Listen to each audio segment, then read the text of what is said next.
Next time on Highway Through Hell. We're gonna roll some coal. Al's back in the bog.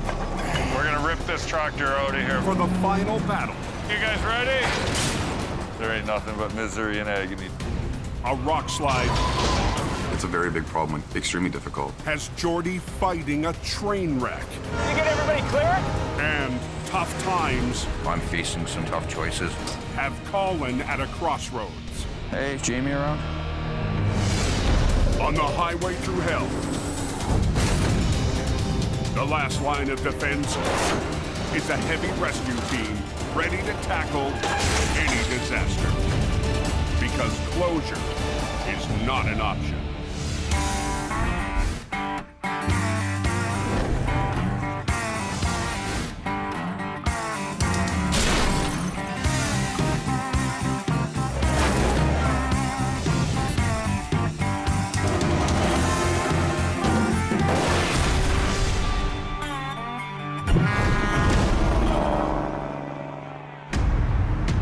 Coke's a real joke tonight. Snowing like crazy all the way from Merritt. High in British Columbia's Cascade Mountains, a storm system from the Pacific Really iced up all the way over. has just unleashed hell. Heavy trucks and passenger cars on the Coquihalla Highway have ground to a halt. It's a mess. Some of the guys were starting to slide crossways on the road. We've seen 9 cars on the ditch so far, a couple flip trucks, 2 smashed up semis, just a little ridiculous out here. At the highest point on the Coke, it's chaos. And as soon as you pass the snow shed and you're up there, and you feel the dynamic of weather, you feel the snow and the ice and everything that goes along with the Coquihalla. Highway's close below the brake check. Southbound trucks headed to the coast are held back. Northbound, she's a parking lot about 3/4 of the way up the hill here.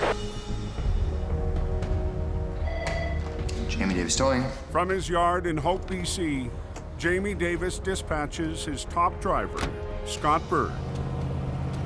One of them nights, this big storm of the winter. Well, if this is any sign of what's to come, we're in for it. Tie your shoes tight, it's gonna be a ride.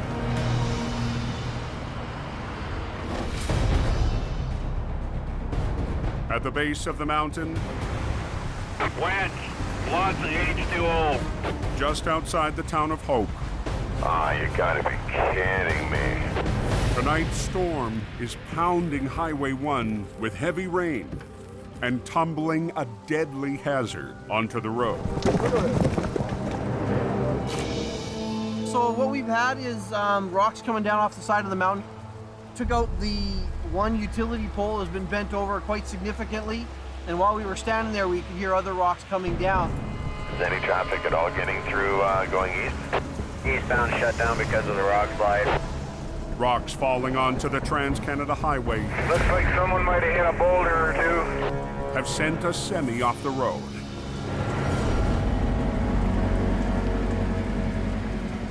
Mission towing has been called in. This area is notorious for rock slides. It's very dark. The rain is pouring hard. You're not going to see them until it's too late. Jordy DePerrin will lead the recovery. I'm looking at a tractor trailer that's gone off the highway. I also noticed that we're beside train tracks. Yeah, the truck on the train tracks there, he hit something big and he's sitting on the track.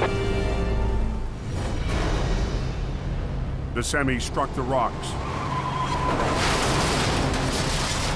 barreled across oncoming lanes, then came to a halt just feet from a major rail line. The driver was lucky to escape with only minor injuries. This truck struck one of the rocks over here and of course sent it across the oncoming lane. Luckily missed everybody. So as of right now, we've got the highway blocked. The truck is so close to the tracks, trains can't pass until it's cleared. On the door. Just the one truck here, right? A rail supervisor arrives on scene. This is mainline track. We can't be stopping trains for too long. hundreds and thousands of dollars worth of merchandise on these trains, so. Until the semi is recovered, the main highway and rail link to the west coast is shut down. 2 major arteries. Double closure, double pressure, absolutely. The pressure is on us to get this tractor trailer out of there.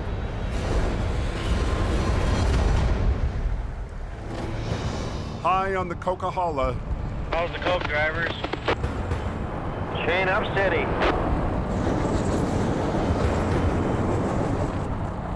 the storm still has traffic at a crawl. But a red truck has come to the rescue. Jamie Davis, tow truck hauling everybody up the hill. All hell is broken loose. Scott Bird will try to get the coke rolling again, towing semis up the steepest section of the highway. It's just crazy. There's trucks spun out everywhere. You know, it's just total chaos. When you see me starting to roll, start using your foot up on the clutch, don't overcook it or nothing. Do that, I'll hit you and away we go. But the veteran operator can't win this fight alone. Hey, Mike, do you copy? Yep. Scott's called in the newest member of Jamie's team. Okay, got one here, right? I'll get that spun up. Mike Reynolds is usually fixing Jamie's trucks, not driving them. It's a pretty crazy evening up here. Tonight, Mike will get his first shot on the mountain and a chance to prove himself to Scott. Earlier in the season, Okay, Mike, what's Mike doing? Mike? Scott's patience was tested by the rookie. Okay, Mike, would you go hook onto the trailer for me, please? Sure you don't want to do it for me? Jamie's lead wasn't sure if the newbie could follow directions on scene. Before you do anything, check with the scene coordinator. Jamie's the owner of the place. I'm the scene coordinator, okay? Tonight, Where are you at, Mike? Yeah, just pull over on the side of the road here. We've got one spot. Scott is hoping to turn things around. I want to take Mike and I want to slowly start mentoring him and teaching him the way that we need to do things. If you're willing to learn, I'm willing to teach. With Scott busy on his 8th tow-up of the night, Mike will have to tackle any problem by himself. Every truck has to have chains on board. Huh? You got some? No, I'm just time to. Oh well. You got a tow pin up front? Perfect. We'll get up there in no time. Dinner done? Jamie's got his whole fleet up here. I think it'd be pretty fun to be running a heavy rescue truck. Jamie and Scott, the seasoned pros. Living the dream.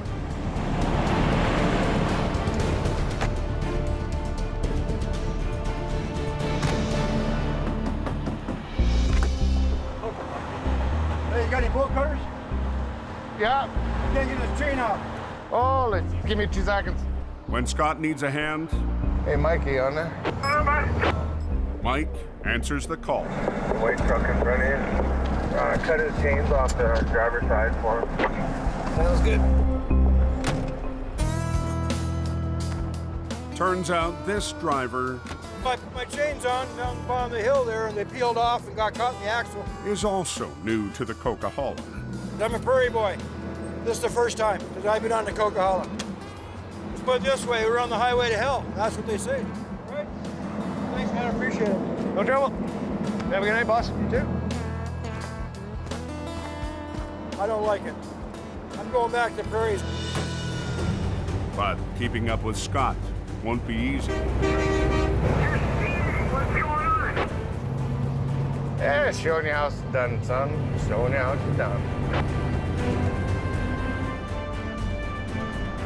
After Scott and Mike's tag team on the mountain, the chaos is finally under control. Some people say I'm a little rough to work with, but we worked pretty damn good together that night. Move! Scott is a boss, he's pretty loud. I don't mind talking back to him, and he can take it. Good ride up, that's for sure. On Highway 1, You want to come over somewhere with her, or what do you want to do? Jordy DePerrin's in a race to clear a wreck. An accident that shut down the Trans-Canada Highway and a major rail line. The pressure is on for sure right now. I'm really feeling it.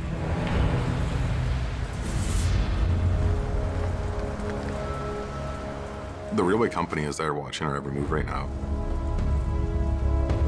Took the fuel tanks off of it back there. Jordy has called in operator Dylan Greenwood. Should have brought the gumboots. It's probably pretty deep there. It's like a foot. They'll begin by straightening out the tractor that jackknifed hard into the muddy bank. Where this tractor trailer's landed, there's a road here that the rail company uses, so we're gonna spin this tractor straight, pick it up, and tow it out of here, up to the top. But the heavy rain has flooded the ditch. Water everywhere. This one is a little bit trickier to hook up to. It's very swampy where it is. You got lots from over here. There you go. Thank you very much. Jordy manages to get a hook onto the rig above the water line. You got it?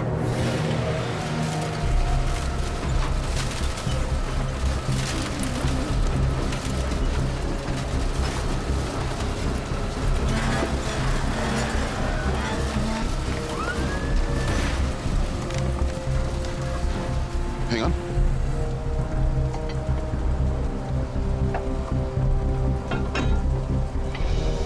Okay, just go up. There we go. Up. You're good. The wreck is ready to be towed away from the tracks. Just before it starts pouring, eh? So the morning's first scheduled freight run can pass by. I got you another call back time here, so. Hopefully, man, we're gonna I pick told us up. the trains to go slow. Thank you. We have 40 minutes to be out of there and get it cleared for the next train to go by. But the semi's brakes are still locked up. If this takes air, we'll be out of here. Like 5 minutes, 10 max. If it doesn't, we're back in that little cagey brakes off. The trailer can be aired up by Mission's heavy wrecker. Basically, we're going to run an air line from the tow truck to the trailer to release the trailer brakes. Perfect. Beauty. Trailer takes air. Yep. But the air tanks that feed the brakes on the tractor See if it holds air. No. It's out, eh? Yeah. were damaged in the crash. The main problem is the air tank's been ripped out of the tractor. The entire brake system is controlled by air, so with no air tanks, you can't build air pressure to release the brakes. Working in the dark, Dylan tries to manually release or cage the brakes. That's dedication right there. Laid in the mud to cage the brakes. Yeah, I try. It's a very big problem when you have a time limit. They gotta get it out of here as quickly as possible. We got trains coming.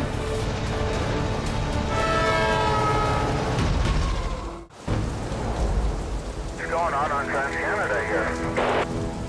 Got a truck on the hook. Looks like someone might have hit a boulder or two. An accident triggered by a rock slide near Hope, BC, has plunged a semi off the highway, landing next to an active rail line. The tractor trailer hit the rocks, sending it out of control before coming to a stop just feet from the tracks.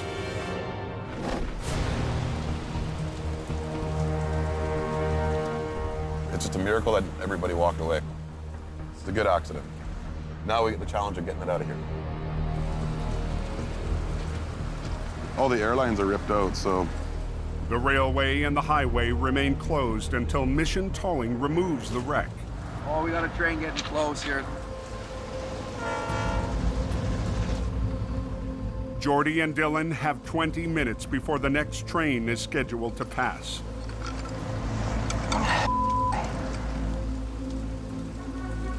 But the tractor's air brakes are damaged and have to be released by hand. with the 6 a.m. freight train closing in. To cage these brakes, extremely difficult, just because of the circumstances that we're working in. Might not be getting this out. Jordy makes a call. All the airlines are ripped out. So we're gonna try and get air to the trailer and just drag it out of this puddle, and we'll cage the brakes off of the tractor. Okay.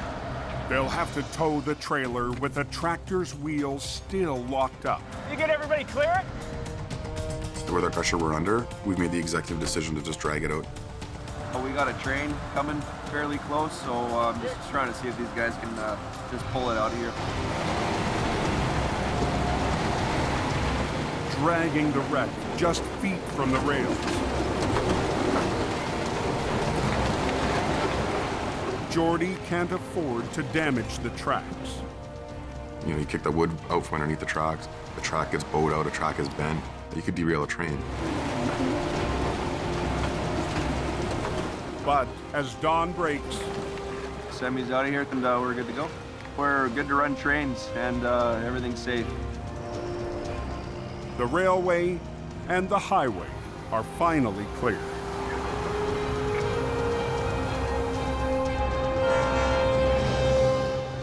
Just in the nick of time. It's just a good feeling seeing the train go by, see the traffic go by. Nobody was delayed today, so it's good.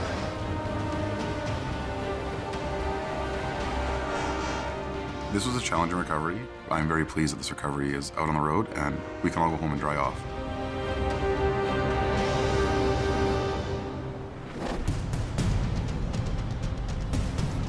"60 miles west in the Fraser Valley, Good morning. Come back for more action? Al Quiring's back for round 2. Put the hook in there and give it some more lift. A muddy off-road recovery that might be impossible, even for the king of the coke. Not every day is a Coca-Cola towing day. Game on, right? A 70,000-pound excavator swallowed by a peat bog has already beat Al once. Head down that heartache road. There ain't nothing but misery and agony down there. Last week, when Al started the job, Today's the day, buddy. there were 2 machines trapped in the bog. Give her some throttle. Use the winch. Al and his dozers wrestled one out of the muck. Woo! Take her to home. But the second excavator buried deeper. Come on, pull on her. Would not surrender. What'd we bust? Chain. We'll just get some bigger and put on there. Load her up, Joe. Today, Al's back with a new plan. Rig onto one of the excavator's tracks instead of its boom arm. And punch a hole through the thick metal. I had to get in there with the oxyacetylene torch and cut me a hole. The water in the bog is now low enough to expose the top of the tracks. That was freezing, frigid water that's wet. Gets in your boot, and then you're cranky for the rest of the day. Come on. Trying down there. Al rigs a cable more than 2 inches thick to the new hole.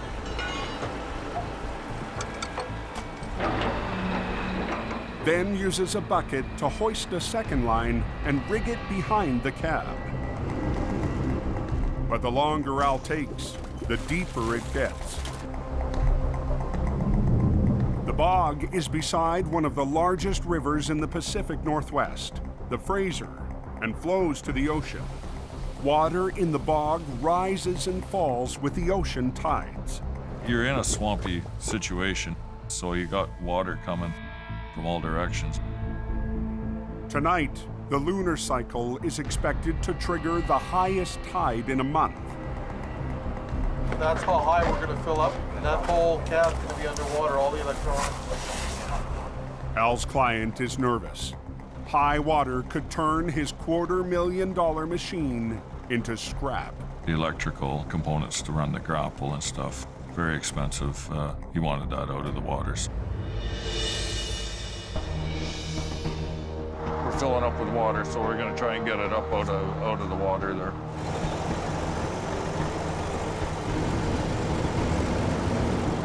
Al and his oldest son, Kerry. Come on, big boy, you can do it. Help the crew rig the excavator to 3 D9 cats using Al's custom-made triple hook. It's all brand new rigging. Sometimes I get good ideas, and then sometimes I get humdingers. We don't screw around with rigging. Go big or go home, or don't come out at all. With all cables connecting through the triple hook, the dozers will pull like a team of horses to break the excavator free. Tighten her up.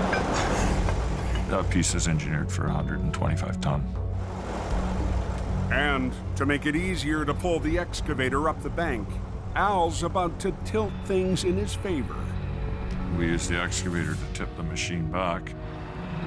Adjusting the angle to allow the tracks to slide up the bank. We're just getting all the big cats all warmed up here now. We're gonna have three D9s pulling. We're gonna roll some coal. We're gonna rip this tractor out of here. Okay, you guys ready? Al's D9s and their powerful winches. Wind her up. Get to work. That's a 140,000 pound capacity winch. Give her some throttle. It'll still pull a lot more than that.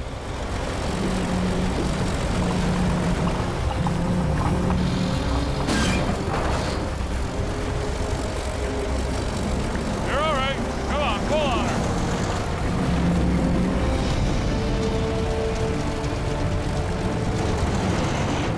Put all that power into an 1.5-inch cable. Keep your head down. You can tighten it about 1 more foot.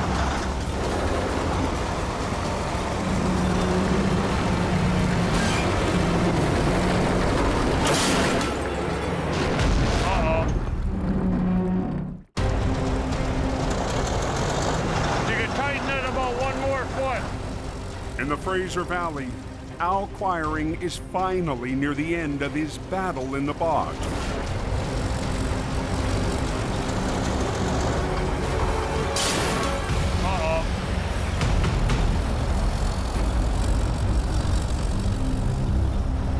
Ah, we busted the cable. The more we pulled, the more it was digging into the logs to the point that winch line failed on my tractor. That's a 140,000 pound capacity winch. The machine moved about 3 feet and then bam, it broke. Al's only consolation, the excavator's cab should be high enough to be spared from rising water tonight. We're gonna be out of daylight here soon anyways. To help guarantee the machine would stay out of water, we had to hook 2 machines on it. So that's what we did. All right, let's roll.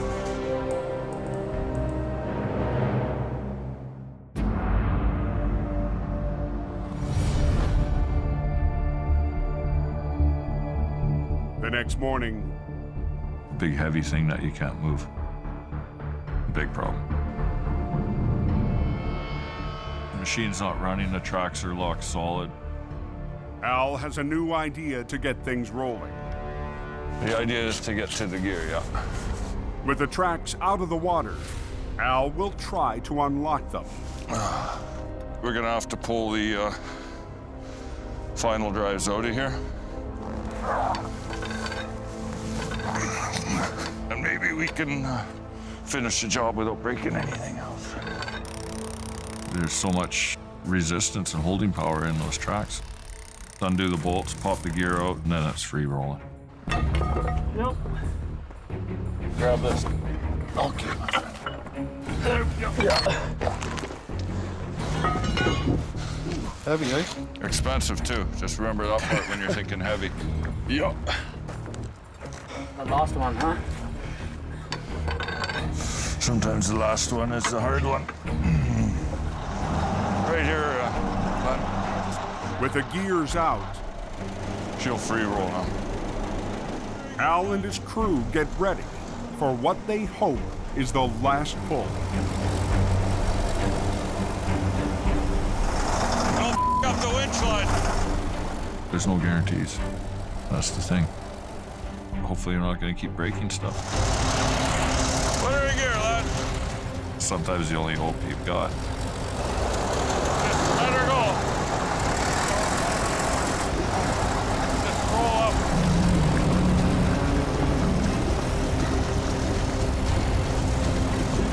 Give her some throttle.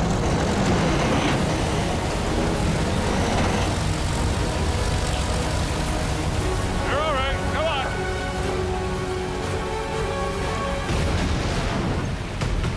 Woo! Well, I'm the Chuck Norris towing. It's cool. She's out of there. I told you we got her. We'll get it out to the road. After one of the toughest jobs of his towing career, the king of the coke comes out on top. At the end of it, we can put the stress to rest. We're ready for the next one.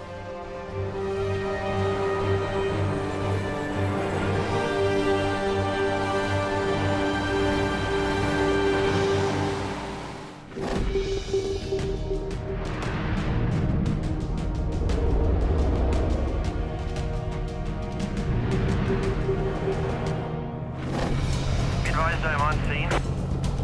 Jamie Davis cruise is going to be about 45 minutes to an hour out.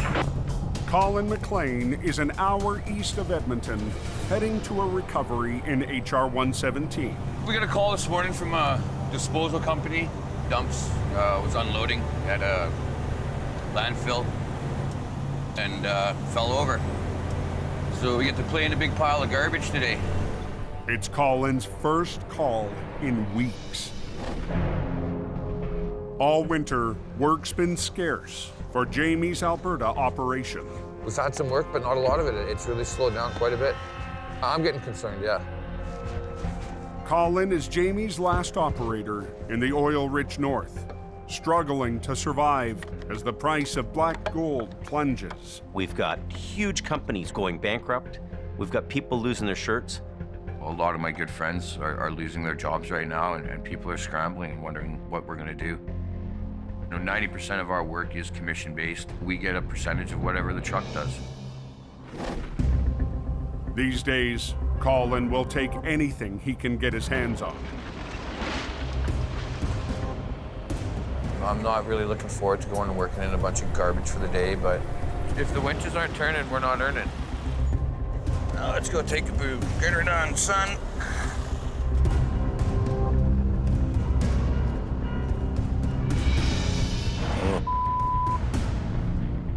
The truck fell over when a frozen chunk of garbage shifted during a dump. It's a morning call the supervisor could have done without. All right, well, let's take a look at it. This truck isn't even 4 months old. Brand new. She's hurting unit right now. The dump trucks use a hydraulic cylinder to raise the angle of the box up to 50 degrees. I don't think it'll collapse because that stem is bent, eh? On the cylinder. Yeah, that last one. Colin needs to collapse the hydraulic cylinder before he can flip the truck. It definitely would be a lot nicer to bring it over with the bucket closed as opposed to the bucket up. That's a lot of, you know what I mean? But the bent cylinder may prevent the box from fully closing. Okay. When it went over, it caused the ram that opens up the dump and closes the dump to banana. Colin's only option is to try and collapse the cylinder. Just gonna get ready to get my line on the dump box so that we can close that off. I'm gonna run a cable to where the cylinder attaches to the dump box, and I'm gonna slowly winch the dump box towards me, and that hopefully is gonna close the cylinder without too many problems. A plan that has the customer on edge. I could tell he was a little bit nervous. When a supervisor's looking at a brand new truck laying on his side, he's feeling the pressure. I'm hoping that we can save the cylinder on the end dump. Hopefully she plays nice. Okay, you just want to kind of keep an eye on that? Yeah. No, I'll be watching her. All right, let's see how she goes. Try not to wreck it.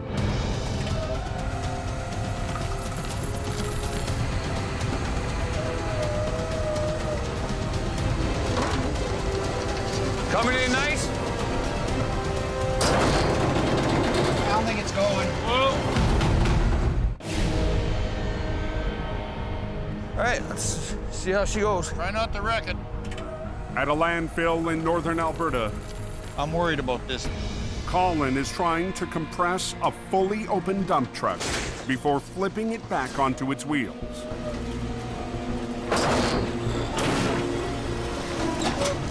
I don't think it's going. You gotta be kidding me. The hydraulic cylinder is too bent to completely close. It won't collapse all the way, which is not a good thing. Colin will have to try and flip the rig with a 10-foot gap between the box and the frame. Well, we're gonna lift from there, for sure. But the high center of gravity could topple the truck as it swings back onto its wheels. Colin will rig one high line to the back of the box, while running 2 lines to the truck to winch the unit over.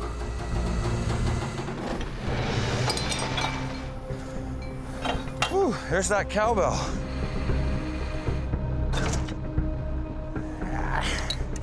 Perfect. I got the high line on the back, just to kind of give it that initial pick. And then I'm at the drive tires and at the front axle, so she should come over pretty good. We'll just try to bring her over with least amount of damage. Okay. Hopefully. You don't want the truck on its wheels and the trailer on the side. I'm starting to winch. I just got a sick feeling in my stomach right now.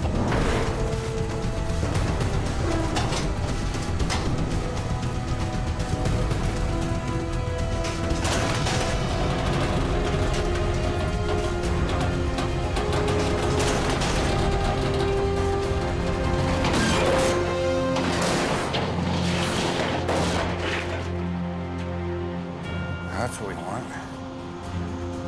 Colin gets the new truck and its hydraulic bucket over in one piece. It was perfect. It was textbook. Yeah, well, that was how we danced, so. Colin will tow it to a repair shop, and after a few minor repairs, the truck will be back to hauling trash.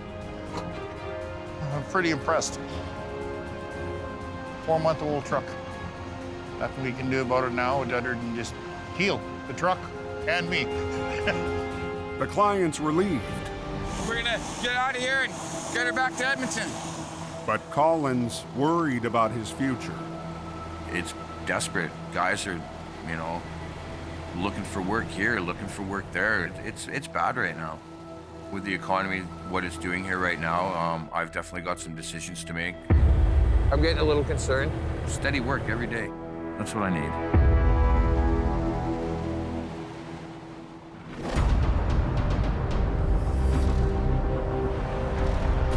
I'm not sure what's happening down below. I heard something about a smash up down there. On the coke, 44, copy. 10-4, go ahead. Robert is dispatched to a wreck on the outskirts of Hope. Okay, I'm on way back that way. When he arrives at the accident, Robert finds 2 semis blocking Othello Road, cutting off the only trucking route to a water bottling plant. To open the road, the trucks will have to be separated. One is drivable, the other must be towed. Well, this guy came a little too far over this way, and this truck here ran into it. Outgunned in his 1-ton tow truck, Robert calls for backup. Hey, Sherry. Huh? Robert just gave us a call. He's at a wreck on Othello Road. So we're gonna go down and check that out, give him a hand.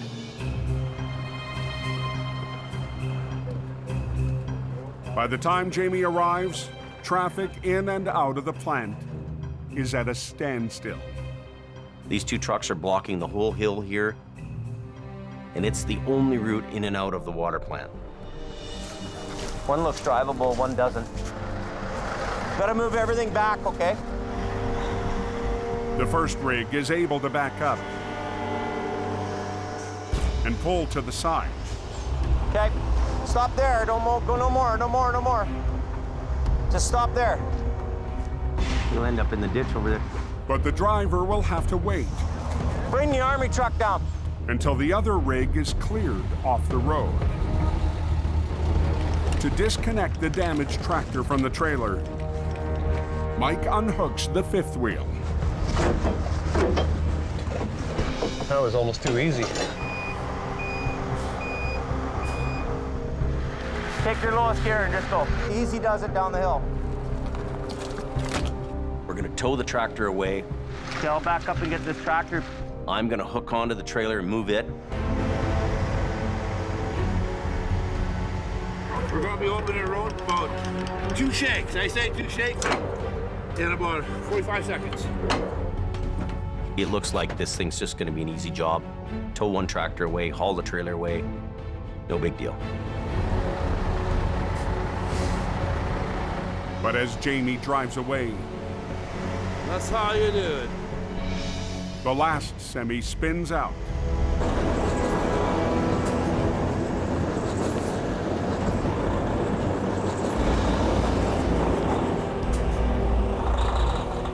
Say, Sherry, it's Robert calling. Can you get a hold of Jamie? Just when Robert thought he could get traffic moving again, We're hauling traffic on both ends, top and bottom. the truck has jackknifed across Othello Road. Just stay where you are. This guy's probably going to go off the side. Holy crap. This guy's stuck here, guys. Going on Othello Road towards Esty Waters. Just outside the town of Hope, This guy's backing out, but his ass ends in the ditch, right? Robert's traffic nightmare isn't over. Hey, buddy, you got change? The semi that should have been on its way is blocking the road again. Are you fully loaded? The jackknifed rig has cut off a busy trucking route to a water bottling plant. Robert's really feeling the heat to open the road. Traffic's backing up. Jamie left the scene after the recovery 20 minutes ago. Did you get a hold of Jamie? That jackknife side and it's just spinning in the ditch here. But the heavy rescue boss is called back to get the road open again. Jamie's on his way. He should be here in a few minutes. Jamie Davis on the air. Jamie's en route, but in the only vehicle in his fleet available, the rescue truck. Be nicer to have a big wrecker, but we gotta do what we gotta do. As light fades, Jamie returns to the scene and positions the rescue for the recovery. We're gonna back down this road and we're gonna pull this truck out with the big winch on the rescue. 5 years ago, Jamie added the rebuilt fire truck to his fleet. A heavy rescue support vehicle loaded with tools and safety gear. We need the rescue back in here.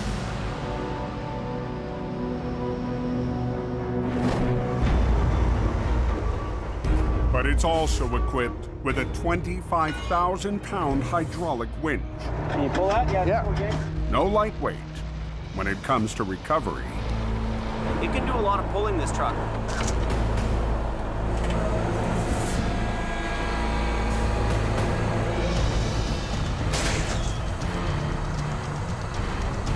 Let go of your brakes.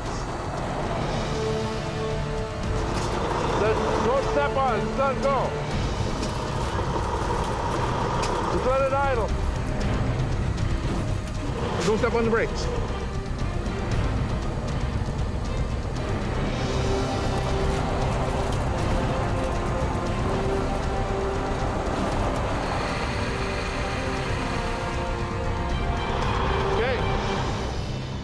If you know how to run that machine, it'll do a lot of work.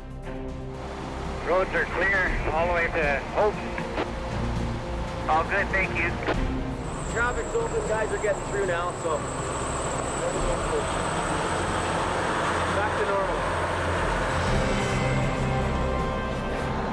You know, this old truck is cool. And I love that old truck.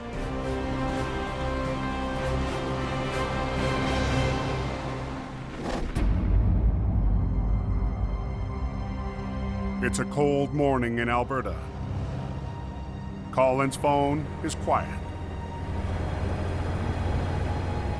Jamie's lead driver is at his breaking point. I enjoy working with Jamie, but I'm facing some tough choices. I got to think long term. This season, things are tough all around for the company and for the drivers, including Colin.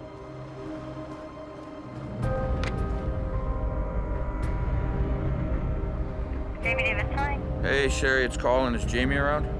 Yeah, 1 second. Thanks. Colin's on my line. Is he? Colin? Okay. How's it going, old man?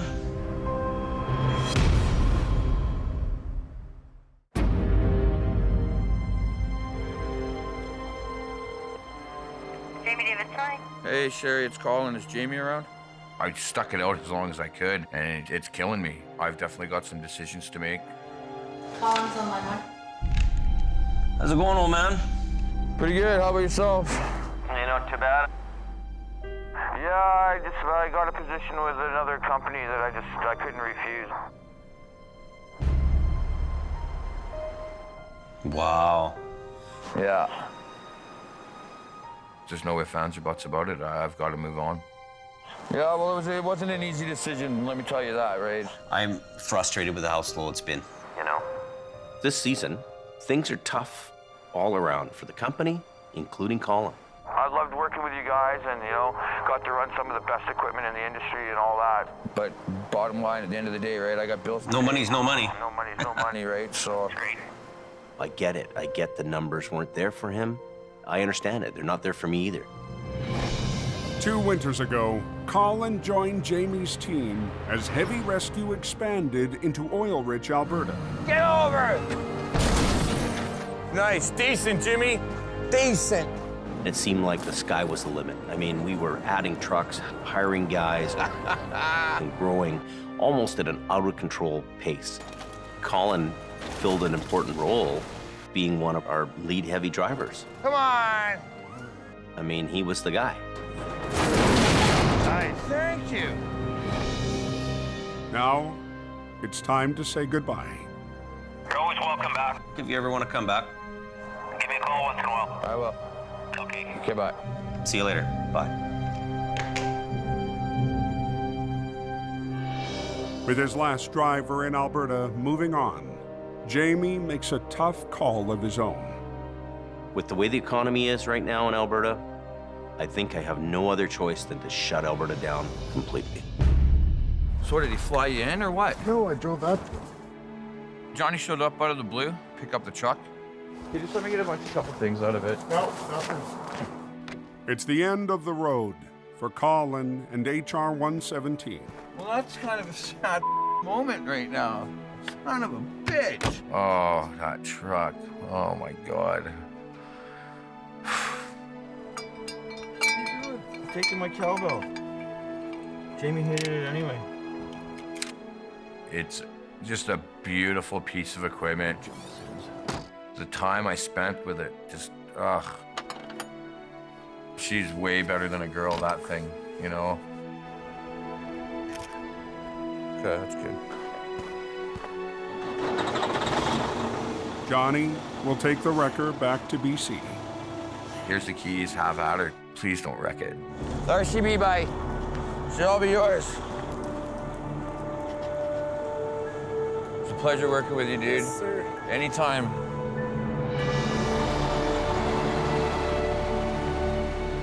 I had to watch it drive out the driveway. It hurt. I'm gonna miss her. My first love is running heavy wrecker. It always has been, it always will be. Everything I wanted to do, I achieved, and I achieved it working at Jamie's. You never know, maybe one day again, we'll be in the ditch together. Next time on Highway Through Hell. There's carnage all over the place. A lost load becomes Nick's tangled wreck. Hold on. Oh, crap. A canyon crash. 50,000 pounds of wood. Has the boss This is going to be a tough job. bringing in backup. Put the rotator in on an angle. Holy. And an urgent call Did she get hit? for one of Jamie's crew.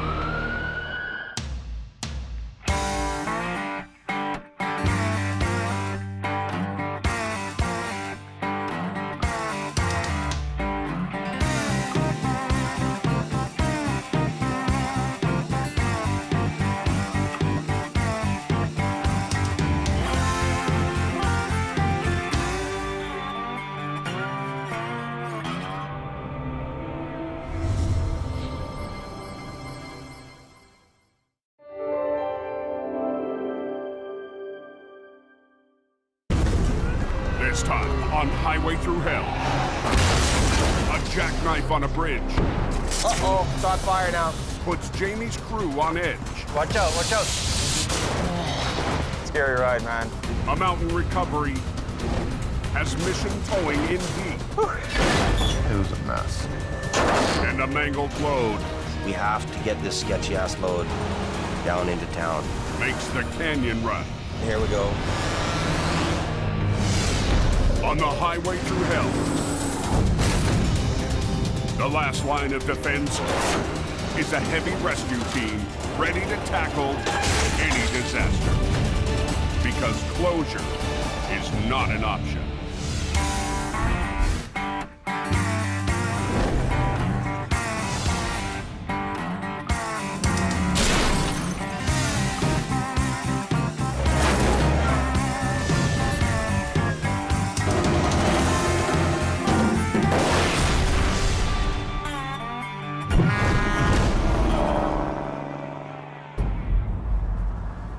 How is the canyon there, driver? Snowfall warning of Linton, Boston Bar. British Columbia's Fraser Canyon Highway. Before the Coquihalla came along, the canyon was the only route. It follows the same winding path laid down in the 1800s. Get ready. Expect lots of snow. Officially part of the Trans-Canada Highway, Highway 1. Engineers carved the route into steep canyon walls, with tunnels and bridges just wide enough for 2 lanes of traffic. It's the low elevation option through BC's rugged coastal mountains. There it is, snowing heavy in the canyon. Today, a blast of heavy snow There's a good couple inches of snow there. has turned the canyon into a slippery mess. Pretty bad, isn't it? Chain up, lights are on, going west in Boston Bar. Even at its highest point, the canyon is 2,600 feet lower in elevation than the Coke summit. Imagine it's a little nasty up there. Snowfall heavy enough to trigger the tire chain-up lights is rare. Highway 1 should not be forgotten about. It is the original Highway Through Hell. Hope Search and Rescue. Page out for MVA. Just after 12 p.m. Truck's tangled up on a bridge here and it's blocked off. Gonna hang it over the bridge almost. A wreck on Spuzzum Bridge shuts the canyon down. Nobody's going anywhere. Are you the driver? No, I saw it happen. Is he okay though? We can't see him. The driver is trapped in the cab, inches away from a 350-foot plunge. You got any cuts or anything?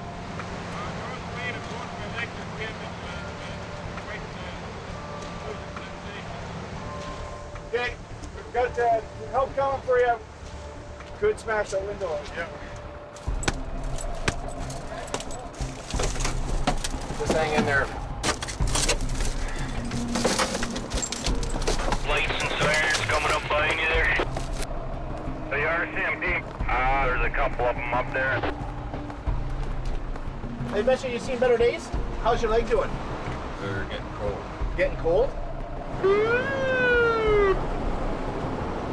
Paramedics just showed up here. How'd you lose it? I come around the corner and then the back end of the trailer just started to swing. The semi-trailer fishtailed on the slick road. Jackknifed and broke through the guardrail. And thankfully, for whatever reason, the force was going not fast enough for it to go over. It just popped it back in. Saved his life.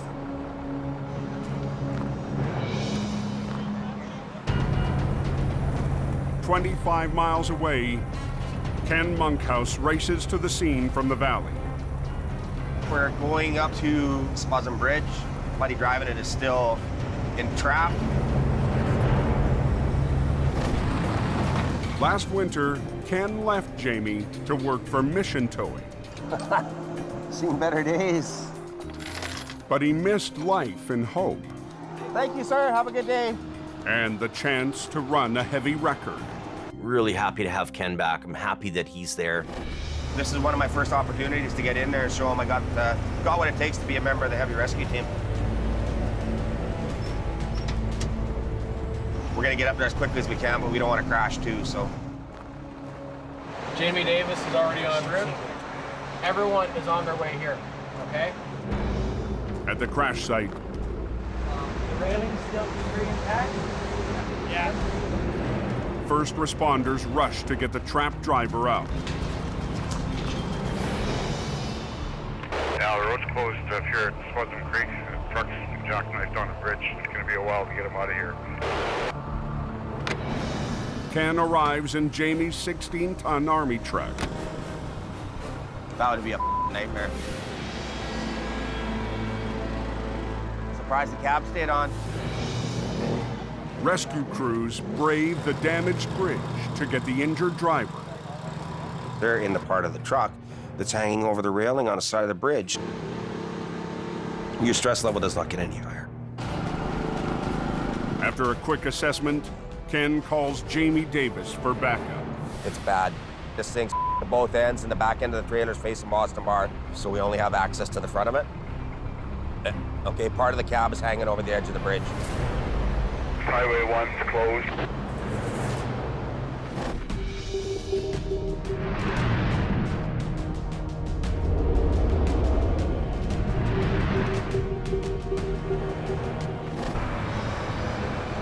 With the canyon shut down, traffic bottlenecks onto Highway 5. Snowing heavy all the way from top. But the same storm system is hammering the coast. Are they making us chain up? Yeah, you need them on. This way. On the sand. Drive on the sand. It's a big headache Really? for highway boss Richard N. Get over on the sand. When Highway 1 gets closed, that can create a huge backlog of traffic, which ultimately just floods us. Don't tell me. Acquiring 5-5 Fullerton. Hey, tow truck's backing down the hill again. Richard calls in Gord Boyd and his quiring record to clear the stuck semis.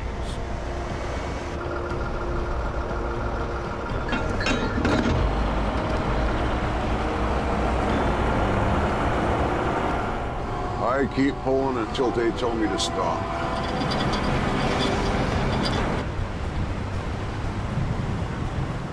Yeah, you are coming back down, right? Yep, if you need me. Yeah, here we go. There's a dump truck pulling a quad trailer. He's definitely gonna need a tow. He's done, Richard. He's done. Yeah, hold your traffic. Highway shut down up ahead of you there, bud. On Spasm Bridge, There's a truck on there jackknifed. Yeah, and he's hanging over the edge, too. rescue crews race to extract a driver trapped inside a jackknife semi. You Chuck, did he survive that? Highway 1 has been closed for more than 2 hours when Jamie arrives. I hate this bridge, it's spooky. I get scared of heights here. You look right down there. Don't. This isn't the first time Jamie's been called out to this bridge. This was the site of a really huge wreck 6 years ago. 2 guys went over in 2 separate semis, and they were down in the gully. One guy made it, one guy didn't.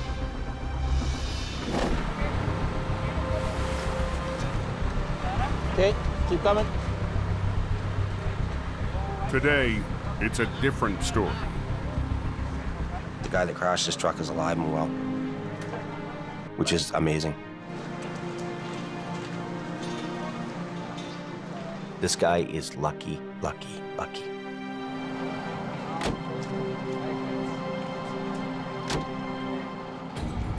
Now it's up to Jamie to remove the wreck. Pressure's on to open the road. You know, we've got to pull this off. But the jackknife is blocking access to the north side. We can't even get around with a wrecker on the bridge because it's so tight. It's a 5-hour drive to get another wrecker all the way around. But Jamie's in luck. Well, we got Bonesy here on the other side. That's good. Bones, a local tow operator who got the first call from police, will join forces with Jamie. Bonesy's truck is on the other side of the bridge, and he can help us on the back end of the trailer, pulling it back. Oh, yeah. So it's all coiled up, so we're gonna bring it out like this. Jamie's army truck will pull on the front of the unit, while Bones' 5-ton will winch on the back. But the semi is so wedged into the bridge, it's a tall order for 2 small wreckers on a slippery deck. It's gonna go on the bottom. It's jammed into the railing, it's jammed into the concrete. I'll come and stand right there and be in the middle. So you just go ahead, pull. Pull back.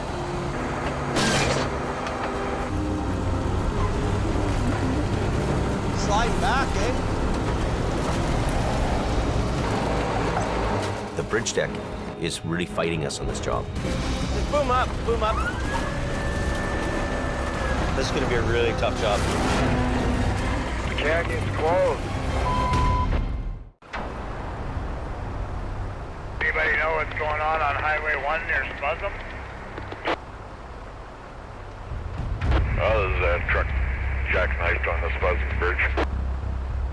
Yeah, I heard it's going to be closed for hours. In BC's Fraser Canyon, So you just go ahead, pull. Jamie, Ken, and local tow operator Bones struggle to clear a jackknife hanging off a slippery bridge. We've got the middle of a bridge deck. We've got, 350 feet down. Cab's totally crushed. Sliding back, eh? Everything's sliding back and nothing's moving. Only thing's moving is our trucks here. Okay, now just stop. The bridge deck is like a polished rock surface. I put that spade on. Oh, okay. And the trucks aren't biting, they're just slipping on the surface of the deck. Okay, let's get the deck truck done. We're both maxing out, so a little bit more on this one, it'll help us. Jamie drove a deck truck up to haul away the crushed cab. It's got a big 25,000 winch on here. Now he'll add it to the mix. We'll run it off the end of this deck. And see if 3 trucks will be enough to unfold the wreck. Can I have that block of wood? Thanks. That'll work. Well, we've got the army truck on one side of the bridge, pulling on the trailer. We've got a flatbed to pull the cab around, and we got Bonesy's truck on the back end. The pressure's on. I mean, we've got to get this thing open. So just pull to what you can pull. Don't overdo it, right? I'm following your direction. Pull, pull.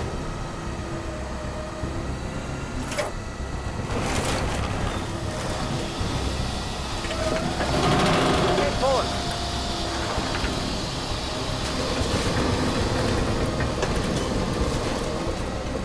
All right, front end's up in the air. Keep pulling. Keep going.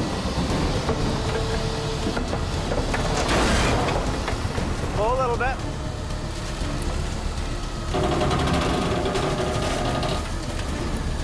Front wheels are coming off strong. Good job. We're into the railing now. Okay. Okay. Now stop for a minute. The 3 trucks are maxed out. We're working in some really tight quarters here. And we're right on the edge of the railing. We're like in a tunnel, basically trying to unravel this thing. Just be careful in case. I wish I had a rotator right now. A rotator is equipped with a boom arm that can swing out to reach wrecks in tough spaces. Good luck with it. It's going to be a great truck for you. But over the summer, Jamie sold it to cut costs.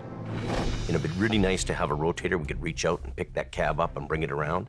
We don't have one. Yes, sir. Hey, buddy, we have to have you up here. I need as many people as I can.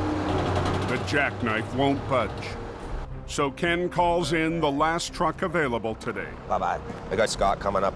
We have to get this wreck off the bridge to get the road open again.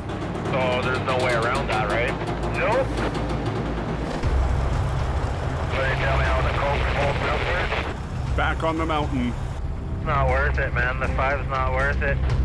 Diverted traffic is clogging the coke. Idiot. What are you doing? I told you to stay here till the plow trucks go past. Richard is still fighting a battle to keep a lane open for his plows. If he would have thrown those chains on, he could have been on the way now. Once the semis are all stopped, they're done. Yeah, drive out in the snow where you're gonna spin out. If you would have stayed in the brown lane, you'd have been just fine. Oh, back him up. Back up! Hey! Just when we're trying to get traffic flowing. And I got all excited because the coke was open and damn it. It's going to be closed for a while is what you're saying. On Spuzzum Bridge, Fuel leaking all over the place. a jackknife semi has heavy rescue in a tight spot. No space to work. Fluids leaking all over the place. Oil, fuel, it's slipperier than heck.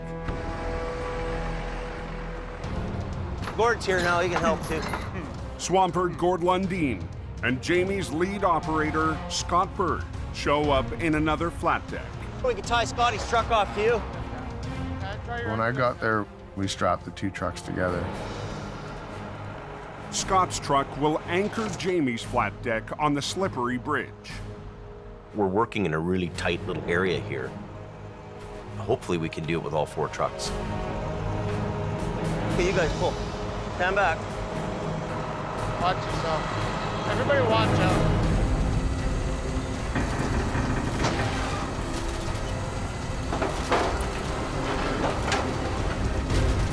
We're getting there, Jimmy. Barely.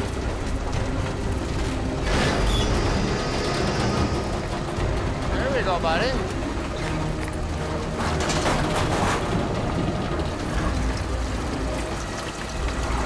Keep going, son. Keep going. But as the cab comes off the railing, Here we got sparks. Got sparks. Barking again like crazy. Watch out, get out of there. Anytime you have sparks, you have fire. That's on fire now. Uh-oh.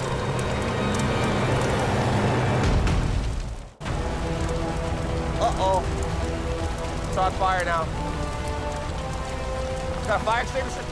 An electrical fire has flared up on the bridge wreck. Watch out, watch out. Getting it about halfway around, all of a sudden, wire arcs out, and this unit catches fire. Send me these batteries. Get a crescent wrench. Got a crescent wrench? Jim. Here. And we've got flames happening because the batteries are still energized. Jamie must disconnect the batteries that are sparking the blaze. There's diesel fuel everywhere. There's diesel fuel on the bridge deck. That's just something we don't even want to think about.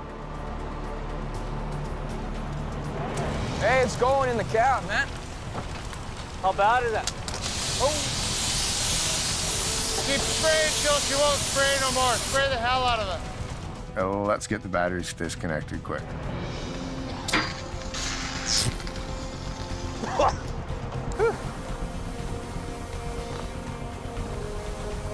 Is it out?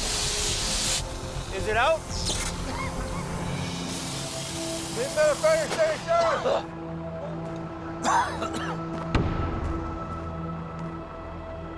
Is it out? We're good.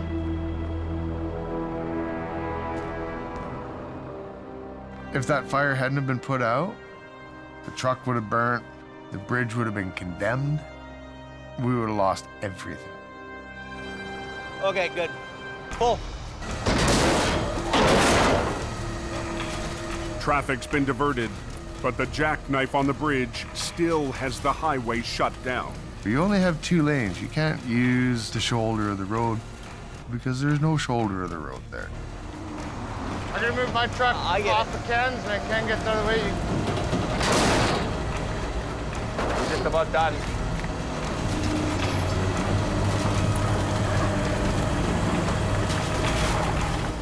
You there? Yeah, I'm there. Okay, undo her. Let her down. Okay, get this wreck off the bridge. Got things mangled, eh? We have to chop up that in the front. We can't have all these parts and pieces hanging off of it when we're going down the road.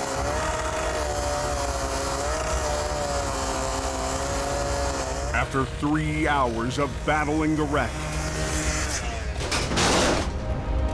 Yeah, I think we're good. Jamie and his crew are 1 pull away from opening the road. Ah! We've got the old school know-how. I just like yelling at people. And I'm happy that we're doing it with less. So less is more. That should be good there, Gord. Okay, stand back. The highway shut down here. We've got to get this road open. Hold it in! Hey! Hey! These aren't turning!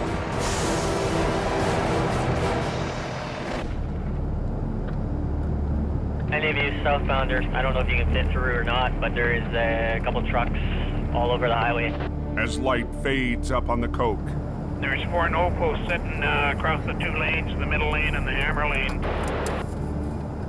another crash threatens to bring traffic to a halt. This truck right behind me here, he's impacted the guardrail significantly. The concrete barriers called no posts have created another hazard for the highway maintenance team. This day just gets better and better, don't it? Richard needs to engineer a quick fix. So the supervisor takes matters into his own hands. Gonna stand these guardrail up and just temporarily position them.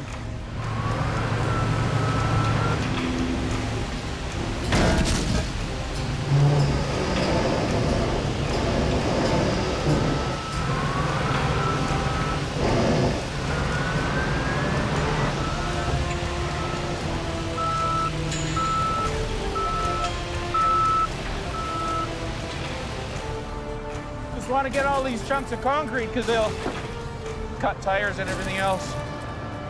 30 minutes after the accident, Richard and his loader have the no post back in line. That'll get us through the night anyway. She's all cleared up now. Yeah, the coke's open northbound. Okay, stand back. On Spuzzum Bridge, Hold it, hey! Hey! These aren't turning. a semi that's been blocking Highway 1 for 5 hours refuses to roll. No, they're locked right up. Okay. The semi's brakes locked during the crash. The airlines needed to release them are destroyed. This is just a bad deal all the way around. Okay, we got to cage some brakes. The only option is to manually unlock the brakes, one wheel at a time. You got yours, Scott?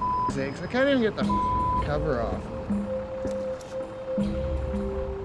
It's one of those moments where you think, maybe that nice little office cubicle would have been nice.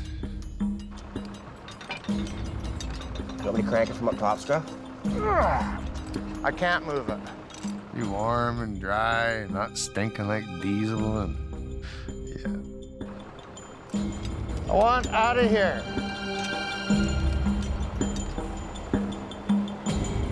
Hey, James, all the cage and bolts but one are screwed. Okay, well, let's try to pull it. We got the trailer brakes off. There was a couple of brakes we could not get the cage bolts into. They want the road open. Just try to drag it off the bridge. People want to get going. The trucks were holding up and stuff, so. It had to get drug off the bridge with some of the brakes still locked up.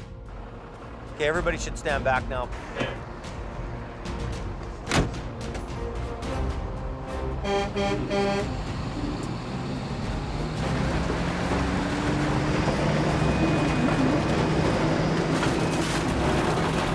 There you go. One more truck off the road.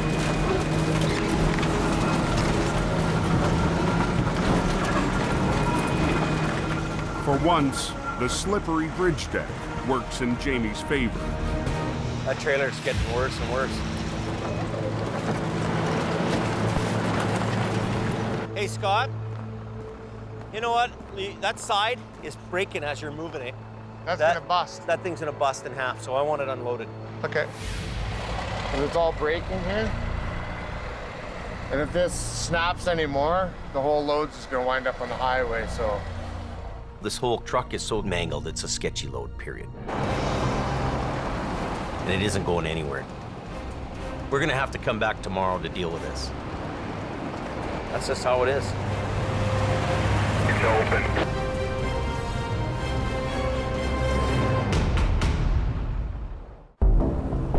After yesterday's heavy snowfall in BC's Fraser Canyon, Oh, what happened there? a 30-ton wrecker and support truck make the steady climb up a logging road. The road conditions are pretty bad. When you're dealing with ice and a steep hill, it can be a little bit difficult. Hell of a long way down. Mission Towing's been dispatched to recover a vehicle that tumbled down a steep slope yesterday. We have a pickup that's gone down approximately 70 to 100 feet. We're gonna have our work cut out for us. Nick DePerrin leads the off-road recovery. It's extremely hard to go up into these areas to pull these wrecks out of there. After years away from the family business, run by his older brother Jordy, Nick's proving himself with each difficult job. It's so good to have him back. Nick and his crew must finish the recovery before a convoy of equipment catches up with them. So we have to get in and get out and get off this road to make it clear for these guys to get up to their work site.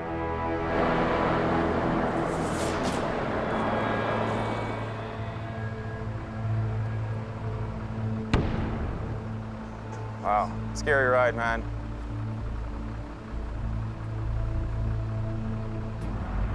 I'm thinking front if we grab the heavy end. If we go right down over top of it to both front corners. Bring it around, should roll? Get it to roll, come around, and bring the front end up.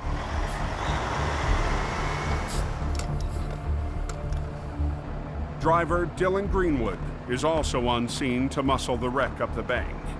Good to go? Yep. Dylan has a lot of experience with working up in the mountain. They'll need more than 70 feet of winch line to get the wreck on the hook. We gotta be pretty careful today because we don't want to break any ankles.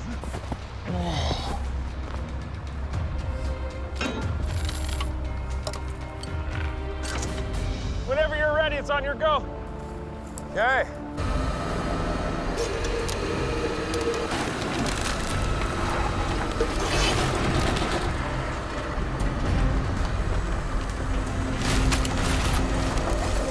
That's a little better. Beautiful. Hold it there. Can you slide me another chain down that line? Okay. Incoming. Nick re-rigs to move the pickup up the hill through a wall of brush and snow. Coming up. Yep. Showtime. Both lines in. Both of our lines hooked to the tow hooks allows us to essentially walk it up the embankment.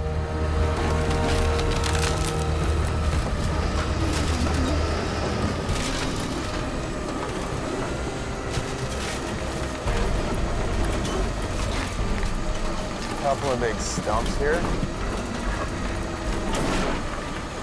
Lead with your far line just a little bit. If this thing gets hung up, it can dead stop this job right now. It's fighting us.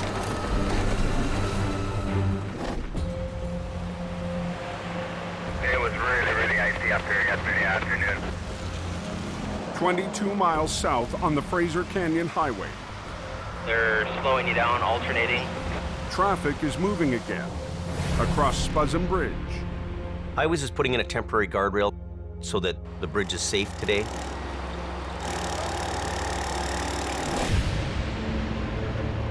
Yesterday, a semi jackknifed in the middle of the bridge.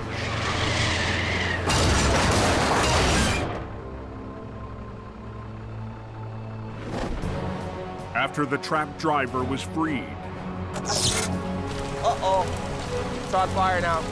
Heavy rescue overcame obstacles one after another to clear the wreck off the bridge and open the road.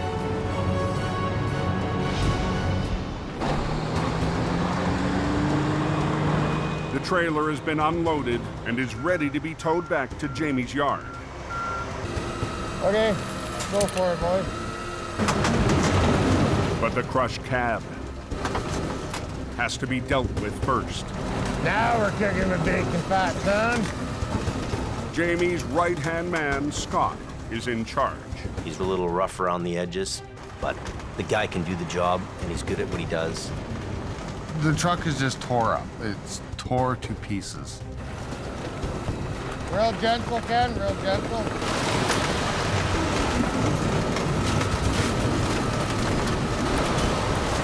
Good, good, come on, nice. Like it was meant to be. But the twisted tractor is far from ready for the road. Yeah. Right there is good. Park there? Yeah. The cab is hanging over one side. We need to shrink this load. Jamie's newest hire, Mike Reynolds, has brought a wrecker up to tow the trailer. But first, Scott needs him to help with the tractor. Mike, I want you right in here. Boom to the back of the sleeper. I've worked with Ken for a long time, so me and Ken, we communicate. Mike, maybe he does things in a different way than me. Hey, straight go! But Scott doesn't think Mike gets his game plan. What's up? What do you need me to do? Before you do anything, check with the scene coordinator. Jamie's the owner of the place. I'm the scene coordinator. Scene coordinator, the captain of the ship. Want to freewheel that other side, Ken? Scott decides to use the wrecker's boom to nudge the cab onto the flat deck. Just get the boom inside of the jockey box, lift it, gently push it over. But the battered load isn't cooperating. Just absolutely no integrity left to any of the body panels on this, so we don't get nice square box loads. We get nothing. I can't leave until that thing's going down the highway.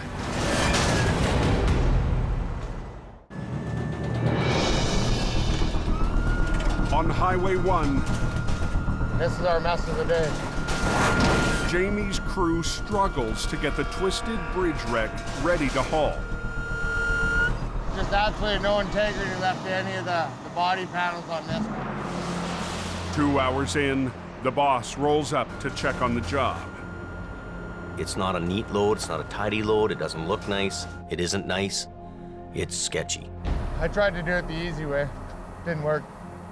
Jamie isn't impressed with Scott using the wrecker as a battering ram. Putting the boom into the end of something.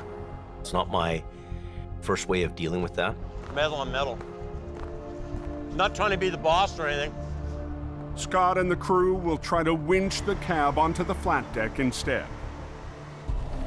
Okay, Mike. But Mike has already moved on to another task. What's Mike doing? Mike! For some reason, Mike decided that we were done with them. And he's heading over to hook up a trailer to go home. Mike! Yeah? Mike, go hook up the trailer. Who told you that? Yo, we're talking amongst each other, right? It's not time to go home. It's not time to hook the trailer up. It's time to make this 14-foot wide thing narrow enough that we can go down the road. What are we doing? We gotta try and pull the cab, okay? Okay. Instead of pushing, this time Scott will try pulling the wreck in line. Got her? You ready? Yep. We'll pull the cab with the sleeper.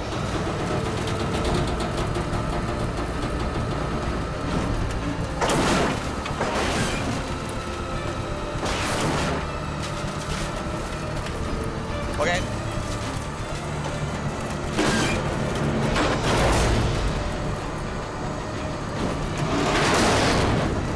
That's better.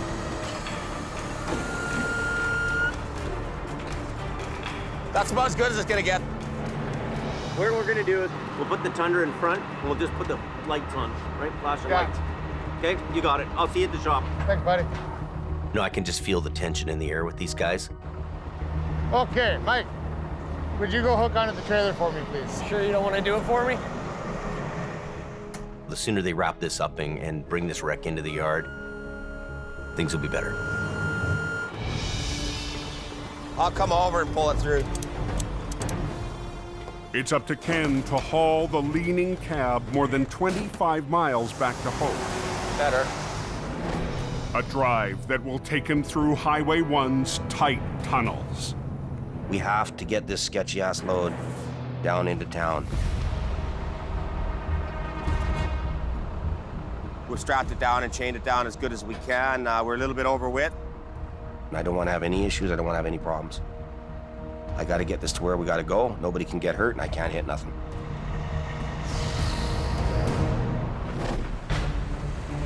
Swing it over about 2 feet. A little further. This side just a bit. 22 miles away above the Canyon Highway. And I'm gonna ease off on the brake and then we're gonna start going. When I say ready, let's go. Mission Towing's under pressure to finish a steep recovery and get off a logging road. It's fighting us a little bit.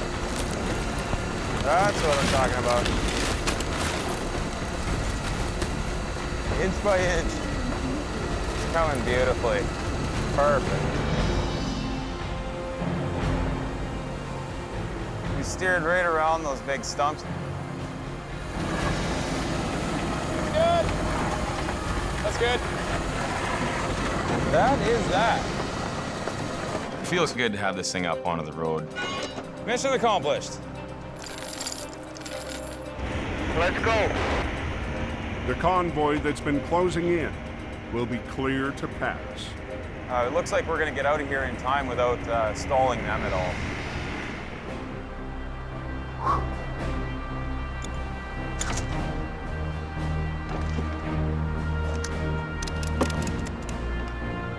Nice job, dude. Yeah, perfect. We're out of here. All right, man. Get out of here. Anything's possible on these types of roads. It's a huge relief for us to pull away with this thing.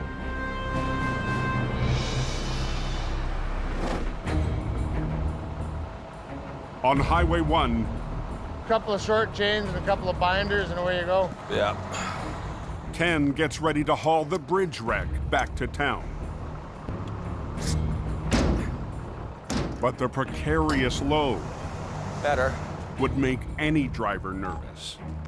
This is a load that you don't want to do, but you got to do it. We're doing it as safely as we can. Okie dokie. Robert will drive ahead to warn oncoming truckers. We've got tundra piloting vehicles, flaggers front and back. It's now or never. We gotta go. They need to clear 3 narrow tunnels to get the wreck to the yard. Yeah, I'm hoping we don't get smoked by semi-trailers coming into the tunnels that aren't on the radio. We've got a wide load coming down. Either stop or slow down or get the hell out of the way. My heart's pounding 1,000,000 miles an hour. Yeah, get that line coming there, Ken. And here we go.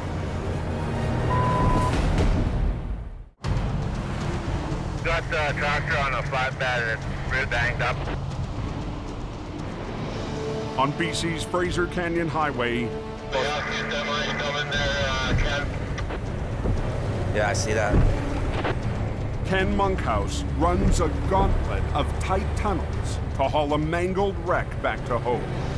You letting these guys know coming towards Sailor Bar that they got a wide load coming through the tunnel, Robert? Yes, they are. I got them stopped here. It's coming. It's probably 13 feet wide. And we're driving through sketchy-ass little tunnels. All traffic going eastbound on Highway 1. I got a wide load coming through. Commercial transport driver, he'll look at our loads and go, not on your life, buddy. They turn those loads down. It's specialized. It's difficult. Truckers going eastbound, number 1. We got a wide load. We're piloting a wrecker. Could you please slow down and move over past the fog line a bit? Thanks.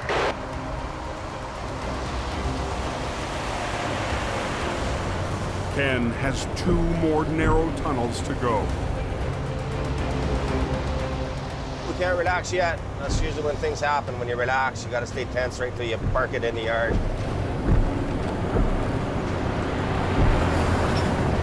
And now it's getting really foggy. Wide load into fog. Come around the corner there. Leaning a bit more now.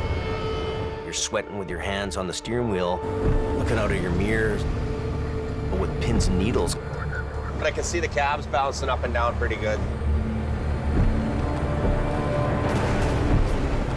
How's the other side of that tunnel looking, Robert?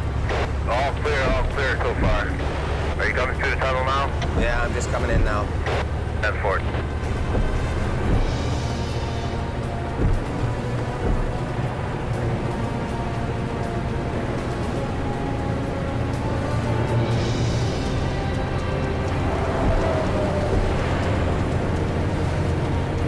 One more.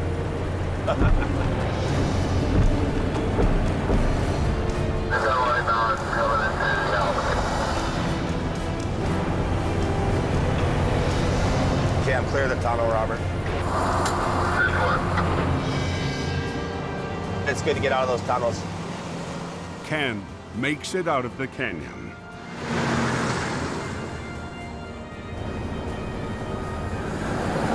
We're about 2 kilometers from where our tow yard is. We're almost to the finish line. Guys like Ken pull off these hard jobs. They get the dirty work done. Here we are. One piece, nothing fell off, nobody got hurt. It's a good day. I'm done. After one of the toughest recoveries in years, Jamie's team can breathe easy. It was a really big job. Sigh of relief, I think, for me and everybody that it's all done. They did a great job, and they can relax a little bit. And then tomorrow we're on to the next one. But some of them are just unforgettable. Next time on Highway Through Hell, a freak storm Ordered the hurricane! sends a semi airborne. This is sketchy! Holy crap. A heavy wreck Less than a 10-minute closure. puts Scott and Merv to the test. And we're going fishing. Al and Gord, A big giant turtle. battle a monster truck. Gord!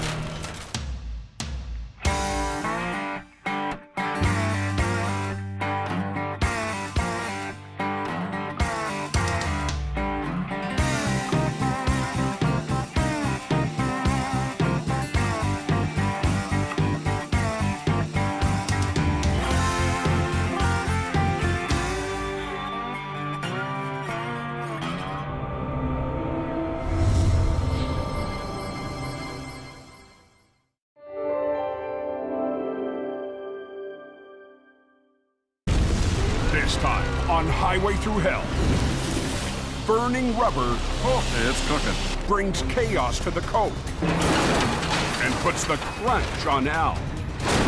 Pay attention! A bad delivery Merry Christmas, Mom. has Colin in a bind. Watch yourself. You can definitely see the fingerprints in the steering wheel. And a close call How's the pole? is Nick's next mission. Nick! On the Highway Through Hell, the last line of defense is a heavy rescue team ready to tackle any disaster. Because closure is not an option.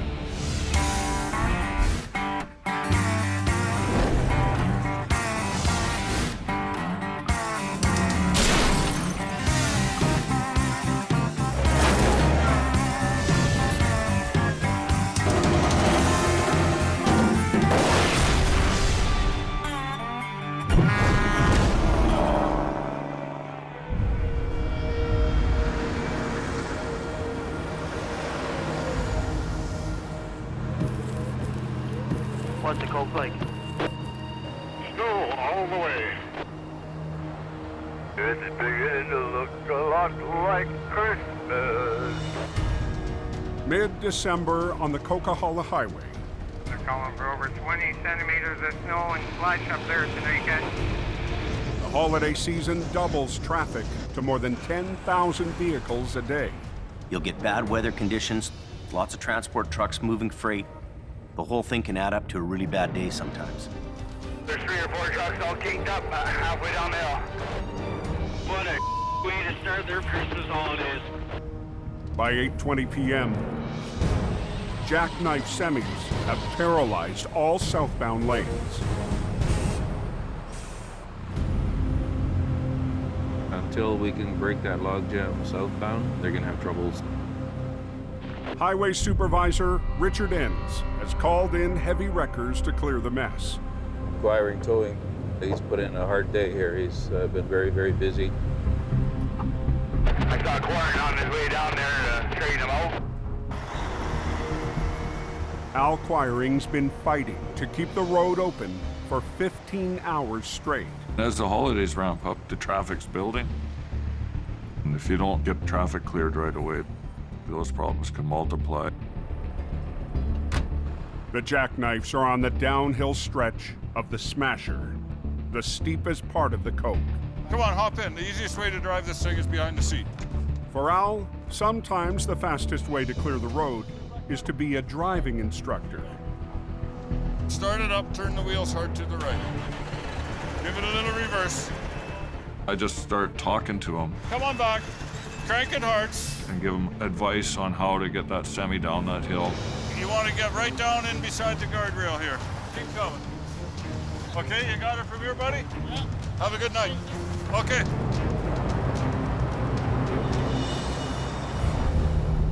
But another semi still stands between Al and an open highway. We got the highway blocked and I put the chains, then we're gonna get you straightened out and then you can change. This is my property, okay?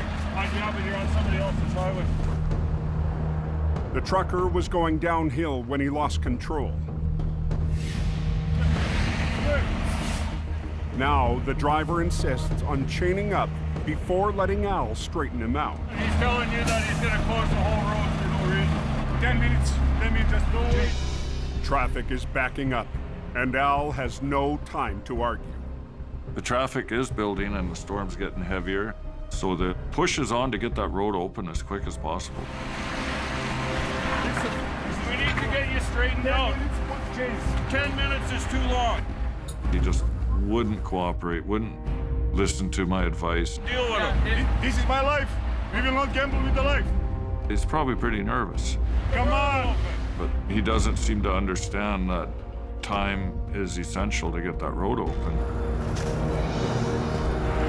The whole world is at the mercy of this guy.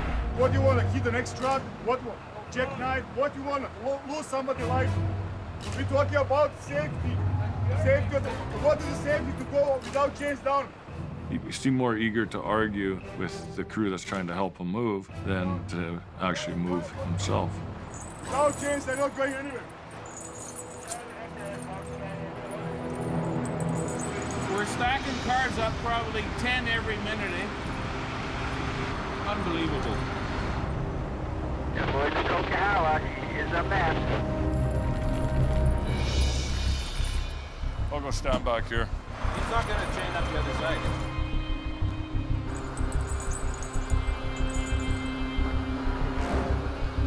So you're going to have to start following instructions. Charlie, Nick here. When did you come up here? We're having troubles with the truckers. Richard calls in enforcement. The CVSC, the Commercial Vehicle Safety Enforcement fellas, they're serious business when it comes to motor vehicle traffic.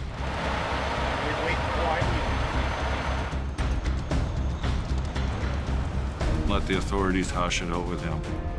It's okay to stand at the back of the crowd sometimes too. Can I get you in the truck here now, please? Right now. The driver finally gets the message. Just stay right tight against the guardrail. You'll have no trouble. There you go. See, there's no problem. Just keep coming. You got lots of room. Just ease up, put it in low gear, and just roll forward. Keep going, keep going. Sometimes you're just happy to see a guy's taillights. Okay, buddy. Back to business. With the smasher in his rearview mirror, the driver is still shaken up. Of course, I was scared. I have a 1-year-old daughter, 4-year-old son. When I got the kids, everything's changed in my life. In the moment, I was thinking I will lost everything. And I don't know. Now I'm happy. I'm very happy. That's it.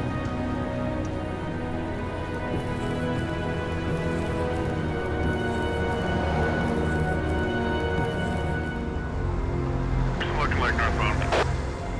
I heard something about a closure at Coldwater. 10 miles up the highway, Apparently the truck's on the northbound side and it's on fire now. All trailers engulfed right now. a truck fire has brought all northbound lanes to a crawl. How did the driver make out? Truck driver was okay. The fire started after the vehicle jackknifed and the truck's battery ignited.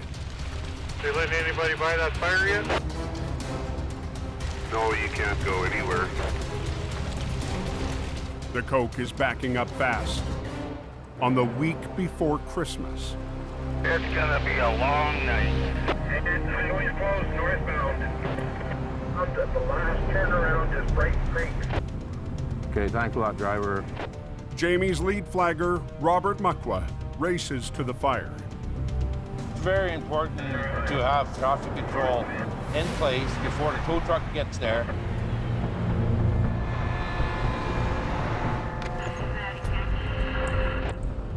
Robert sets up half a mile back from the accident to warn drivers. A lot of people are going home to their families for the holidays. Plus, we got truckers that are delivering stuff to stores and that for Christmas. The trailer is loaded with groceries. But with no firefighting service available here, authorities have no choice but to let it burn. Does anybody know if the Coke's open northbound?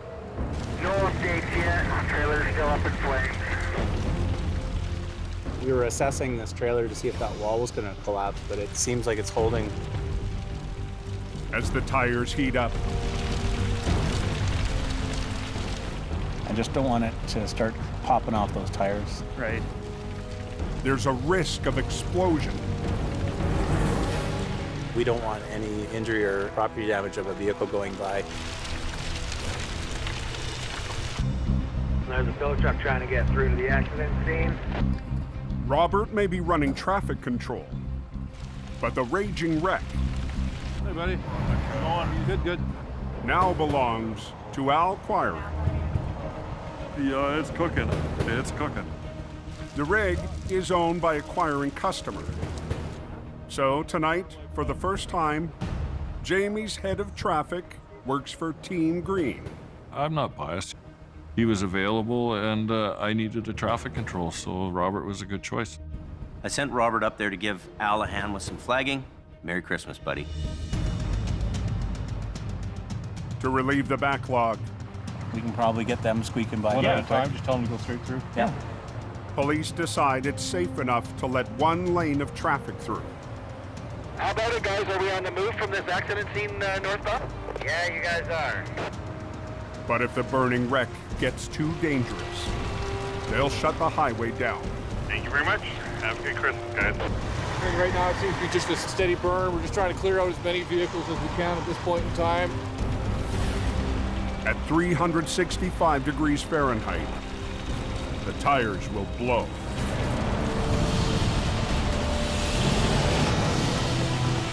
When it builds up pressure, this explodes. You can hear them.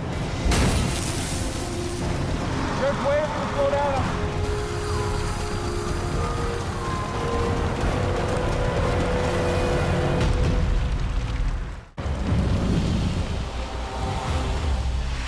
Just wait for the slow down. I want to check this out first. On BC's Coquihalla Highway, This don't look good. a burning semi has holiday traffic on hold. Truck, trailer, everything's engulfed. Al Quiring's on scene to deal with the carnage. Yeah, it's cooking. It's cooking. The risk of exploding tires has forced police to shut down the single open lane of traffic. Biggest issue is the tires exploding. Once they're done burning down a little bit, then they're gonna let the traffic start rolling again. Is it still one lane or what's going on there? Hopefully we can get one lane open here soon. Close so she burns out. Drivers with Christmas cargo can only wait and watch. Would be nice to be in Calgary in the morning. Don't know if we can make it now. Finally, just before midnight, Very dangerous. the last of the tires have nearly burned down. Al and Robert can get close enough to snuff out the flames. A first for both, working together on a wreck. It seems kind of odd that they're working with us, but I had confidence in Jamie Davis's traffic control, definitely. Well, to get it cooled down a little bit anyway. With the fire dying down, Al and Robert discuss a plan to get the traffic moving again. Want to be putting the speed down from 120 to 90 to 60? I'll leave you my extra signs. I got a stolen traffic control outfit here, and they're going to take care of the scene. Hopefully Jamie doesn't pay attention. They're going to babysit this wreck overnight. Al will be back tomorrow to tackle the wreck.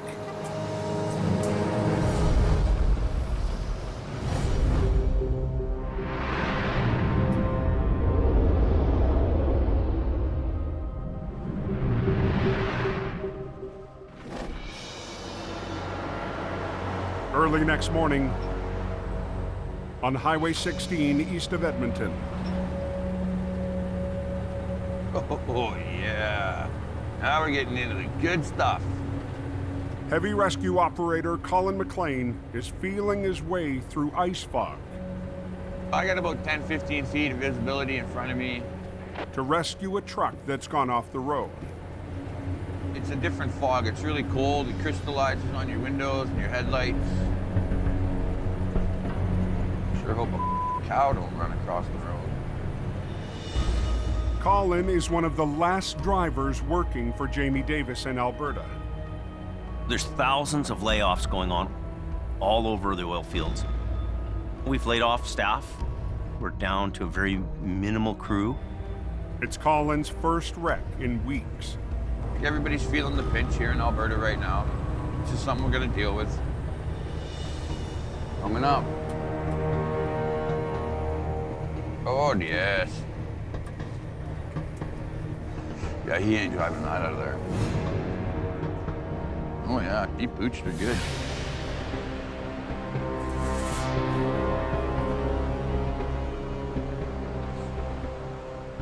The driver lost the road in the fog. Morning, boss. She's in the ditch good, eh? A bad day made worse because he's the owner of the 5-ton. It's going to be costly to fix this. More money than I make a year.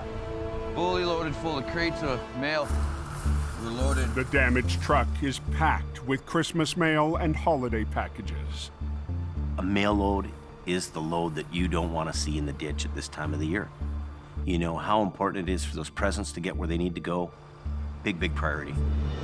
You blew the roof out of it. If I try to roll this over, there's nothing here holding that in. So what'll happen is I'll go to roll it over, all the mail is just gonna stay in the ditch. And you're not gonna be able to drive this away. The truck's totaled. He's definitely not driving this truck away. We start off loading this and getting it onto another truck. That's the first step. The truck's back door is damaged and can't be opened. But Colin has a plan. I'm gonna get my truck down in here, and I'm gonna punch the door out. The door's anyway, right? It's Oh, what do you mean? well, it's already the whole truck's. But the driver insists on leaving the door untouched. This one is damaged for sure. Yeah. We're not going to fix this, but the door can be reused. Well, he thinks there's a better way to get at the parcels. Let's rake one part of this. Through the roof. No, you're gonna end up hurting yourself. Grab it, go slow with it. Come on. Yeah, there you go. Just take the whole roof out. It's kind of what was holding in the mail, though. So, Merry Christmas, Mom. There you go, Ismail. The job's on hold until another truck and team of workers arrive to transfer the cargo. Now just let it sit. Don't hold it. Just, all right, hold it. The truck has sustained so much damage to it. If we don't empty it and we operate it, we're gonna rip the truck into pieces. We got our work cut out for us on this one here today.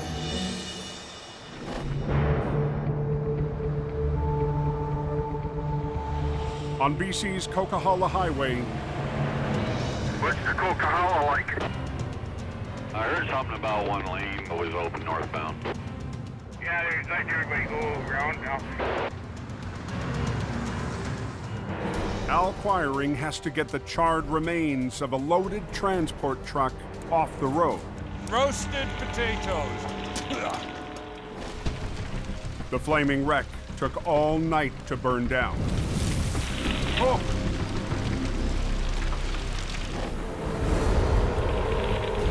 There's nothing left other than bare metal and crow food.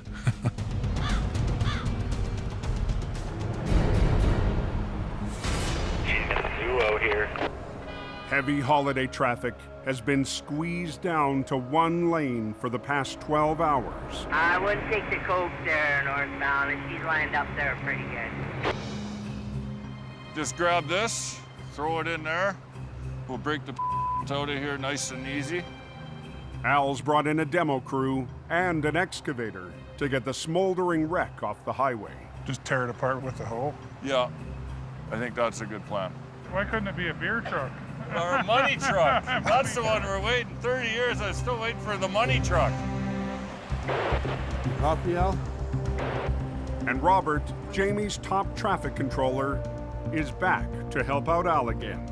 You there, Robert? I'm here, buddy, I'm here. Al knows that I know my stuff. I'm there to keep everybody safe. I make sure. And we're gonna break the truck out of there. We'll load it up on the low bed there right away. Hopefully by then we're gonna have the big demolition trailer. Okay. To keep the cleanup moving and traffic rolling, Just fold her down into a nice pile. Al will have to keep the excavator away from the single live lane. Just rip her right out, Daryl. Just scoop with the claw, roll this thing up into a super soft taco, and into the basket. Bring her right up to the front. We got about 1.5 feet there. Good, good.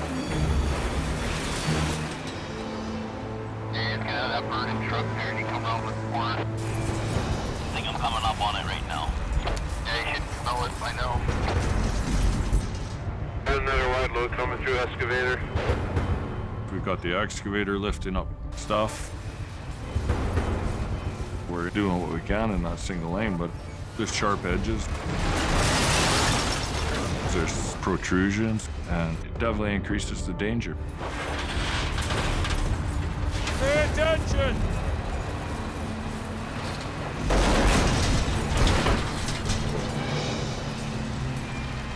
Two hours into the cleanup, the first load of the charred wreck What a mess. is ready to roll. Merry Christmas, Al. Yes, sir. Thanks again. All right, see you later. Yeah.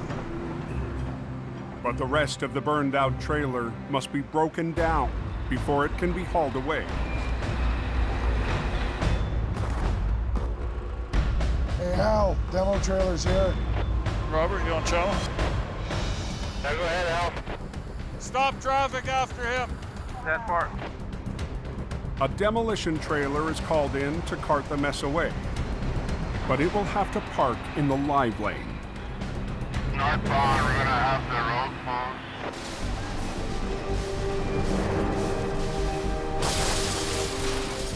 When you stop traffic, you've got 5 to 10 minutes, and then traffic is going to start to back up. It's important that you keep that traffic queue as short as possible. But the mangled trailer is taking longer than expected. When you got big bulky pieces, you can't stuff it in there as easy.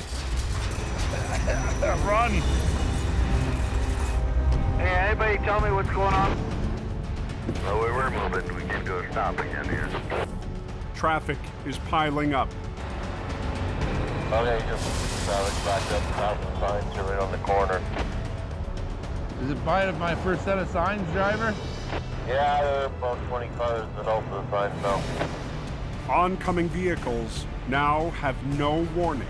My biggest worry there was somebody else coming around that blind corner and... Hey, Al, do you copy? Inquiring, do you copy? I got a line up behind me. Northbound on the Coquihalla Highway, Stay in the fast lane. We got traffic hold for now. Al's crew works fast to remove the last pieces of the burned out semi as holiday traffic stacks up. Backed up, stop the signs are right on the corner. All lanes are now closed for the excavator and demolition trailer. Is it my first set of signs, driver? But Robert can no longer warn oncoming traffic to slow down. Yeah, there are about 20 cars south of the signs now.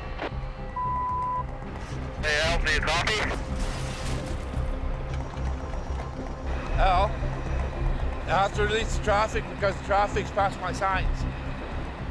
But 20 minutes after the closure, Getting all the debris and everything off the road.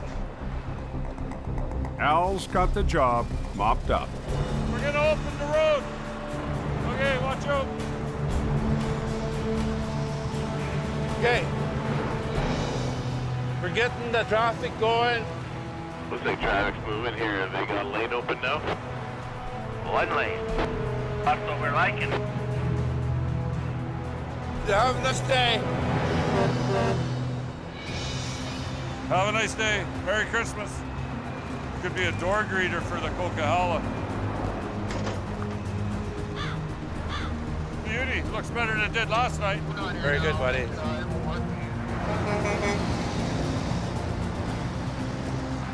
We've pulled the job off safe. We got that traffic moving as quick as possible. It won't be long till turkey dinner.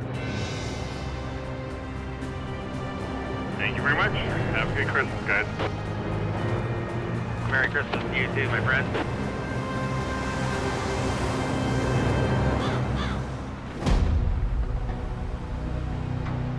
In Alberta, Colin's still in the fog, Just another day at the tow yard. waiting for a wreck full of Christmas parcels to be unloaded. The entire integrity of the roof has been blown out. There's too much weight in it. If we were to operate this with all that mail, we just have mail everywhere. At 2 p.m., a salvage crew arrives to get the mail on its way. Every year there's a mail truck, and every year we're gonna hustle to get that mail so that those presents get to where they're going.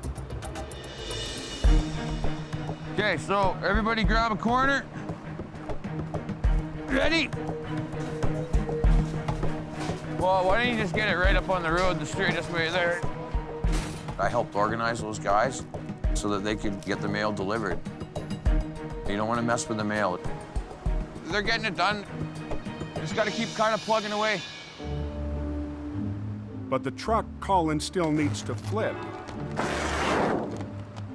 keeps getting trashed. Okay, guys, you know what would be sort of cool? If you didn't keep pulling the roof back. The more you rip the roof back like that, the less structural integrity the truck has. You leave them alone for 5 seconds. The more that the roof's kind of ripped off of it and they take out these cross beams that hold it together, it just becomes a big floppy mess. As fog starts to lift and the wreck empties out, Colin moves his truck alongside to start the recovery. I'm pulling up beside the vehicle, and I'm just gonna pull the thing right over beside me. Like most heavy rescue trucks, HR 117's winch lines are at the back. But it also has another tool that allows Colin to winch from the side pullers. The side pullers' hydraulic legs stretch out to provide an extra angle of winching and another 35,000 pounds of pulling power. That's nice, eh? When you don't have a lot of room to work with, the side puller's the greatest machine. In a conventional tow truck, I'd have to T-bone that and use both the winches off the back. The side puller, you can work off the side of your truck, keeping the highways open. Colin will use the side puller to winch in tandem with a line off the back to flip the wreck while keeping the highway open. If I can just add a couple of points, just add a little bit of structural integrity. We only have a couple of contact points that's basically keeping the box together. The only question now, will the damaged mail truck survive the recovery? Well, we're just gonna put the sunroof back on. Close it up. It's gonna be a little windy for the drive, so. You know, this could go two ways. It could go very smoothly, or that whole rest of the box could rip apart as I'm operating it. All righty. It's good to go, kids. Boss, don't come past this point, because I'm gonna upright it. So I just want to make sure I don't have anybody in here. Actually gonna be tight. To work the controls, Colin must sandwich himself between his wrecker and the 5-ton. When you upright the truck, it's sort of leaning towards you. So there's a tendency that it could, you know, fall over on you.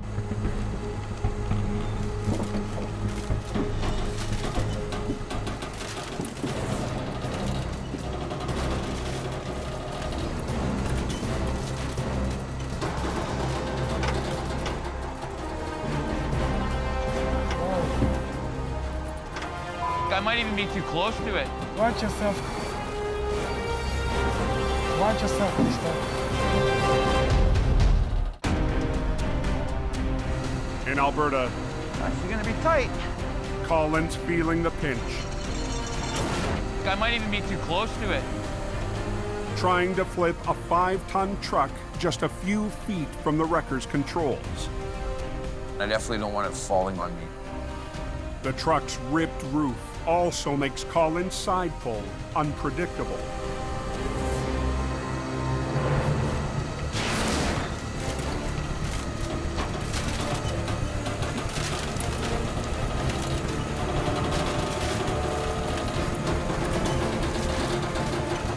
Watch yourself, mister.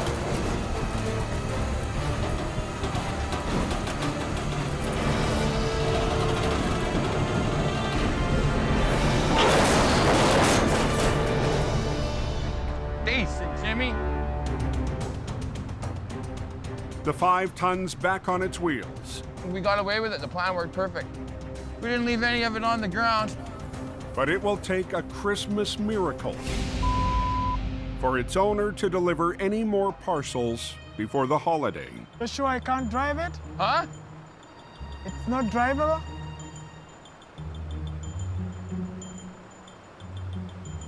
No, Ismail, that ain't drivable, buds. Not at all. It's a bad day for business. I feel bad for him. Sometimes it just really sucks. He's okay. His cargo's still intact. Those are the important things. Everybody's gonna get their Christmas packages. You just gotta kind of look at the bright side of things, and I'm sure he'll be all right.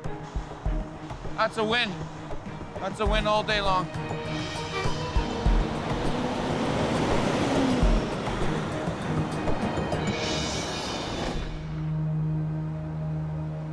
Back in BC, Holy, it's snowing.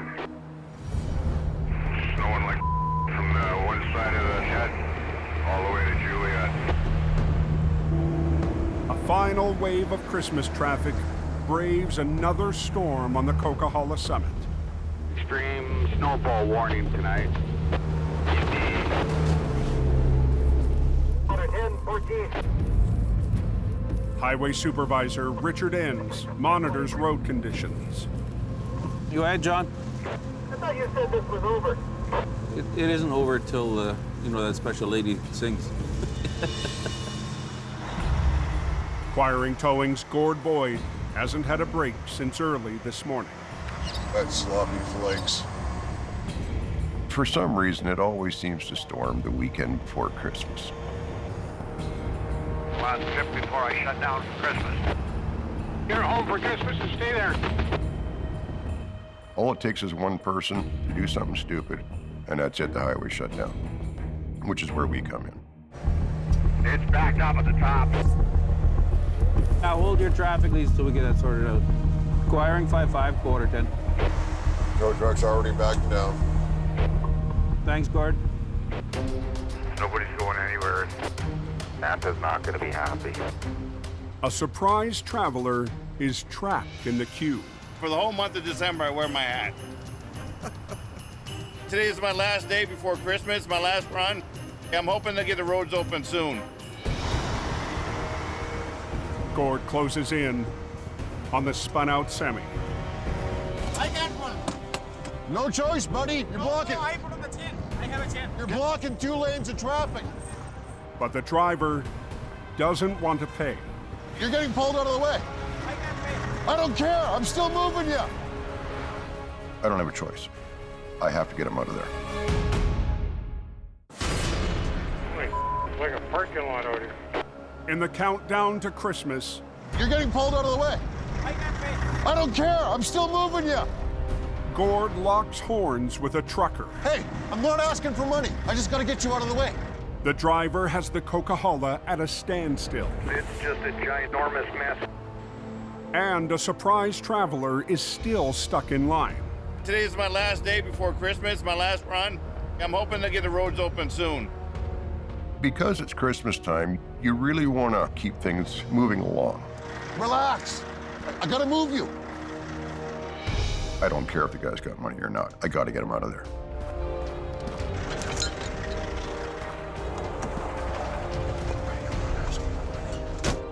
I don't want to pay. I don't want to pay. I didn't ask for money, buddy. I just got to get you out of the way. My primary concern is to keep the highway open. That's all we needed to do is get you straightened out. Gord lets the driver off the hook. It's Christmas. What the hell? Cut the guy a break. I'm heading home. Makes me feel good to get the road open. Hey, Gord, thanks for what you're doing. Merry Christmas.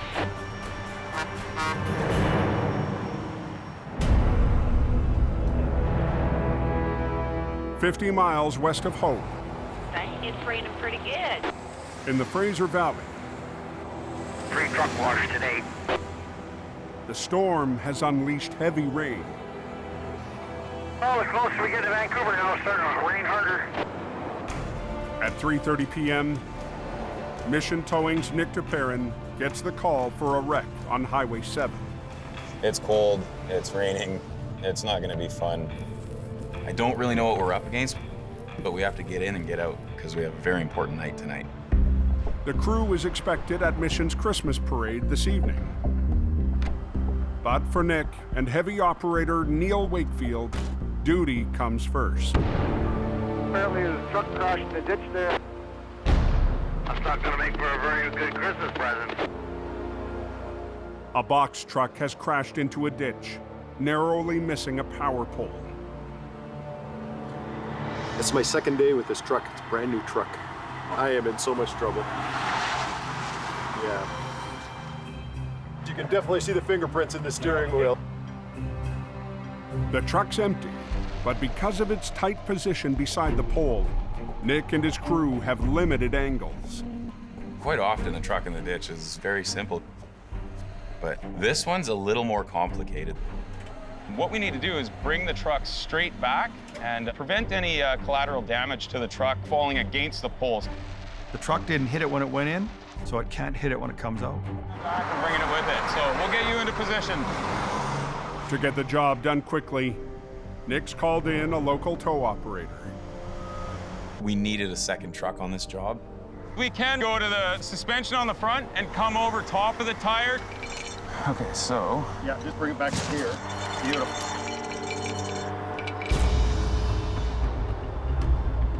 You're gonna lead with your passenger side line. I want to double check that cross member once we start pulling in there. Okay. All right.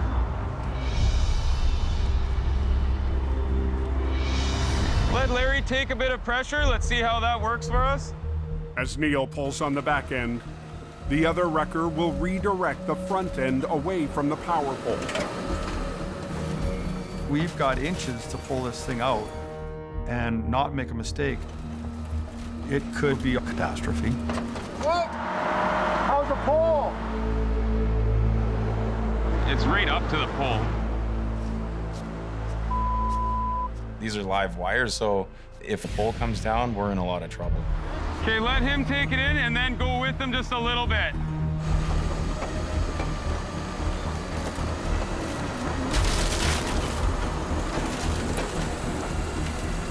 We're clear that pole now. The 5-ton still needs to make it up the steep ditch and onto the road. This one's gonna take a few different steps to finesse this thing out of here. They're aware we're gonna have to turn it, shut it down? Okay. The highway is reduced to a single lane in each direction, so the wreckers can get into position for the next pull. Unfortunately, with this part of the recovery, We need the room to work here. To lift the wreck out of the ditch without causing more damage, Do you have a big belt for a Christmas wrap around the back? Nick will try a heavy rescue maneuver with a festive name. A Christmas wrap, and it basically reaches around to the low side and just supports that truck as we bring it up. The key to the Christmas wrap is a thick strap slung around the trailer. The strap should help to cradle the box and keep the truck on its wheels while it's winched out by the two wreckers. These guys are gonna have to make sure they're operating their trucks at the same speed. If he doesn't hold the back, and if I pull one line a little too tight, that truck's gonna lean and go right over. And now we've wrecked the whole truck. Okay, here we go. Lead with this side.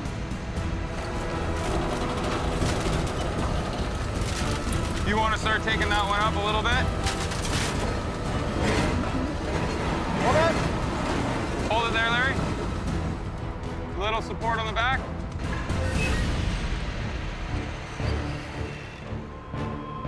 Slack it off just a little bit.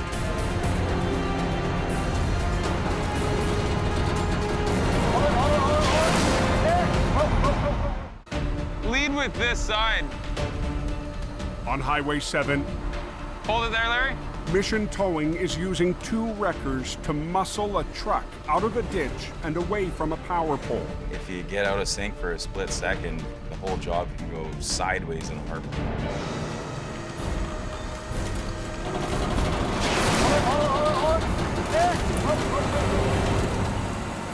Okay, hold it there.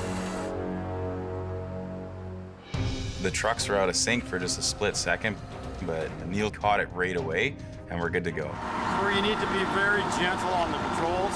That's where being experienced helps. With the Christmas wrap supporting the back end, Neil repositions his wrecker to get the truck fully out of the ditch.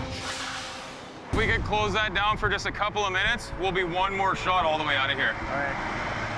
Police stop all westbound traffic for this final stage. Have a bunch of traffic stopped in front of me. So you want tension up on that one? Tension up on this one and just slack that off to let it go with it. Okay, slow it down just a little bit, Larry. Beautiful.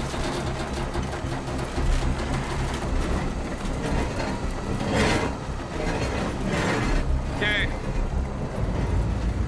We can take the slack right off of this, we're good. Neil, Nick, and the Christmas wrap deliver a heavy rescue gift. The box truck is out of the ditch. For us on this one, we're very happy that it's up onto the road. It had a potential to be ugly. Absolutely. We got lucky on this one. Beautiful day. We're gonna head back to the yard and get into the Christmas spirit because we have somewhere very special to be tonight.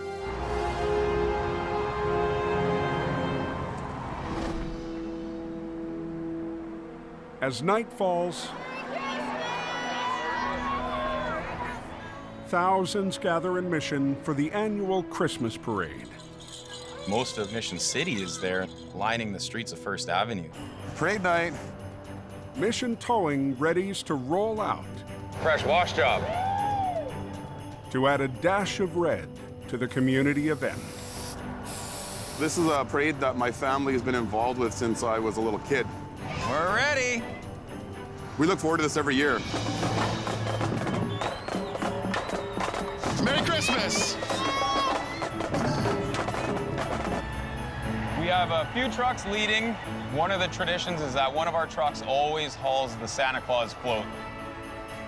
We really enjoy giving back. And if it wasn't for the people in our community, we wouldn't be here as long as we are.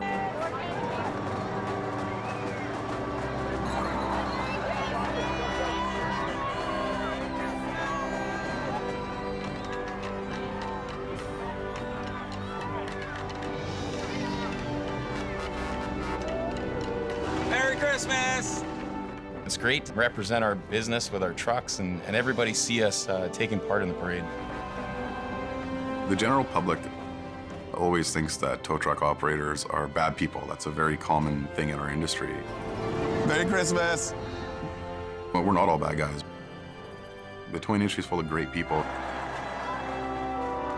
Every towing company in the world is here to help people.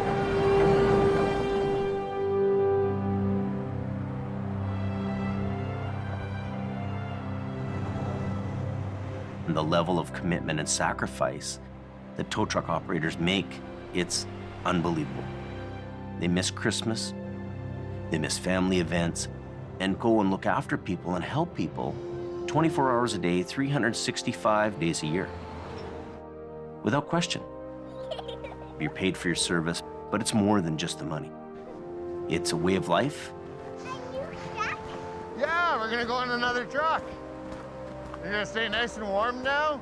It's a huge, huge responsibility that we undertake to be in this industry. Hey, buddy. That's a nice one, dude. Cool. This is the kind of call that makes a tow truck driver feel good, because you're helping a family get somewhere safe. It's about helping people up there more than trying to get hold of people's credit cards.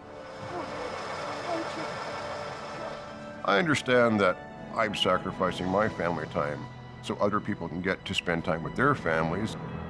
I feel good about doing that. Okay, when I lift, you lift. When I shift, you shift. Okay? When we show up, people are just in a bad situation or having a bad day. Really, we're just there to help. Okay, you have a good day now. Thank you so much. You're more than welcome. We look after you. That's what we do. It's a good feeling. Thank you, sir. You have a super Merry Christmas. Next time on Highway Through Hell. Take your brakes off your trailer! A Coca-Cola cowboy.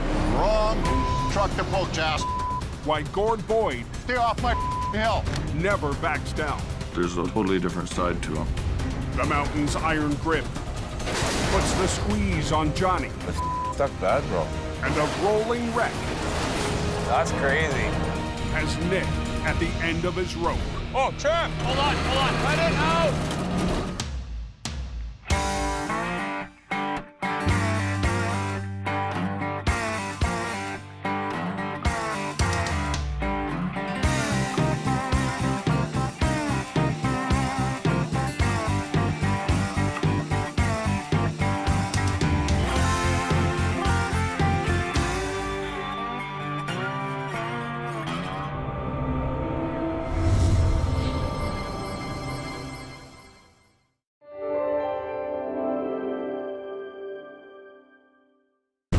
This time on Highway Through Hell. Take your brakes off your trailer! A Coca-Cola cowboy.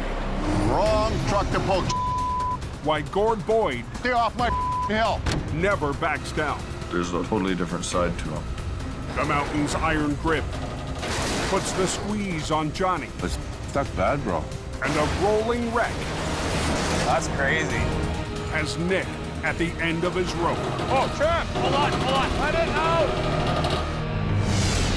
On the Highway Through Hell. The last line of defense is a heavy rescue team ready to tackle any disaster. Because closure is not an option.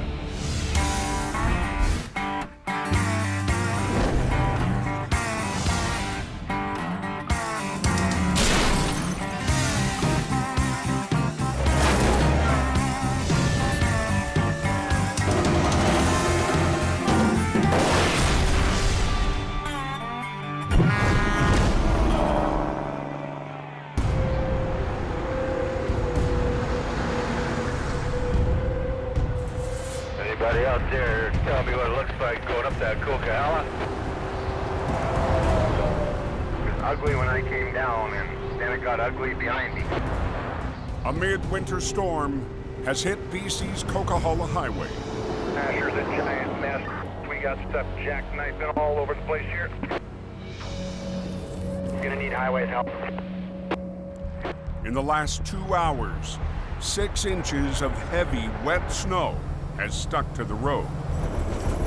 When you're up that mountain, you're on guard, you're on edge all the time. It's a very rugged, tough environment to be in. And mandatory chain-up for big rigs has been triggered. Drivers are supposed to chain up before climbing the steepest section of the cope, the smasher. I'd be kind of ticked off if I had to put my chains on to go up there. But some drivers are going barefoot, AL22 quarter 10. making big problems for Highway Supervisor Richard Enns. Yeah, you can send your traffic warrior. Oftentimes when chain up is required, the drivers choose to ignore our direction. What's the fine if you don't chain and just spin out? A lot of people think, oh, we'll throw one set of singles on, that'll work. And they're buying cheap chains. Drivers who roll the dice often only win one thing: a pricey tow from Gord Boyd. As soon as I lift off, you lift off. Let's get this done. When a storm hits, Quiring Towing is called in by the Highways Department. We have been given a responsibility to keep this highway open, and I intend to fulfill that responsibility. I curse that hill as well. And I'm sure a lot of other people curse that hill. Just a couple of truck jackknifes going down the ship. I just heard about a jackknife semi. We're going to back down real quick and see if we can do something about it. Gord's battled the hill for Quiring Towing for 7 winters. Oh, yeah.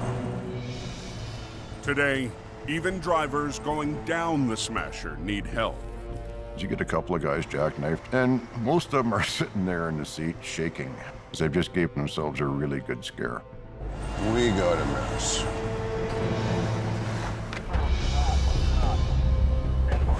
Okay, here's what I want you to do. Put your trailer brakes on, put it in gear, turn your wheel hard left. I'm trying to tell the driver what he needs to do in order to get down the hill safely. Okay, keep coming, keep coming, keep coming. Now remember, keep your wheels rolling. As long as your wheel, okay, brakes off the trailer. One down. As soon as one driver is on his way, another is in trouble. Don't try and go down the hill too slow. That's why you got in this position. I feel sorry for this guy. He's terrified. Okay, trailer brakes on again. Okay. I need him to overcome his fear. Come on. And to let the truck roll. Okay, come on. He thinks he's gonna have a runaway, but it's not what's gonna happen. Okay, we'll go to plan B. We have sand handy, we have shovels handy. That'll probably help. Take your brakes off your trailer! Trailer brakes off! Brakes off! Okay, do not touch your brakes going down the hill. Try and hold them out at 20 or 30 kilometers per hour. Give her. Just call me the truck whisperer. Big relief to see him going down the hill. Now I can concentrate on the guys coming up the hill. Oh, we got guys spun out all over the place. With too many truckers not chaining up. I got 2 B-trains spun out side by side in the top corner, and I'm behind them. Gord's patience is wearing thin. This guy here tried one set of chains and he's stuck beside you. How many sets of chains you got on? I have 1 set of chains. 1 set of singles? And it always works. And I would have been fine until this car got spun out beside you. You know what? Put more chains on. That is what irritates me. He's blaming everybody else but himself.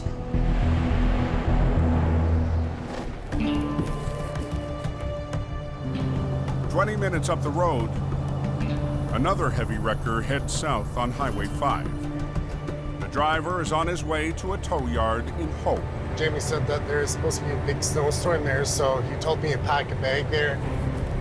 I expect to stay a couple days. If the roads get really bad out there, to give them a hand. Born and raised on the prairies, Johnny Tipton has worked for Jamie Davis in Alberta for the last 3 winters. Johnny is a survivor. He should be on a tow truck survival show. He is just a go no matter what. I like driving truck. I like being by myself. I like the varieties of work that we do. Coming down, Johnny. Alongside Colin McLean, Johnny's conquered big wrecks on the flat prairie roads. Johnny's got a quiet confidence about him, for sure. He knows what he's doing. It's just Johnny. Good to go. But with Alberta in the grips of an economic crash, Jamie will give him a shot at heavy rescue on the Coke. Alberta's slow, there's nothing going on there for him, so I think this is our best bet. I've never driven this road, so I'm not sure what to expect. I've heard stories about this highway. Definitely in unfamiliar territory there. This is a whole new environment for me. The Coca-Cola, you gotta respect it, because it can end your driving career in a heartbeat. We know that Johnny's a great guy to have on a truck. A little bit new territory for him to try to work here. I hope it works out. After a long day on the road, Johnny Tipton finally reaches Jamie's yard in Hope. Johnny, you made her. Yeah. Cool. How'd you like your trip down? Good. Yeah? It was pretty cool, driving out the mountains for the first time. I hope Johnny can fit in around here and be part of the team. That means getting along with lead driver, Scott Bird. Scott's a very experienced operator. Sometimes he rubs people the wrong way, and I hope that doesn't happen with him and Johnny.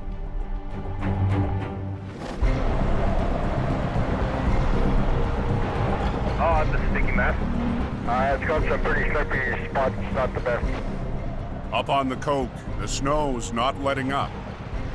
Every time you come back down this hill, it's like a different world. Al Quiring has now joined Gord on the battle. We have a lot of those kind of drivers that just don't think ahead. Al's on his 5th tow-up of the last hour when he passes a small car in trouble. We got a stationary vehicle in a 120-kilometer-an-hour zone. Could be an escalating situation where somebody starts a chain reaction. The driver has a fully loaded trailer on his hitch. I got a job in Saskatchewan, and we're hauling everything that we own. Al already has a semi on his hook, but decides to add the extra load to his train. You can only wonder who would take a front-wheel drive car that's loaded to the hilt, in the back seat full of clothes and who knows what else. Yeah, next time instead of renting the trailer, rent the van. Get going, you guys. You know, sometimes it's easier to just take 5 minutes to get that guy out of a dangerous situation.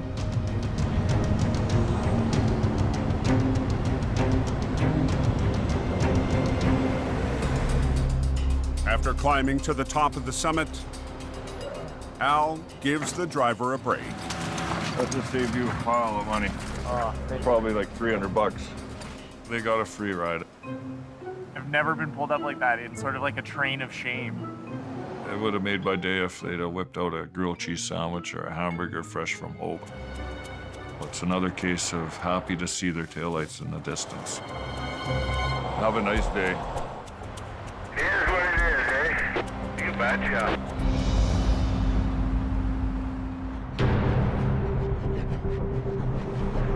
I just passed the first MVI up the hill. That snowed up there is pretty slick coming down. As night falls, the storm is only getting worse. I've almost been in the ditch twice. Now all this traffic's gonna polish this road up nice like a skate rink. Highway sanding crews are out in full force. Loaded Zodkiss, loaded. No, it only takes one truck to mess it up for everybody else. Just one. It's a gong show at times. Just up ahead of you, there's a truck in this ditch there, northbound. 8 miles up the hill, Jamie's lead flagger, Robert, has just arrived to the scene of an accident.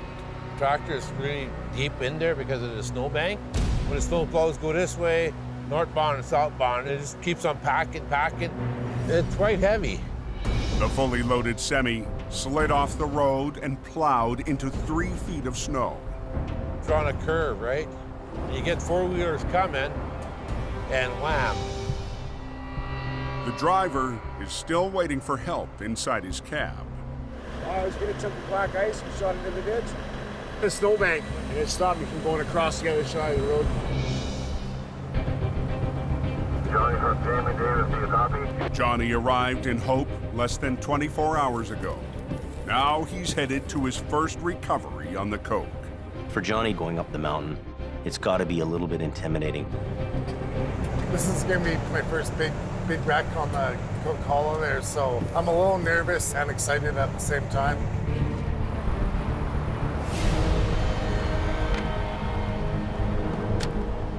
Johnny's out of his element. He's gonna have to be very careful because you can find yourself in trouble in a hurry. The truck and trailer was in the ditch with a lot of snow there, so it was in there pretty good. Guys, you just turn around right here? Or you want to go turn around down there and shoot her back this way? I'm thinking I should hook up that back there. Johnny decides the best way to rescue the 70,000-pound rig Pull it backwards. Should work. is to pull from the same direction it went in. Well, let's hold traffic, bro. Okay, I'll be quick. But the heavy mountain snow could add another 20,000 pounds of resistance. The snow in BC is very wet, very dense. It's a very different snow from Alberta. For a guy who's never done it before, that's a big challenge.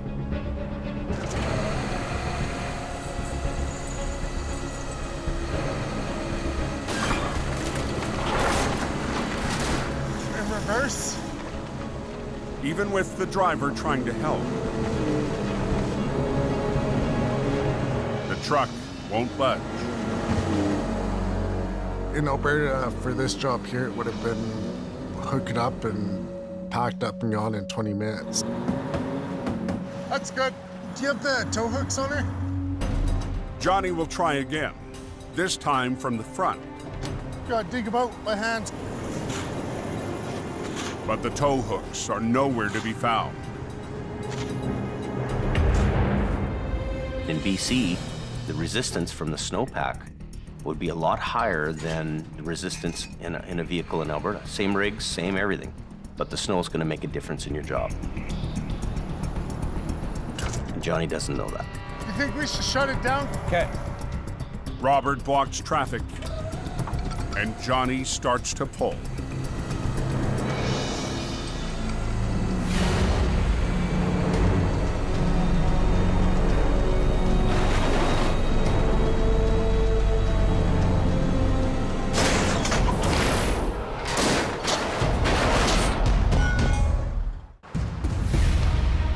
Anyone know what's happening here? On BC's Coquihalla Highway, Now we're blocked here going northbound. They're pulling this truck out. a semi locked in heavy snow Gonna snap. has stumped operator Johnny Tipton. They snap the pin? Yeah. The snow's iron grip has sheared off the toe pin. This is sucked in there so good. It's Johnny's first recovery on the coke. No, I was hoping it'd be a little more simple than this, but it's a whole new environment for me, that's for sure. There's always some curveball that comes from somewhere and kicks you in the ass. Johnny needs a new angle to get the driver back on the road. Thinking right here, slide it out that way. That's a pretty lots of so Yeah, that's what's holding it That's up what's right fighting us right there, so. It's like the snow is a big hand and it has a hold of that truck. To help break the suction, Johnny decides to pull from the side.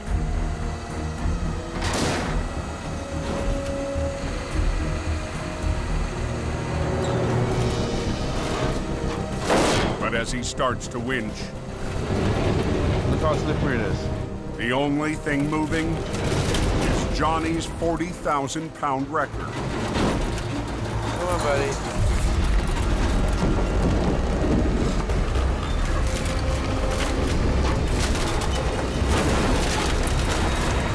Come on, buddy. Come on. The dense snow refuses to let go of the rig. Six, man. Johnny has run out of room. He's a fish out of water. You got to adapt to your surroundings. You got to learn fast. You got to learn on your feet. And you got to come up with a new plan. Oh no, she's a snowing. 6 miles south. In VSA 12, he didn't make it very far. He got to the top corner. Gord Boyd is back on the mountain. There's 2 spun out just outside of the shed there. They're both in the slow lane. Sometimes the snow comes down so quick and so hard, you just can't keep up with it. Let's go see what this fellow's problem is. Another driver on one set of tire chains has spun out on the smasher. He didn't make it very far. Buddy, what are you doing? As soon as I get a second truck stopped beside you, the highway's closed. People who just don't get it. You're in the middle of the highway, you're blocking the highway. God, these guys drive me nuts. Everybody says, well, nobody can get up this hill. And I go, well, let's see. Have you got tow hooks? You got it in? Lock? As soon as I take up slack, lift it off and just start grabbing gears. Oh, yeah. You know, if they had chained up properly in the first place, we would never be having that conversation at all. I just got both of us up the hill. What's the difference? Oh, hey, I know what it is. I got chains on all my tires. But as Gord heads back down the hill for his next customer, that better not be a truck you got on. It's already on the hook of another tow truck.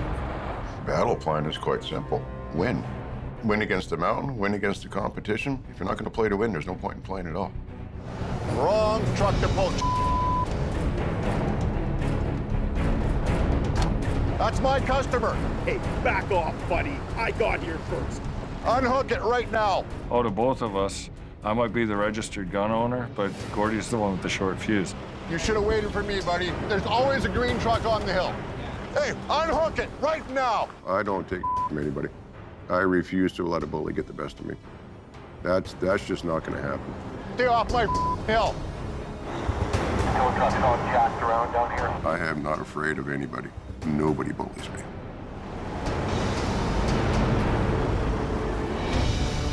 Anyone know what's happening here?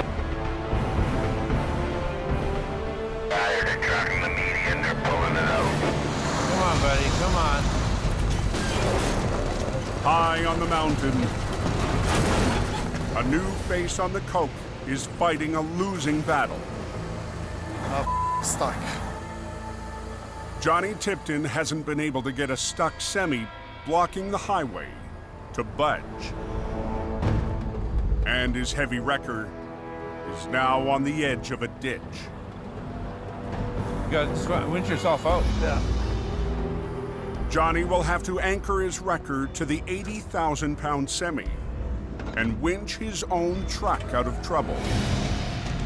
For Johnny doing his first job in BC, running a brand new truck that's worth $500,000, you've got huge responsibility and a huge weight on your shoulder. You just have to soldier on.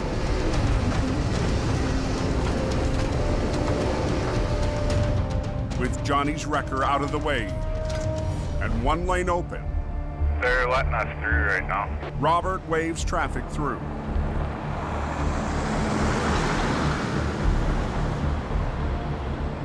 I can't believe it's not coming out. No, it's stuck bad, bro.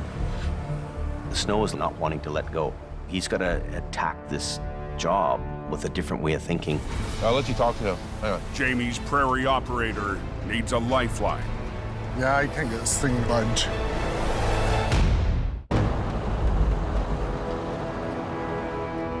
I can't believe it's not coming out. No, it's stuck bad, bro. A semi stuck in heavy mountain snow has Jamie's newest mountain operator in trouble. When you're out of your element and things aren't going right, you got to figure a way through this problem. I'll let you talk to him. Hang on. Johnny calls for backup. Hey. Yeah, I can't get this thing to budge. Snap the tow hook there. It's not budging. Does hurt the pride a little bit to call another operator to come show you how to do it. I just got a call from Johnny, and he's having a problem getting his truck out of the ditch. Jamie's lead operator, Scott Bird, is on his way. I don't really understand how he could be having a problem. That truck he's driving can pull a bloody mountain over.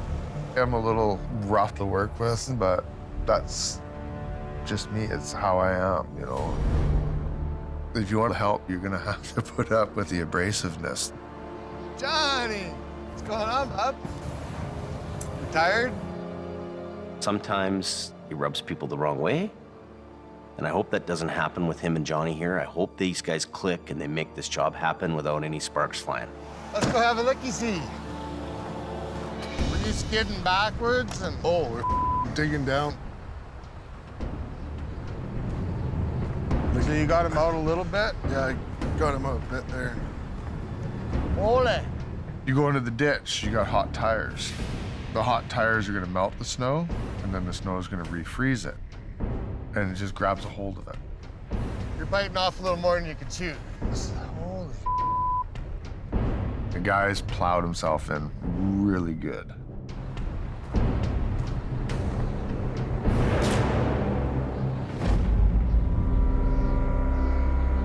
Looking pretty white up top. By midnight, traffic heading up the mountain has finally tapered off, giving Gord Boyd time to think about his clash on the highway tonight. I learned how to deal with bullies. I learned how to develop thick skin. Gord's faced a lifetime of battles that began long before he ever drove for Quiring Towing. People don't realize as a heavy-duty operator that there's a totally different side to them, which is unseen. I stuttered badly when I was a kid. And it was pathetic. I couldn't string 5 words together in a sentence if my life depended on it. I got beat up a lot until I started fighting back. When you're a kid, the worst thing you can be is different. Because all the other kids are going to pick on you because you're different. It's been the driving force in the last 20 years of my life was to overcome my stuttering. It took me a lot of time to get over, and still do it to this day. And it's just one of those things I carry with me.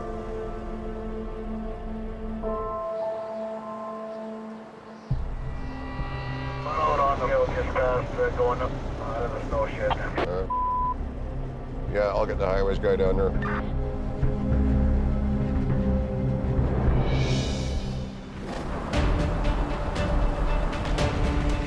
Up the highway, Jamie's most experienced heavy rescue operator has a plan.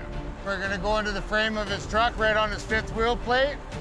Really good and strong in there. So if you got another big 5/8 chain. You have to break everything free. When we're doing big bad pulls like this, going to big bad chains, buddy. Scott gets Johnny to drag out his biggest chain. Johnny's experience has been out in Alberta.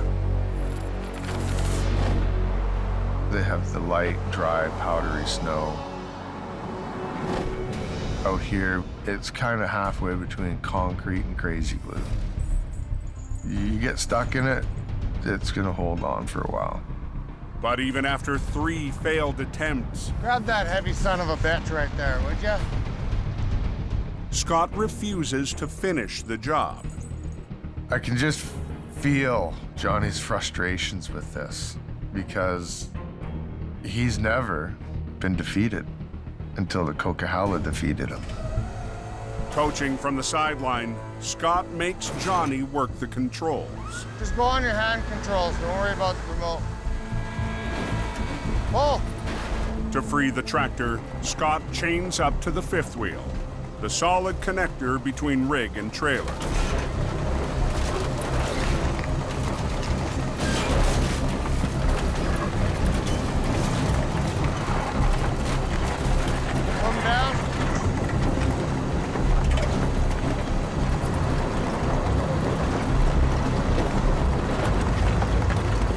Johnny, kick her loose. Get yourself turned around, Johnny. And Scott has another tip for Johnny. Can't do a big long pull here on this, Johnny. I said you gotta do short little jobs, little short plucks. Run a line down to this chain here again. Okay, give him a little tuggy-wuggy. We're just gonna do another little pull at the back there. I'm gonna get the guy to leave his wheels the way they are for a few minutes. Good enough? Yeah, just move it around a little bit. Pull, pull, pull, pull. Get everything set up the way you want it. Where you booming? Pull, little bumble, pull! Robert lets one lane of traffic pass by. Pull!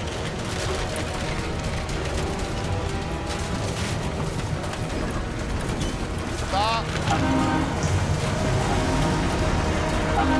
Stop. Pull, little bumble, pull! On BC's Coquihalla Highway, Stop. Johnny needs to hit reset on the last stage of his toughest recovery. When I was pulling there, it was kind of taking the weight off my front end of the truck. You gotta pay attention to what your truck's doing. Pull! It's just experience. It's a learning curve. Hey, Robert, shut her down.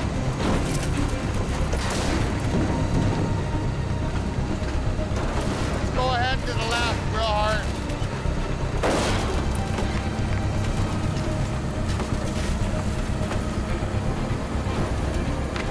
Turn your wheels hard to the left.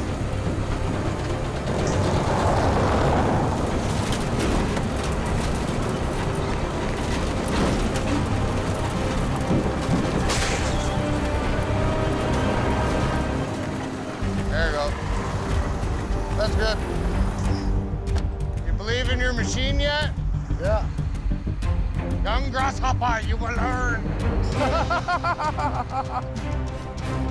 3 hours after Johnny's first mountain recovery began, the job is over. I'm happy now, we're out, so he's just gonna tow me up. That'll be it for me. Thanks for helping me out, man. Scott didn't come there and just take over the job. He just showed me what I should do to break it free. There's always different little ways of doing things. You're just learning something tonight, right? If I didn't have the respect for Johnny that I do, I would have just kind of pushed him over, and I didn't want to do that to Johnny because Johnny's a great guy. He was taking a big bite of the pie. He should have just took little ones. And he's learning. Burton's. Scotty did the coolest thing. He mentored Johnny along, and I'm really proud of him for doing that.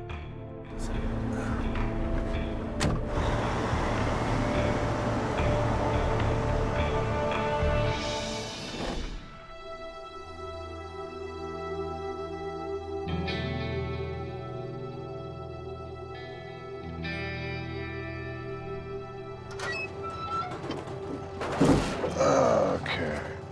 On a rare, slow morning at the quiring yard, Gord gets a visitor. Hi. Hi. What's your name? Caden. Caden? I'm Gord. A 9-year-old who shares Gord's passion for tow trucks. You like trucks, do you? Yeah. Yeah? Like these big ones? And something else. He's going through the same thing I went through, and I really feel for the kid. I was just wondering what that looks like. There's all my recovery chains and the blocks. We had a house fire, and then he didn't speak for quite a few years. And when he started to learn to speak, we noticed a speech stutter. I kind of just stutter when I'm excited about stuff or something like that. It's a story that hits close to home for Gord. In 1967, I was 7 years old. Standing on a street corner, waited till traffic stopped, took 2 steps and got hit by a motorcycle. And immediately after started to stutter. Back in the 60s, no one knew what PTSD was. That term didn't even exist. No one saw the connection between childhood trauma and stuttering. Do you want to see the inside of the truck? Sure. Hop in, I'll jump in the other side. You hop in there. This is my office. This is so cool. It is cool, isn't it? This thing is built to pull. This thing is built to pull anything. Is there people giving you a hard time at school for your stuttering? Yeah. There's gonna be a couple. And you know what? There's always gonna be a couple, guys. I used to stutter really, really bad. Like seriously, and it bothered me.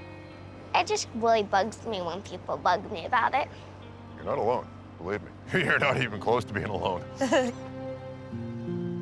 I wish I'd have had someone like me when I was his age to talk to me, because I didn't have that. Everybody thought I was broken. Probably the coolest truck I ever seen. Right on. So it's really impressive. Thank you. I'm glad you like it. You know, I really do hope I help the kid a little bit, because I remember what it was like when I was a kid and going through that, and kids are cruel. You have yourself a good day, Caden. I'm glad you came by. Bye. Bye.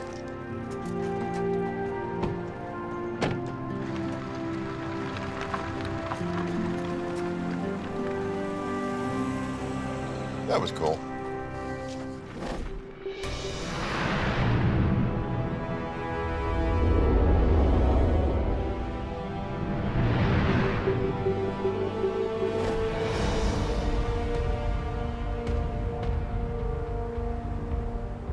"50 miles northeast, in the backcountry near Harrison Lake, BC.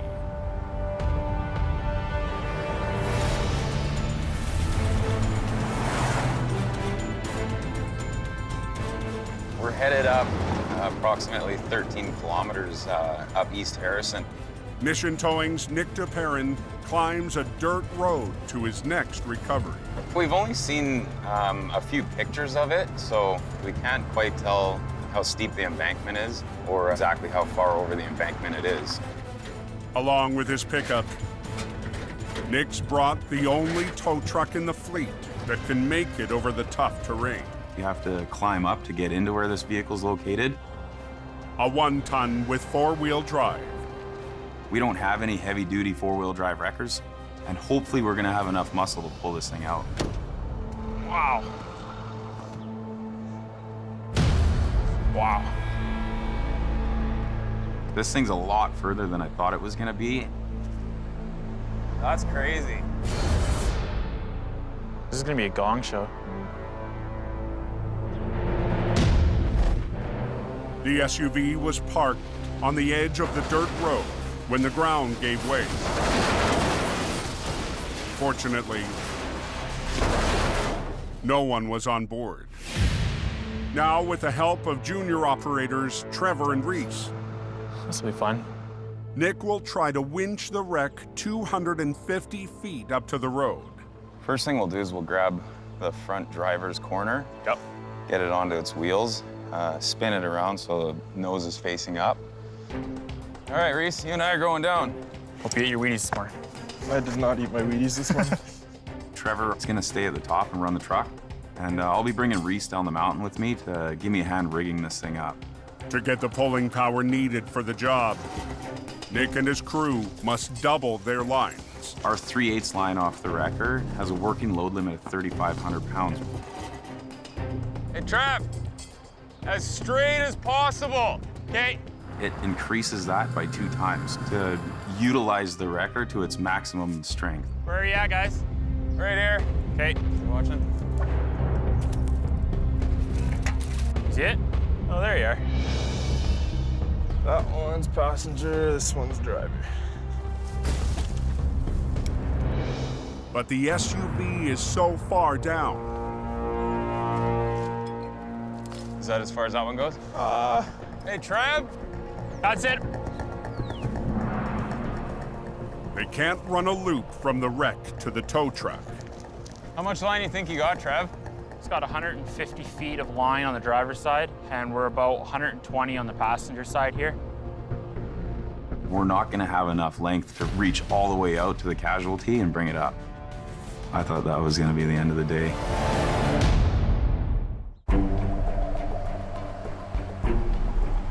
That one's passenger, this one's driver. In the hills above Harrison Lake, BC. Oh. Hey, Trav. Nick's at the end of his rope, trying to haul a crashed SUV 250 feet to the road. That's it. We're not gonna have enough length to reach all the way out to the casualty and bring it up.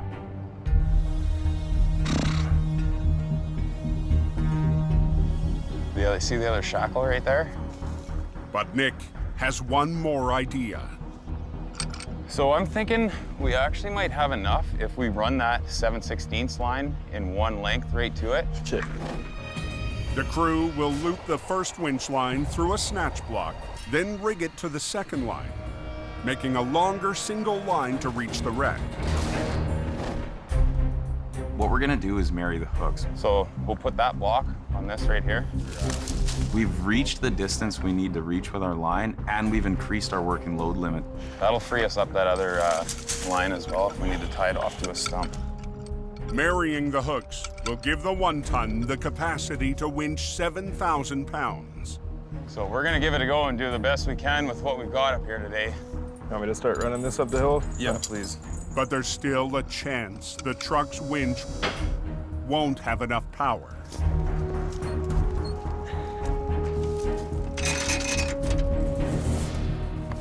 Hook that onto that hook.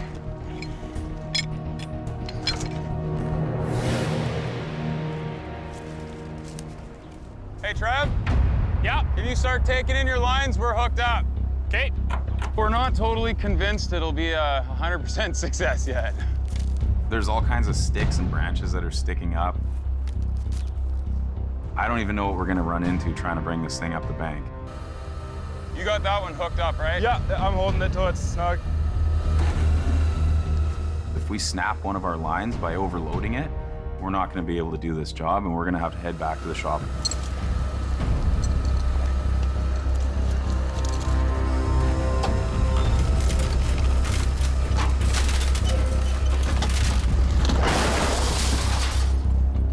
The wreck is on its wheels. Now the mission team must get it up the steep slope. I'm hoping that we have enough truck to pull it up. Hopefully we don't run into too many hiccups along the way. Just gonna see if I can turn the wheel. As long as it doesn't get hung up on anything, we should be okay.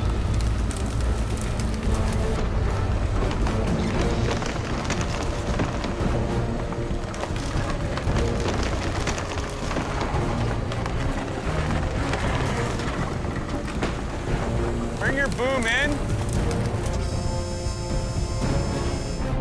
Line? Yeah. But just 30 feet from the top, the load is fighting the small tow truck. Hold on. Oh, Sure.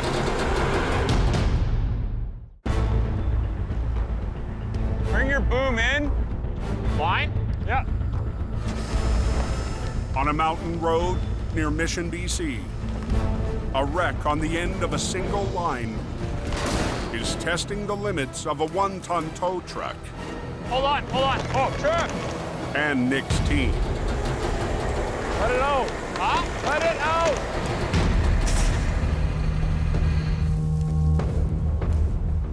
We're just hung up on a stump that's under there. There's a stump jammed underneath the one side of it. It's brought this recovery to a complete halt, and our truck is maxed out trying to pull on this thing. Okay, can you try letting it go down, see if we can go back over that stump? Okay.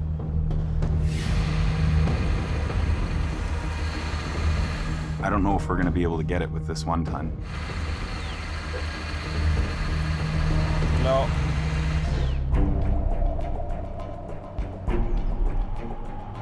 Only got a couple hours left of daylight. We have enough obstacles during the day. At night, this job's gonna become impossible. We don't have a lot of options up here, so I'm just gonna grab a log and try to put some leverage on this thing and see if we can get it to pop over this stump. Pick it up. Yep. Okay. Work your passenger line first to bring it this way a little bit. Okay. And then just walk it up. Walk it up. Wherever it gets hung up, work that other line to try and guide it up through there.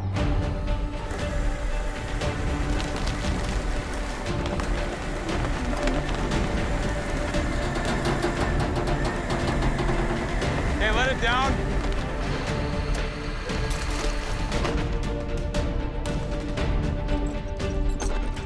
So hopefully it pivots a little bit and comes off that stump. Okay.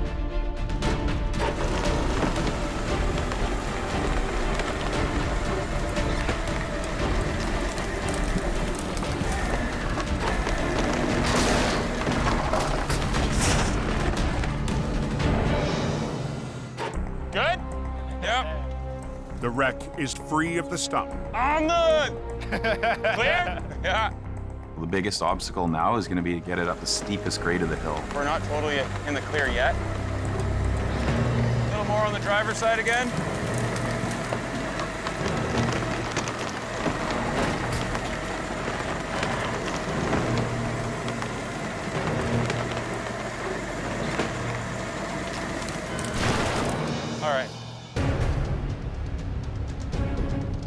Lead with this side just a little bit.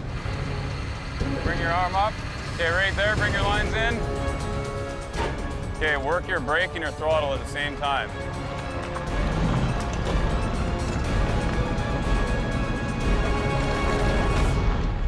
Just before dark, We got it out. Reese, my man.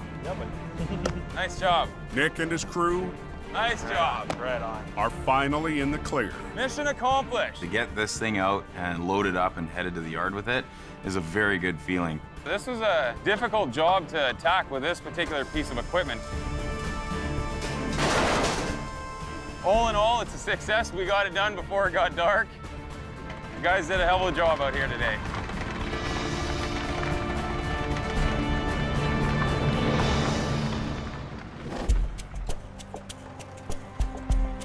The next morning, at Jamie's yard in Hope, Johnny. What's going on, buddy? Well, this is it, man. Yeah. Living the dream. Johnny Tipton is still recovering from his rough night on the Cove. The weather and the environment here is so much different from Alberta, right? This industry is a tough industry because you're getting different jobs thrown at you all the time. A couple little learning curves you'll go through, I'm sure. It's not the first one, it won't be the last one.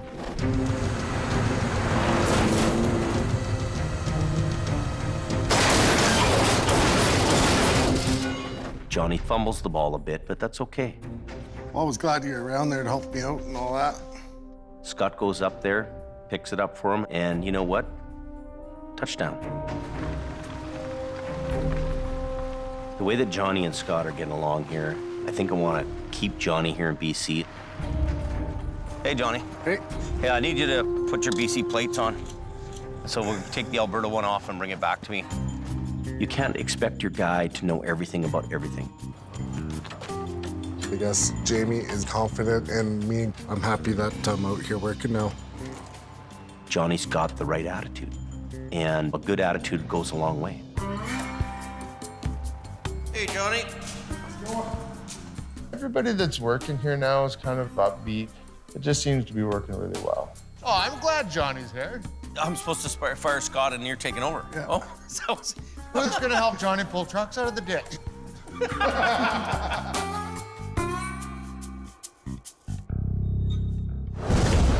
Next time on Highway Through Hell, Wind her up, give her some throttle. a battle in a bog Like three big fat elephants. We're gonna lean into it. has Al in deep. Man against machine. Whoa! A crash in the canyon Everybody do a little bit. puts Jamie to the test. Try to work together. Hold it.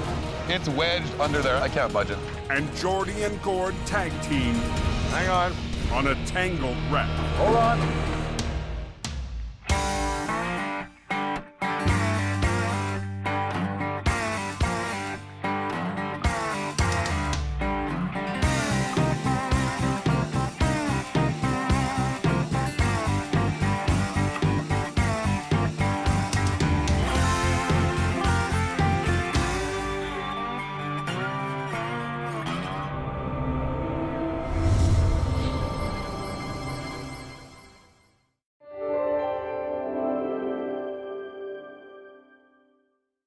This time on Highway Through Hell.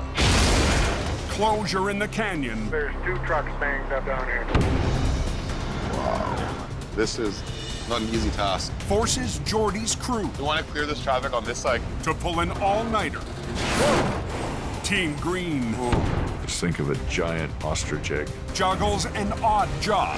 Uh-oh. And Jamie's top man There will be words exchanged over this. cleans house. On the Highway Through Hell, the last line of defense is a heavy rescue team ready to tackle any disaster. Because closure is not an option.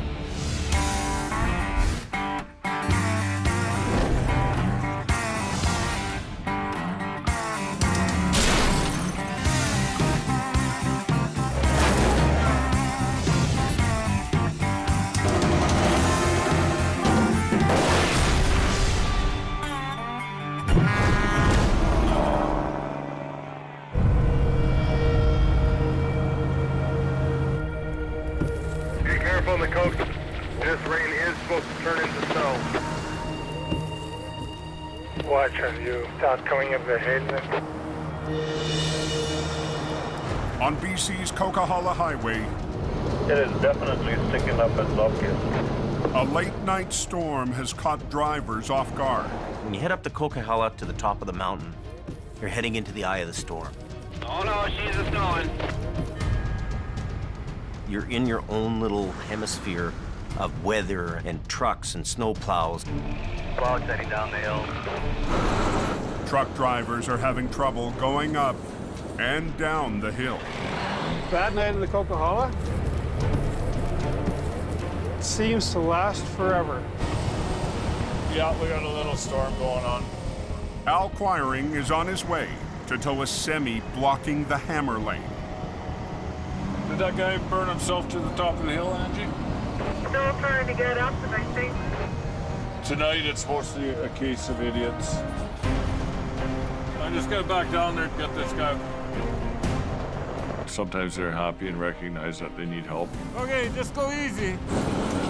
And then there's other people that seem to be content with being stuck in one spot.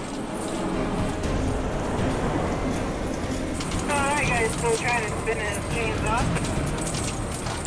Oh, he's got her full throttle there, so it's a little bit dangerous to be hooking on. I'll just wait till they blow something up.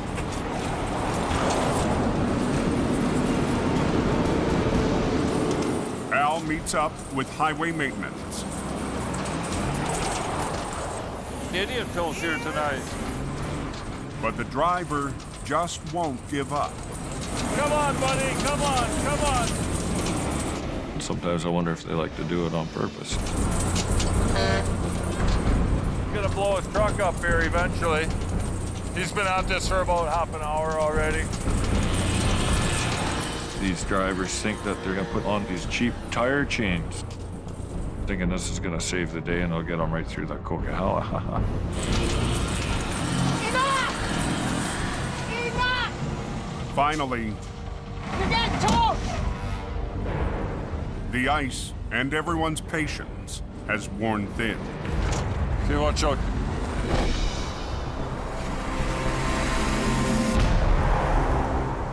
"40 miles away in the Fraser Canyon, Running into some reduced visibility. Pretty scary out there. dense fog is slowing down the overnight freight runs. Can't even see where the hell I'm going here. Just after 9 p.m., Okay, we're stopped up here. traffic in the canyon grinds to a halt. Two fully loaded tractor trailers have collided, shutting down Highway 1. There's a lumber truck rolled over there. Freight all over the road. There's 2 trucks banged up down here. An accident between a B train loaded with lumber and a courier truck full of mail has scattered debris across all lanes. Now we have a complete block of the Trans-Canada Highway. Oh, this could be hours.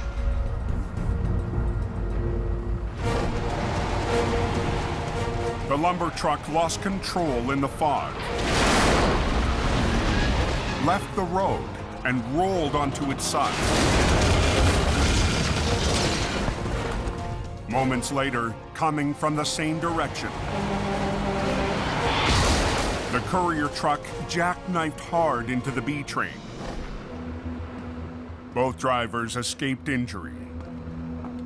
The courier driver is still on scene. There was no way I was going to be able to stop. Slammed into him at about 100 kilometers an hour. Scared the you-know-what out of me. They're going to need some heavy equipment to clear all this. Hey, buddy. Was fully loaded with lumber. Mission Towing already has one driver at the wreck. We're having a party on Highway 1. 10 minutes later, Jody DeParent arrives to lead the recovery.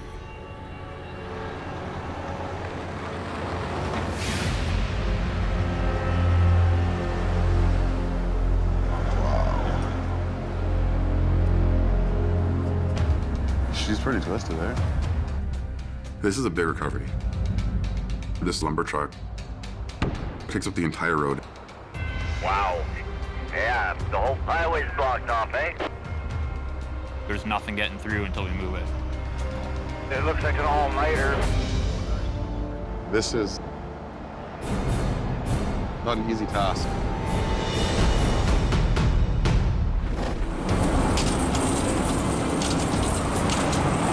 Back on the coke.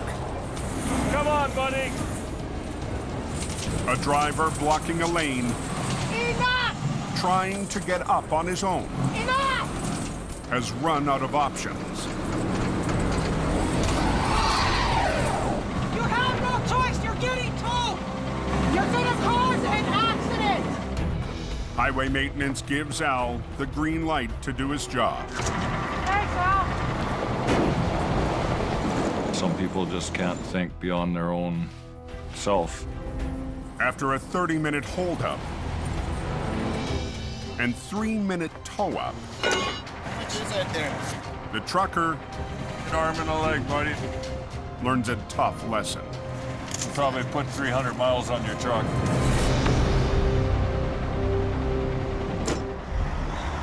Hey, listen. D-train in the weeds, downside. But Al's night is just getting rolling. There's something going on. Down the hill, another truck is blocking a lane. It's getting worse by the second. All because of one guy down here. What are you doing? Just kidding. It looked like he steered off and into the snowbank to stop the truck because he was panicking. Can you get going? Because you're in a bad spot here. You're going to cause an accident. Somebody else is going to smoke into the accident. There you go. Put the phone down. We're trying to get the road opened up here. If you can pull that down, how much? Pull you down the hill. You know how stupid that sounds? He wanted me to tow him down the hill. Well, if you hook onto that guy and something goes wrong, you're now a 200,000-pound missile coming down that bobsled chute. And God help anybody getting in your way. If you don't want to move it on your own, we're going to move it for you. We're going to... He's got the door locked now. Oh, let's go get the cops up here. We're coming for you. Woo, woo, woo, woo. A commercial vehicle safety enforcement officer arrives. You can't wait here. We got hundreds of vehicles up there waiting to go down. CVSE comes and they show him the badge and show him the riot act. Never read tonight, eh? Must be the moon. And he finally agrees to put the chains on. It's a good word of advice, buddy. Don't come back here till you got winter tires, eh? Chained up. Are you ready? Lots of room, buddy. You got lots of room. The truck Nice and slow. heads down the smasher. Gotta go back up the hill then? Yeah. I don't know if it was Friday the 13th or full moon time, but it seemed everybody was wearing cranky pants. One of those nights on the Coquihalla. Down in the Fraser Canyon, Somewhere at the back here, nothing's moved up front, has it? No, not yet. a collision between a courier truck and a B train loaded with lumber Lumber everywhere. has choked off Highway 1. Did he ever do a number? Jordy and his team get to work We want to clear this traffic on this side coming down. on the massive multi-stage recovery. Get that one out of the way. Operator Dylan Greenwood hustles to move the lumber truck's rear trailer far enough You're good there, Dylan. You're past it. to open a single lane of traffic. They're gonna be opening up one lane. It's about time. Do single lane alternating traffic to relieve some of the traffic that's been stuck in the lineup. Opening up one lane. And thank you very much. Missions heavy operator Neil Wakefield What's up, buddy? Welcome to the party. and Jordy's brother Nick It's a game plan, fellas. have all arrived to help tackle the mangled mess. There's carnage all over the place, and we're gonna be here a little while. unpin the rear trailer, do it on its own. Yeah. The crew begins by finishing the job Dylan started. Put it onto its wheels, get it out of the way. Let's try it. Flipping the back trailer of the lumber truck so it can be towed away. If we just get a long chain, we can grab hook. We actually have to flip this thing all the way around to set it down onto its wheels. Come on, slow down. But the live lane of traffic, just feet from Jordy's crew, Nick, watch your back. leaves little room to work. So I'm ready whenever he's ready. Okay, watch Dylan. I'll watch Neil. Okay, ready? Okay, coming over. Neil, go. We want to bring this thing up and rotate it and set it down onto its wheels. It's controlled the whole time. Keep that line. And just get ready, because it's going to want to swing. Kind of one eye on the wreck and one eye kind of keeping an eye over your own shoulder. Neil, hang on.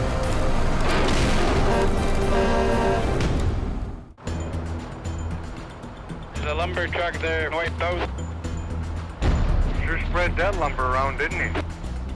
In BC's Fraser Canyon, If we just get a long chain, we can grab hook that. Yep. Jordy, Nick, and the mission crew Unpin the rear trailer, do it on its own. Yeah. clean up a spectacular wreck on Highway 1.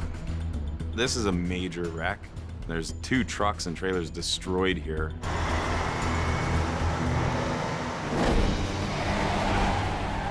Two hours ago, a B train carrying lumber flipped onto its side.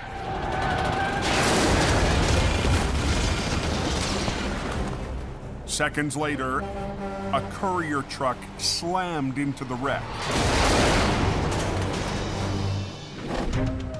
So I'm ready whenever he's ready. Okay, coming over. Jordy's crew is trying to flip the back trailer of the lumber truck. Get ready, because it's going to want to swing. Hang on, Neil. Let Dylan catch up. To roll it onto its wheels next to a live lane of traffic. Now start taking this line in. Up with the boom a little more. There we go. It's going to swing a bit. It's going to swing in. There it goes. We want to bring this thing down onto its wheels, controlled the whole time. Now lead with this low line.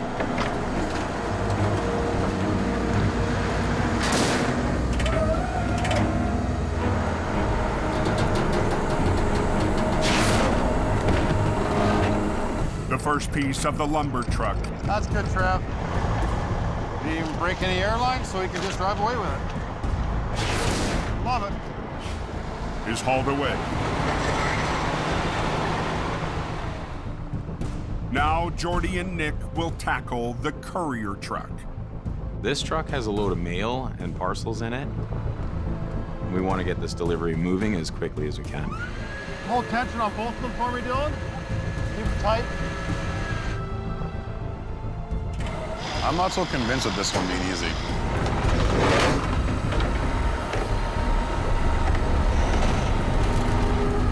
The tractor trailer is badly jackknifed. As the crew gets a closer look, Kind of ugly, eh? the extent of the damage becomes clear. Not much we can do with this one. Nope. This thing's in rough shape. It's not going to be an easy one to tow. Jordy's team has to improvise. Just throw that chain on there. Okay. To get the front of the wreck on the underlift. I'm sitting on number one in that friggin' lineup. With traffic on Highway 1 still at a crawl, I'll just say the least, I'm really pissed off. Hey, Neil, take it back to Hope, drop it, fly back up, then we'll do this. the courier truck is on its way. Lickety split, nothing to it. Booyah! But the toughest part of the recovery, the rest of the lumber truck, is still to come. We have one more part of this recovery to finish off, and now the pressure's on. Put up, smash that in. Look a bad game of Jacob.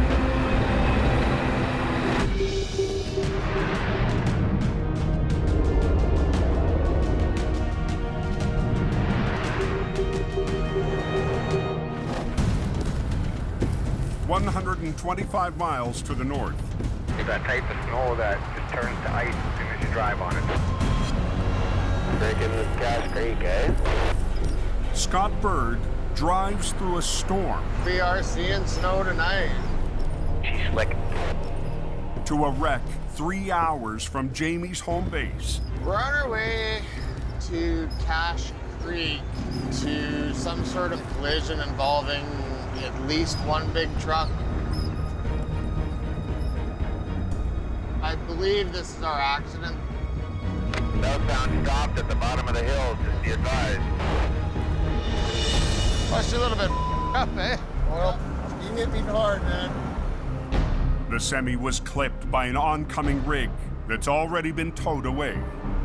She's a fixer. The driver's side hood is gone. The front tire is pushed way back. The wreck is blocking one lane on a downhill stretch. We got single lane traffic here. Yeah, it would be wise to approach it real slow. It's obviously very icy. There's no time to stop for nothing. That's kind of a recipe for disaster. But the crumpled front end means it won't be a simple tow job. Because the axle's tore out of it. I don't want to trust the springs. I don't want to trust anything. This is a dangerous spot. You gotta think quickly, and you gotta figure a way through this problem. Hook it and buck it. Scott sets up for a chain lift, an old school technique for towing damaged cabs. That's the way we're gonna go about her tonight.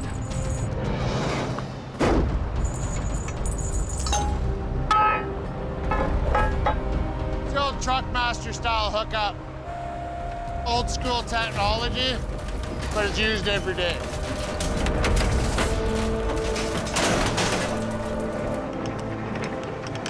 Unhooking it. Scott disconnects the tractor from the trailer, so the units can be towed separately back to Jamie's yard in Hope. Now I gotta go underneath and pull a drive line out. But before Scott can haul the tractor away, he needs to prep it for the road. I'm thinking, hey, this is gonna be easy. So we got the shaft out. We can open the road, make it a little safer for everybody. Air it up, hook it up, and go. Put an airline on this and we're out of here.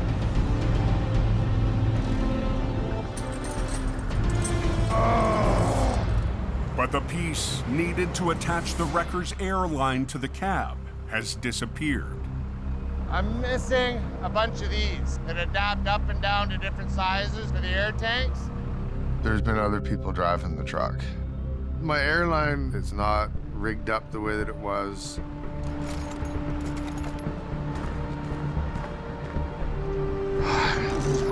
Marbles. Scott suspects the part is at the yard in Hope, a 3-hour drive south. That's the bucket that had everything in it that one man would ever need to tow. And now it ain't there. I don't have an end on my airline. I ain't got all. They're alternating traffic. On a highway near Cache Creek, 3 hours from Jamie's yard. Scott Bird is in trouble. I don't have an end on my airline. I ain't got all. Scott's missing a small part needed to air up and release the brakes on a damaged tractor. Somebody else can use my truck. You don't put all away. Without the part, Scott can't tow the wreck back to Hope. Oh, come on. I should have had that thing picked up and moved off the road within 5 minutes. My hopes and dreams of a quick lift and go were very rapidly crushed. Now here I am on the side of the road looking like an idiot. But Scott isn't giving up. I can get it off the road. It's just a matter of finding enough pieces to do it. I had to get creative with some plumbing hardware. Scott improvises a fitting for his airline. Okay, that's that. Bada boom, done. Scott's nearly ready to roll, but won't let go about the missing part. Chasing around after stuff because somebody didn't put it back the way that they found it. We can't do this on the side of the road. There will be words exchanged over this. Okay, the tow truck is leaving.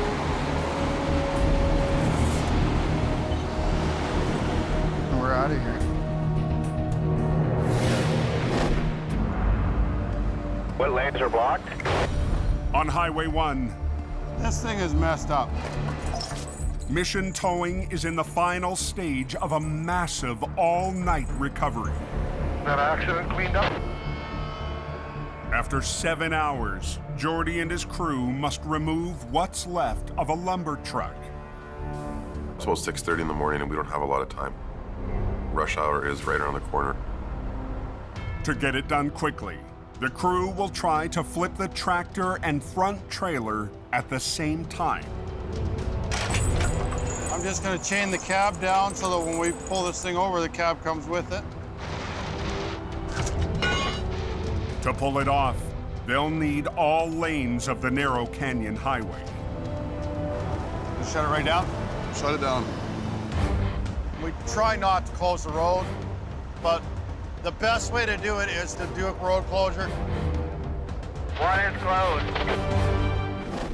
With 2 wreckers on opposite sides and opposite ends, one will try to lift and rotate the trailer, while the other peels the cab off the passenger side and onto its wheels. Backing up. And we're gonna basically belly wrap it so the chain comes out and comes around. We gotta go, traffic's backing up. The pressure's on for us to get this thing loaded on our equipment and get it out of here. Okay, we're ready. The 2 wreckers start to lift and pull. The back is so twisted out. Hopefully it springs back. Work that lower line. That lower. There we go. Daniel? Be careful, you guys. We want to do this in one shot. Boom up a little more. There we go.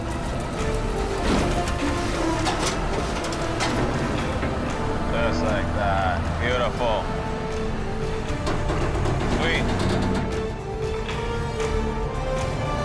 Grab the trailer and winch it around just to free up a lane to let some of the traffic get by. Sitting here waiting for this road to open. Go ahead, Neil.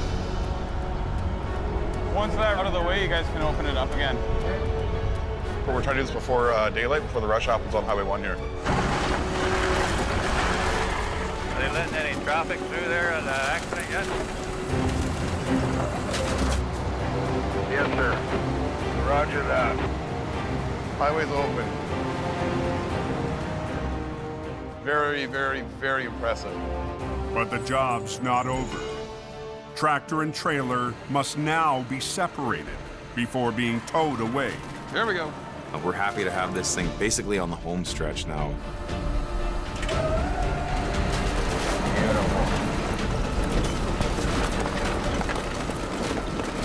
It's been a long night. Everybody's tired.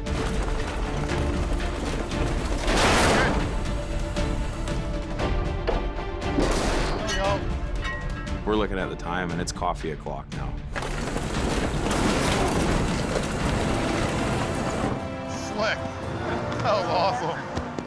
It was quite the job, and we got it done right for daylight. Great teamwork by our crew. It was a major wreck in the big scene. We're celebrating a victory on this one.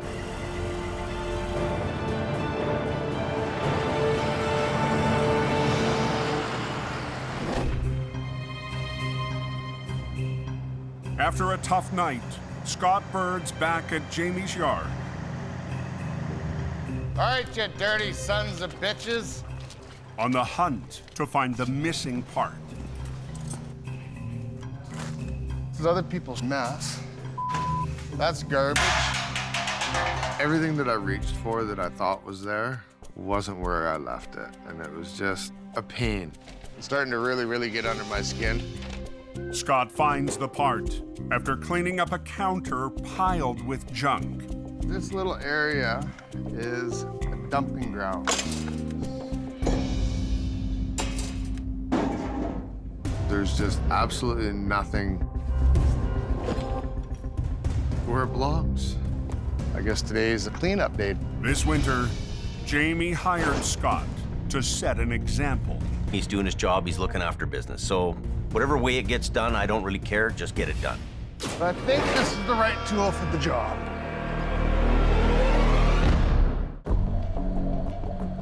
At the heavy rescue yard in Hope, This little area is a dumping ground. Scott Bird's still fuming. It's just a cluttered frickin' mess. But I think this is the right tool for the job. He's sending a message to the rest of Jamie's team to put their tools back where they belong. Yeah, I gotta get the stuff out of here and moved. As Scott finishes off the crew junk table, the boss returns. Got us some firewood for tonight. Wow. He's taking the bull by the horns, a little rough around the edges sometimes. Well, I don't mind this. I think this is a pretty good idea, actually. But I can trust he's gonna make the right moves. It's good. It's getting really clean in here. Things are gonna work out. In the Fraser Valley, Big Green to the rescue. Al Quiring heads down a back road to a strange call. Yeah, cement mixer overturned into a creek. See what the action is when we get there.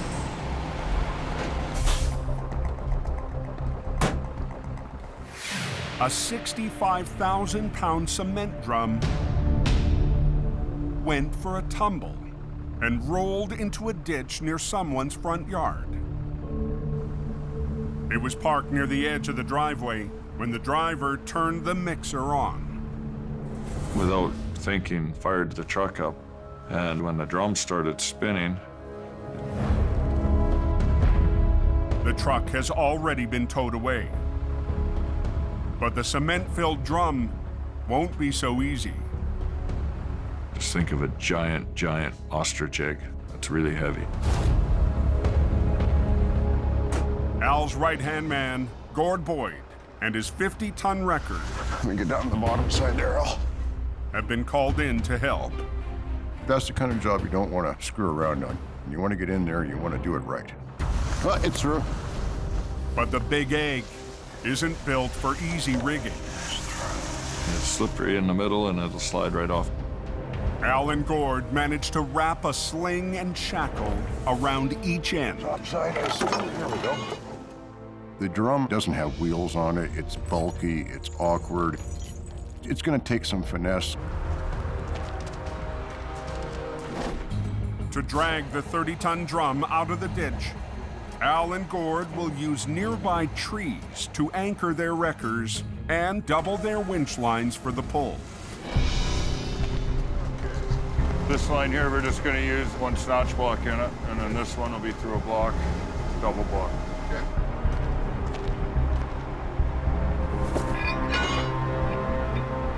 There you go. Beautiful. That'll work. We've done some extra safety rigging so we don't flip over. But the soft slope and dirt road the wreckers will pull from could be a problem. There is a danger that the ground I'm sitting on could give way.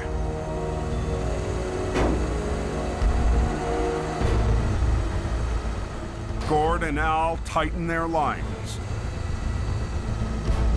Anytime you're around those kind of conditions, you've really got to be on your game. Use both lines there, Gordon. Just bring it all the way.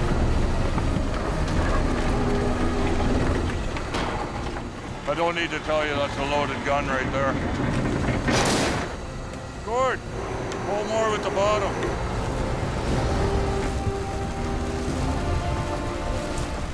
As the drum reaches the top of the bank,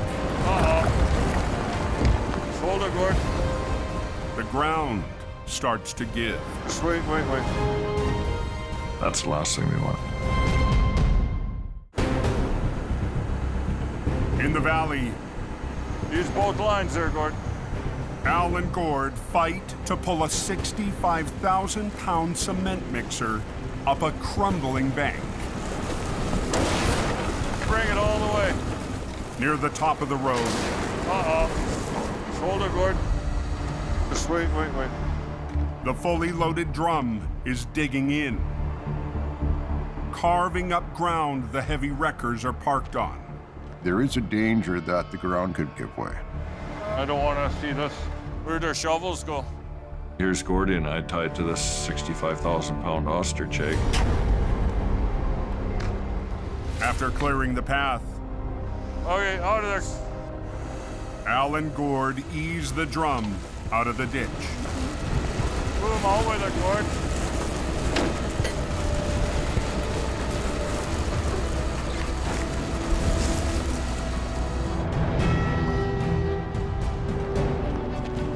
Okay, bring her down. Reagan did his job just like it was supposed to. We did it right. It worked. Okay, that's part of the battle. Now the fun part.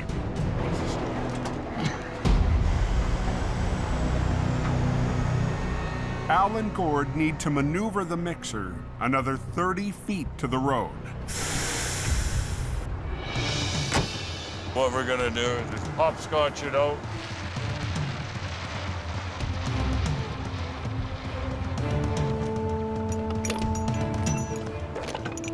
This is actually the tricky part because we're going to balance this thing with two trucks and we're going to try and move it.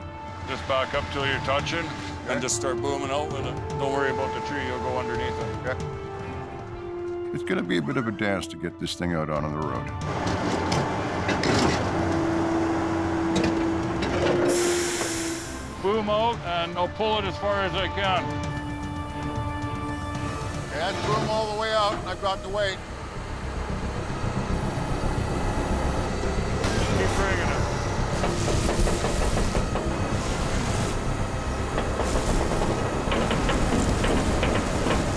Take it back up one more time. Okay. At that point, we're actually carrying the cement drum between two tow trucks, pulling it out to the road.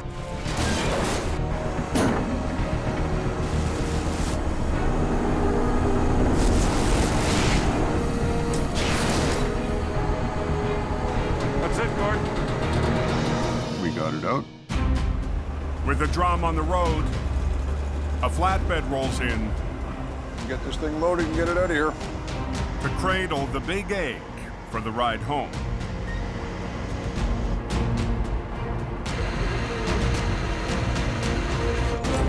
Al and Gord's oddball recovery is in the books. We came, we pulled that out, and there it goes. We did the job, and nothing got wrecked.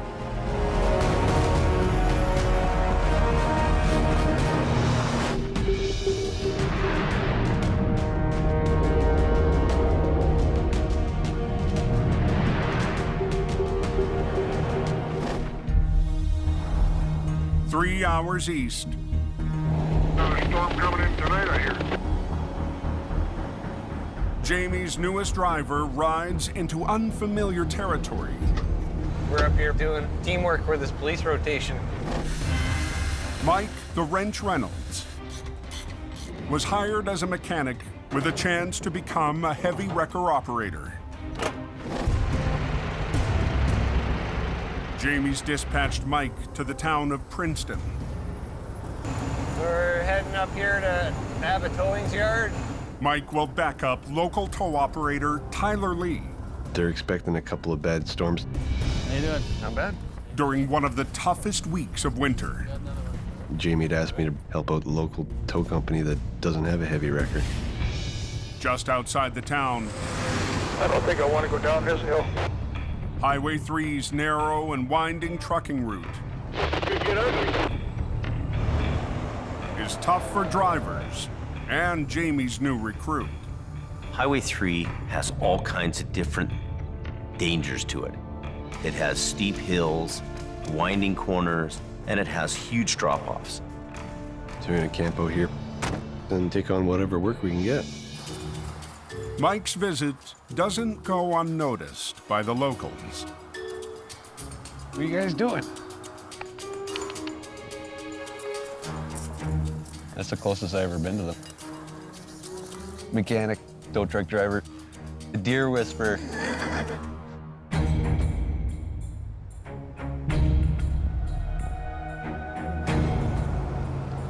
At 8 p.m., Getting a couple inches of snow out on the road right now. Mike heads out to Whipsaw Hill. Whipsaw is on Highway 3, and it's the same steep hill as the Coquihalla, just add a few more curves to it. Trucks spin out on it just like they do on the Coke. 11% downhill grade. Slowly slipping down this damn hill.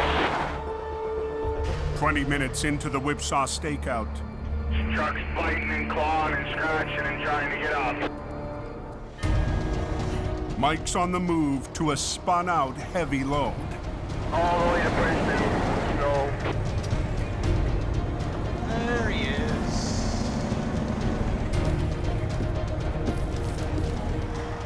The loaded B train is blocking the road on a steep switchback.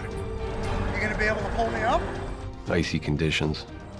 Super big, huge, 120,000-pound double trailer truck. It's tough stuff.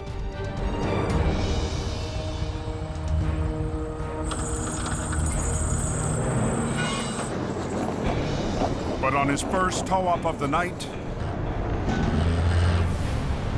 Come on, you freaking newbie. Mike's having trouble getting in gear. He's rolling. Waiting in there. After 10 minutes, Going pretty good. Mike gets the trucker to the top of the hill. Thanks a lot. Have a good night, Ed. Sweet. 2 minutes later, another stranded semi Yeah, I come to a stop there. Tow truck. sends Mike back down the hill. He spun out up on the second set of switchbacks here somewhere. Not too far up the road here, I think.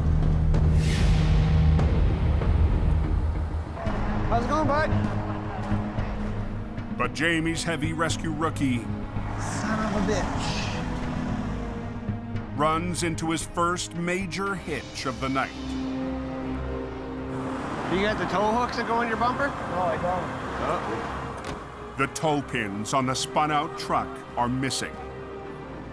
It's not too awesome not having the proper tow hooks with the guy in the truck. That's the worst case scenario for doing a heavy load pull-up up a hill. If Mike can't come up with a plan, Where are they? traffic will stack up on the slippery highway.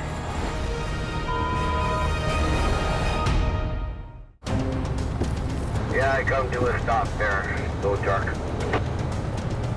On Whipsaw Hill, How's it going, bud? Mike the Wrench is helping truckers climb an icy stretch of Highway 3. A little bit new territory, new ground for him to try to work within here. When he runs into trouble. He's got no tow pin on the front of his truck. He's got tow sockets.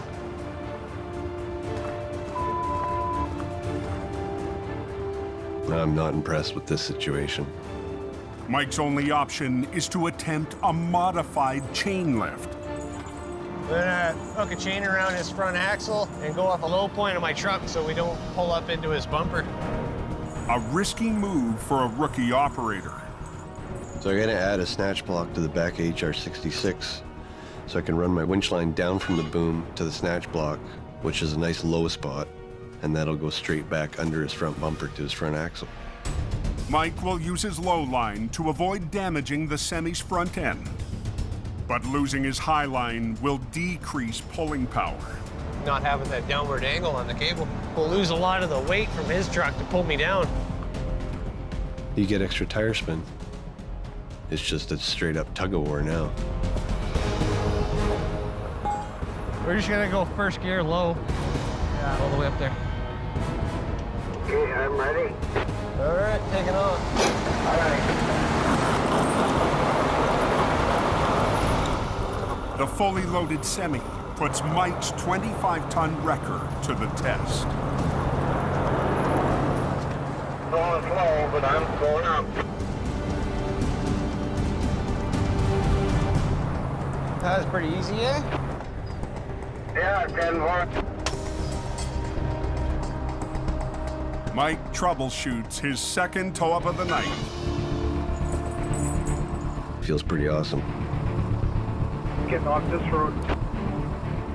Then moves on to one more.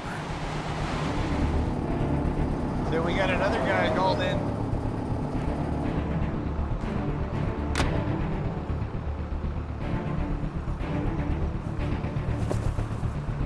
All right, buddy, here we go. All right. Third pull-up tonight.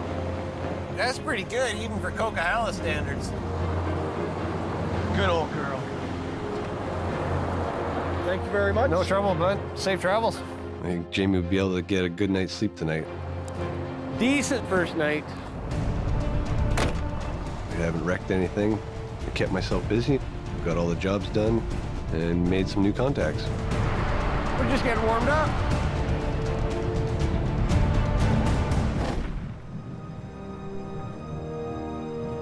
Back in Hope. Done and done. Mike returns to Jamie's yard after a successful first tour in Princeton. Mike's taking care of business here, and he's starting to learn the recovery game. I think he shows great promise for the future. He's a ticketed mechanic. He can fix things. He can do recovery work. And I've got my select group of guys with me. Well, good job. You pulled it off. Really good job. He's a valuable part of the team. All right, we'll see you later. You betcha. Gotta deal with the office. It's a good feeling. I don't have to second guess sending him on a job. I know he's gonna handle things.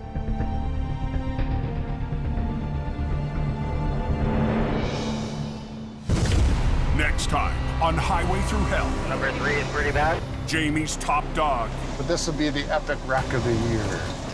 gets more than he bargained for. We're right on the verge of tipping the thing over. It's a serious load. A colossal convoy That's pretty badass.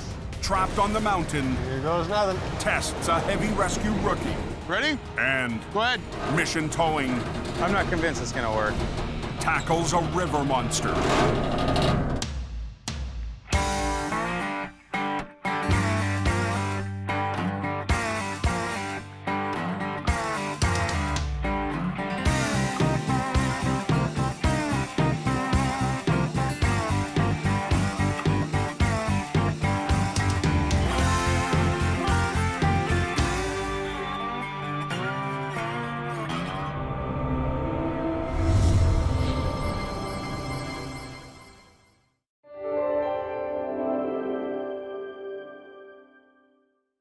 This time, on the season finale of Highway Through Hell, a logging truck He's winking at me, 700 feet down saying, come get me. becomes Al's steepest mountain recovery. A fiery crash has heavy rescue Keep going. battling to clear the canyon. And as winter wraps, Jamie cranks it up for next season. On the highway through hell, the last line of defense is a heavy rescue team ready to tackle any disaster. Because closure is not an option.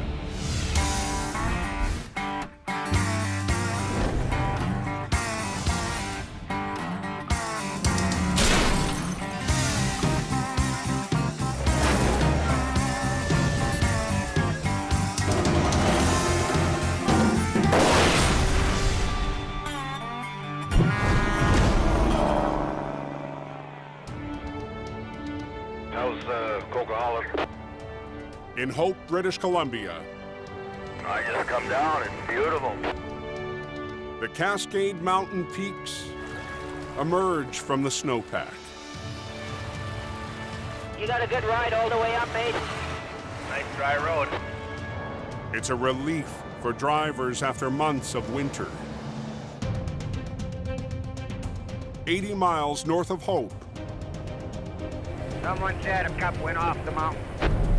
Al Quiring The guy with the green record. and Gord Boyd climb a mountain road to their next job. We're heading up to go and recover a logging truck and trailer that's gone over the steep cliff and with a load of logs. It's a tough country. 10 feet off the road can sometimes mean 300, 400 feet down. This isn't the first time the Quiring family has gone to battle on these high switchbacks. Nearly 50 years ago, Al's grandfather tackled a logging truck in the same mountain pass. I guess it spawned a little fire in my heart, and I had to have a logging truck myself. My grandpa had quite a legacy in heavy towing. I don't want to let my family down. The risk factor, I'd say 9.5 out of 10. The terrain is very, very steep and very rocky. Hopefully it'll be a safe day.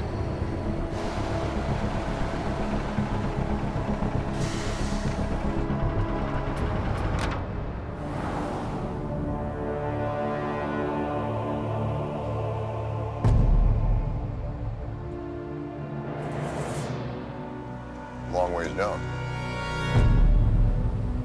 Oh boy. This is gonna be one for the books. The driver was standing outside the logging truck when the parking brakes failed and the rig began to roll. It plunged over the cliff.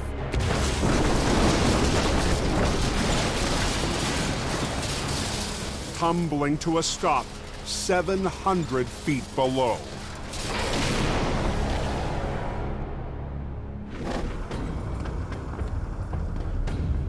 This is the biggest job of my career for going down the bank. Every tow man wants to catch a big fish, and this is a whopper. Al's brought in a team of rock scalers These guys are our level 1 first aid. to help with the high-angle recovery. Some of the biggest dangers, obviously, is the falling debris, which could include falling wreckers. Nobody below anything when we're pulling. Okay? Sounds good. Let the games begin. The logging truck is so far down. We're beyond the reach of our winch lines. Al and Gord We're gonna be doing some high line fishing. need to shackle every inch of extra cable together Gordy's gonna be the main prime puller. to try and link Gord's truck to the wreck. We'll use all of this and then some. And hopefully we got enough. We're not gonna know till we start hooking stuff together. You guys can go ahead. Okay. Probably better to the left a little bit.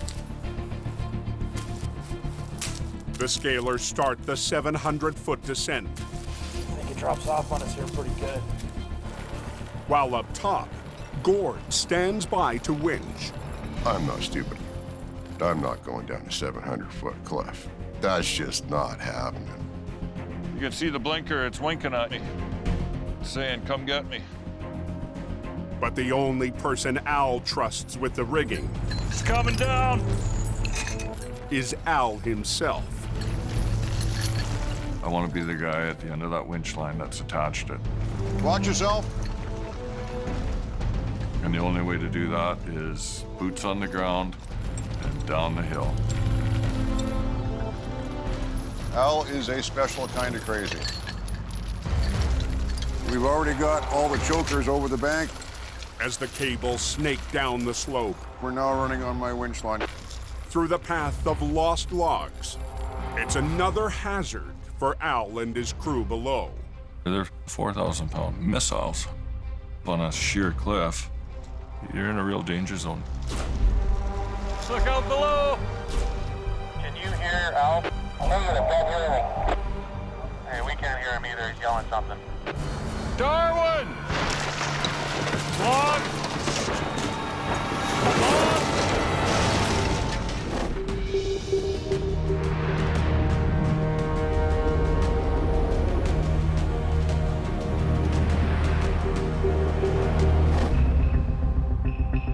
"30 miles south, Yeah, big accident.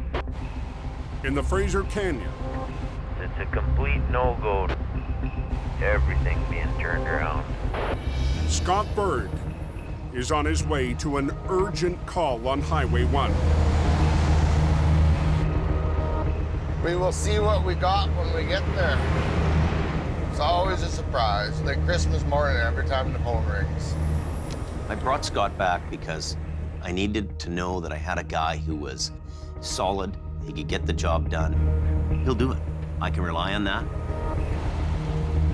What's going on here? The tires ain't moving, or?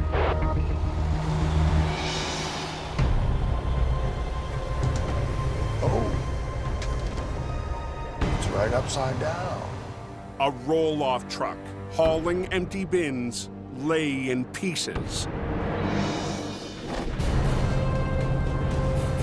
The rig lost control, hit a power pole, then broke apart and caught on fire.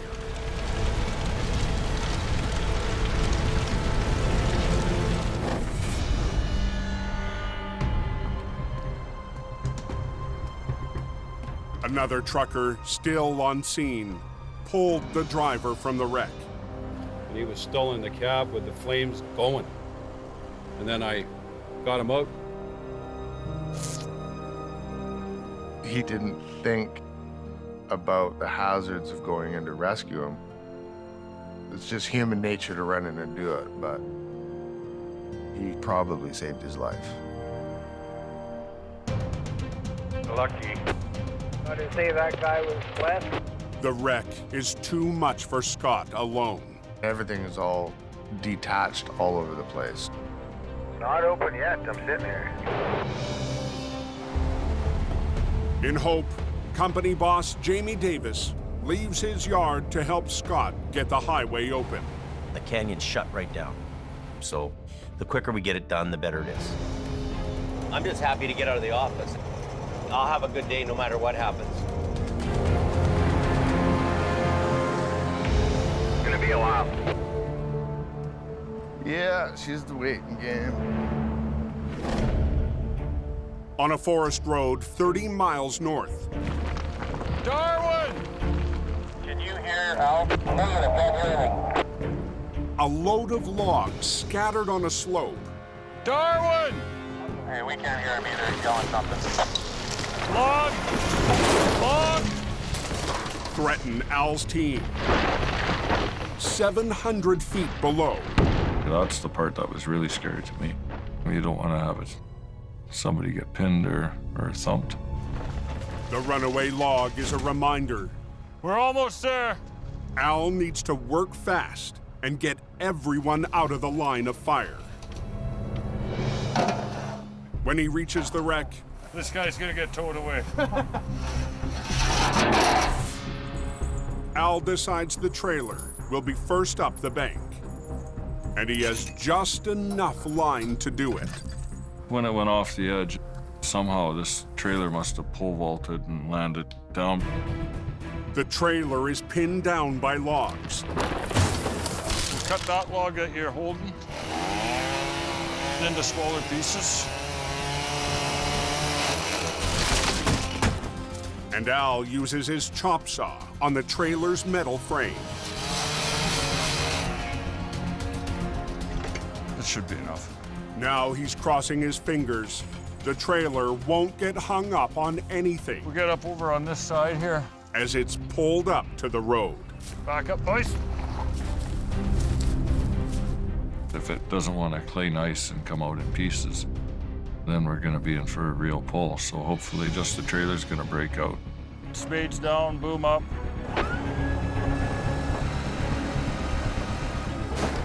Talk to me, how do we down there? We're just starting to break it apart here now. Pulled the trailer apart and the truck moved a little bit. Come on, sweetheart.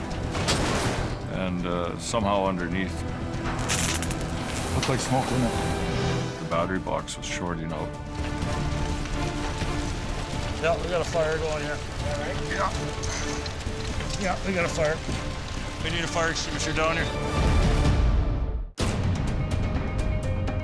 On a mountain road north of Hope, BC. Looked like it blew smoke, didn't it? Yeah, we got a fire. A logging truck has caught fire. Tell them we need a fire extinguisher down here.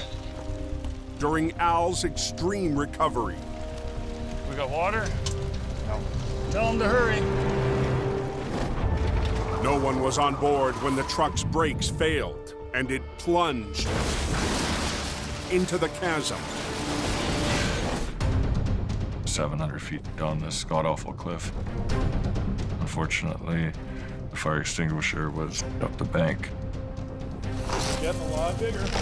Talk to me, what's going on down there?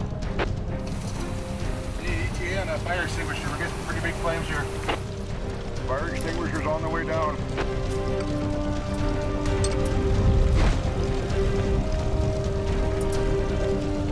The fire's burning within proximity of 300 gallons of diesel fuel. We throw some gravel in there. Yeah.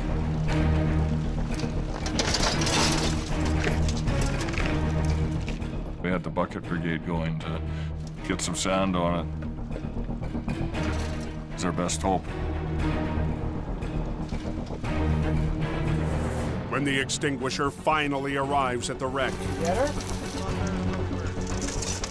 The sand and gravel has the fire nearly out. What about back here? Yeah, I think we got it out. Okay. We were very lucky. Next time I'll make sure to check that list off before we go down the hill. Okay, let's clear out here. Now Gord will try once again to winch the trailer up the 700-foot slope. You've got trees, you've got rocks, you've got logs. Okay, pull her up there, Gordon. I'm relying on Al over the radio. Yeah, keep going. You're good. To tell me when to pull and when to stop. It's just busting loose here. You're literally working blind. It's just a tire. Keep going. Okay. Watch out. Back up, boys. The slightest tug from down below, you can feel it. Okay, keep going. But you can only feel so much. We're just stationary. Back off on it a little bit. I am standing by. Okay, don't do anything. Okay. The trailer is hung up and refuses to flop onto its wheels. It's gonna roll. It's a lot easier on its tires. Get a timber 8 feet and just kind of lay it against into the top bunk. But Al comes up with a plan. We gotta prop a log up against the trailer so we can pole vault it onto its wheels. Okay.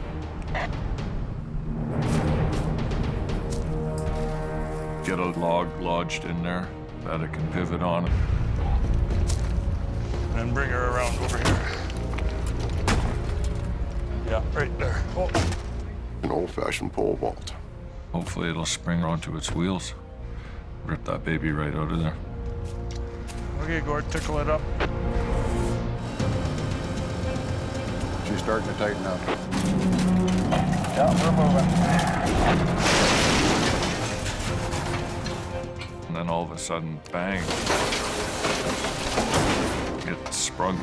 That's nice. That is nice. Flipped onto its wheels. Pretty awesome. We're 10-4, Gord, take her home. Alrighty. The log trailer will now make the slow and steady climb. Hold on her some more. See the light at the end of the tunnel.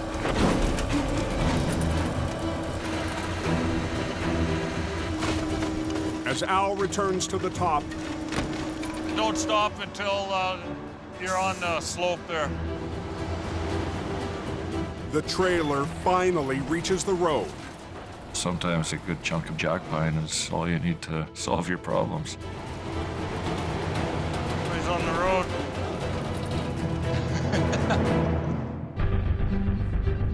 But down below, the tractor may be too heavy to drag up the mountain. Gordy's gonna clear the scene, and then we're gonna rig for the truck. It's gonna be a little bit more extravagant. What's the hold up here? In the Fraser Canyon, Road's closed at Yale. Jamie arrives at the crash site on Highway 1. They're lined up pretty good, eh? Wow. A crashed bin truck and trailer have kept the Canyon Highway closed for the last 3 hours. Quite the deal. We've got this truck totally wiped out, facing the wrong way, and it's on its side. This is a major crash. Earlier today, the truck hit a power pole and broke apart. The driver was rescued from the flaming cab. Scott was first on site. What's going on, buddy? With the power lines out of the way, Jamie and Scott will team up to clear the multi-piece wreck.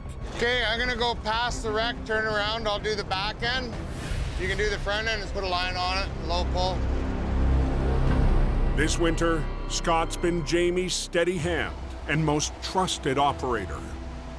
Scott and I, we're a team. We're gonna make it happen. With Jamie winching from his classic 16-ton Army truck, and Scott using one of Jamie's top-of-the-line 50-ton wreckers, they'll work together to flip the tractor. You ready, Jim? Pretty smashed up, that cab. I'm worried about this hood. It's so damaged, it's like a piece of fiberglass in a slingshot and letting it go. Okay.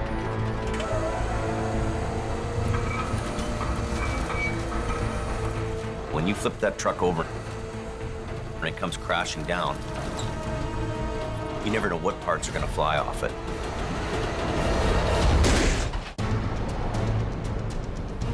Anybody know if Highway 1 still closed there? On the Fraser Canyon Highway, near Saddle Rock Tunnel, Yeah, it'll be closed for quite a while. Jamie and Scott Ready, Jim? work fast to reopen the Trans-Canada Highway. Let's go right through there. Make it go a little bit long, though. They have to flip a heavily damaged tractor. I'm worried about this hood. It's like a piece of fiberglass in a slingshot and letting it go. It could end up flying apart and hurt somebody. It's gonna happen right in a second. You're gonna have the glory, Jim. Take her away.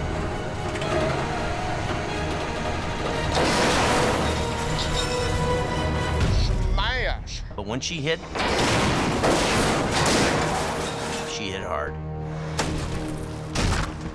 The hood held on. That's great. Let's get this wreck out of here. As Scott moves the tractor down the road, We're gonna put this container over next. Jamie sets his sights on a piece of the wreck still blocking the highway. Run the other one up. and we'll drag it across. A 2,000-pound cargo bin. Priority one is get the road open.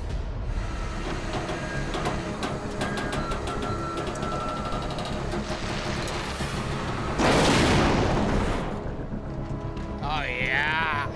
Oh, baby. It looks like they could be opening Highway 1. Beautiful. Jamie's old-school wrecker drags the steel bin out of the way. The Army truck is a nice old machine and does the job. We're gonna open alternating. 5 hours after the driver was pulled from the crash, Okay, bud, drive safe and be careful, eh? Yeah, you betcha. the trucker who rescued him is first down the canyon highway. He's the hero here. He saved his life. And traffic's a-moving. Jamie, David, thank you. With the highway cleared, There you go. Scott and Gord will tow the tractor back to Hope, We'll worry about that other stuff later. then come back and deal with what's left in the ditch. There's a chance we could get it out of there. Let's have a look at it. But Jamie has other ideas. If I wanted to be a real show-off, I'd get that thing out of the ditch before he got back. The boss is tempted to tackle the flip trailer by himself. That's a big, big recovery. Oh. I might just throw a line on it for fun, see if we can do it before Scotty gets back. I'm kind of being a little bit of a bugger, and I'm going to steal the glory just to give him a little hard time.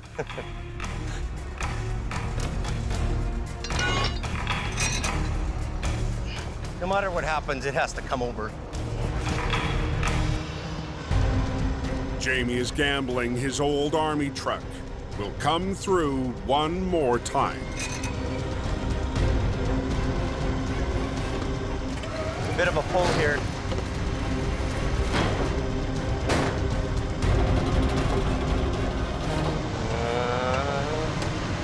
It's a little more than I should be doing.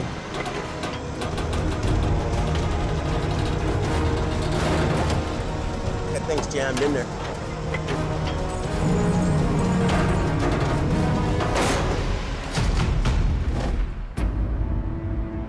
To the north, It's a long way down.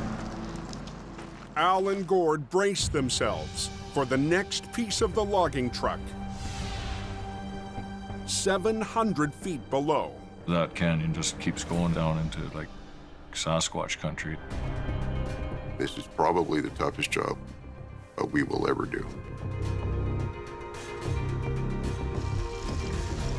It's a long ways down into those trees.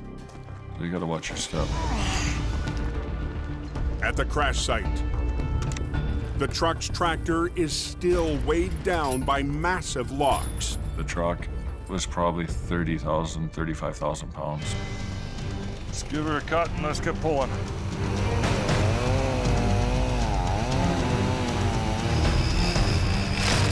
Al's crew carves away at the timber I'll make this go in there a little bit further. to give Gord's wrecker a chance up top. How you guys making out down there? We're all clear at the bottom here. Okay, we're ready. Okay, start the pull. It's about to get heavy. Truck whisper to it. Woo, doggy! Yeah, keep pulling. But 700 feet up, Got my nose coming up. Gord's 50-ton wrecker is maxed out. Why am I putting 100,000 pounds of pull to that thing? Oh, are you pulling? Pull. I'm pulling. It is not coming. The last thing you want to see is this great big green thing tumbling down on top of you. Cable snapping around him. There's something we gotta do. On a mountain road, Got my nose coming up. Gord Boyd is in a losing battle with 30,000 pounds of mangled truck. I am putting 100,000 pounds of pull to that thing. So are you pulling? I'm pulling. It is not coming. Al Quiring is 700 feet below, beside the wreck. It was just Gordy hooked to it. This truck was starting to lift. I think we're gonna need help on this one. He needed more power Yeah, I'm gonna start heading back up the hill to get it to pop out. Al has to add his record to the fight. Using his side puller and back winch, Al will add an extra 50 tons of pulling power to help Gord winch the tractor up the 60-degree slope. Wind up with both, Gord. With Al and Gord working together,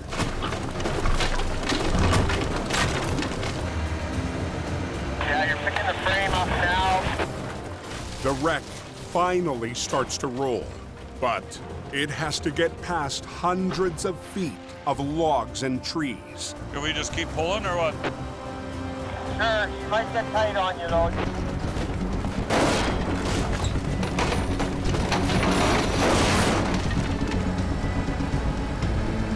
The weight of our two wreckers far outweigh that truck.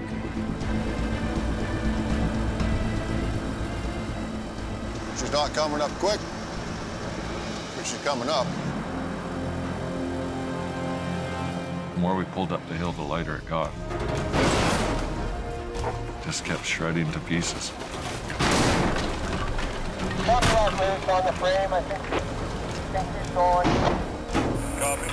But as the tractor inches up the bank, Still a ways down there. Al's goal to be out before dark is slipping away. You don't want to be working in the dark. Hopefully we get this thing out of here before nightfall.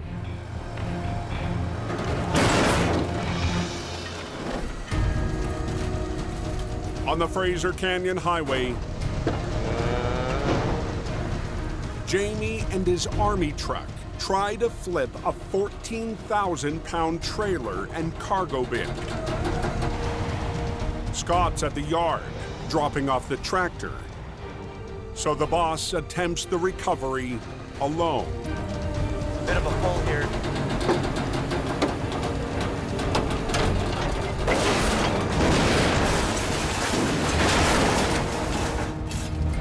Wow. Jamie and his old school wrecker So that's halfway home. get it done. Scooping Scotty is as much fun as an old guy can have. But the boss knows when to call it quits. I don't think we should try to do any more with this because I just know better, you know? You just know. But I really enjoyed getting out of the office today. I like this old army truck, just plain and simple. I'm out of here. Heading back to flip the trailer, When I get back up there, we're gonna finish it off. Scott's in for a surprise. Well, they flipped my trailer over, the rotten son of a gun. He beat you on another one, Scott. That bastard. He'd rather be in the ditch, swimming in diesel and mud just like I would, right?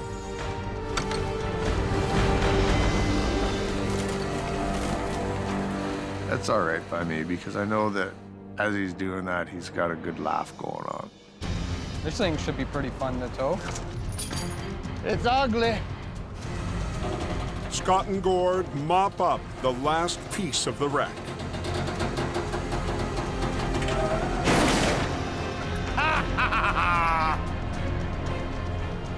Love it when a plan comes together. We're just gonna chain her down and get the hell out of here. Hopefully Jamie's got that fire cooking. Scotty's done this a long time. He understands the game and he plays it well.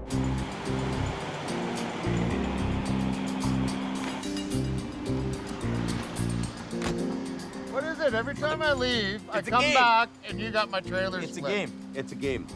It's getting to be like the old days again, Flip it over and leave it to After you on the you, side of the Jim. road. and I'm starting to have fun. No, after you.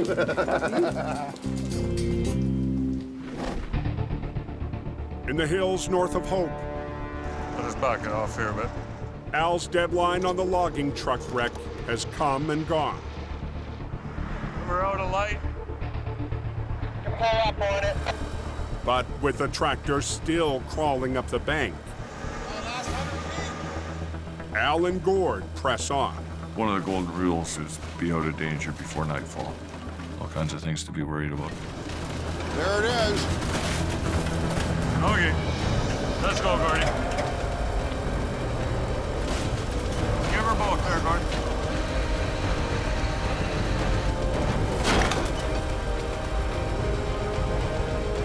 As the tractor climbs the steepest section, Easy, easy. the risk goes up. We're pulling off the side of the truck, getting off the end of the boom, so I'm kind of in a very dangerous spot. You don't want to have a cable snap back. Whoa, Gord, whoa! On the side of a 700-foot slope, There it is. Nice. Come to Papa. Al and Gord fight to pull the final piece of the logging truck up to the road. Tow trucks at the top are starting to really load up. Move up with it, Gord. Just like the video game when you're blasting away at that big giant and you see him starting to wobble. Whoa, Gord, whoa! That's good. Good, good. A couple more good punches, and you're on your way. Well, no wonder it was so heavy. It still had logs on it. That was a tough one. We came to the party, and we conquered it. And that was the best part. Mission accomplished. 47 years after Al's grandfather recovered a wreck in the same rugged country. One like my grandpa did, but a little bit bigger. So. It's another historic moment for Quiring Towing. What a ride that must have been. Hopefully, this job would make my grandpa proud. The only guys that can pull it out is Quirings.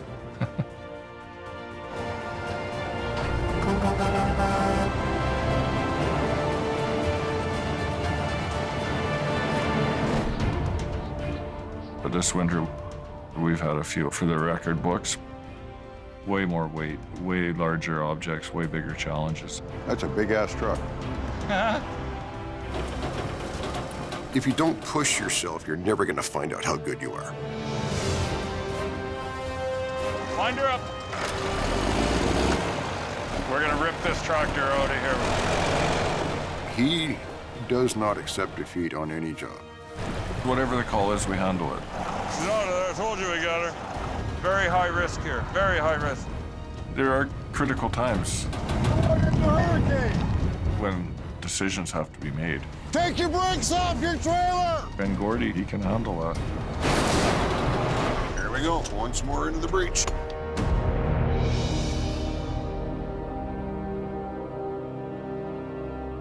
We're given a responsibility. Do whatever it takes to keep the highway open.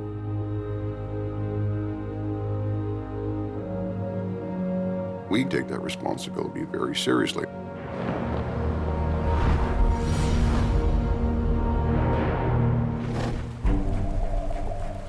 As the last days of winter melt away, Oh, the Coke is beautiful, man. an unexpected call has Mission Towing's Nick DePerrin heading up Highway 5.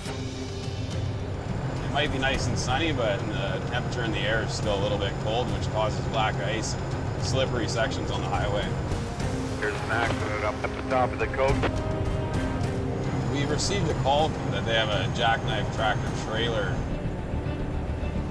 Whoa. Ay, ay, ay. The rig hit a patch of black ice, jackknifed, and clipped a power pole. The driver's very lucky the lines didn't come down on top of his truck. Oh, it got the pole there. Yikes. Is that axle ripped right out of it? Holy. The pole ripped the front axle out of this thing, so it's not gonna be an easy hook up and go. We want to clear the highway as quickly as possible. To get the wreck off the road, Nick's called in heavy operator Neil Wakefield. Wow. Here, the front axle's ripped right out of it. Oh. This one, the whole front end is torn apart, so it's an ugly one. Nick and Neil will pull on opposite ends of the wreck. Because this thing's jackknifed, we can't just hook onto the front of it and tow it away. We're gonna have to straighten this thing out.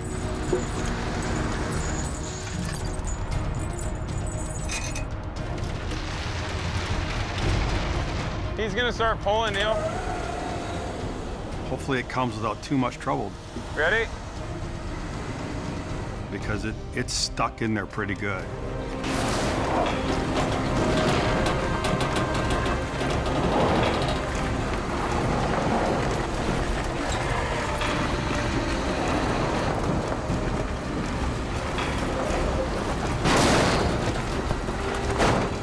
Beautiful, Neil. Beautiful.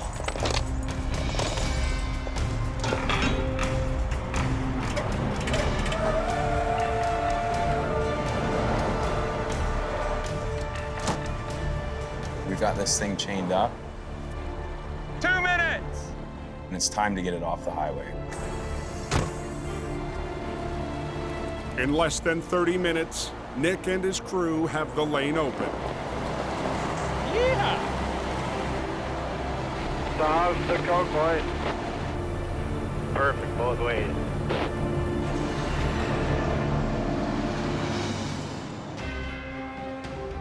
Two hours later, back at the mission yard, Nick checks in with the man who pulled him back into the world of heavy rescue. What's up, dude? What's happening, brother? Oh, you know. Big brother, Jordy. It's great to have Nick back because it's pressure off of my shoulders. This year, mission towing suffered a terrible blow. The devastating fire completely burnt our whole business down. Dealing with the aftermath of the fire has been, it's hard. But the family business persevered. Knowing that there was going to be a lot of rebuilding and a lot of work to do, I came back to help my brother. This season, we did get thrown pretty much everything. No two recoveries were the same. We had jobs out of the ordinary. Wow. Okay. Whoa, stop. There's a lot of weather involved.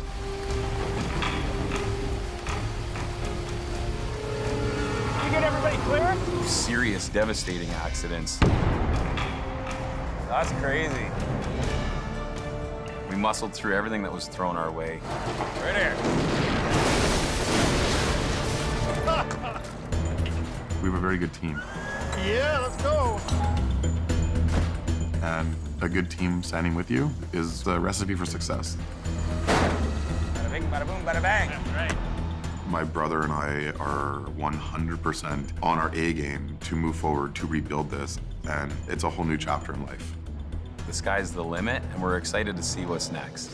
Now, knowing what we're up against, we're able to put this together how we want it. Bigger, better, stronger. Yeah, let's do it. Yeah.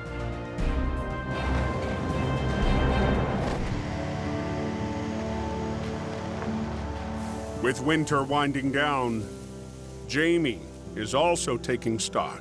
Looking back over the past months, feels like things are happening, things are getting better. So I don't come into work hating coming to work. Since we shrunk things down, it's just better. I'm sleeping at night again, I'm happy again. No nonsense, way better, way better. As long as I can get Mighty Mo on the road and show you how to do the hill. Okay, I better go do my stuff. But Jamie won't be satisfied this season until his final project is complete. Today we're gonna go pick up Mighty Mo, and I'm really excited to drive it home and do the finishing touches. For Jamie, getting Mighty Mo back on the road will mean bringing history back to life. It's my truck, paid for, it's all period correct. It was kind of the rotator of the day, an 850 Holmes. That old truck is gonna go out and do the same job if you know what you're doing. And to be able to drive that around this winter is gonna be just fabulous. It's a big day for me to be able to go in and pick this truck up. Oh, it's beautiful. This is a beautiful work of art. Hey, Kelly. What's going on? Well, I got the parts for this. Yeah, did you get those cones? Yep, I got them. Okay, good. A lot of love and energy went into this thing to make it the way it is. Okay, partner, I'll go get some fuel and hopefully I make it back.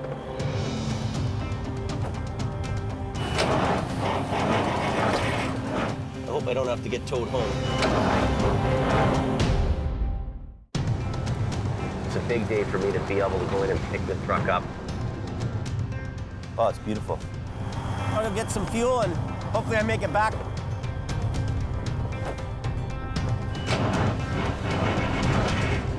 I hope I don't have to get towed home.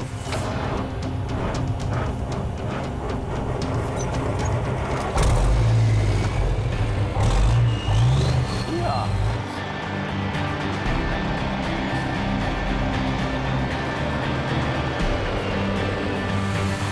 First time in 12 years this truck's been on the road. In grade 6, one of these big 850s drove by me, and I knew at that point I was going to be a big wrecker guy. It's old school, and so am I.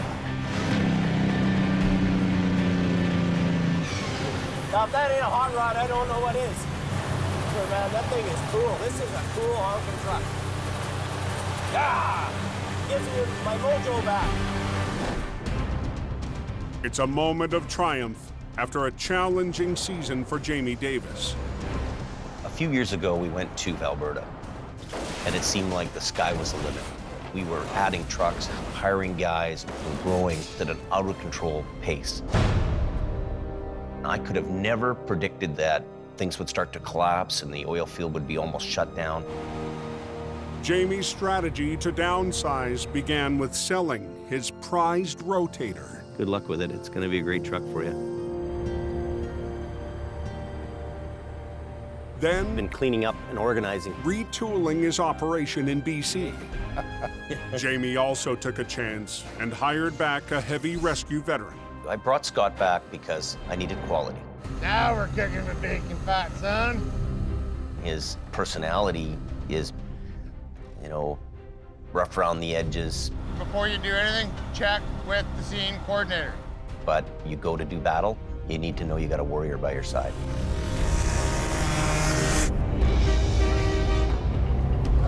Stars, buddy. You're my hero this week. And he was kind of the glue to the team. Pull, little Mumbo, pull! He's been a real pillar this season. Yeah, showing you how it's done, son. Showing you how it's done.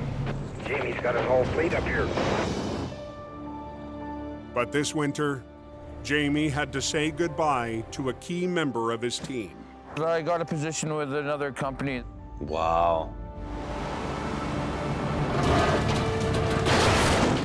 Colin, he's a self-contained towing army. Decent, Johnny, decent. Well, we're just gonna put the sunroof back on. I miss him because he was a very good worker and he did the job. Just another day at the tow yard. With Colin's departure, Jamie's Alberta operation soon followed. Bottom line is, you can only lose for so long. I think what it did, though, is it taught me that less is more. Rebuilding for the future, back in hope, life for Jamie has come full circle. Oh my God. Let's try. Look, see that? First time ever, and I'm doing wheelies. Daddy, Daddy, you're home. Mo's home. Yeah.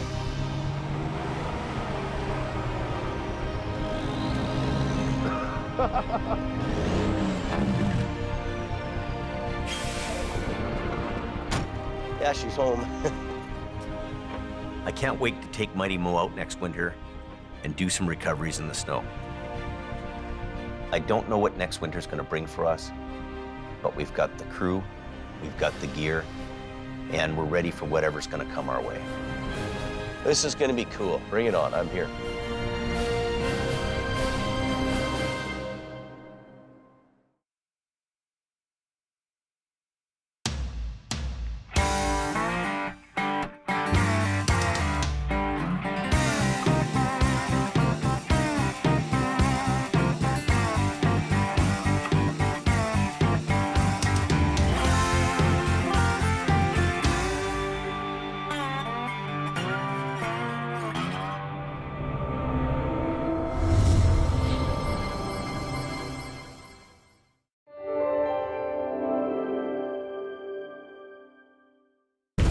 This time on Highway Through Hell. There's carnage all over the place.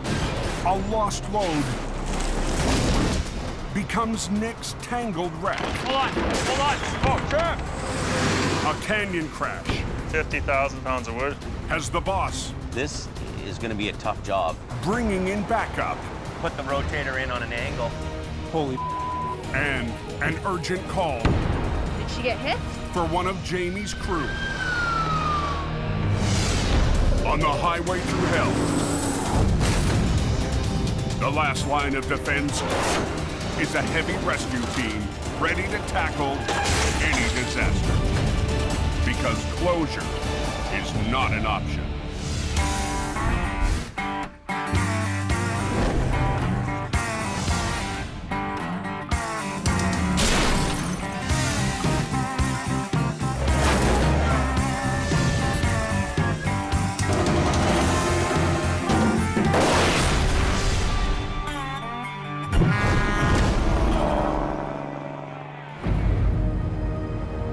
You say train up on the coast? No one has. 10 p.m. on the Coquihalla Highway. The Coquihalla in the wintertime is not the place to learn how to drive. I've almost been in the ditch twice. Overnight freight runs struggle to climb the steepest leg of the road. Smasher's ugly. No, she's just going. Up near the highway summit, Hey, Al, can you come down the hill here? Yeah, 10-4. There's a truck on there, jackknife. Al Quiring is called out to a jackknife trailer in a dangerous spot. Oh, we got some kind of trailer blocking one of the runaway lanes. Holy, the disaster waiting to happen. You got livestock in that thing? The trailer is hauling a special live cargo. How many horses in there? We got a real problem on our hands. The horses are show jumpers, worth more than $1 million. I can't believe it did that damage. The driver is one of the sport's top riders, Kyle King. We were just coming down. I was following real slow behind somebody else, and just kind of started going. I feathered the brakes, which probably shouldn't have, and then just spun. The hitch broke on the thing. The trailer is blocking a runaway lane, an escape route for truckers if their brakes fail. You're in Hell's Cauldron right here. Expect people to run into you, really. Traffic coming down the hill could lose control, tear into it and break it into a billion pieces. I'll get you off the road here, but you better get on the phone to make some arrangements, right? Hopefully we can rectify the situation. But the hitch is too damaged for Al to tow down the cove. When the truck jackknifed, the fifth wheel hitch was broken. With skittish animals in the back and a nervous driver behind the wheel, Go ahead, turn your wheels hard to the right. Al can only coach the driver out of trouble. Just put it in reverse and just a little bit of throttle. And hope the hitch holds long enough to get him out of the runaway lane. Can you just keep an eye on it? We don't want to break the hitch anymore. The last thing I want to hear is crumple, bang. Little by little, A little more. Just ahead a little bit here. Just easy, easy, easy. Al helps straighten the trailer. We've only got one very slim chance to pull this off. Just tease it a little more. Good, good. Wheels to the left. So I'll get you tucked in tight beside the sign there. But we want to go nice and smooth so we don't piss your horses off. Otherwise, we're going to be having steaks all winter. After 20 minutes, the trailer is cleared from the runaway lane. We got them into a safer area without further incident. Safe and snug as a bug in a rug. The horses will be transferred to a new trailer and hauled off the mountain. Makes me very happy. Okay, let's roll. You never know what the incident is going to be. You've got to be open-minded and be prepared to handle whatever comes. Yeah, it's pretty slick, but it's open.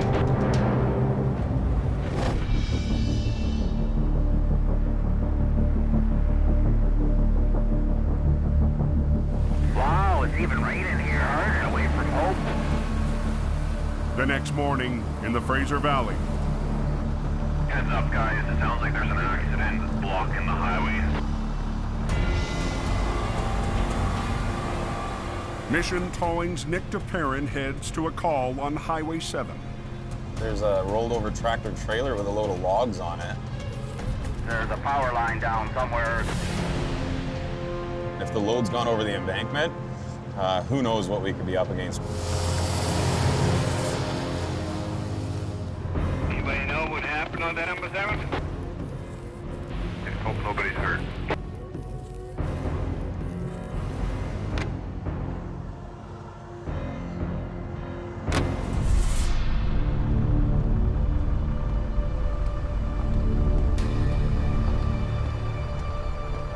It's an ugly one. The flip truck has blocked the road. Power lines are down, and a load of telephone poles lay scattered across the slope below. There's carnage all over the place. This is a major wreck. The semi lost control on a bend, struck a power pole, then launched its load over the cliff.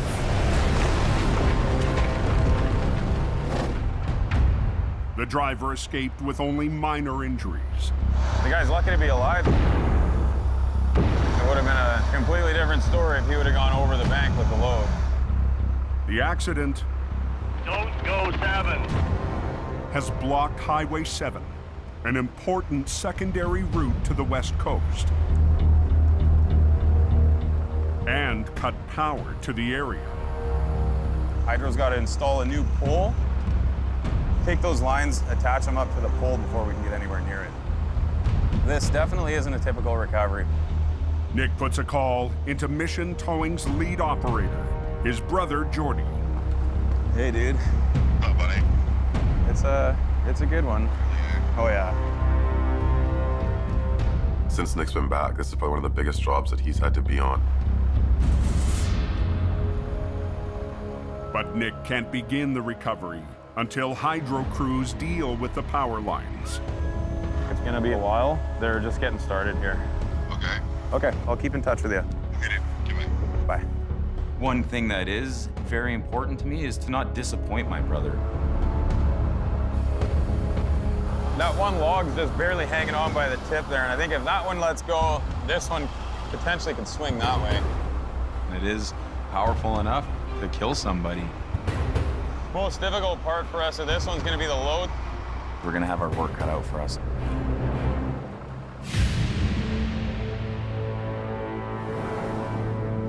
Can anybody tell me if Highway 7's open yet? Still closed. We've probably been here 10, 11 hours now. After waiting into the night, Nick is more than ready to start the recovery. Dying to get to it and start tackling the job. I've eaten 2 lunches since I've been here already. By 11 p.m., the downed lines have been cleared and power restored to the area. All right, boys, it's all yours. You all done? Yep. But the wreck still has the highway closed. Yeah, it's gonna be there a while before they roll it over. Nick's top operator, Neil Wakefield, and the rest of tonight's recovery crew roll in. It's all clear. It's showtime for us.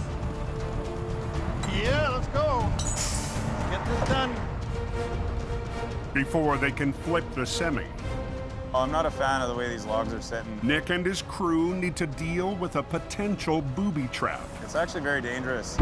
2 poles, nearly 1,000 pounds each, are tangled with the wreck. The first thing we want to do is get those right out of the equation. We're gonna have Trevor and Dylan attach our medium-duty wreckers and winch them out of the way. The poles are rigged to separate, away from the crew. With it raining as hard as it is, it could be a nightmare. I mean, our straps might just slide right off them. But the heavy poles under high tension are unpredictable. Those things can twist and take somebody's head off. Trevor, do you want to get on your controls? Okay, guys.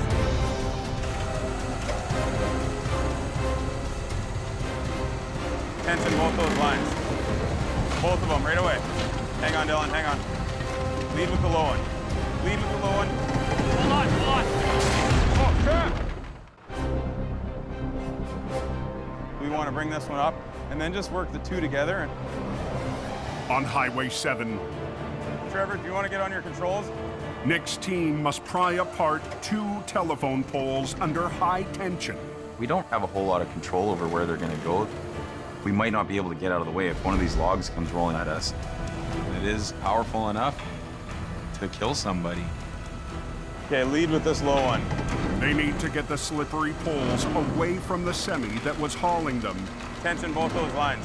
So they can start the recovery and open the highway. Both of them, right away. Hang on, Dylan, hang on. Lead with the low one. Lead with the low one. Hold on, hold on. Oh, shit! Here it comes. Right there, right there. Yeah, that's it. Lay it down. There we go. Perfect. Exactly what we needed it to do. Good. With the poles out of the way, I'm gonna move down to where I gotta be. Nick and Neil turn their attention to the sideways semi, blocking the narrow highway. This is gonna be a bit of a bitch. We need to flip this thing back onto its wheels, but we don't have a lot of space to work with. We have to squeeze Neil's big wrecker in between a rock wall and the front of this truck. So I've got to be within 6 feet of the front of this truck. I'm really close beside it. With one wrecker on the back and another on the front, Nick's team will try to flip the semi without damaging their own trucks. I'm chained up and ready to go. You're ready to go? Okay. Tight to the front, Neil's 35-ton wrecker will try to flip the tractor, while from the back, Dylan's wrecker rolls the trailer. The biggest worry is that when it hits, it'll slide right into my truck. Okay, start pulling it, Dylan. Once we started coming over, we can't stop.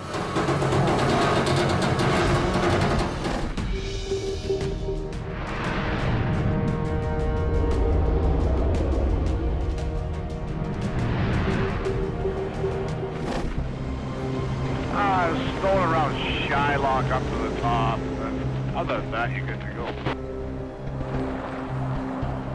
Up near the summit of the Coke, Well, so far it's better than this time yesterday. It's slippery on the road here. Robert Muckwa's been patrolling this stretch of highway for the last 2 hours. Robert, he's got this work ethic that's really good. Jamie's head of traffic control is on the lookout for anyone in trouble. He's out there, he's on it, he's doing it, he's everywhere. Tonight, Robert's girlfriend, Loretta Chandler, joins him on the road. She asked me if she could fly, and she asked me to train her out on the Coke. This winter, Robert's also been proving himself to Jamie. I'm trying to get this young lady on her way right away. As a light-duty tow operator. Now he's training Loretta in traffic control and roadside safety. My goals this season is to keep learning, just be with Robert, basically. 2 slow lanes are blocked. Coming in the fast lane up. As they approach the Smasher, the steepest section of the highway, Where this truck broke down? Robert and Loretta roll up on their first test of the night. Holy, buddy, what are you doing? It's bad. A driver has abandoned his trailer to put on his tire chains. That's the worst time to learn how to throw a chain is when you're stuck on a hill. I never ever seen a guy take a tractor apart, put chains on. To me, that's pretty stupid. So it's gonna be tight getting through? Traffic squeezed down to one lane on the toughest stretch of the coke. Robert jumps into action, but in a matter of minutes, the northbound lanes are completely blocked. Okay, pass me that radio. Pass me that radio. All tractors coming northbound. Can you stop at Box Canyon, please? We got another truck spun out. Robert tells traffic to hold.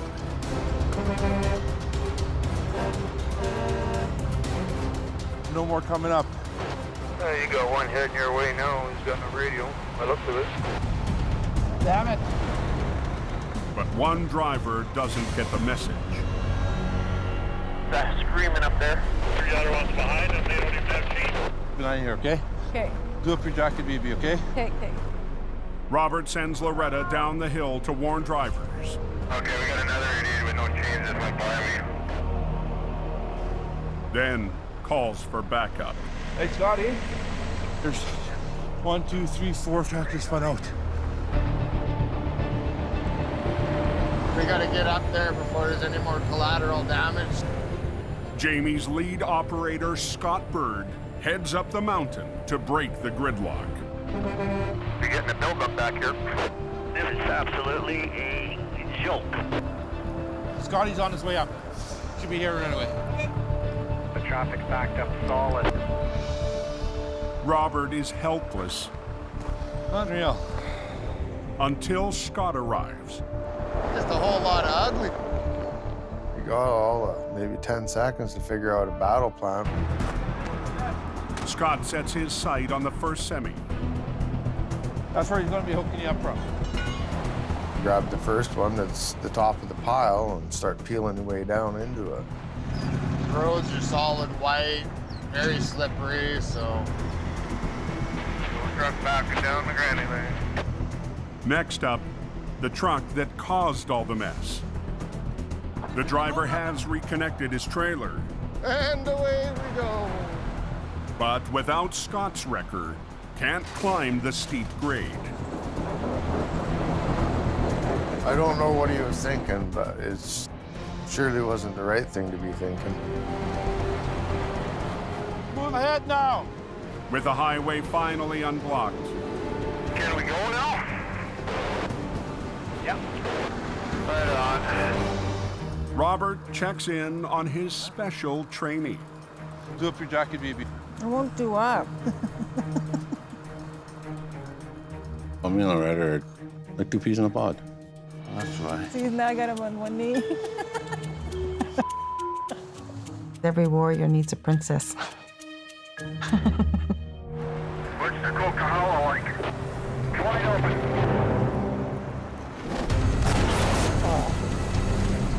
The road is closed. Clean up from asphalt, let's get going. In the valley, Neil and Nick are in a tight situation. Oh, sliding. Give it a little more, Dylan. They're always stubborn. They're about to flip a semi in a space so small, Oh, no. Hang on. it could land on Neil's wrecker. 12 hours ago, the rig clipped a power pole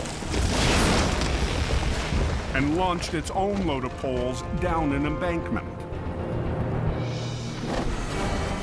Now the semi threatens to come down hard on Neil's 35-ton towing machine.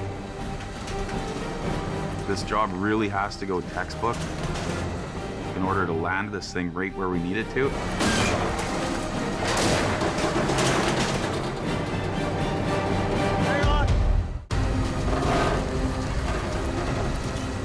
On Highway 7, Give it a little more, Dylan. Mission Towing is trying to flip a wreck with no room for error. We have to squeeze Neil's big wrecker in between a rock wall and the front of this truck to get the right direction of pull. As Neil winches the tractor over, it creeps closer to the back of his wrecker. The biggest worry is that when it hits, it's going to slide right into my truck. We don't want to end up having a catastrophic failure here. Hang on.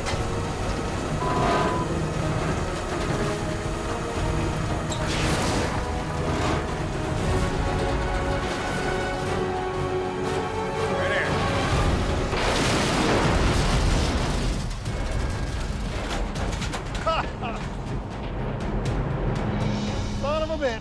Like that much room. It's less than a foot away from my truck. A little nerve-wracking for a few seconds. That was close, man. Swing. Yeah, buddy. We'll get hooked up, get this thing out of here, and get everybody rolling tonight. Nick notches another big win for his brother and the family business. I wish Jordy was here to see this. He'd be very happy with what happened here tonight. Nick did phenomenal. Our crew is top-notch. Being this was a complicated recovery, I'm very proud of them today. The wreck is cleared. Yeah, 7 is open. The highway's reopened, but the job isn't over. Nick and his crew will return tomorrow to recover the rig's load of telephone poles over the bank. It's been a long day. Everybody's worked really hard. We're gonna come back and deal with the logs in daylight.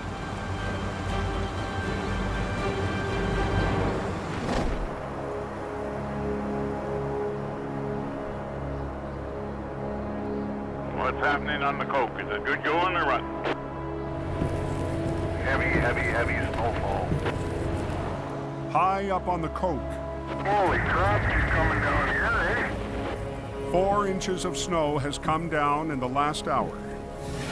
Another 4 is forecast overnight. eh? Just be careful up there, she's slippery.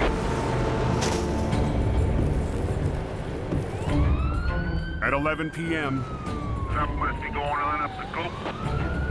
Multiple vehicle MVA, southbound, Highway 5. Yeah, we just got a phone call there, so it's official.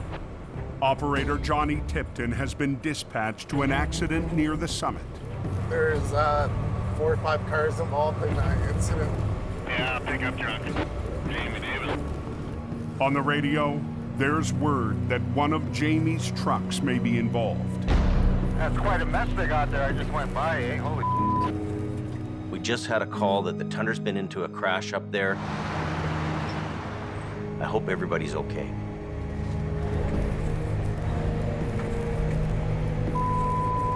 Man. One of Jamie's flagging trucks was rear-ended by an SUV. Robert's girlfriend, Loretta, was inside the vehicle at the time. Did she get hit? Yeah, she got rear-ended. Okay. I don't want nothing to happen to her, if you know.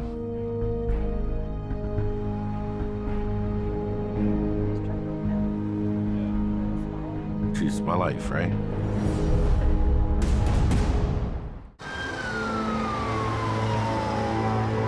Multiple vehicle MVA, southbound, Highway 5. On the Coquihalla Highway, That's quite a mess they got there. Did she get hit? Yeah, she got rear-ended. Okay. a Jamie Davis traffic control vehicle has just been struck from behind. Robert's girlfriend, Loretta, was inside. He's gonna go up and do an assessment on her? Robert and Loretta had pulled over to assist at another accident. And all of a sudden, I see this SUV coming. I looked at Loretta, and that's when the Thunder got hit. My heart sunk. I don't want nothing to happen to her. I love her. She's my life, right? How's Loretta? Well, she's in pain and everything else. I'm just worried about her. Paramedics discover Loretta has only minor injuries. She could have been really seriously hurt. This how scary it is up here. People want to go 120, 130, 140 on road conditions like that. What's their hurry? Her spinal cord could have broke from that hit. What if she couldn't move? If Loretta hadn't positioned the flagging truck where she did, other drivers could have been seriously injured or worse. I made that decision that night to put the Tundra in front of the 3-car pileup. For the rest of the night, Robert won't leave her side.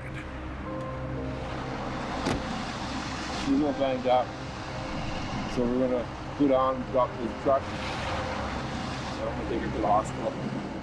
I got a big heart, you know, I'd do it again.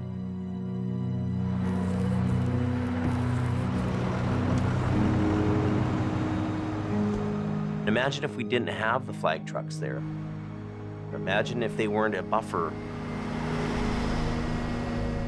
Think about it as if it was your loved one at the side of the highway. Would you drive a little differently? When you see flashing lights, slow down and move over. We all have families.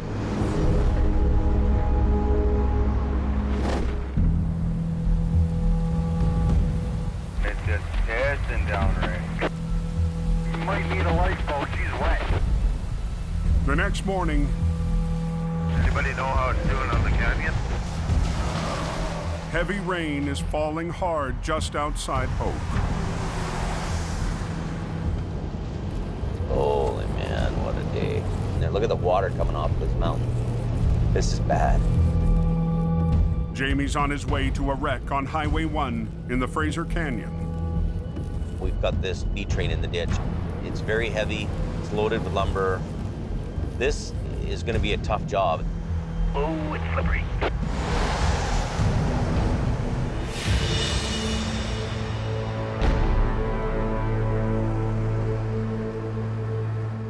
Already on scene is Jamie's younger brother, Jason.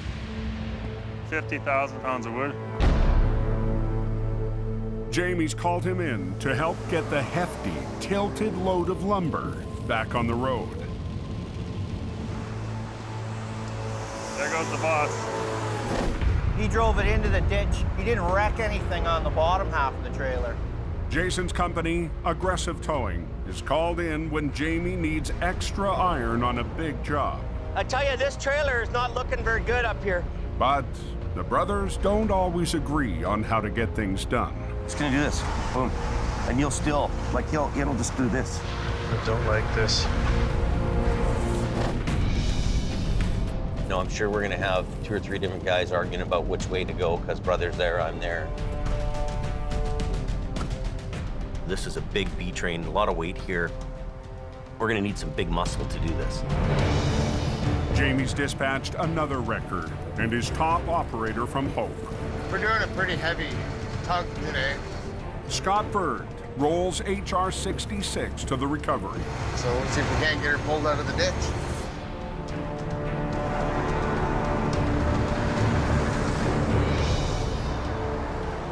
Jason's 60-ton rotator That's a nifty one. and his right-hand man, Chris Mervin, are on standby to tackle the tricky job. That's a big, heavy load. Jamie's been given an immense challenge by his client. The customer doesn't want us to cut the lumber and leave it lying in the ditch. He wants everything brought out together. Gonna be iffy whether it stays. I don't think you're gonna save that lumber on there.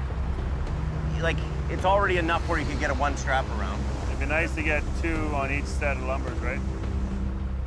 Now, 4 heavy rescue heavyweights need to work out a plan. We need multiple operators. Everybody's vision is different. What my thoughts were, Jamie. Or do we do this and put the rotator in on an angle so it's not... I got bigger lift. So it's not sideways. There's a lot of cooks there, that's for sure. Because if we swing that trailer out... Yeah, 50,000 pounds pulling sideways, we got to make that decision. And we don't play pickup sticks.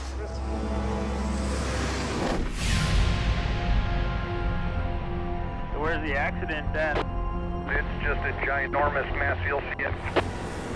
In the Fraser Valley on Highway 7, Holy, I wouldn't have wanted to go for that ride. We'll tie off our harness gear to this cement embankment here. Mission Towing is back for part 2. There's a bunch over here. Of a messy recovery. Yesterday, a semi lost control on a corner, scattering more than a dozen poles down the bank. Last night, the team pulled off a tight flip Right here. Yeah! To clear the rig and open the road. Let's get geared up, Jay. Today, Nick and his crew must get the massive poles up a 600-foot slope before the end of the day. But the steep terrain and the jumbled poles make this a high-risk recovery. Just below us is a straight drop-off to about 600 feet. It's a very dangerous place for us to be. The plan is to rappel down the bank and rig the poles to the wrecker's winch lines one at a time. We have a lot of logs to pull up, but it's the only way we can do this job. When the wrecker gets the poles to the top of the bank, a picker truck will take the load the rest of the way. And the picker operator will pinch it off of our wrecker and put it on the back of his trailer. All ready to go. Joining Nick for the descent, Already breaking a sweat here. is Mission Towing's Jason LaViolette. Those are gonna be a little sketchy over there, right? In a giant game of pickup stakes, Nick and Jason need to be careful about which poles to pick. We're gonna have to try and pick the best one first, and hopefully the rest of them don't get freed up and go flying down the mountain. Nick and Jason wrap around the poles using choker straps. We're rigged, pull the line. Let's get over a little more.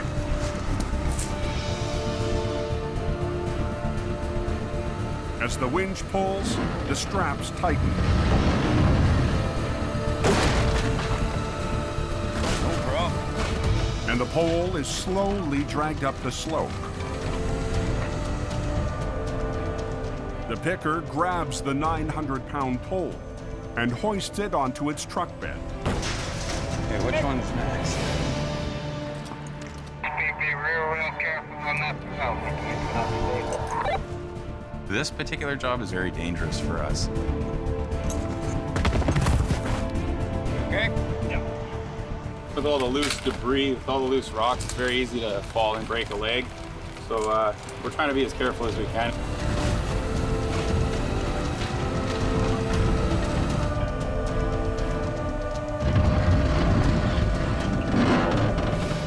This one might make for an issue. Holy man. But some of the poles Whoa. Whoa, look out, Jay. are hard to hold on to. We ain't getting that one back. Keep the power lines in mind. And there's another danger. Dude, watch that wire up there, man, in case that thing comes down. He's right in behind it.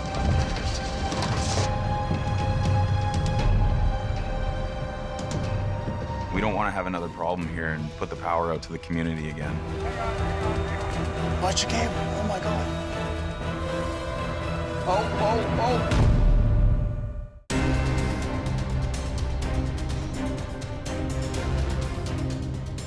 Number 7 is down to one lane. Everybody's got to go slow. In the Fraser Valley, Watch that wire up there, man, and right in behind it. Nick's team is trying to work around power lines to recover a load of telephone poles. Watch your cable. Oh my God. Holy man. We don't want to put the power out to the community. But the picker manages to steer clear of the lines. Thankfully, a potentially bad situation was avoided. The high-angle recovery isn't getting any easier. Let's take it in. But one by one, Pile's getting a little lower. Yeah, Nick and his crew get it done. it's kind of a good feeling, not gonna lie. Every pole that can be salvaged is recovered. That's it, my man. All of them. We did it. Nice job, dude.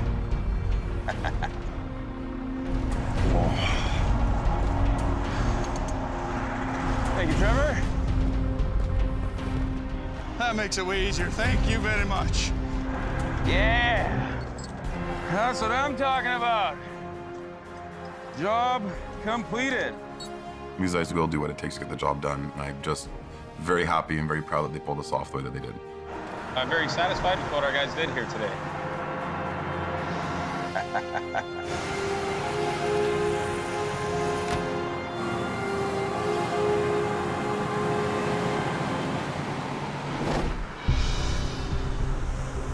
Apparently the truck crashed in the ditch there. That lumber truck fall over. On Highway 1, It's already enough where you can get a one strap around. It'd be nice to get 2 on each set of lumbers, right? Jamie, Scott, Merv, and Jason Those are 16-foot 2x10. They're heavy. are dealing with a 50,000-pound load of lumber tilted into the canyon wall. You could do 4 working lines off the back of him, though, if you use the 2 deck winches sideways to pull down. They need a plan to recover the rig fully loaded and avoid spilling 5,000 planks of wood into the ditch. Be up right in the center of this. And then I'll be in the same an line. old beat up Jamie Davis truck on the front. Okay. To lift and pull this thing out properly, this is a perfect job for a rotator. Jason's rotator is the only one available since Jamie sold his last summer. The rotator just makes jobs simpler. It's a wicked piece of iron. If I can get in the center of this lumber, then I can rotate with it as the wheels start coming up, right? Yeah. The rotator will have 2 lines rigged to straps wrapped around the lumber and another 2 lines for Jason to pull on the trailer while Scott winches the tractor. Pass those up the gourd, both of them. The load is just about on its side, so to be able to bring that up past the halfway point is going to be a tough job. I worry about that little hook. They don't like side pulling either too much, those I things. know. But the limited capacity of the aging 25-ton wrecker could be the wild card. It'll hold, I think. I hope. HR 66. It's a timely piece. Don't get too greedy either, like 15 feet or something like that, right? When you're running the older equipment, you're always running risk of things breaking on you. Ready to make a mess? Gentlemen, confirmed total shutdown. Somebody tell me how the canyon's been? Somebody said 5-minute time delay. The tractor and its load combined make for an 80,000-pound pull. When you're dealing with big weight, there's big danger. These guys all have to work as a team, and that's the biggest equation here. Okay, let's go.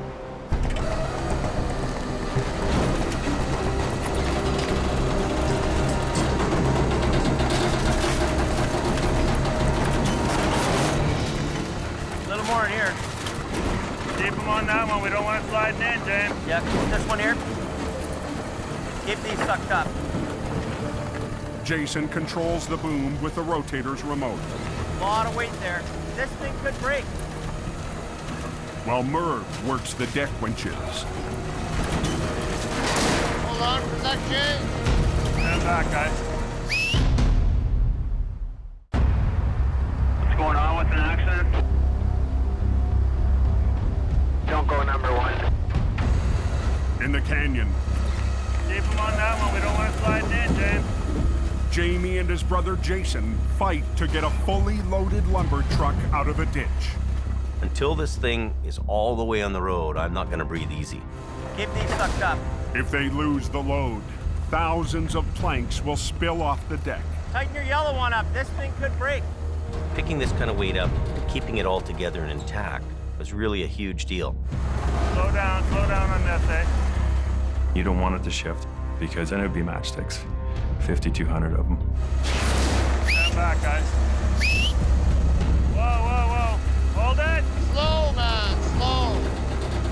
Okay, hold it. Okay, Scotty, you going ahead? Yeah. Stuck in your middle one. Okay, we're moving. Keep going, Nerd. A little little bit on this. Yeah, keep on the other one. Easy. Not so hard on this one, eh? She's coming. Finally, We're on the road. the lumber truck is on the highway. Perfect. Damage-free recovery. Trucks are one thing, it's the guys running the trucks that makes all the difference in the world. I think we got her beat now. Okay. Everybody worked together really well. That's the art of recovery. Really sweet job. Yeah, nice. Way to teach my brother and Merv a few tricks here like usual, but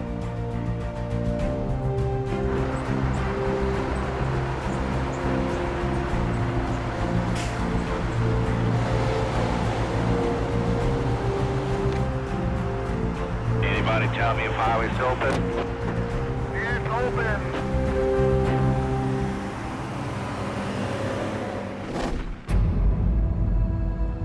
2 days later, at Jamie's yard, This is going to be the first time I've seen it since the accident. Loretta is still recovering after her close call on the coke. That was a hard hit. Very hard. Loretta was in a flagging truck when she was struck from behind by another vehicle. She pushed me about a good 70 feet. That's how fast she was going. I saw the doctor, and physically I'm better, but mentally, it sticks with you. I'm glad that Loretta wasn't serious hurt, right? I'm grateful for that. I'm very grateful. Hello. Hello. How are you feeling? Still a little sore. A little sore? Yeah. I have a recovery to go and do. Yeah. I really hate to ask you, but I really need you. I had to ask her to come. Yeah, I can do it. You sure? Yeah, I can get back out there. She didn't hesitate one bit. She said, I'm there to protect you. I don't want nothing to happen to you. I'm going to go out there and help him. Keep him safe. Bring him back home. Doing this recovery is a very important step to my recovery.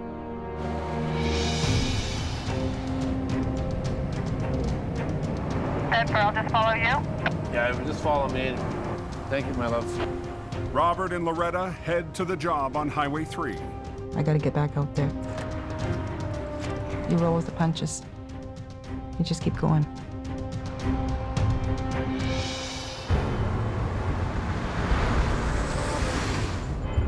Down the road, Where the heck is it? Robert's having a tough time finding the wreck. Oh, you gotta be kidding me. This is covered. The car is encased in ice and snow. Shoveling time. But it's a bigger job than I thought.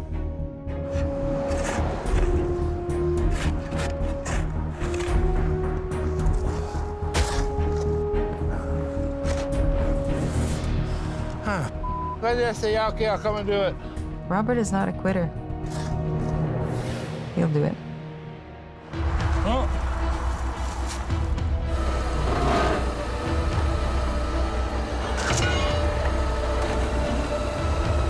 Come on, come on.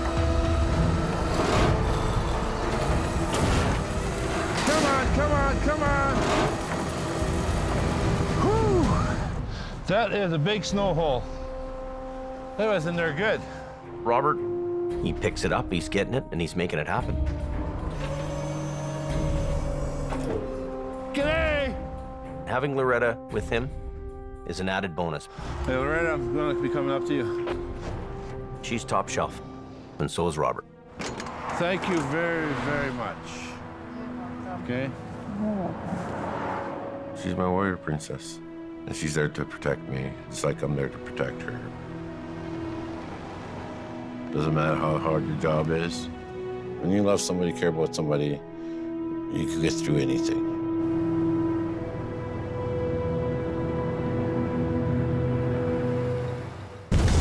Next time on Highway Through Hell. It's a very sad thing to happen to any family. A tragic wreck. Watch yourself there. That's bad. Puts the twist on Nick. This is what they call family bonding. 3 generations tackle a heavy load. Come on! This is a disaster. And a tough job takes its toll on a towing veteran. I threw up almost a liter of blood.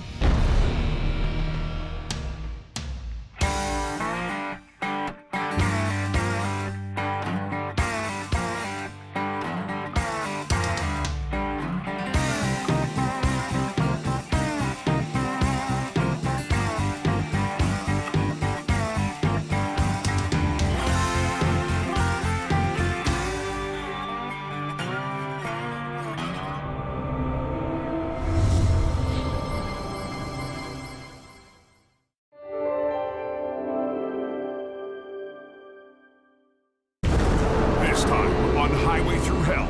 Wind her up, give her some throttle. A battle in a bog.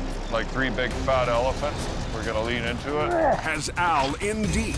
Man against machine. A crash in the canyon. Everybody do a little bit. Puts Jamie to the test. Try to work together. Pull it. It's wedged under there. I can't budge it. And Jordy and Gord tag team. Hang on. On a tangled wreck. Hold on. On the Highway Through Hell. The last line of defense is a heavy rescue team ready to tackle any disaster. Because closure is not an option.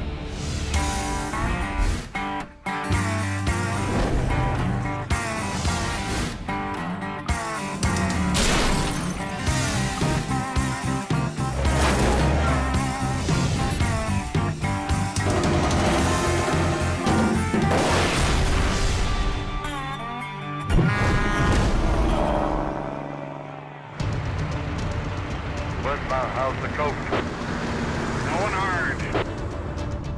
A hard blast of snow on BC's Coquihalla Highway Plows are working. has maintenance crews in full force on the mountain. Is it still snowing heavy up there? Going pretty good, yeah. When the storm hits, everybody works together to make sure the hill's kept open and traffic flows. Heavy-duty snowplows are crucial to keeping the vital trucking corridor open. BSA does a wonderful job keeping the roads so damn clean. Leading the pack With a full load of sand on. is one of the highway crew's newest machines. These are all new and we are just ironing out the bugs. Plow Truck 244. They're scraping away. It's getting better. But after an hour on the front lines, Now we've got an issue. plow driver Robert Copeland is in trouble. We have a red engine light on. It says engine fault. The highway's newest line of defense is down. 10 minutes north, It's winter. Acquiring Towing's Gord Boyd is on standby 655 quarter. Yeah, go ahead, Richard. when highway maintenance calls. I'll need you to skip 244 off the hill there. Sounds like an overheating transmission or something. Oh, lovely. You have to keep the plows cycling. As long as they can cycle up and down that hill, that highway stays in good shape. Like any other piece of machinery, snowplows break down too. Gord heads down the mountain the fastest way he knows how. Just a heads up, there's a tow rig backing down. Takes a pretty dedicated team. You got the plow guys, the supervisors. Me, I would be considered the special forces. They need it on the road for tonight. Okay, time to get dirty.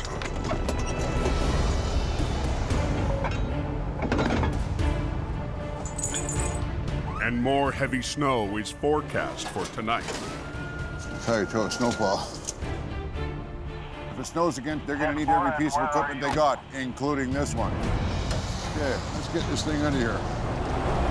I gotta get it back to the shop so they can find out what's wrong with it.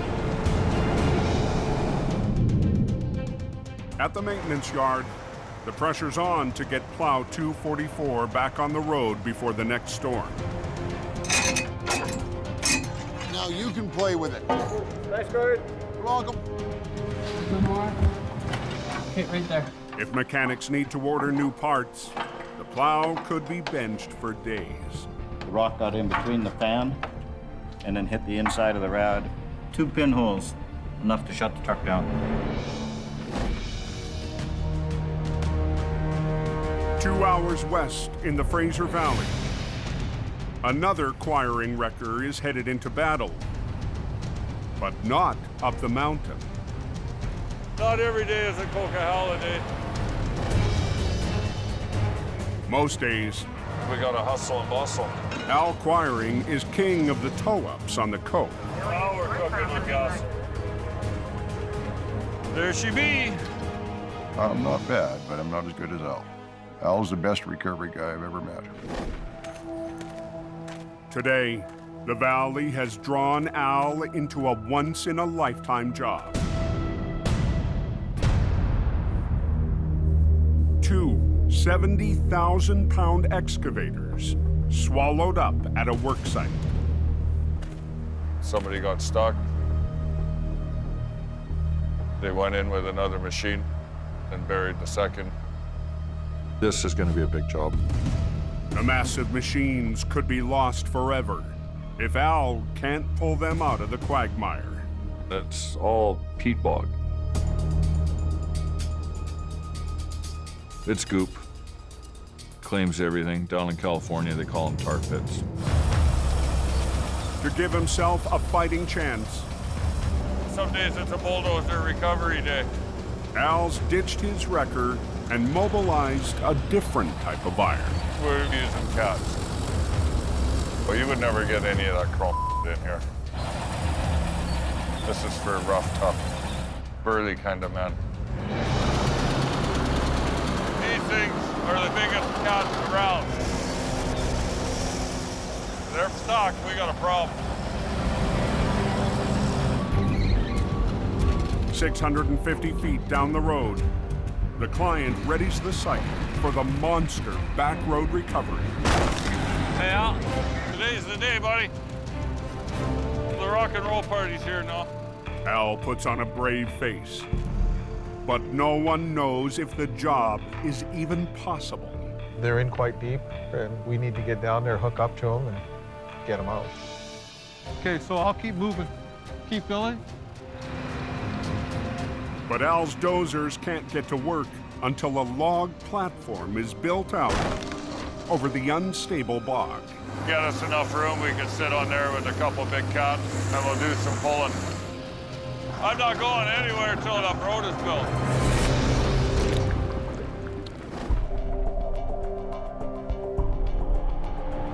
Up on the coke. Is it snowing up top yet?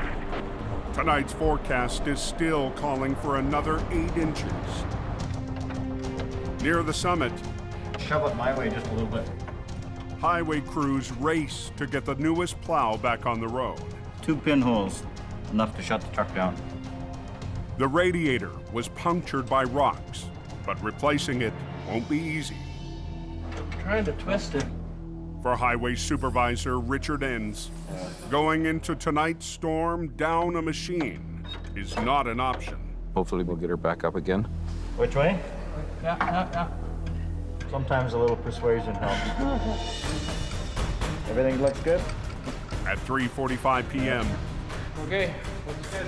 Alrighty. Plow 244 returns to duty on the mountain. Slippery, slushy section, snowing and plowing in progress. It's a constant battle to make sure the equipment is up and running and ready to go when the storm hits. I'll see you at the top, buddy. Down in the Fraser Canyon, Is there a fresh accident there? I'm not sure what's happening. I heard something about a smash-up. conditions are clear on Highway 1. We're just past Boston Bar.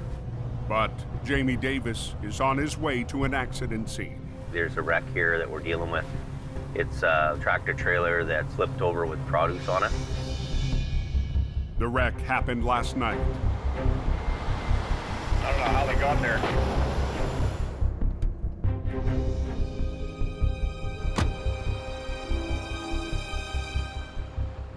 This thing is just too hooped.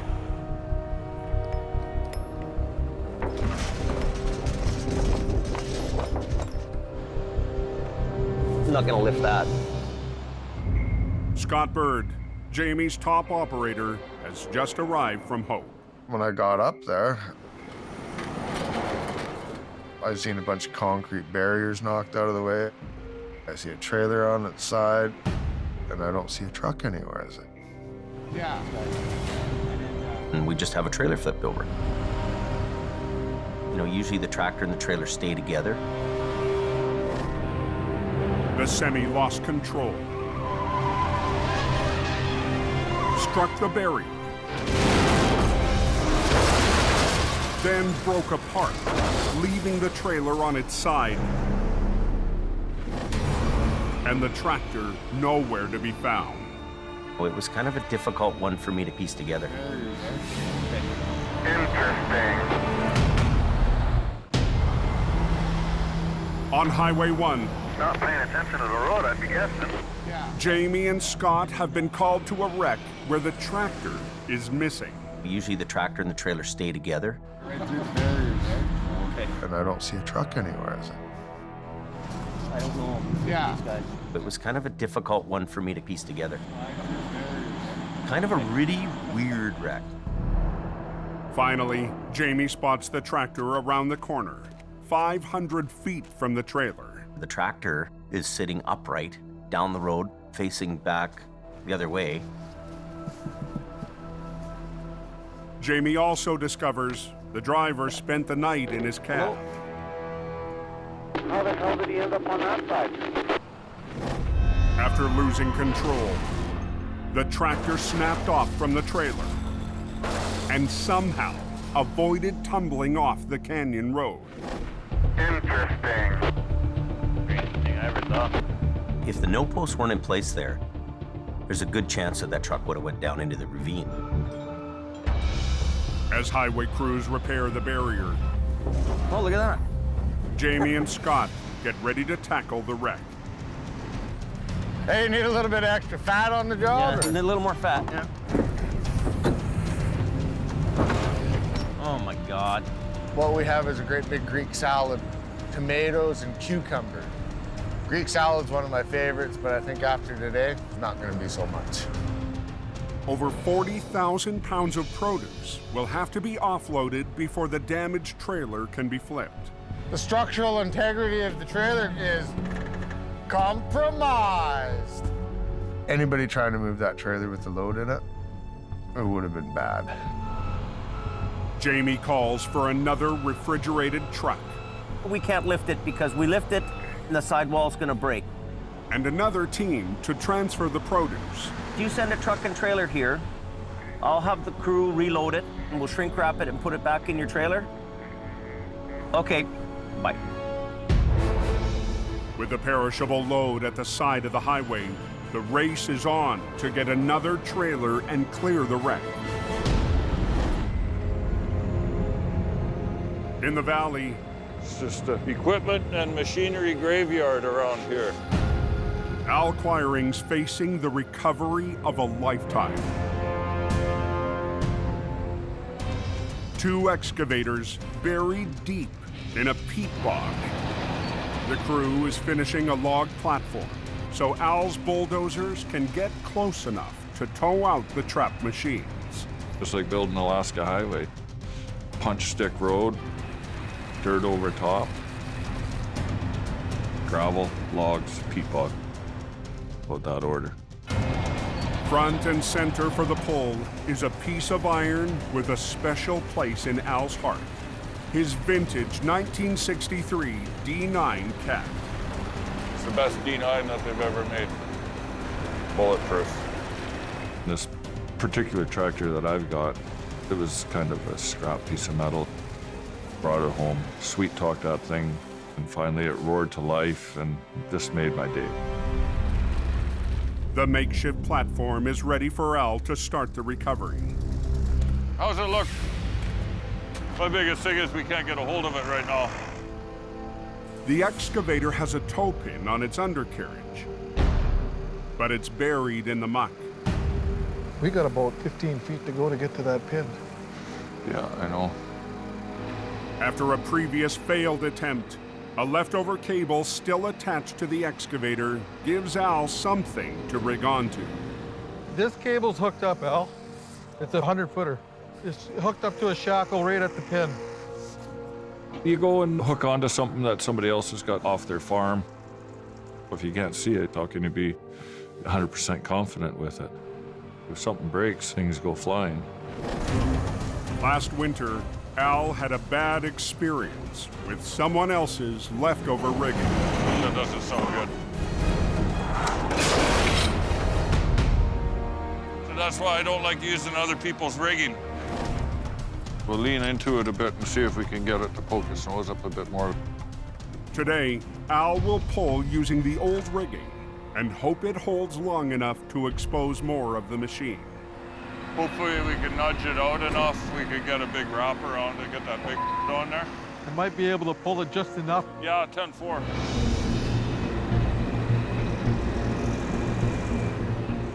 Where do you want to hook it? Right under that flower. Tighten them up. I don't want to pull very hard on this thing. Me, is it somebody else's rigging on there? I don't like to do that because it flies. Okay, light this thing up.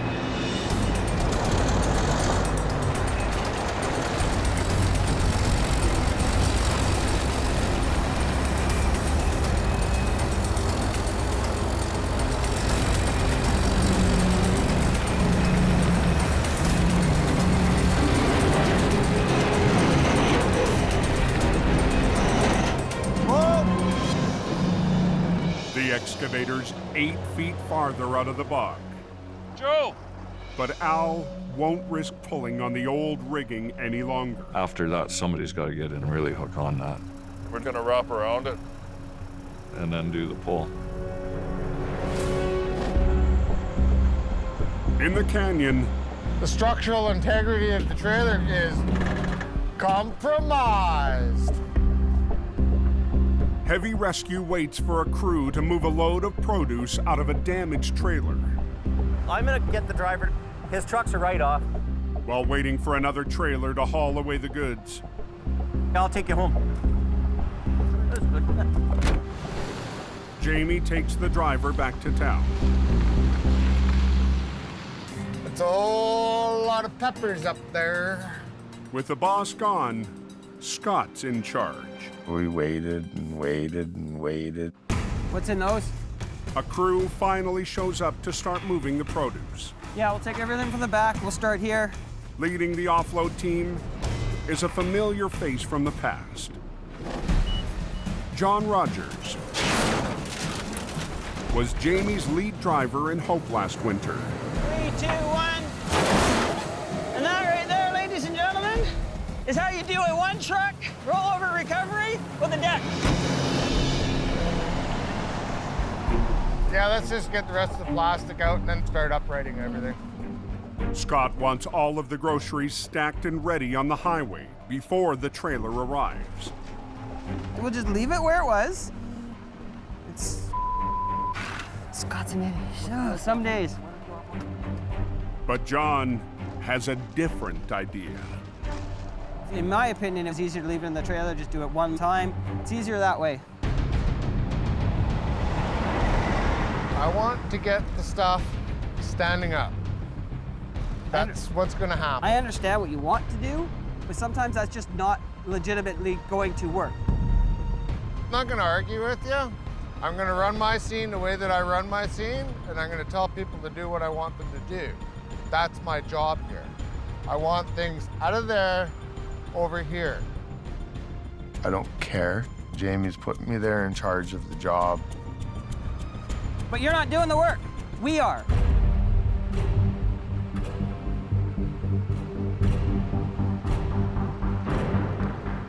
There's a pecking order, and he's below me. Thank God John Rogers is on scene. I'd be lost. It takes more work to do it the way we're doing it, but it is his wreck, so we'll do it his way. At 3 p.m., a refrigerated trailer arrives. trucks. Are you loading everything in there? Everything is going in there. Thousands of pounds of produce must be loaded before dark, or the cargo could spoil. Do what you gotta do, get it done, get it out, and that way we don't have any more problems.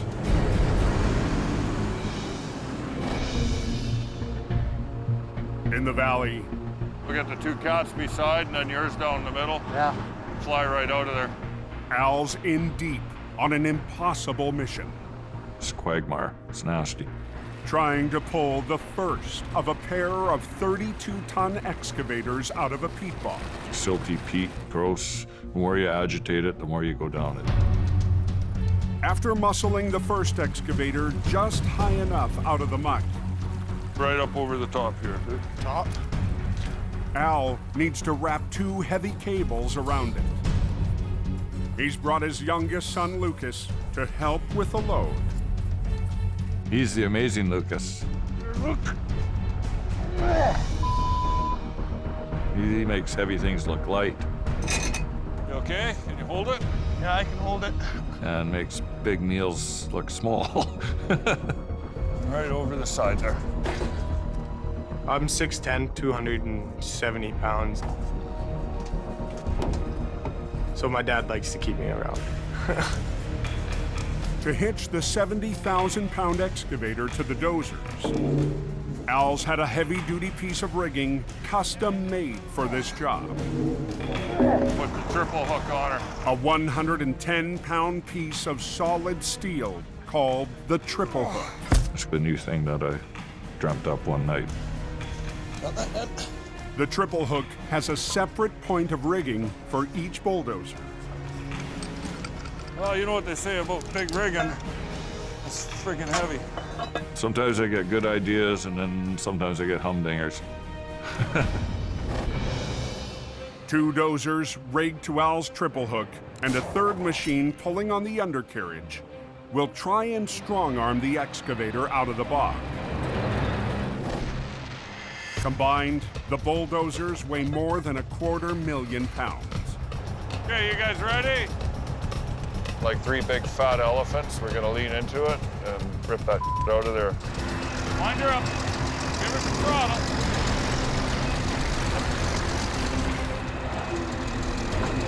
Use the winch.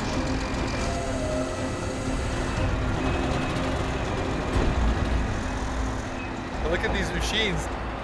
They're standing on their hind heels here. The excavator is halfway out. Come on, pull on her.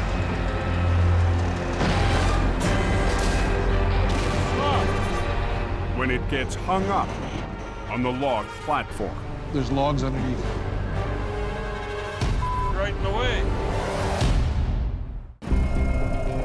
Use the winch. Wind her up. In BC's Fraser Valley, Give her some throttle.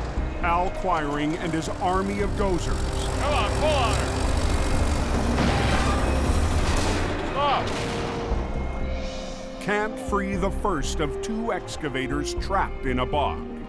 That D7 holding up all the weight now? Yeah. We're working on such soft ground here, there's nothing underneath it. We're just sitting on basically a raft. The machine's tracks are caught on the log platform at the edge of the pit. Dig a bit of that. Move this log out. The operation's on hold until some of the big logs are removed. 1 minute you're getting ahead. The next minute, you wonder why you answered the phone in the first place.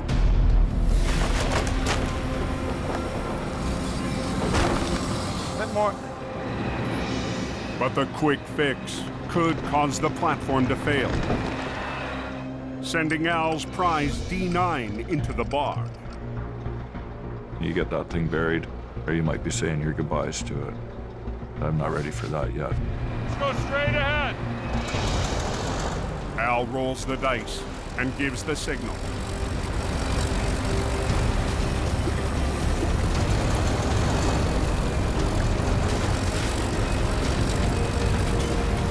There she comes. This time, nothing is in the way. Let your line out.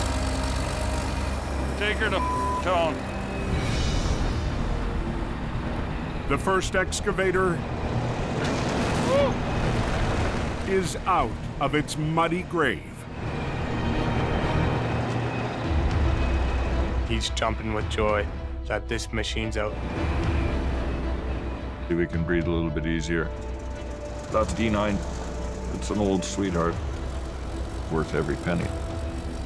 That's for sure. But the second machine, buried deeper in the bog, may be impossible. I guess I'm bringing swim trunks tomorrow. The next one, it's going to take a little bit more preparation and thought. Come back tomorrow with fresh thinking. Man against machine. That's it for today.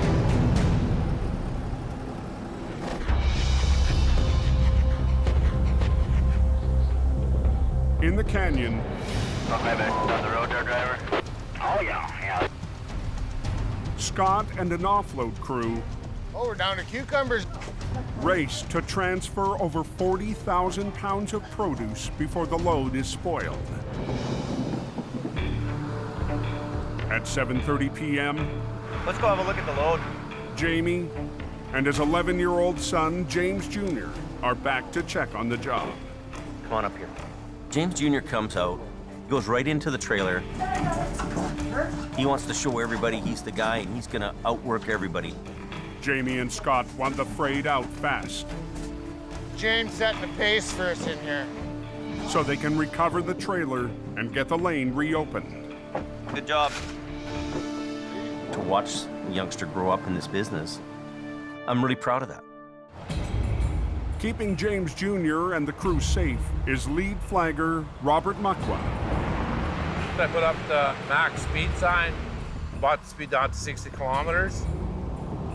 But the overnight freight runs are coming in hot. Those trucks are running through there at over 100 kilometers an hour. People were not slowing down. Right, that V train heading southbound towards Boston Bar.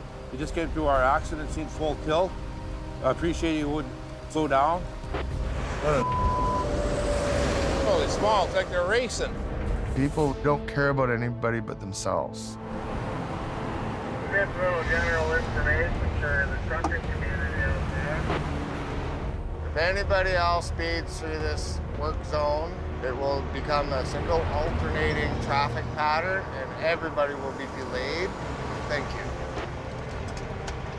Give me the word there, boss. I'll do it. Next guy speeding through here, it'll be done. As another semi speeds by, You want to be goose? Roberts had enough. You stay right there. Well, I hope everybody's happy with you. We're going to start stinging the lane, and you stay right down where you are. That's the proper speed. He made the best decision that was safe for the motors and safe for our crews. He did the right thing. After more than 6 hours of offloading, Here, James. Okay, that's it, guys. We're all done. Good job. We're good to go. the load is on its way.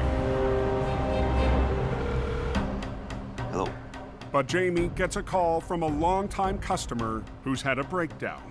All right, thank you. Bye. I'm looking forward to doing my rollover, and I get sent off to do a tow. Wah, wah, wah, wah.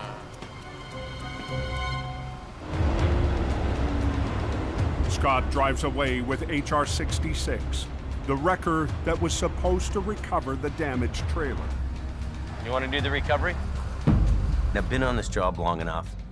I want the trailer off the road. Jamie decides not to wait for Scott and flip the trailer with the only trucks available. We've got 3 vehicles that we can use. 1.5-ton truck, a 1-ton, and we have the rescue here.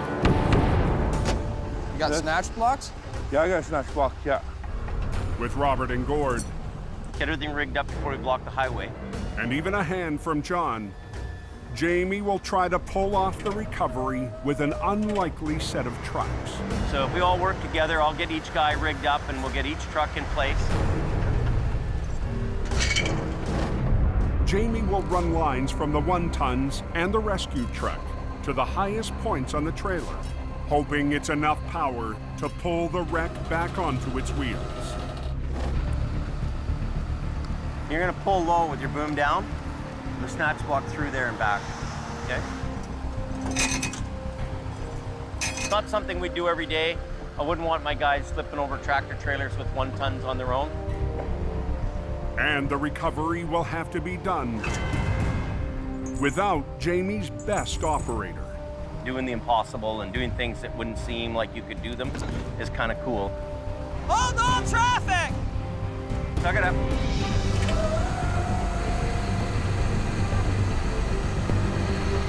Okay, now everybody watch me and I'll tell you how to pull, okay? Take your tension up. Try to work together, all three. Don't overdo yourself. Go ahead. Just everybody do a little bit, You stop. You catch up. Try to work together. Yeah. Mine's faster than theirs is. Do your thing, buddy. Keep going. In the Fraser Canyon, Mine's faster than theirs is. So you just let them catch up, you give a bit. Jamie's trying to orchestrate a recovery. You wouldn't regularly flip over a trailer with small vehicles like this. Using 3 mismatched tow trucks. Go ahead, Robert. You guys go ahead. Keep going. You two just keep full tilt. Keep going. Everybody keep going.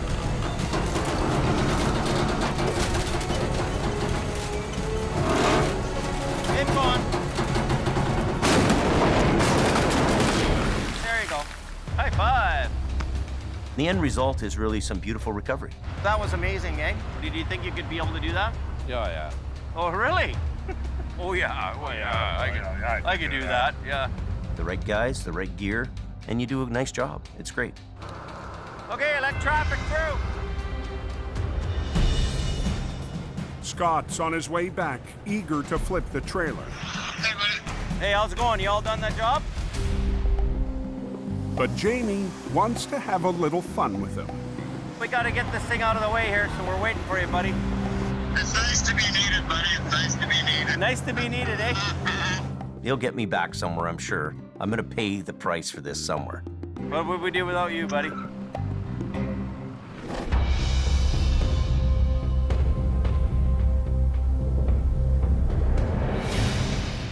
The next morning, falling temperatures have brought a thick frost to the Fraser Valley. Feels like the same dragging on dream as yesterday.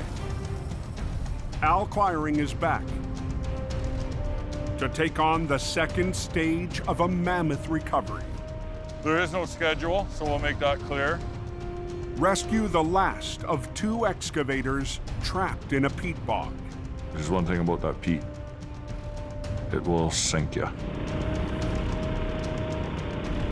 The 70,000-pound machine has been nearly swallowed up. It's not just gonna hop out of there on its own. The crew has been pumping out water for hours to expose the digger. Right over the side there. So, like yesterday, as he did on the first excavator, There it is. Al can wrap heavy cables around its base and tow it out of the bog. We were barely able to bust that out of there. There's no such thing as a little bit stuck in the peat bog.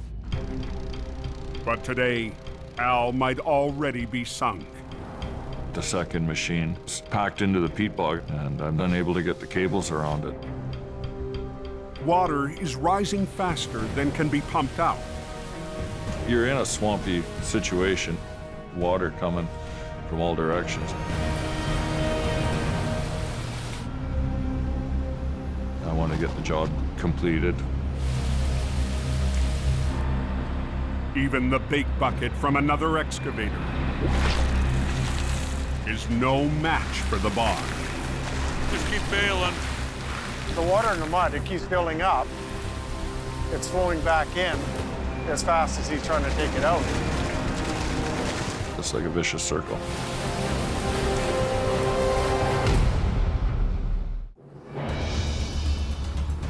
In the valley, Al's in a losing battle with a rising bog. Boy, did we to get down and keep the water out. Even with a bucket, Just keep bailing. the crew can't bail water out faster than it flows back in. Made it worse, and then made it worse again. After 2 hours of bailing, We're gonna go and dig out the boom mast and see what that looks like. Al needs a new game plan to rescue the last excavator. The big problem is we can't get anywhere to hook onto it. It's all submerged completely.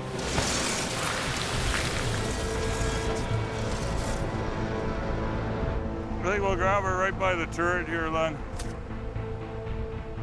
It's not my favorite spot to pull, but it's gonna have to do. You're thinking of hooking the line around the... Right at the bottom of the mast. I'll put that big grade 10 3/4 chain. Al will take a chance and yank the excavator out by its giant arm. The excavator boom itself, which in my opinion is not the best spot to grab it, but it was the only spot to grab it. It'd be nice if we knew where the front of the tracks were. Al? That's the tracks right there. The chain wrapped around the excavator's boom will be rigged to the triple hook and harnessed to Al's 3 bulldozers for the big pull. Frederick, back your sweetheart in. We can assemble that piece. The custom-built triple hook and its shackles weigh more than 300 pounds. That piece is engineered for 125-ton capacity. We're good for hooking with 3 D9s and pulling as hard as we can. But pulling hard on the boom is a big gamble. So it's going to be a hard one on this. What road is closed? Number 7. 18 miles away, Anybody know what happened on that accident? Hit the truck? No way. Hey, Dylan. Mission Towing's Jordy DePerrin has been called out to an accident on Highway 7. I arrive on scene and the road's closed. They have the highway shut down. A pickup truck has smashed into a semi hauling animal feed. His tractor trailer was turning into the driveway. Pickup truck didn't see him and drove straight into him at 100 kilometers an hour. The driver of the pickup was sent to hospital. This was inches from his face. It is unbelievable that truck stopped where it did. And that's where we're at. Jordy's 1-ton will tow away the pickup. It's loaded, so. But he'll need help with the big rig. The back wheels of the tractor are in the air, so you know this pickup truck is hooked under this trailer pretty good. I'm gonna need a heavy wrecker to lift this trailer off the pickup. All of Mission's heavy wreckers are out on other jobs. Today's such a busy day for our big trucks. I brought Gordon from Acquiring to come help us. Welcome to the party, Gordon. Yeah, no kidding, man. Jordy needed a heavy and needed it now. He's got about 10 ton in it. It's wedged under there. I can't budge it, man. You got to pick it up. His family and Al's family have worked together for years. They need help, they call us. We need help, we call them. But lifting the damaged trailer could end in disaster. We could pick this thing up and the trailer could fold on us, depending how the structure, the frame underneath the tank is. Highway 7 is closed. How long do they figure until it's open again? Quite a while. Jordy and Gord race to clear the wreck. It's very important to get this highway open. And get it going as quick as we can.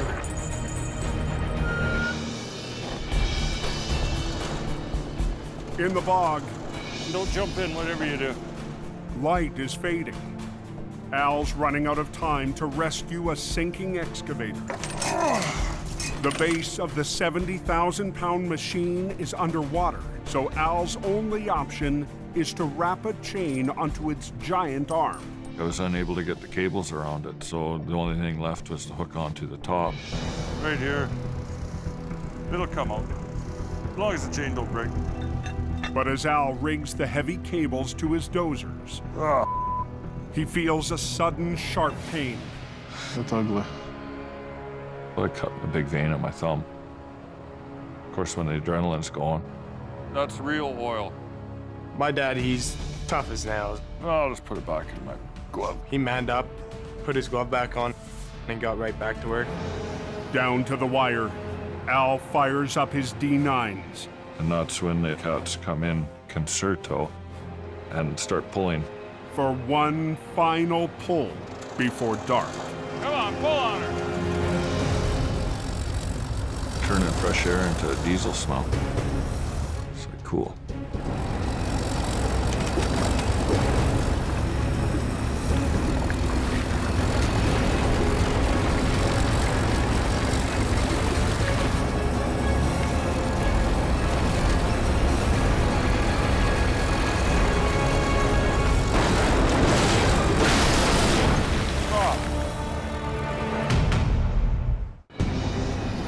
Give her some throttle. Al Quiring's in the trenches. Come on, pull on her. Fighting the forces of Mother Nature in one final assault. You're all right, come on. It looked like at first the machine was going to lay on its side and come right out. But it just came in and bound itself up. And then pow! Al's heavy-duty chain was no match for the bog. Chain. Want a shovel, Dad? We're gonna need an excavator. That's a big chain. It's not like it was a tin can. It's amazing. Definitely a hindrance. The second excavator We might not get it out today. No, we're not getting it out today. will have to spend another night in the grip of the peat bog. And Al will have to wait another day to conquer his toughest job yet. Kind of disgusted and disappointed that it didn't come out. We found the weakest link. Battered, bruised, and even bloody, Al's not giving up. We'll just get some bigger and put on there. As I've gone down this trail of heavy recovery, each job brings its own challenges. So that's that today. Come back tomorrow with fresh thinking. I'm hopeful. I've had that chain a long time. I gotta go home and cry. Can you get through that accident? They got the road closed. On Highway 7, Okay, how are we looking here? Gord and Jordy work together to get a feed truck and a pickup off the road. Helping out my buddy Jordy, because that's the way we do things. Isn't that right, Jordy? That's right. Gord will use his heavy wrecker to lift the loaded trailer off the pickup. It's a fully loaded 3-axle trailer, so it's probably, with the weight of the trailer, probably 70,000 pounds. We're going to use the 50-ton capacity of this wrecker to do what it was designed for. I'm going to lift this up so Jordy can pull that pickup out from under it. Gord uses 2 winch lines to hold the heavy trailer steady as he lifts. Worst case scenario, you get it up in the air and one of the cables snaps. Now you've got it only being held by one side and it will roll. Take up some slack. I'm gonna winch on this one. As Gord lifts, Jordy must work in sync. Hang on. To winch the pickup out from under the load. Hold on.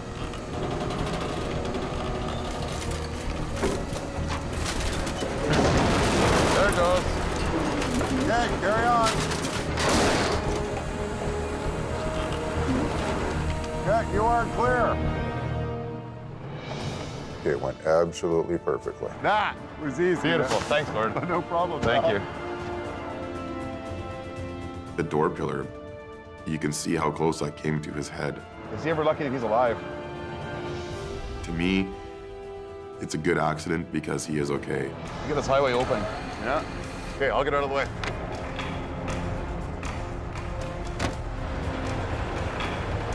Working with Gord is very easy. I get where he's coming from, he gets where I'm coming from. The truck can move into the farm. I can load the pickup truck and get off the highway. This road's open.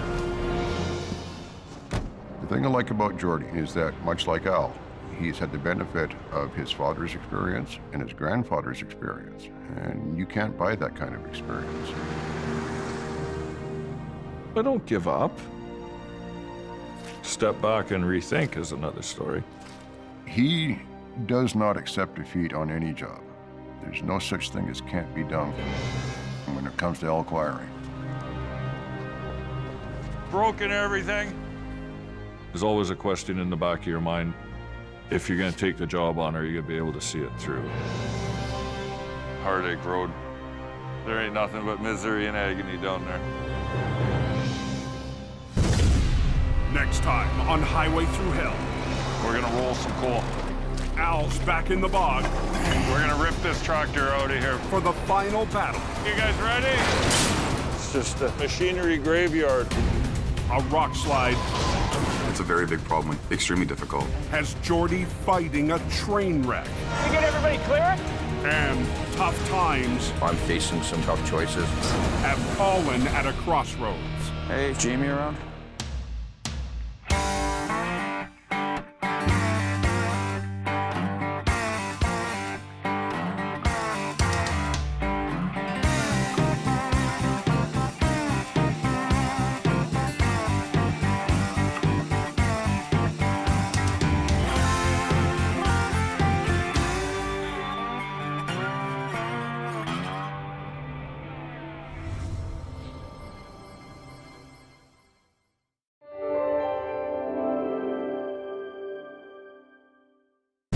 This season on Highway Through Hell. David is on fire. The fun of trucking. Come on, let's go! Ah! Yeah! Come on.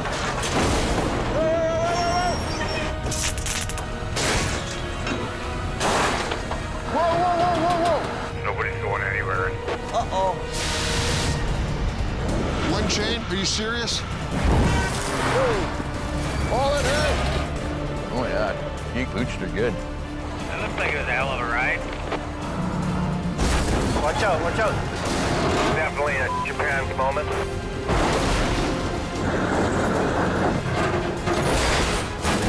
Mission accomplished. Bada boom, bada bang. Here we go, once more into the breach.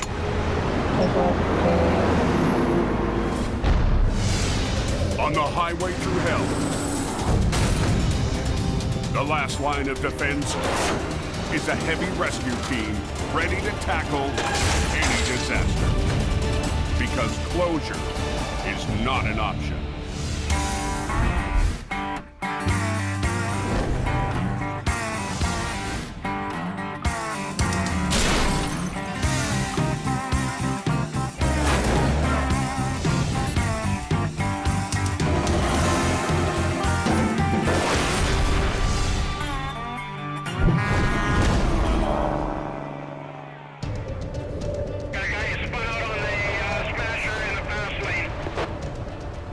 There's guys spinning out on Shylock. It's still chain up on Coca-Cola Highway. We got a schmozzle here. Nobody's moving and we're blocked in. Being stuck up here in the Coquihalla is miserable. It's always nasty here. Pretty icy up there, eh? The first blast of winter has BC's Coquihalla Highway at a standstill. I really just want to get going. You're gonna turn hard left and try and get over against the guardrail. Highway maintenance crews Steer hard that way. do everything to get traffic moving again. Steer left. Yeah, close, yeah.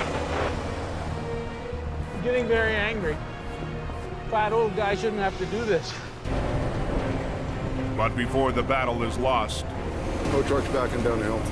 they call in the cavalry, requiring towing. It's already turned into mayhem.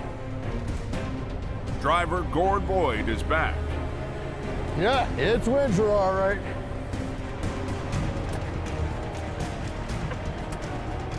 First storm of the season is getting up there and shaking the rust off.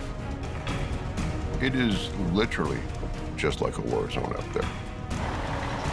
Straighten your wheels! Straighten your wheels! Straighten your wheels up! I'm the guy who swoops in, does the dirty job, and gets the hell out of the way. That is not too smart, that one.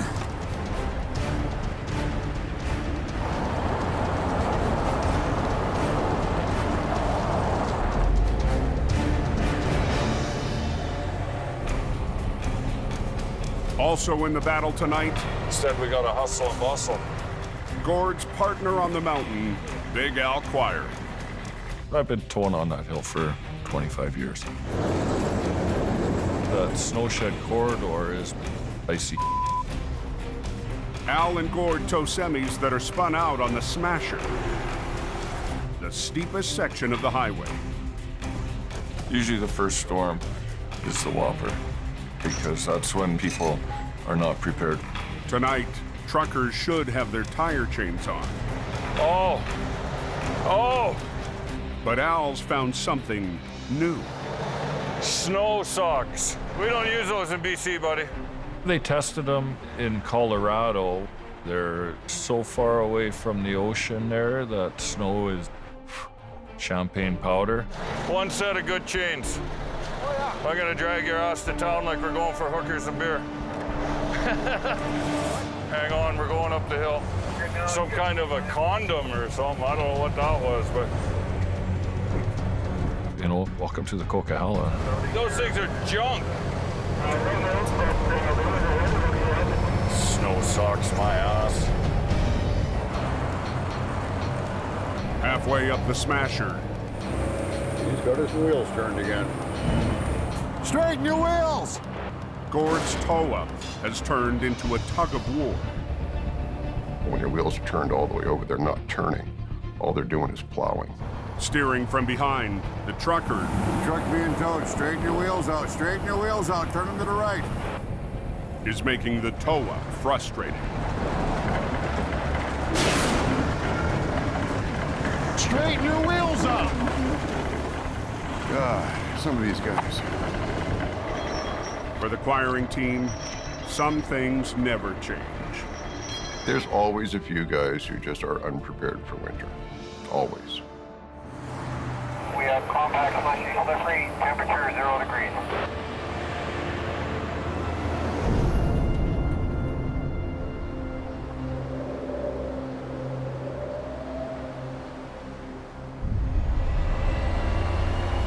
Jamie Davis en route.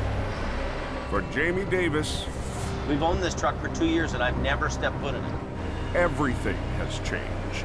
This season, I'm trying to simplify my life, simplify this business, and I've had to make some really tough calls to do it. 3 months ago, This is the last trip for me in the rotator. Jamie sold the most prized tow truck in his fleet, the Rotator.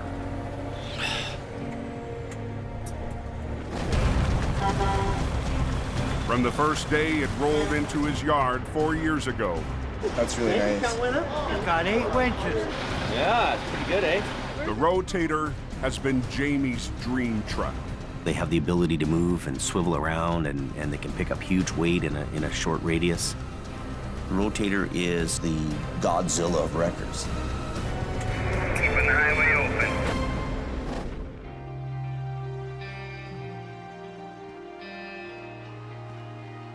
It's hard for you to get rid of one of your favorite trucks. You are it, and it's you. It's almost like losing a part of your family.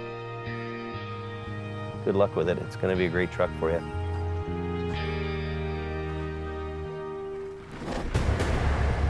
The sale is part of Jamie's plan to downsize his operations in Alberta and BC. We're retooling to adjust to what the state of the economy is. It really was a business decision. It had to go. This winter, Jamie will focus on his base in Hope and get back to what he loves most. When you're managing people 24 hours a day, it becomes a full-time office job. And I don't like that job.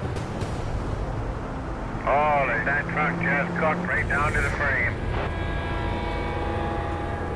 Jamie's heading up to an urgent call on the Coke. We're headed up to the truck fire. Hopefully this truck is burnt out and we can move it fairly quickly. Holy cow, looks like that thing's burning pretty good. The burn job is up near the summit of the Coquihalla Highway.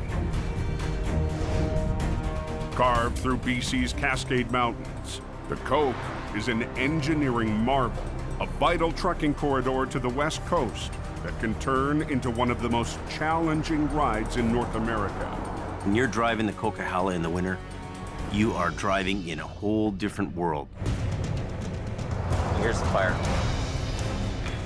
Yeah, Pirates of the Coquihalla on a cleanup.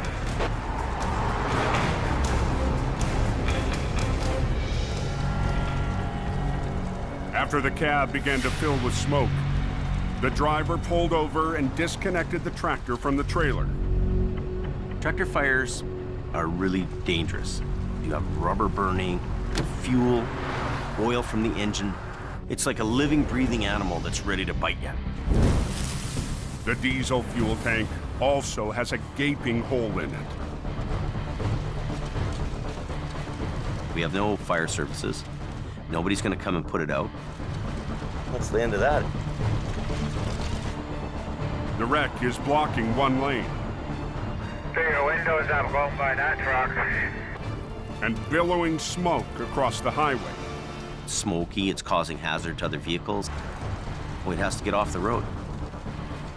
To clear the highway quickly, Jamie makes a bold decision. We're not gonna sit here 20 hours to watch this thing burn. Drag the flaming wreck up onto his flat deck. Main thing right now is they want the lane open. We need an extra guy. Jamie needs help to haul away the trailer.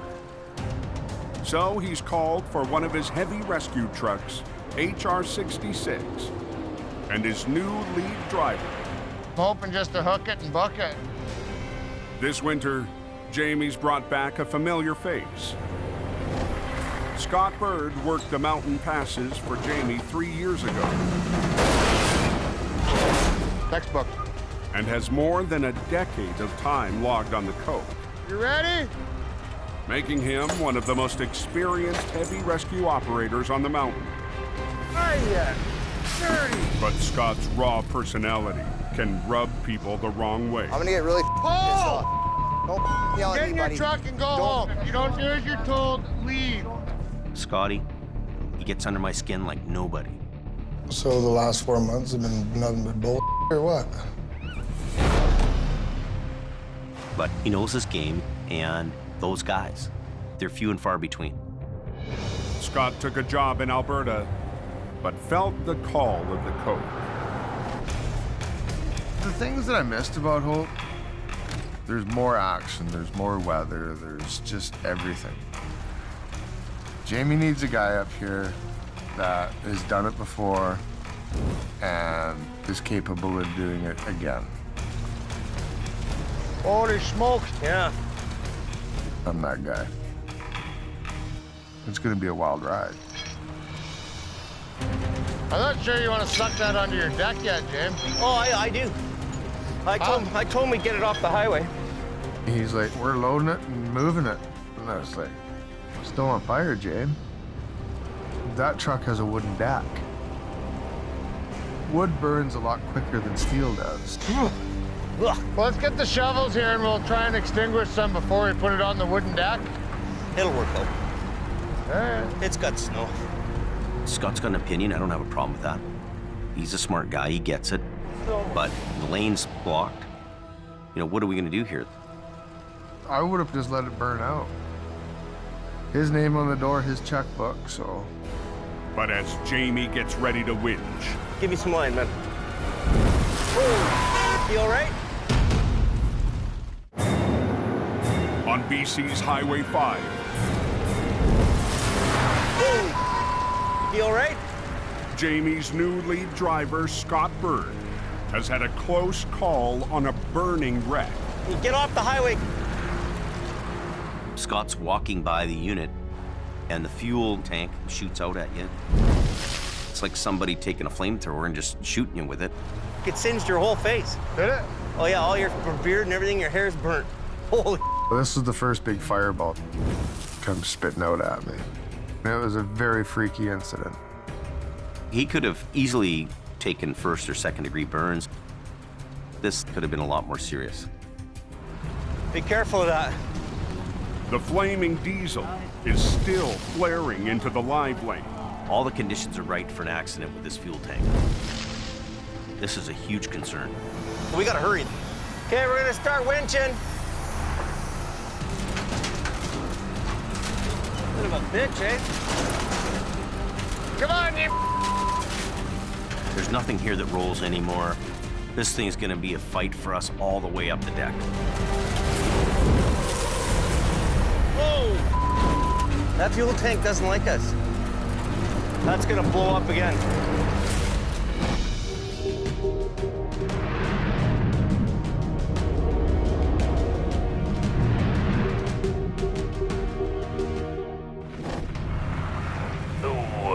That didn't look good. On an active logging road 40 miles west of Hope, You can only go too fast once. heavy rescue operator Jordy DuPerrin has been called out to a vehicle in a river. Missed the corner and went straight into the river. This wall's just done. Bottom, go. Jordy leads mission towing. Just this line. Bottom, go. Voila! Beautiful. A family-run business started by his grandfather more than 60 years ago. Just do the job right. I never want to let my grandfather down. It's something he's worked very hard for his entire life. Way too much respect for what he's done and who he is. Jordy's team also specializes in mud mountain recovery. This is off-road towing. On the back roads outside their home base in Mission, BC. Here we are. It looks like it was a hell of a ride. You're gonna have quite a time getting him out of there. He went straight through this. The van lost control on a tight turn, missing a bridge and plunging into the water below.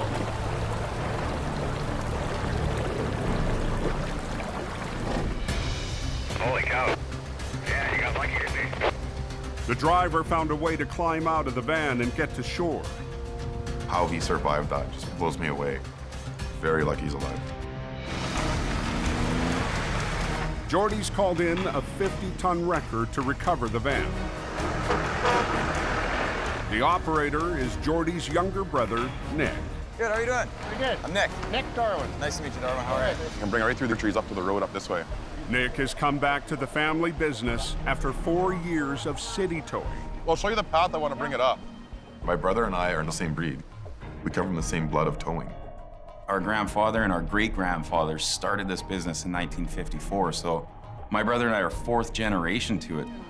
And Nick and Jordy need to prove to Grandpa they're ready to take over the family business. This is the path I'm looking at right here. What do you think, Nick? Yeah.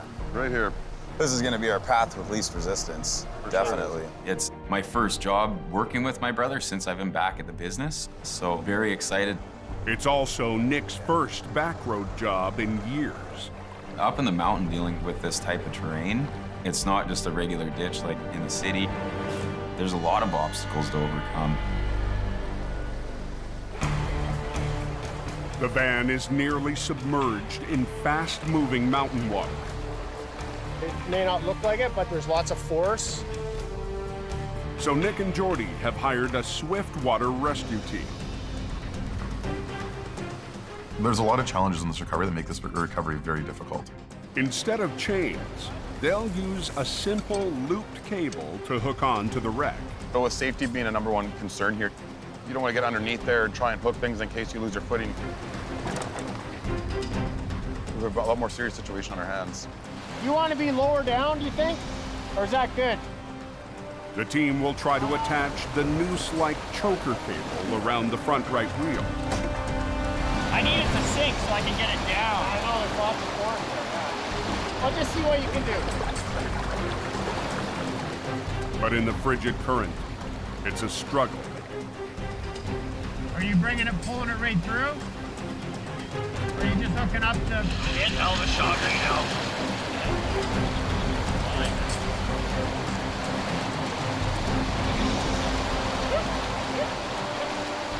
they actually hooked a choker to the vehicle best we could for the water that was moving fast around that vehicle.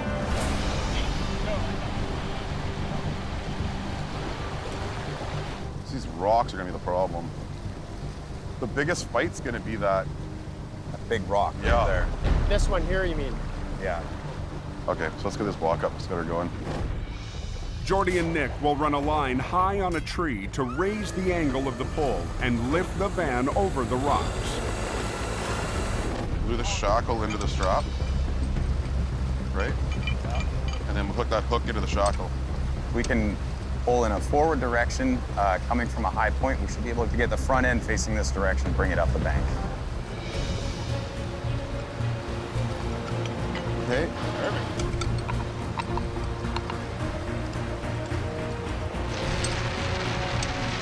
Hook that hook up.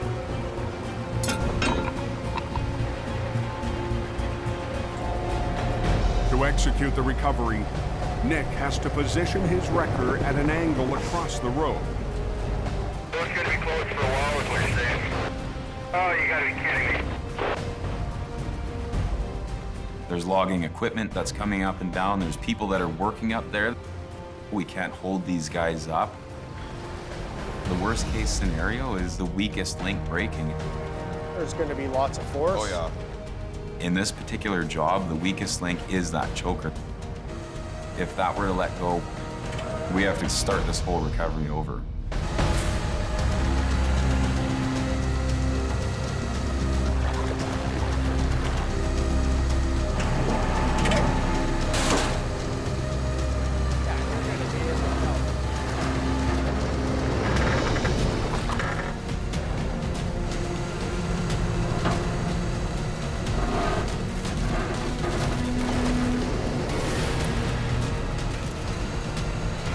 Right into that big rock. The van is on a collision course with a boulder.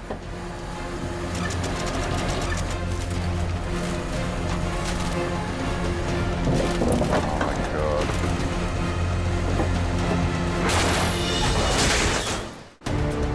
It has me.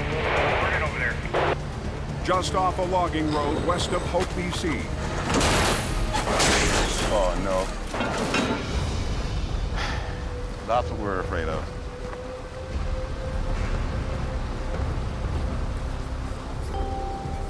Did the choker come off? Yeah. A choker cable has slipped off the wreck, stalling Mission Towing's river recovery. Yeah, we can deal with that, eh, Will? Yeah, we can get underneath there and hook up your big stuff. The van has moved enough to rig heavy chains.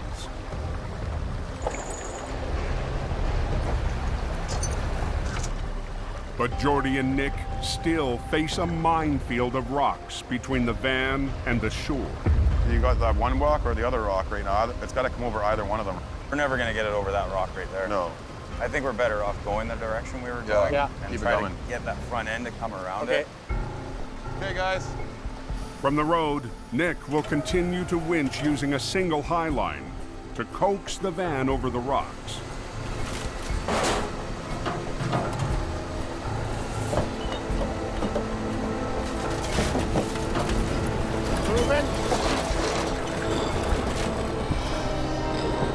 But as the van inches towards the shore, This is where it's gonna get ugly. a wall of rocks blocks the path.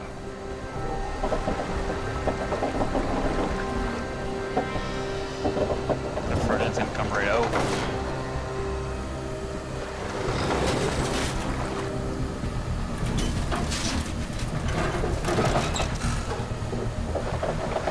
Oh yeah, look at it.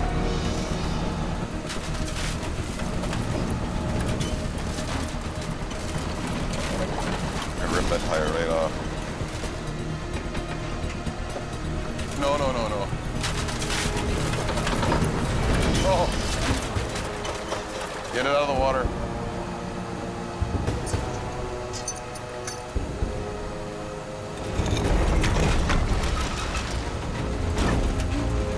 Up, more.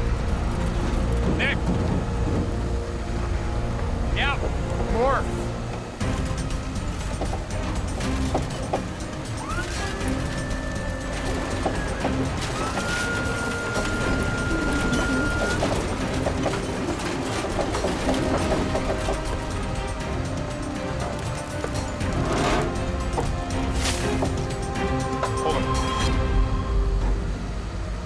Stop there. It's out of the water. Beautiful. Now we're at the second stage of this recovery.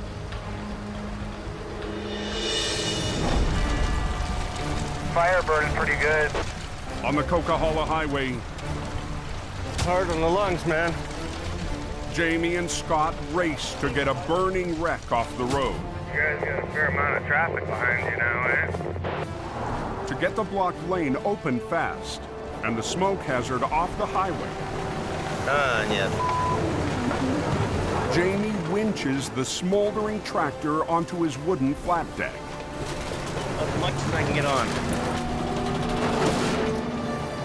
You guys want to bring the pickup now and we'll throw the rest of this stuff in?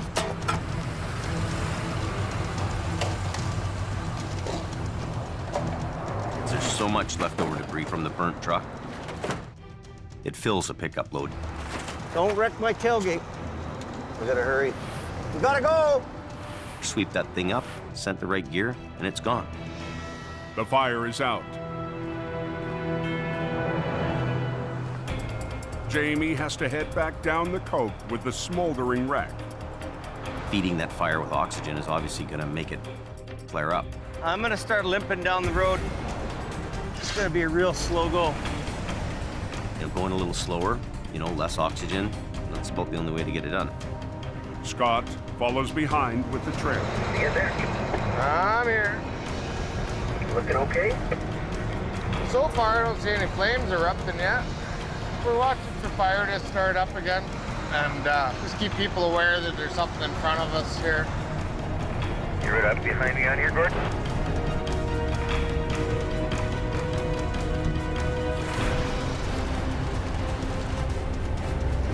Fire on the deck.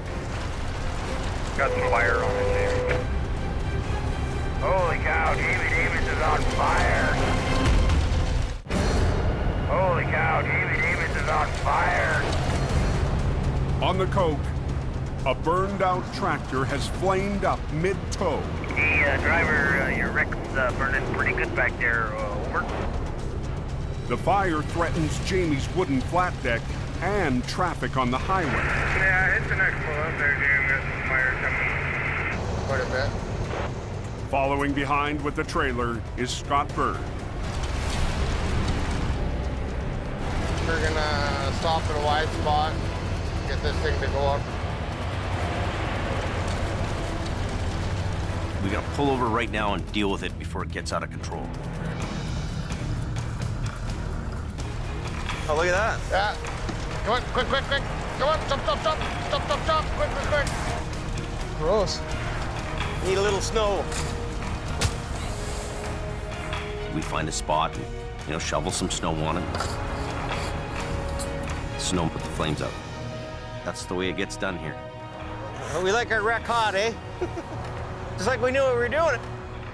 Me and Jamie are working together like we did years ago.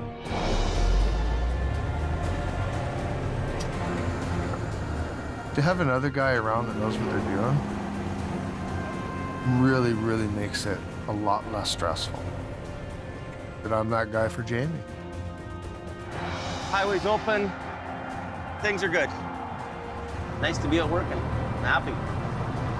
Way happier person on the job than I am at the office.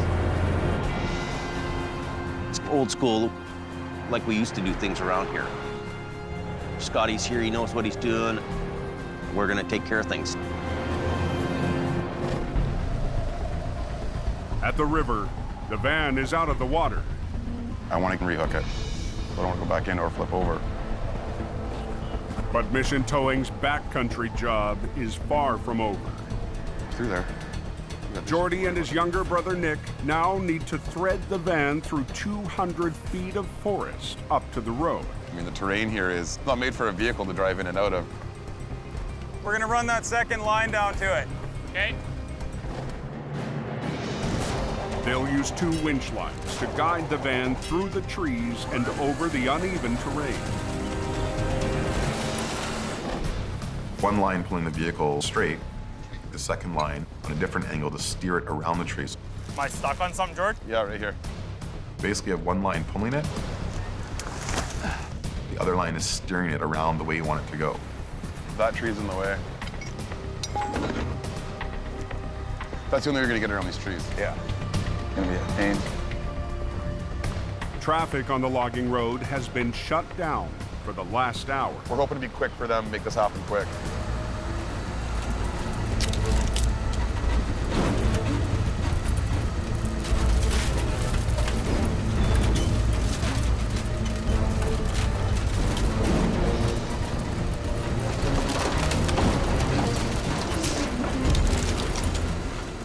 I can't see the load, so I'm 100% relying on my brother to be my eyes down there.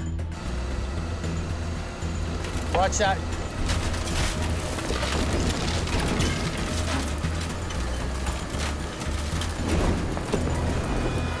Oh, no. Oh.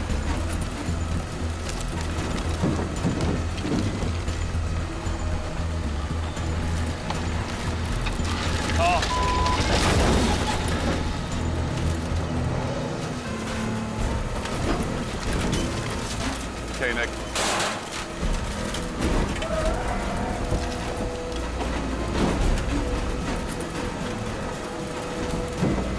Come on. There we go. It's coming. Oh, yeah. Almost there, guys.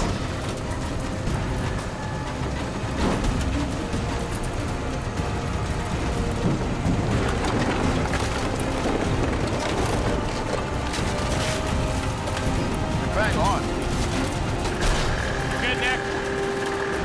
She's out. Perfect. It's out, that's the main thing. This was a very successful recovery, and it's a very great feeling when you're done. Bada bing, bada boom, bada bang. That's right. Something that's very important to me is not disappointing my brother or my grandfather. It's a promising start to the season for Jordy's brother, Nick. Yeah, buddy. Good job, boy. Good job.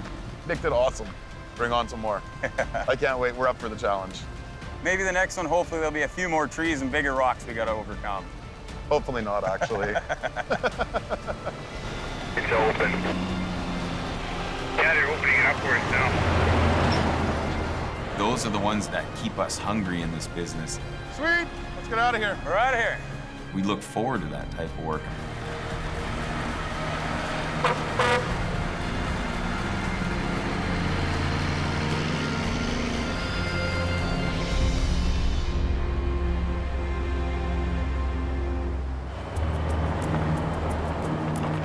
6 hours after the call came in, the burn job is back in the yard in Hope. It's no smoldering. Jamie gets an urgent call from a customer in Alberta. They have a whole bunch of fire department guys. They got the road all blocked off. A semi hauling dangerous goods has crashed 120 miles west of Edmonton on Highway 16. So yeah, so they'll roll out there right away. Okay? Okay. A hazardous material wreck is serious, they're dangerous, and there's no looking back. That's pretty serious stuff that they're doing there. You either get it right the first time, or you don't get it at all. Dispatched from his base in Edmonton, Yep, she's closed westbound. Jamie's lead driver, Colin McLean, rolls to the crash site. There's a rollover and emergency vehicles everywhere. Everybody's on scene. We'll find out more when we get there. Over the last 2 winters, I'll back up. Yeah. You back up in the front, right? Yeah. Colin has gone from heavy rescue rookie God, kidding me. Good decision. We'll do that. Try and do that? Okay. Hey! to top driver on Jamie's Alberta team. Did you see that? That was beautiful.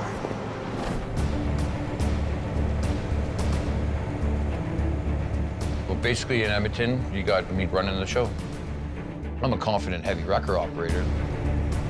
We got any records here at this accident? Jamie knows I can do the jobs. If he's got the work, I'll get it done. Where can I sneak in here? Colin, he's picked it up quickly, but we've got a pretty tight, small little crew there in Edmonton right now. I'm really hoping they do a good job. They keep it all together. 10-4, Jamie Davis, truck.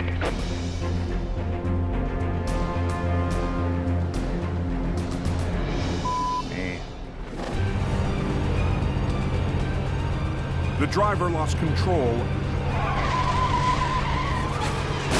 and plowed into the ditch.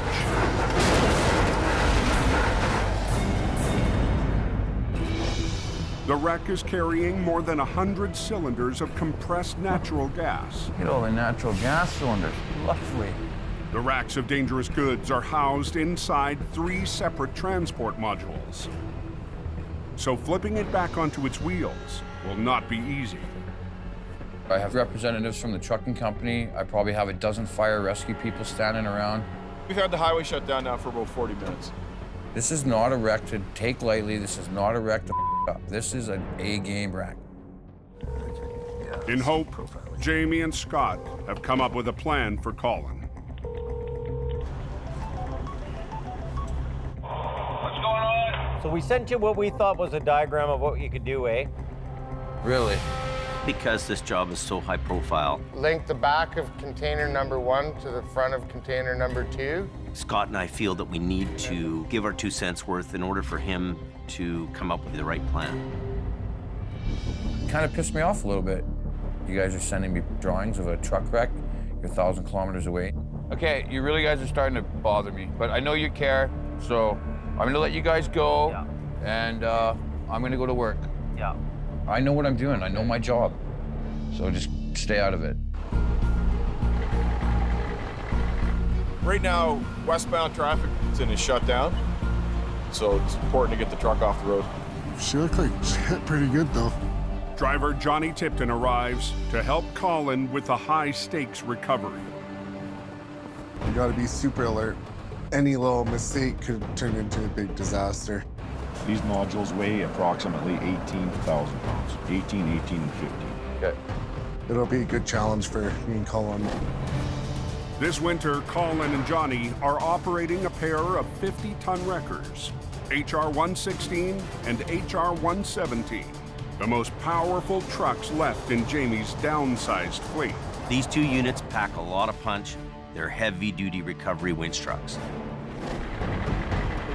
But all that pulling power won't matter if they can't hook onto the wreck. What can those lifting hooks take, you know? We lift the modules with those. Okay. It's rated for the weight of the unit. They're rated for lifting up, not being pulled on them. The modules hookup features were too small. Look at it. If they're not going to be able to take the weight, we'll snap them. The last thing we need to do is have anything break, have this thing roll back over. And we start pulling on that. This is good. Hey.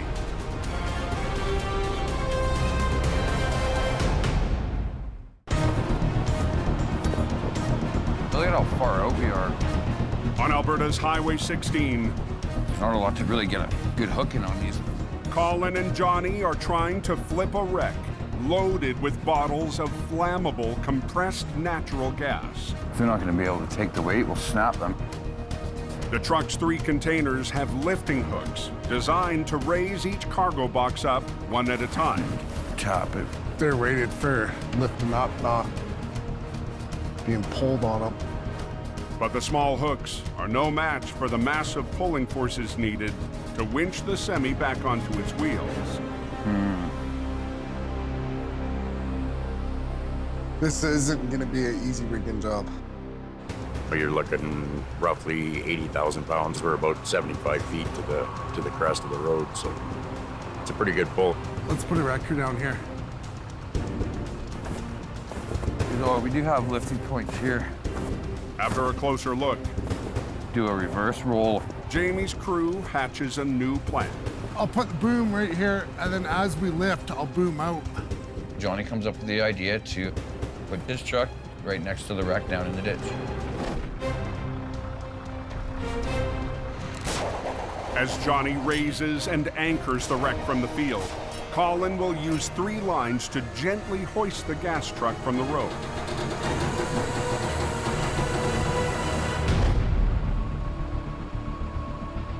Having the trailer come down hard is not an option. If you mess something up or create a leak or a spark, your ass is on the line. But Colin is still rolling the dice, betting the trailer's lift hooks won't break. One canister opens up and starts leaking, well, now we got a big problem. Get that nice and short. This is just the best option for what we're dealing with. Okay, tighten it up. Okay. Ready?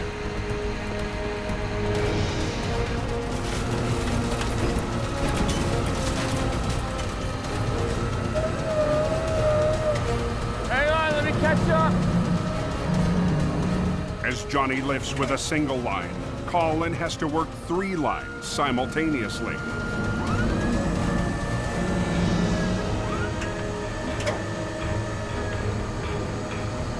But the guys can't see each other. How you doing, Jordy? Yeah. Oh. Everybody watch out.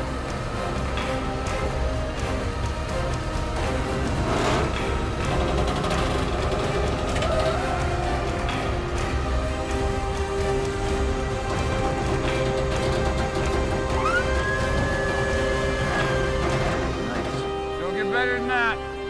Decent, Johnny, decent. I don't even think it shook a door.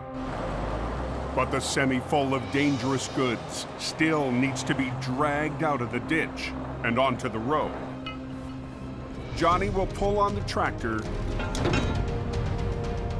while Colin supports the trailer with 2 safety lines. Because there is that possibility of it going back over. It's going to be a tough recovery because of the incline that we're at. Go!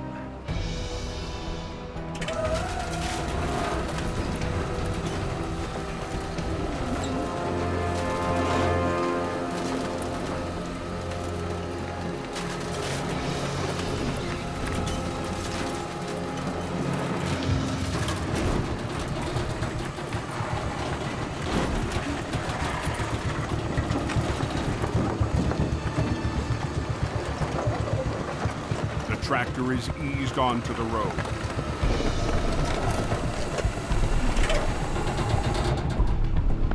Good job, buddy. Colin and Johnny will drag the semi the rest of the way up using the underlift. It's going to be better if we just take it all in one unit. Johnny can back right up to that front axle, hook up to it. We're good to go.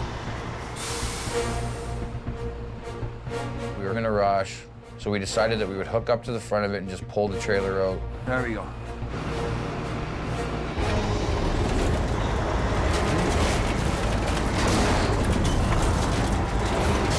Come on, Johnny, pull that thing up. But the heavy load won't budge. It's definitely a piss off. Me.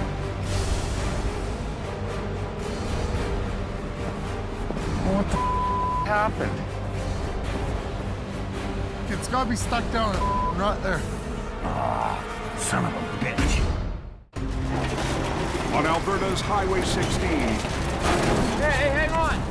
Colin and Johnny's plan to tow away a hazardous load That's what it is dead in its tracks. Stuck in the hole in the back wheels there.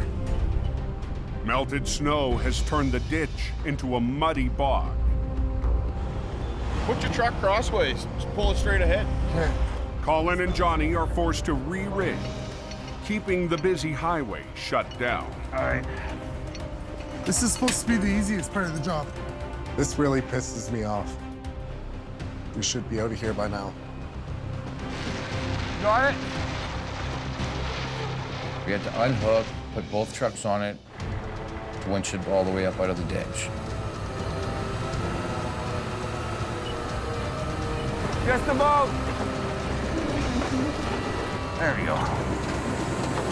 Nice.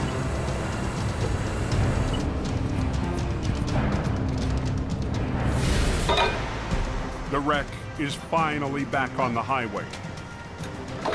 Dangerous goods still intact. So you good to go? So we're gonna go cross down and hit the dangerous goods route. The high-stakes job is over. And Jamie's tight 2-man crew, his last team in Alberta, found a way Me and Johnny got the job done, and we didn't need anybody else's help. How's the road looking there? Stand tall, my driver. And we're the guys that did it. That's what makes me feel good.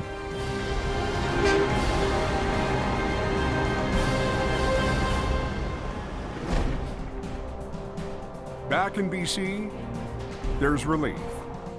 Bye.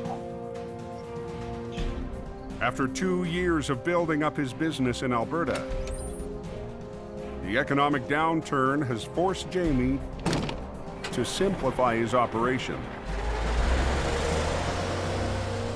This season, we have the right guys, we have quality, and my stress level's down. And shift his life back to where it all began, in Hope. What I gotta learn to do is be there and enjoy it for what it is.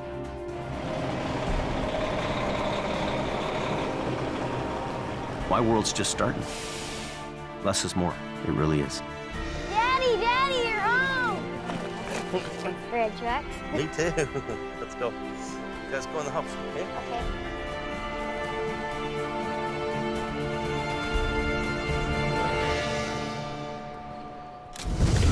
Next time on Highway Through Hell, a terrifying tumble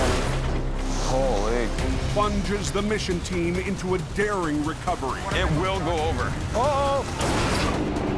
And a frozen truck becomes Scotty's roadside mystery.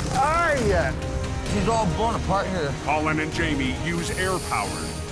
Walls coming out of it. To battle a sketchy load.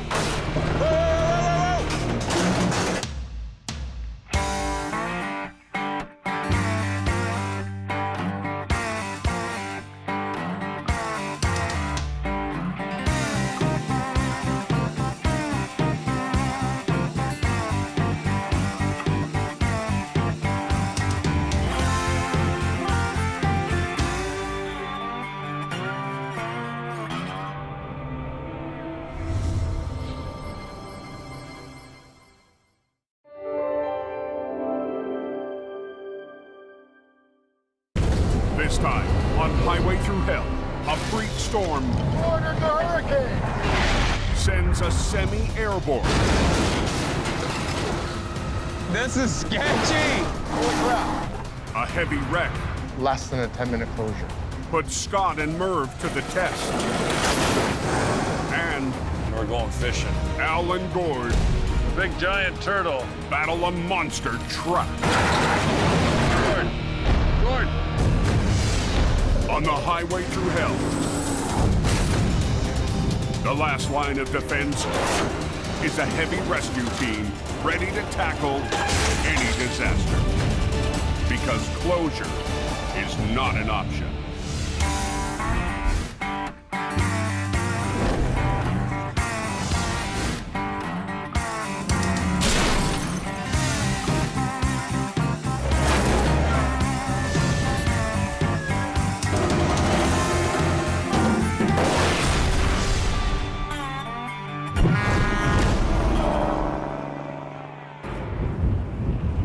Holy it is extremely windy.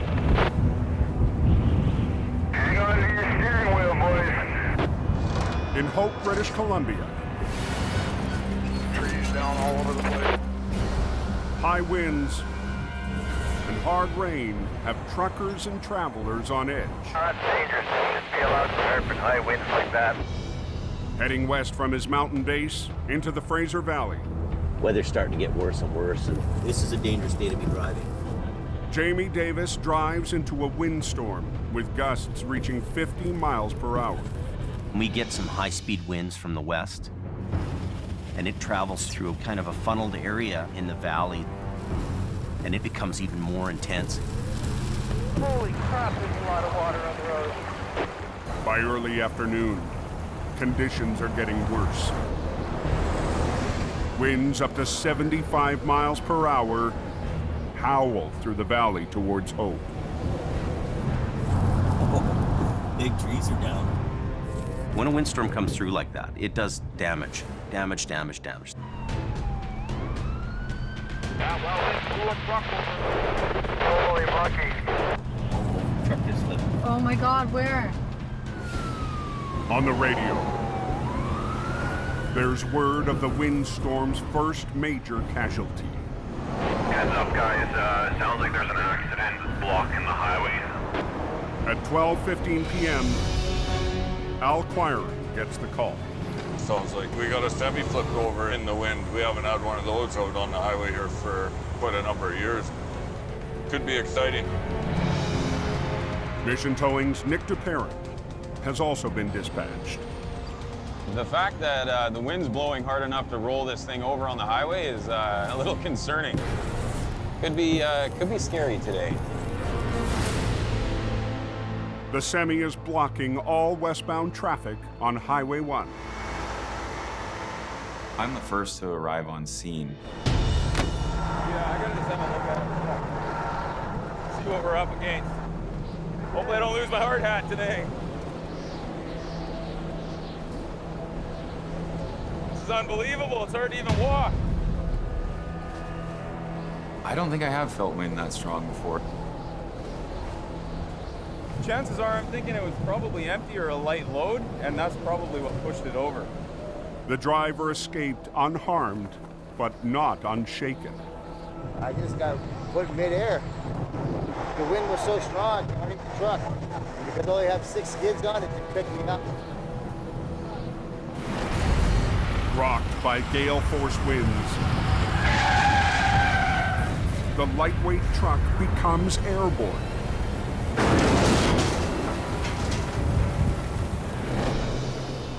I was about 8 feet in the air. I just hung on for dear life.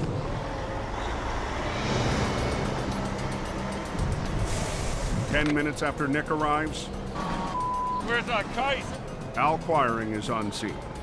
This was one of Quiring's customers, so he's contracted to do all their towing. We were there to assist Quiring on the job. It will take both Nick and Al's heavy records to get the job done quickly. Ordered the hurricane! Ultimately, the goal is to work together to get that road open because we got traffic backing up. Al's right-hand man, Crazy. Gord Boyd, joins the battle. You can't have the Trans-Canada Highway shut down. That's just not allowed. The flying truck has cut off the main commercial route to the west coast. So you just get it done and get it done quick and get the hell out of there. To straighten the wreck, parallel to the road, Al pulls from the front, Okay, be careful. while Nick pulls from the back.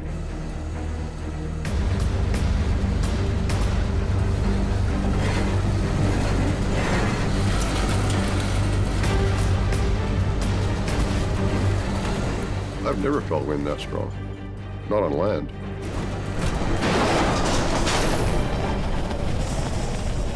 Holy crap.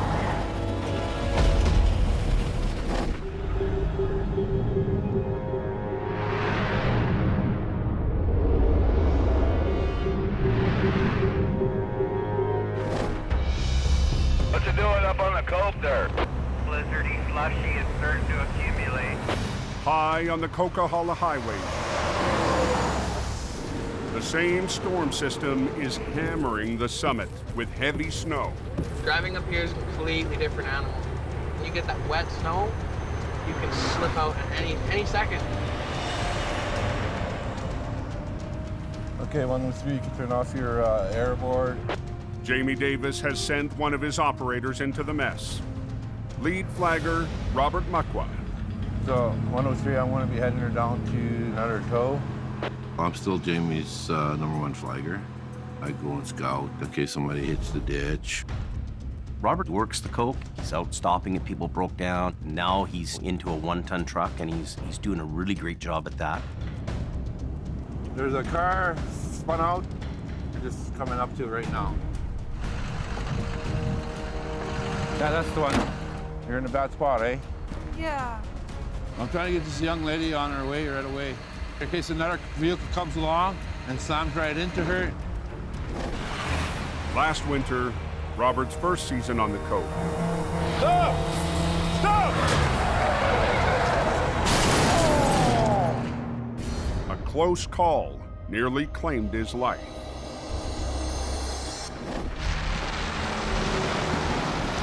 It's a very dangerous situation with fresh snow on the road, especially when there's still ice there. Some of these people are traveling at 140.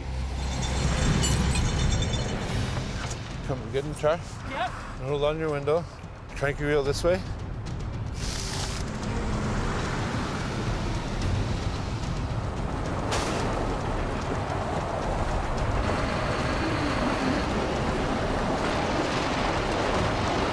Despite the dangers, Robert gets the driver out. Doesn't matter what these big guys do, let them pass you. Your life is more important than getting their cargo, and it's important for you to get home to your family as well. Just take your time. Okay, you have a good day now. Robert always has a great work ethic. He stops and talks to people, and he does a great job. It feels good to have a job well done. 103 just... With another 5 inches of snow forecast for the Coke tonight, Robert's day isn't over. The roads are very slick and slippery. Recipe for disaster.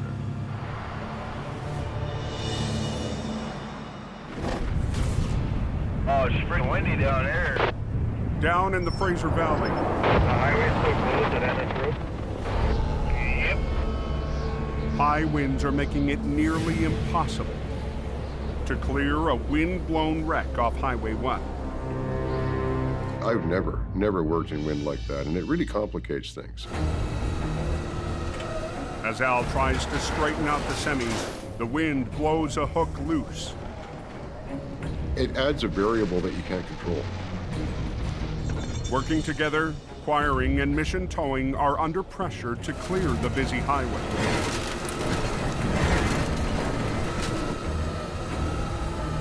They got the truck coming over there. Watch out. Highways wants the road open, RCMP wants the road open, and you got to get it done quick. Well, I'm concerned once we pick it up in the air that trailer's gonna act like a sail. No matter how we do the job, it's gonna be a little risky. We're gonna do an all-to-grove jelly roll. Just pick it up and then rotate it right in the air. Okay. No worries, we'll walk you through it. Al and Nick will perform an end roll. With their 2 wreckers on opposite ends of the trailer, they'll slowly lift, then roll it back onto its wheels. A technique Al nicknamed the Aldergrove Jelly Roll. An Aldergrove jelly roll is an end roll done our way, with a little bit of finesse and a little bit of skill. This is a first for me for the jelly roll, so we're gonna learn something from Quiring today. But in a windstorm, Al's trademark move could end badly. Very high risk here, very high risk. This thing is already blown over once. Hook it right on the 5th wheel pin. My biggest fear is the wind catches it, flips both wreckers over. Now we've just wrecked everything. This is ugly. Ah! Don't do a thing. Dude, this is sketchy. All of a sudden, there was this huge racket. Crap. The highway westbound is still closed, eh? If we have front doors to get open so we can get through it. On the Trans-Canada Highway, Maybe a long way. Wind is downright crazy. Murphy, Al and Nick are about to flip an empty trailer in gale force winds. I'm worried, man.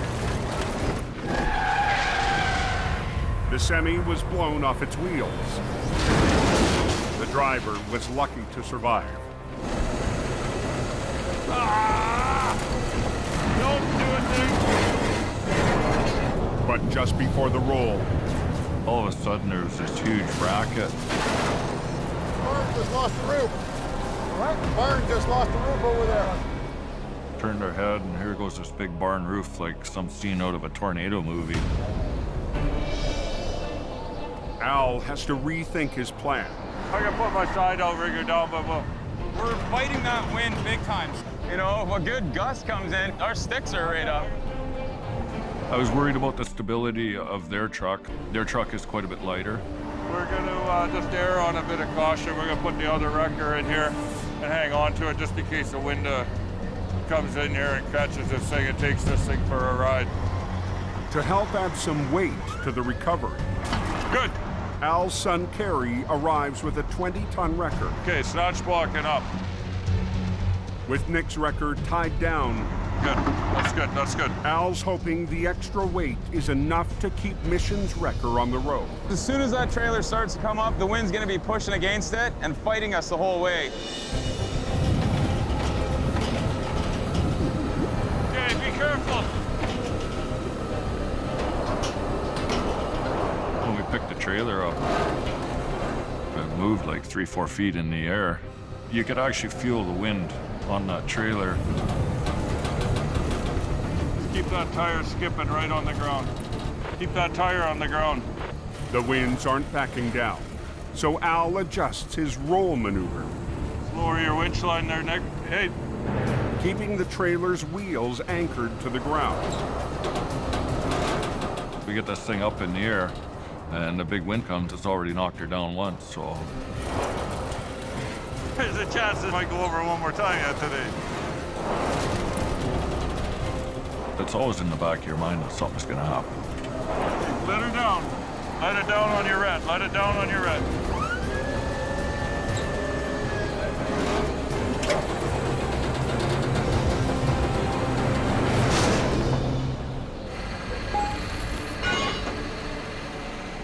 Oh, you taught me something today, Al. That was a first for the Alder Grove Jelly Roll. Nice job.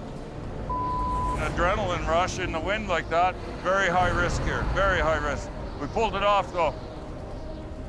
Just as things wrap up, Nick's brother Jordy arrives on scene.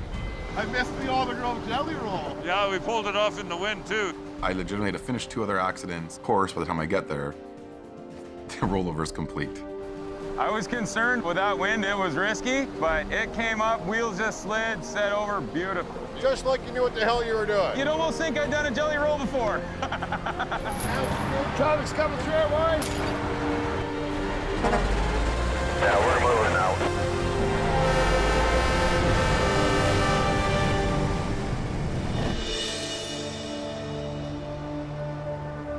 Bit of a nightmare and it ain't over yet. In hope, Boy, it's a good night.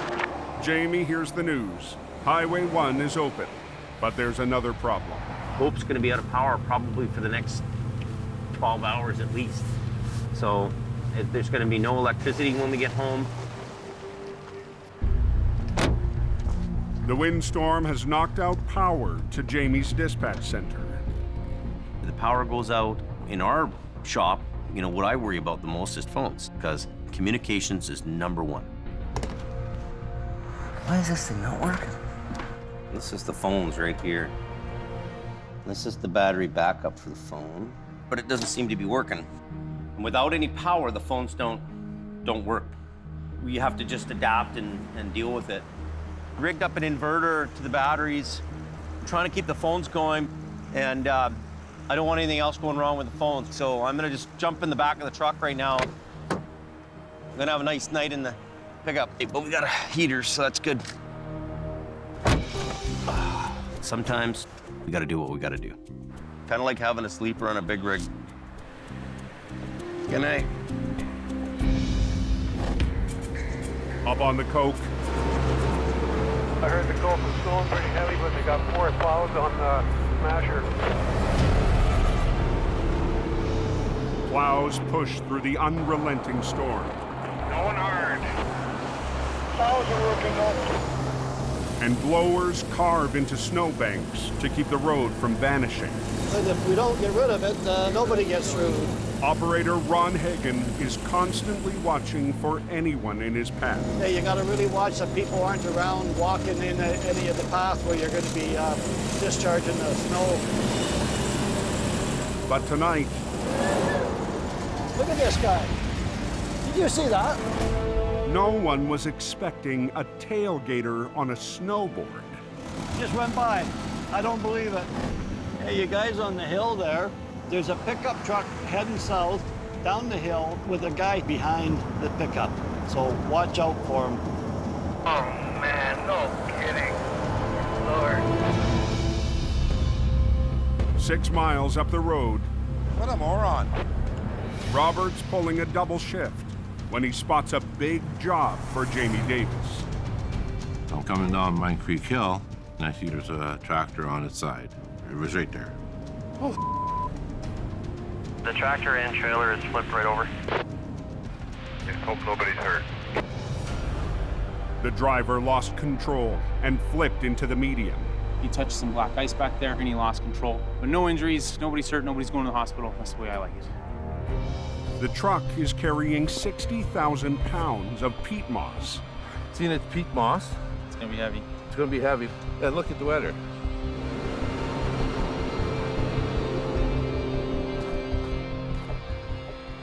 Robert takes photos, then calls Jamie.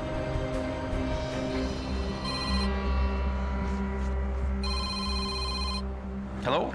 Jamie. Hey, buddy. Doing a recovery at nighttime is dangerous for your workers. You can't see. This wreck's completely off the road. It's not affecting traffic, so we can wait till tomorrow morning. How are the roads this morning? Oh, the Coke is beautiful, man. At 8 a.m., Jamie's lead driver, Scott Bird, rolls up to tackle the peat moss wreck. We got the green light from highways to do what you gotta do, get it done, get it out. I'm responsible for making sure that this recovery goes correctly. Bumper isn't even bent on this thing. Just a whole lot of ugly for first thing in the morning. Swamper Gord Lundeen has been guarding the wreck since last night. How many is there in there? There's 2 per skid, so it'd be 24 skids, right? Oh, she's front to back, eh? So there's 48 of these bastards. 48. We're dealing with 4 foot by 4 foot by 4 foot plastic bales of peat moss. He's grossed out with weight-wise.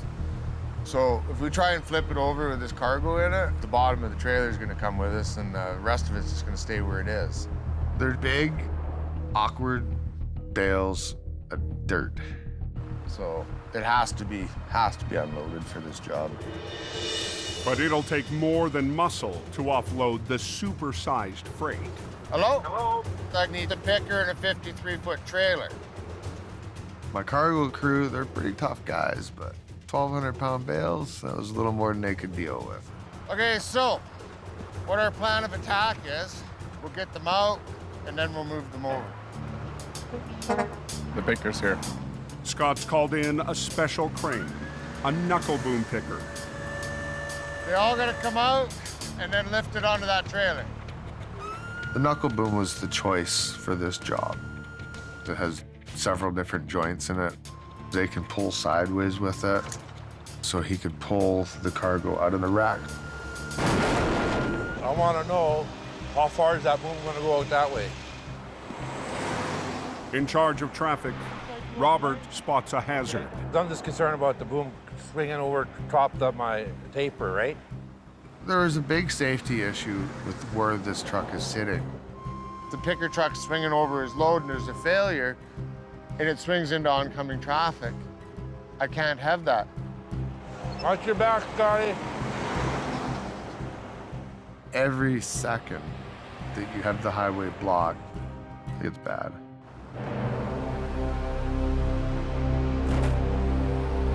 Hey, all good, buddy? Yeah, haul it out. Heads up. You gotta do the job, and you get it done as quick as you can get it done.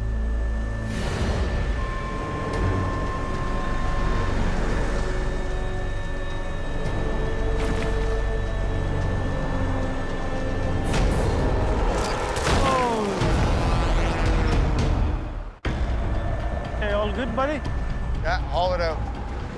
On the coke, Heads up. Scott and his crew are offloading 1,200-pound bales of peat moss, We gotta work it. just feet from a live lane. We're picking the very first bale, and we're using one strap on it.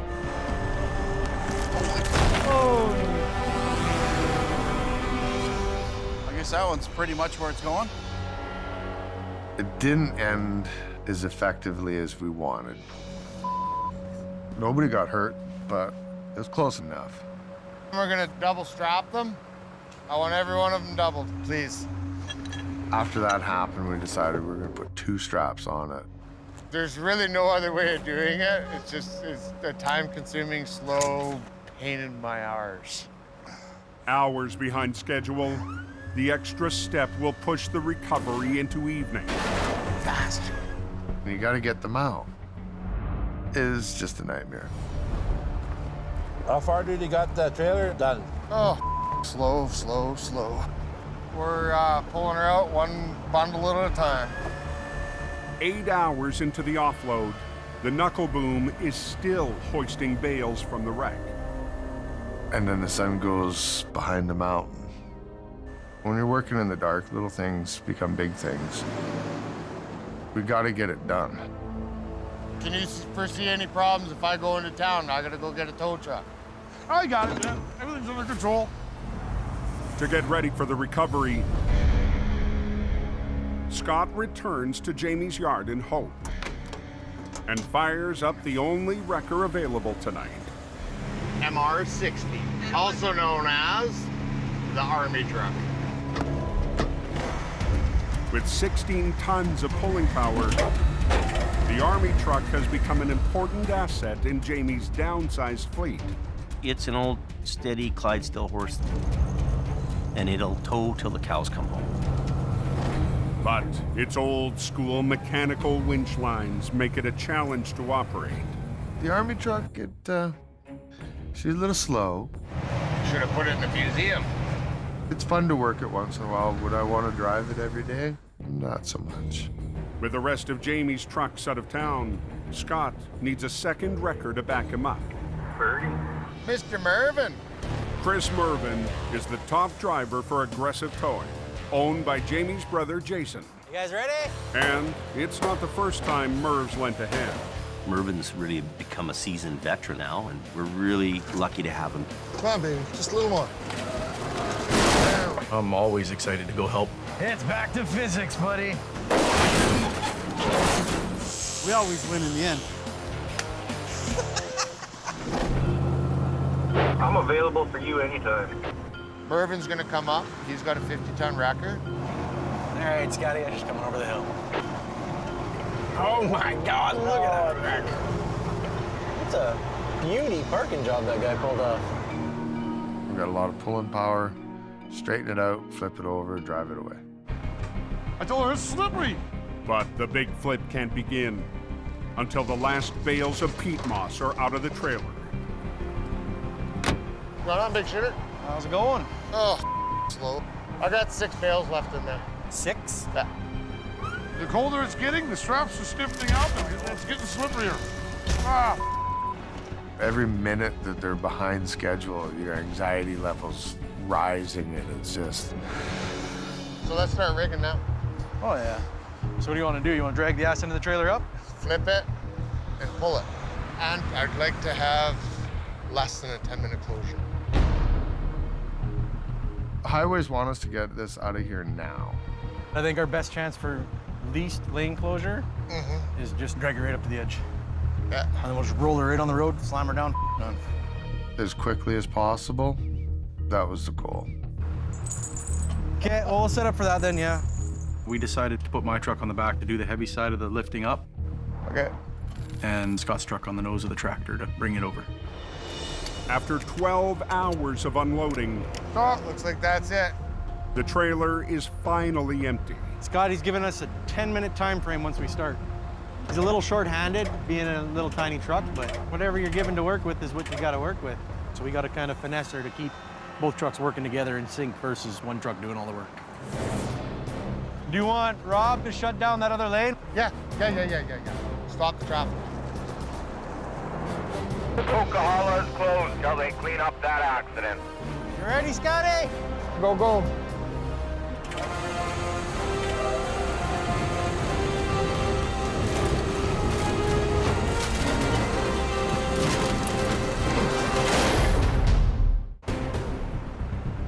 The Coca-Cola is closed now.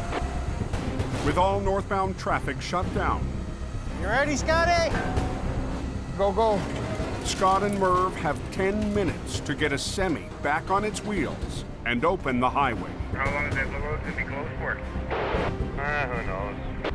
We've got this window to deal with, and you don't want to be the guy failing. Scott's old-school army truck must keep up with Merv's modern 50-ton wrecker. Merv's winches work a lot quicker than what I have.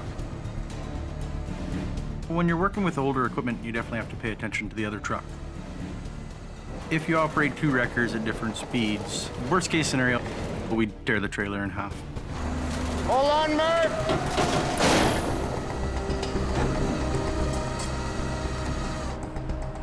Okay, wind her up.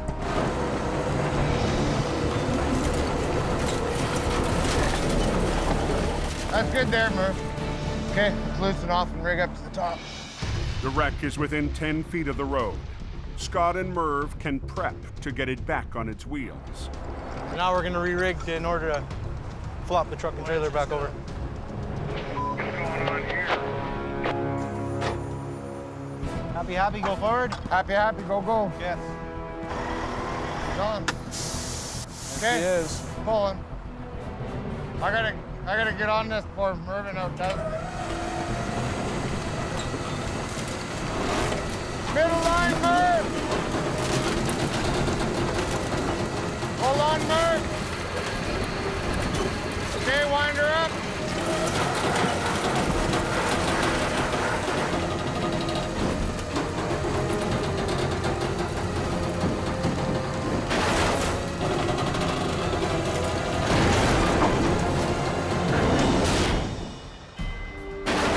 Picture perfect.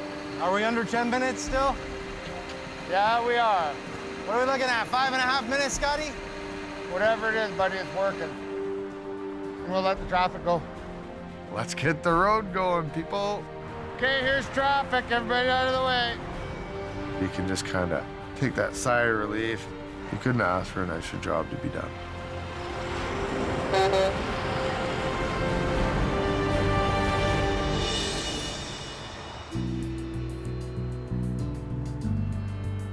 Here's the whisper of wind nowhere. Trees dead calm. 2 days after the windstorm, From a big storm to clear skies. crews are still cleaning up in Hope. And the power's back on at Jamie's dispatch. Jamie Davis towing. You can see how devastating the winds were. And the boss is in his back 40. We have a lot of trees that are down here. So help pick up the lumber. Come on, let's go. Jamie's recruited his twin daughters, Alexis and Brianna, and son, James Jr. You can do it. It's not that big. Just try. Oh my God. Just try. Sorry.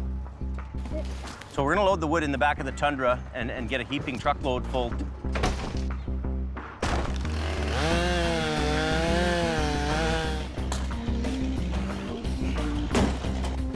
That'll be good enough for today. Get in the truck. It's nice to have all the firewood for the house and for the shop, but I hope we don't have another windstorm for a long, long time.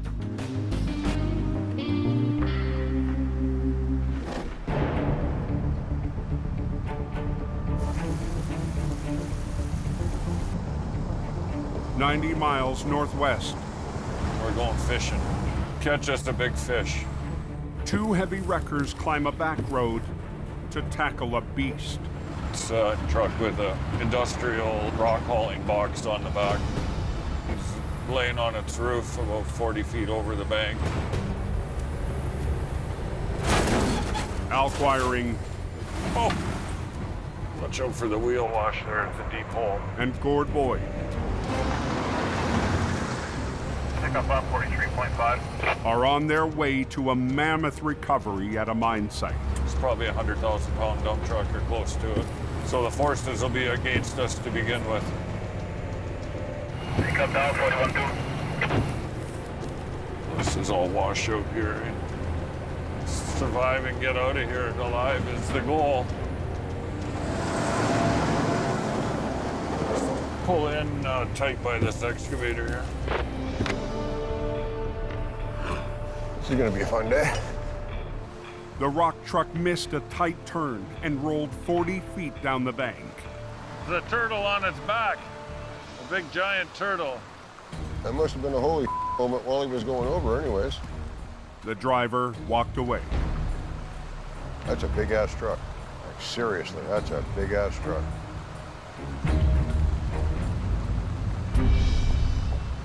That thing weighs as much as both of our wreckers. The only real damage to that thing is the mirror. This truck is the size of a house, 100,000 pounds, 15 feet tall and 14 feet wide. They call them a West Coast fat truck. Real crazy. This is crazy. Yeah. Gordy and I have a lot of experience, but a job like that maybe only comes across a tow man's desk once or twice in a lifetime. We're gonna be doing some pulling. Hopefully we're not outgunned. We're gonna walk down and see if we can get a hook in the frame on the far side. The Goliath will be the ultimate test for Alan Gord. It's not gonna get out of there on its own. The sooner we start pulling on it, the sooner we're gonna be out of here.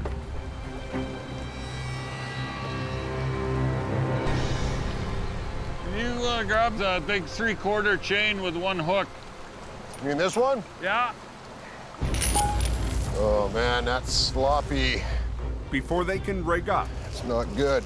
Gord gets a feel for what heavy rains have done to the muddy slope. Hillside is water soaked. I think the forecast is for rain. Got it. Oh yeah, sure. I can get up the bank. My foot's sunken up to my ankles. That's a problem. Don't want to see a water problem develop here. Once the ground gets saturated with water, it becomes unstable. Grab one of my big 5/8 sling hooks. Yeah. If that slope fails, there's a good chance it'll start tumbling and take the wreckers with it. Hey, we're gonna have a problem there. Look at that. That ain't good. You're gonna go for one hell of a ride. And it's gonna hurt. Holy crap, that's slimy.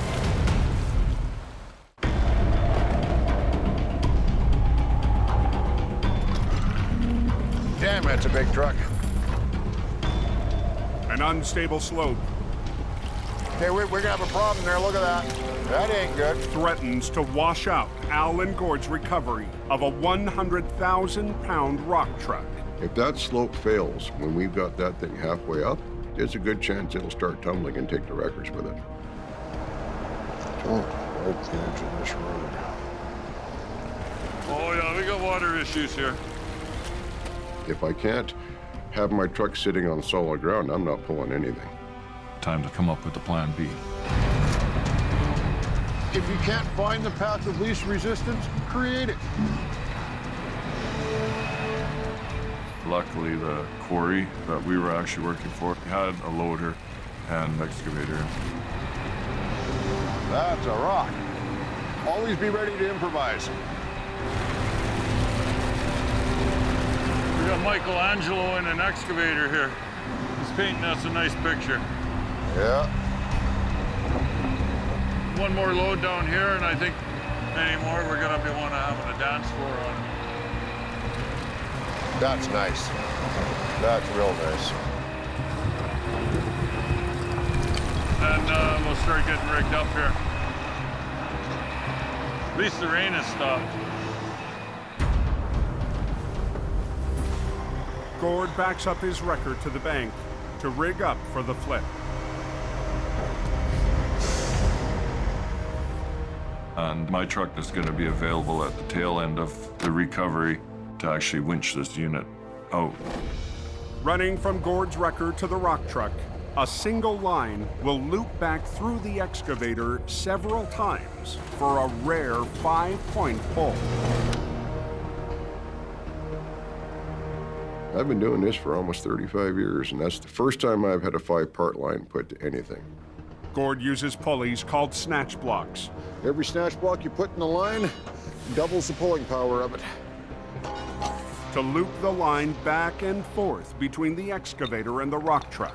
In theory, this should give me enough to overcome that.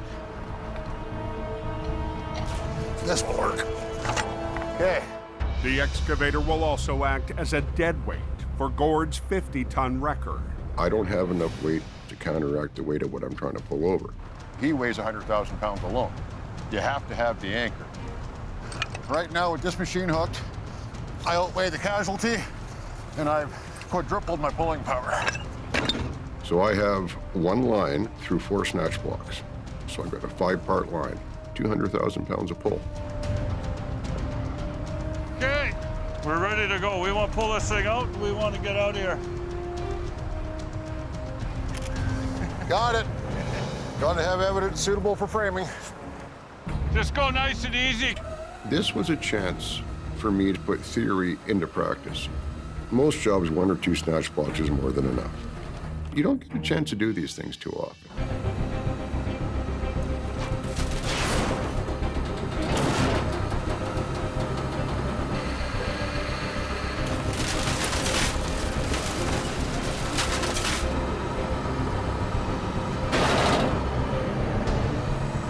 Here it comes.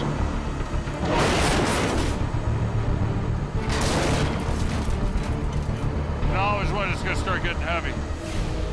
The hard part is getting that big fat turtle onto its feet. Come on. Starting to piss me off.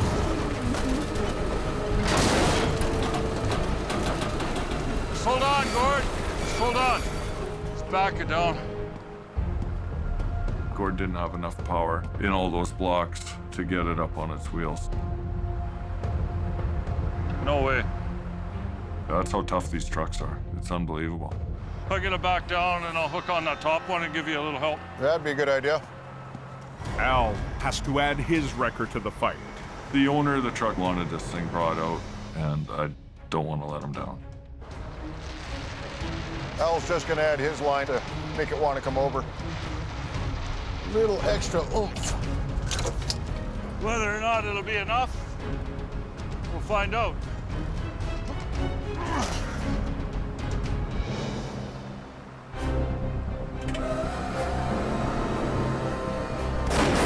Okay, go easy, Al.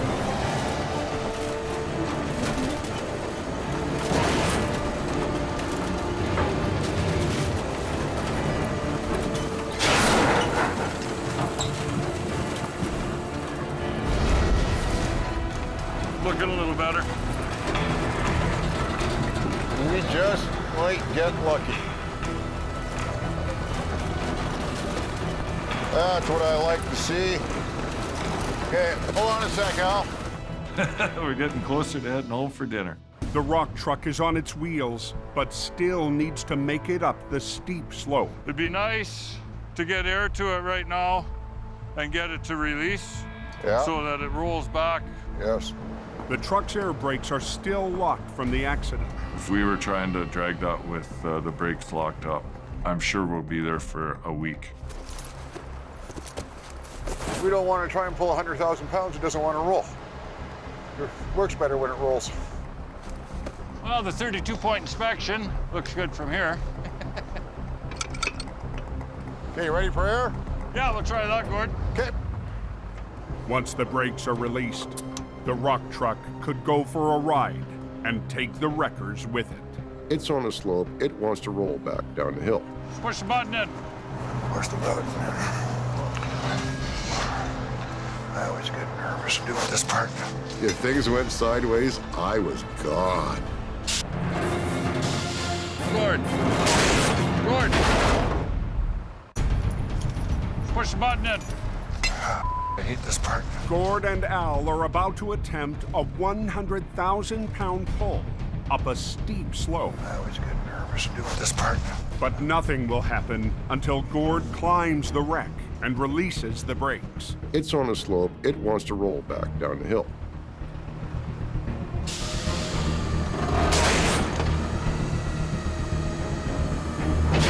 Gord. Gord. We should be okay. I always get nervous doing that.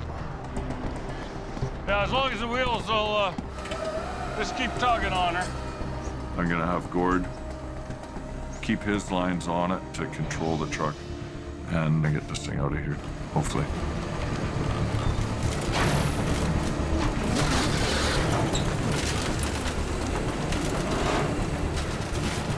Just keep tugging on her. Thing ain't gonna get out of there on its own. There she's rolling.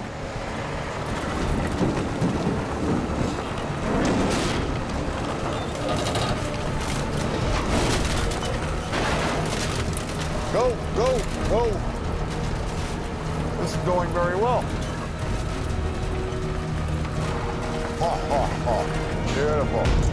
We're good. Okay. Mission accomplished. There she be. Damn, we're good. I'm happy that we pulled it off. Came out of there without wrecking anything, wrecking our trucks, wrecking ourselves. Chalk another one up for Team Green. Sometimes you get lucky. It's amazing what you guys can do.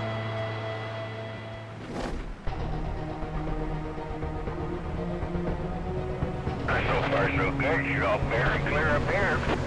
Battered by a windstorm 2 days ago, life in Hope, BC, and the highways that run through it Copy that.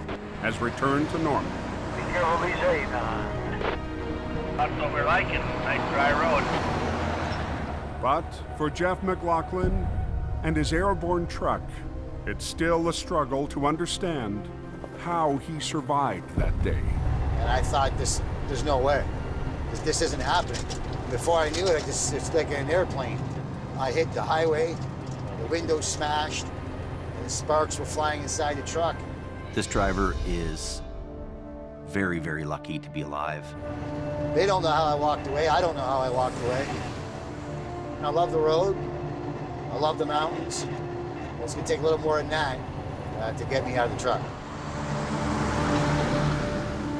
Those workers are out there on the highway, putting their lives in danger to help people. The risk factor is huge.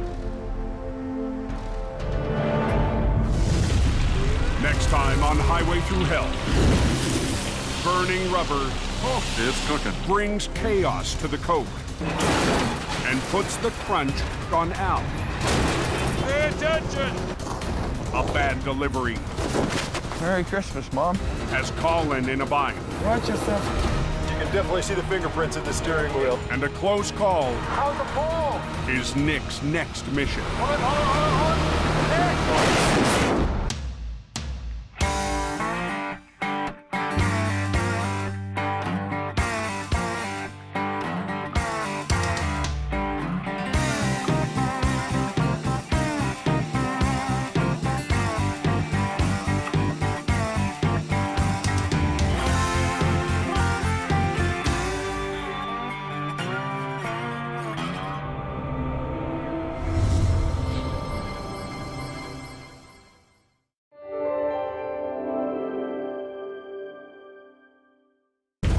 This time on Highway Through Hell, It's a very sad thing to happen to any family. a tragic wreck Watch yourself there. That's bad. puts the twist on Nick. This is what they call family bonding. 3 generations tackle a heavy load. Come on! This is a disaster. And a tough job takes its toll on a towing veteran. I threw up almost a liter of blood. On the Highway Through Hell, the last line of defense is a heavy rescue team ready to tackle any disaster. Because closure is not an option.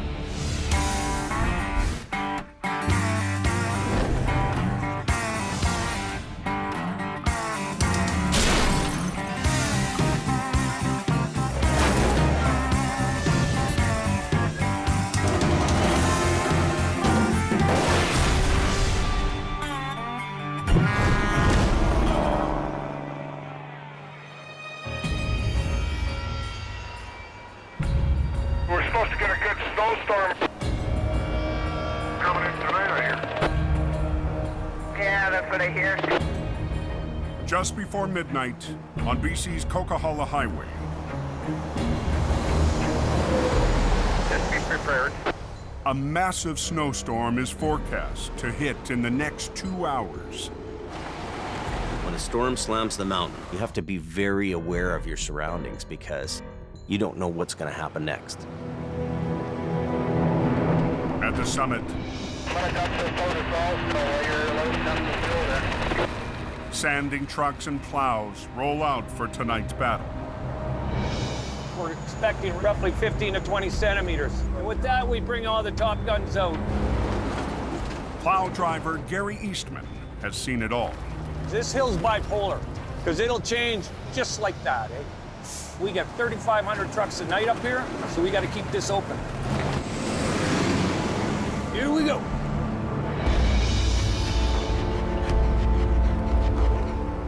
"60 miles away at his home base in the Fraser Valley. There's gonna be some aches and pains, I'm sure of it. Towing legend Al Quiring prepares for a long night on the coke. Patsy, Yes. I've got to go do towing. Do ya? Yeah.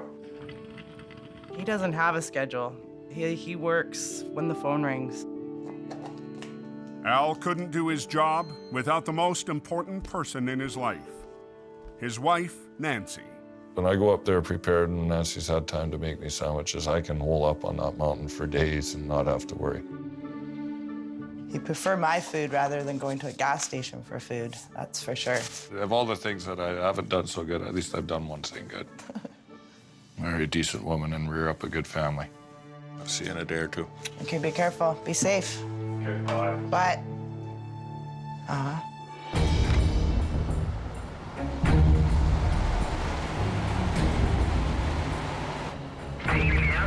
I think you got chain up at Box Canyon, if you can copy.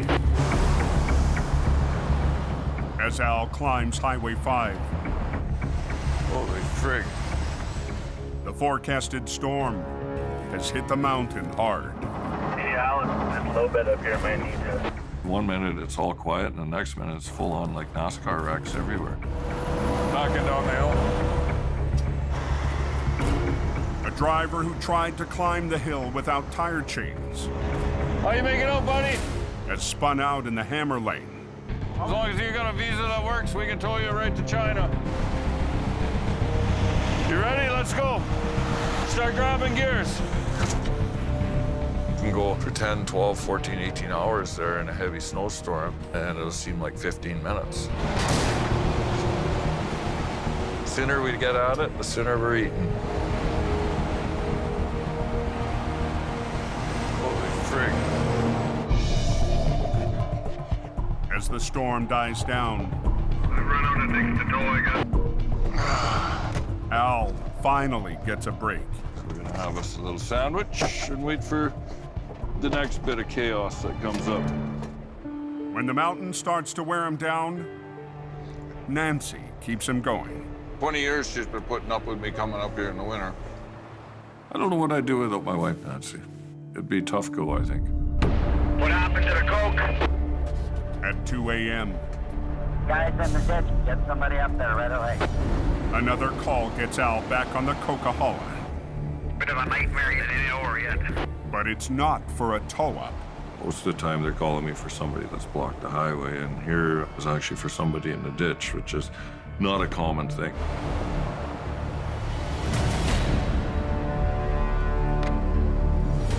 How do you think a guy does this? Must have been a good ride, eh? The flatbed B train spun around 180 degrees, then landed backwards into the ditch. This guy's in a 120-kilometer-an-hour zone, facing totally the wrong way. The driver survived the wild ride. It was down in the ditch underneath this thick, heavy layer of snow. When the 60,000-pound rig went off-road, it flash froze into the deep snow. You hit the ditch, the snow's flying, the truck's hot, and it melts into a perfect little cocoon type thing, and it's stuck there.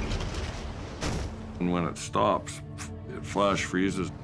It's hard to break that unit out of there. She ain't gonna be pretty.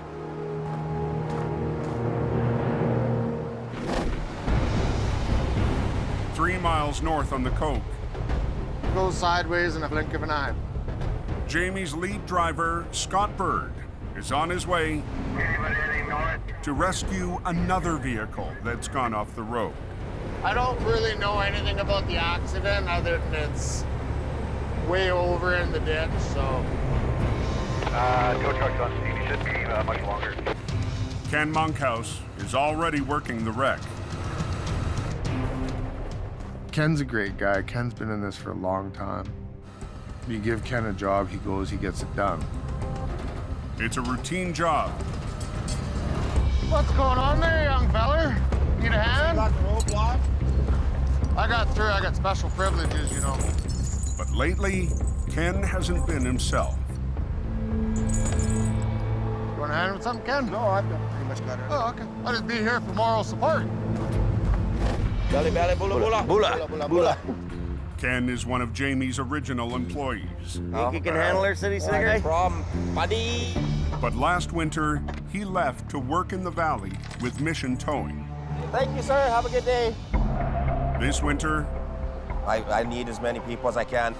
Ken's returned to Jamie's heavy rescue team and the rugged action outside Hope. The mountains seem to call to Ken. Can't relax yet. That's usually when things happen. When you relax, you gotta stay tense right till you park it in the yard. It gets harder and harder the older you get. Really, it's a young man's game. Watch yourselves. Tonight, Ken seems to have everything under control. But the veteran tow operator isn't well. I been having some stomach aches the last couple weeks. I came into work, walking to the tow truck to start it up and warm it up. I threw up almost a liter of blood. Just very, very weak. Ken gets the van on its way. He's having a bad day. But makes it his last call of the night. So I said to the dispatcher, you're gonna have to find someone else to cover these calls.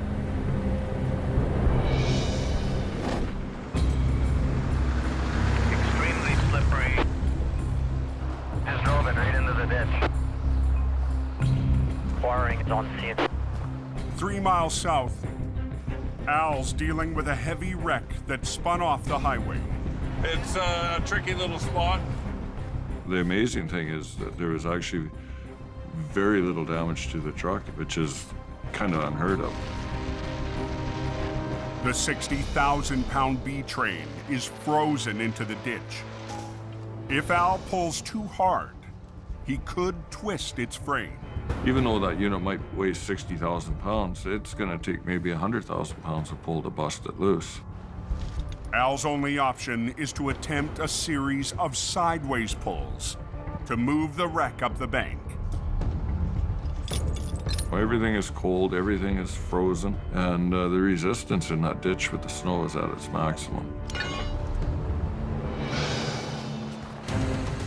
Al starts by pulling on the least buried part of the rig, the back end. You're pulling on 3 separate pieces there, so pull on one end, work it up, pull in the middle, work it up. Come on, sweetheart. Oh, that sounds better.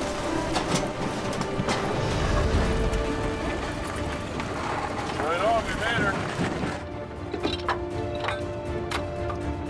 To break the rest of the rig free, Al will need something extra.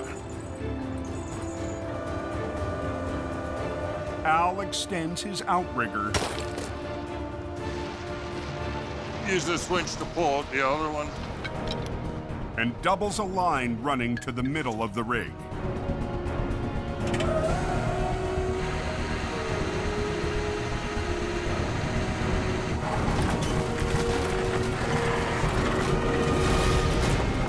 But the more Al pulls,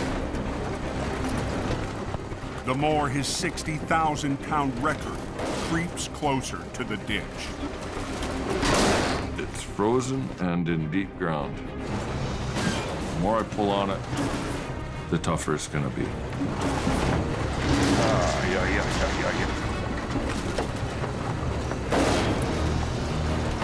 Unbelievable. Roads are compact slushy. All the plows are working north now, guys. 2 a.m. on the Coquihalla Highway. Come on, baby.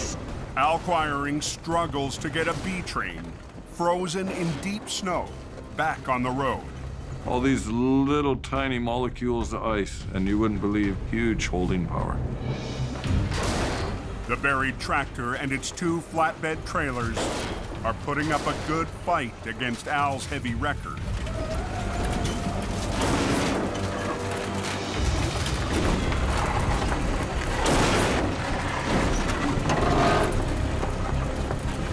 Come on, come on, come on, come on, come on.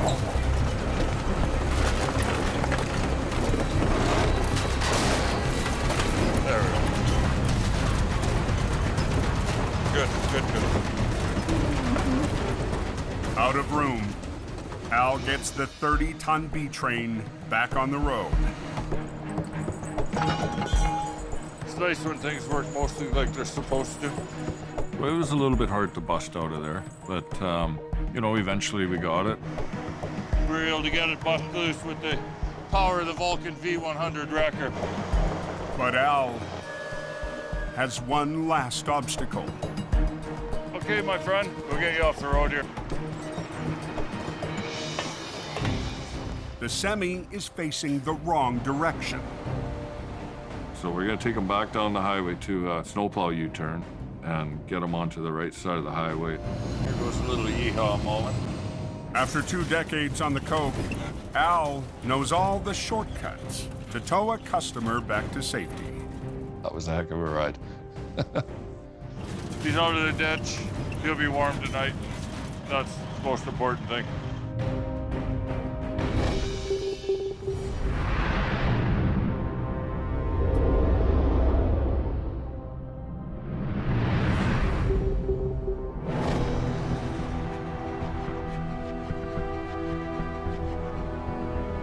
The next morning in the Fraser Valley. Yeah, it's Highway 7 looking. Closed, going east. Now what happened, do you know? There was the head-on. Mission Towing's Nick Duperrin is on his way to the toughest kind of wreck. We're headed to a fatality accident involving a B train and a car. As far as I know, that's all the information that I have. We're definitely going to have our work cut out for us today.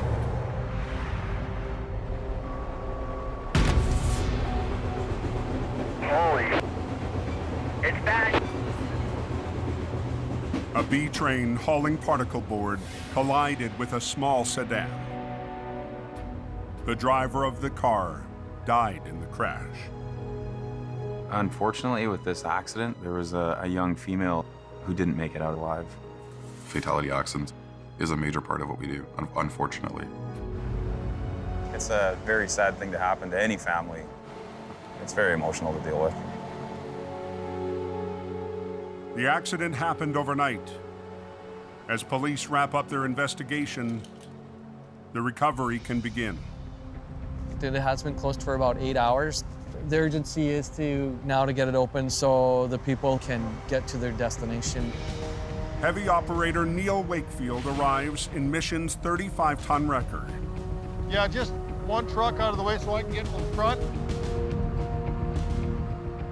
There's a lot of plywood all over the road. This truck is all tangled up. It's a real mess. Yeah, right around the frame right here. Right, we want to get one lane open as quick as we can. Yeah. So if you can drag them that way 20 feet, we can push it over. Yeah, yeah. To reopen a single lane of traffic, highway crews want Nick's team to drag the tractor and its 2 trailers to one side. But hundreds of sheets of particle board are in the way. We're anticipating that we're going to run into a problem. You want to do both lines on that one chain? Yeah. Yeah? But we're going to give it a shot and just see if we can't get this thing off to the one side and have one lane open. Okay, I'm going to pull ahead. It would take hours to pick up the boards, so Nick and Neil have to work around them. So far, so good.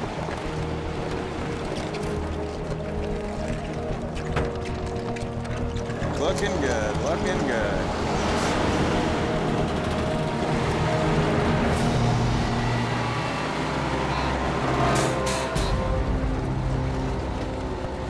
No, we're not going.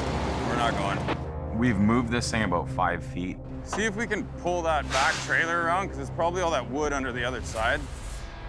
It's jammed up in the particle boards, and it brought this whole thing to a halt.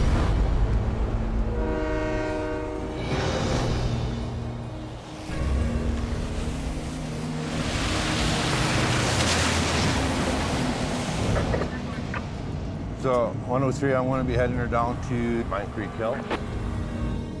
60 miles northeast on the Coquihalla Highway. Hey, 10-4, and we got flaggers and everything as you said, right? 10-4. Jamie has dispatched Robert and Ken to handle a complete mess. Gotta get all Buddy's possessions and everything out of the median. The driver was hauling a fully loaded home-built shed on top of a trailer. They started to jackknife, and something must have shifted in the trailer and blew the sidewalls out. Everything the driver owns was launched down the deep embankment. But he's a lumberjack. Gonna be a long day. Scott Bird is on scene with HR 116 to winch the heavier items back to the road. Start at the top, work our way down, I guess, eh? There was all kinds of tools, pretty much anything that you would find in a guy's home workshop type of thing. But Ken and the rest of Jamie's crew will have to hand-bomb hundreds of other items up the hill. This is what happens when you take a homemade trailer, stuff it full of stuff, and go down the road. It's gonna be labor intensive, it's gonna be time intensive. Take lineup. It sucks that we have to be there, but at the same time, it's somebody's personal belongings, and it's probably a big part of their life. So you gotta pick up as much of the stuff as you can. Dog's breakfast, that is. Hold all the way up. The guy had a lot of stuff in that trailer, a lot of stuff. The crew winches up the most valuable thing in the pile. Nice. A vintage motorcycle. I ride bikes, I collect stuff. I could just well imagine how I would feel if I was in that guy's shoes. But for Ken, recent health problems only add to the misery. I'm not feeling really good today. It's just the energy. The job is about to get even worse for Ken. I'm out of here. Where are you going? Mission. Mission? I got a phone call from Jamie, and there's a little bit more of a pressing issue down the valley that had to get dealt with. Unfortunately, I gotta take off. I don't want to, but I got to. With Scott leaving, the wrecker's powerful winch lines are out of the game. All this garbage. Scotty had to go. This leaves me and Ken here. We got no small wrecker to pull stuff up. Kind of sucks, buddy. This is a disaster.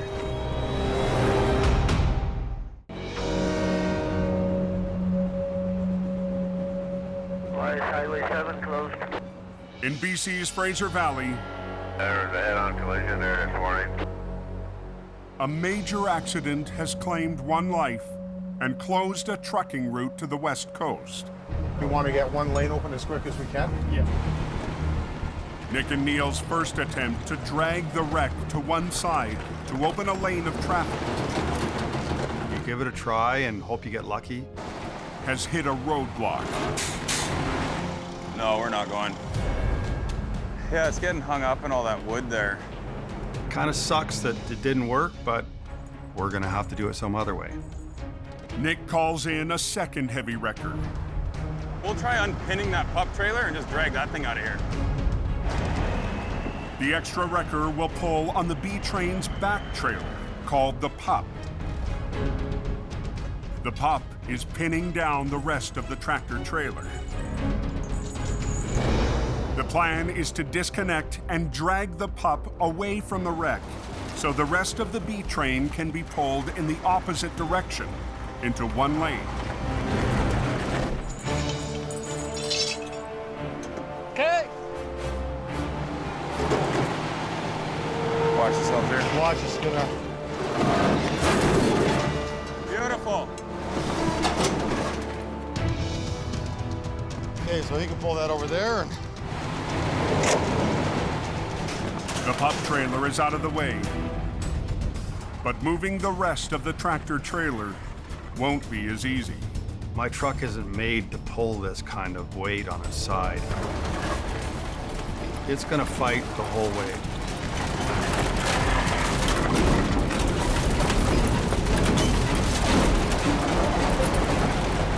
Neil's 35-ton wrecker bucks under the weight of the drag.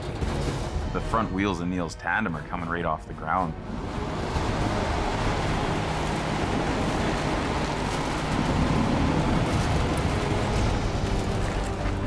But gets the job done. That worked out. Before the highway can be reopened, a salvage crew moves in for its sweep. So did they open that westbound yet? No, not yet. But Nick and Neil still have to get the rest of the wreck back on its wheels. It's got a bad twist in the frame. Yeah. The tractor twisted 90 degrees off the trailer, and all that torque is waiting to let go. The truck's sitting on its side, but the trailer's actually sitting upside down, so there is energy that's inside there. That energy is going to release as we start to take the twist out of it. The crew will try and line the trailer up before the flip, so the cab's frame doesn't come down too hard.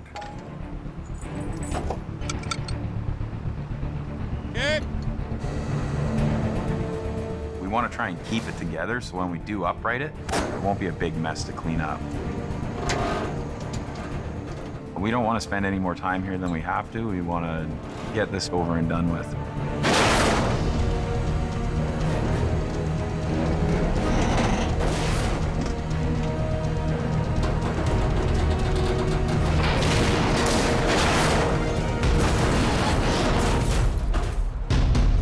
As Jordy would say, voila. Voila. Less than 3 hours after Nick's team arrived, the last piece of the wreck is on its way. All in all, I think the job went well. Given the circumstances, it's kind of a tough one to deal with, because there's been a loss of a life here. My hat goes off to every single first responder that was on that scene. It's a very heartfelt, very hard thing to deal with.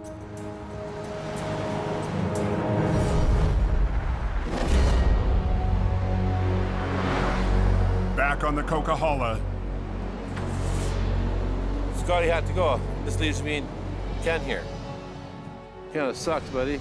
Ken and Robert have been up and down a bank for the last 5 hours, retrieving hundreds of items from a small trailer. You're at the bottom of the embankment. It's about a 20% grade and it's covered in snow. And you have no traction on your feet, and you're cold and you're wet. When you're doing a job and you're in the deep snow and it's cold, you'd rather be in any other place than in that ditch. You just gotta hunker down and get her done. There's just no other way around it. But life in the ditch is wearing Ken down. I've seen so many things in the 28 years I've been a tow truck driver. After 3 decades of towing, the strain and stress Get out, get out, get out, get out! is catching up with him. A couple years ago, I slid backwards down a hill. Last July, I came 4 feet from getting crushed by a lumber truck that was on fire on its side, sliding down the road. I wake up in the middle of the night, my heart's going 9 million miles an hour. You can only dodge fate so many times, and when your number's up, your number's up. Sooner or later, it's gonna get me.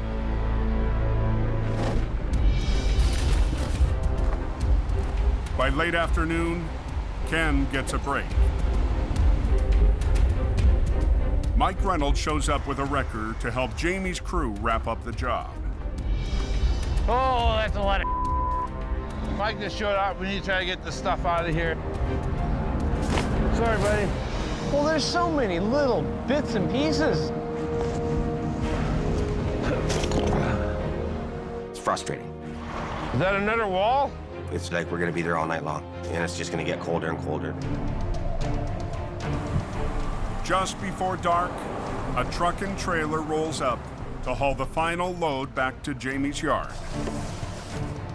This is just all this good stuff.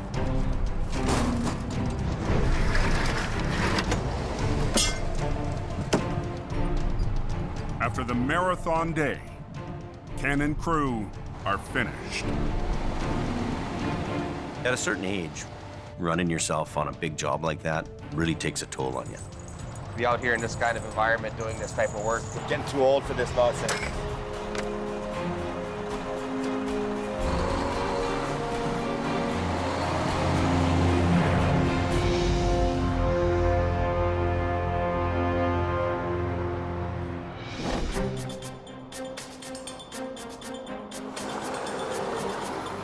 Early next morning in the Fraser Valley, Should be able to get it out. Al Quiring's on his way to a big job near his home base. I have very little information on what caused the accident. All I know is a flip semi with a load of paper in it.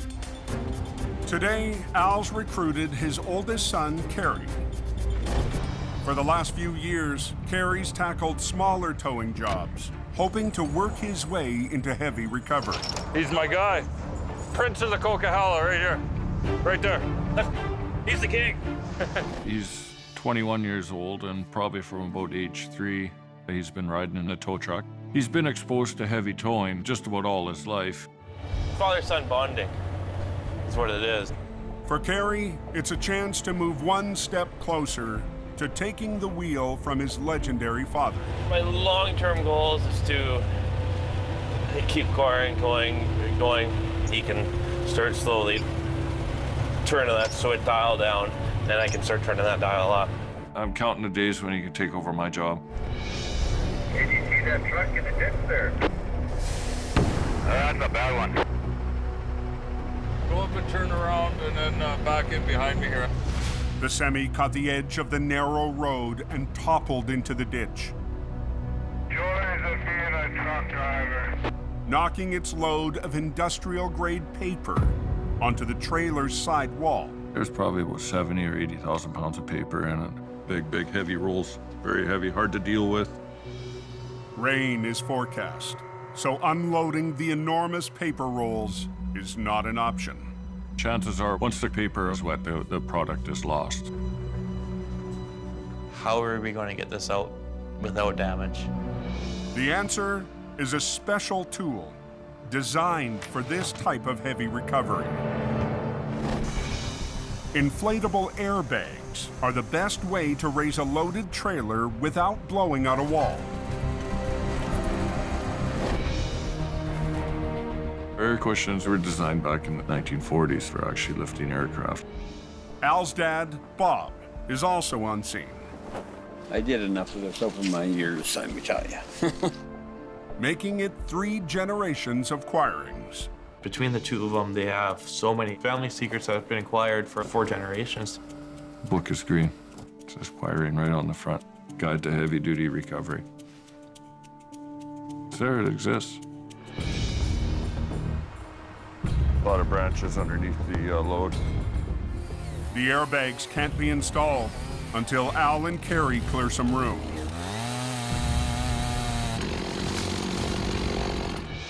Even cut back, the sharp branches are still a hazard. The airbags will get punctured. So Al shares another tow secret with Kerry. Get some plywood in underneath to protect the air cushions. Beauty.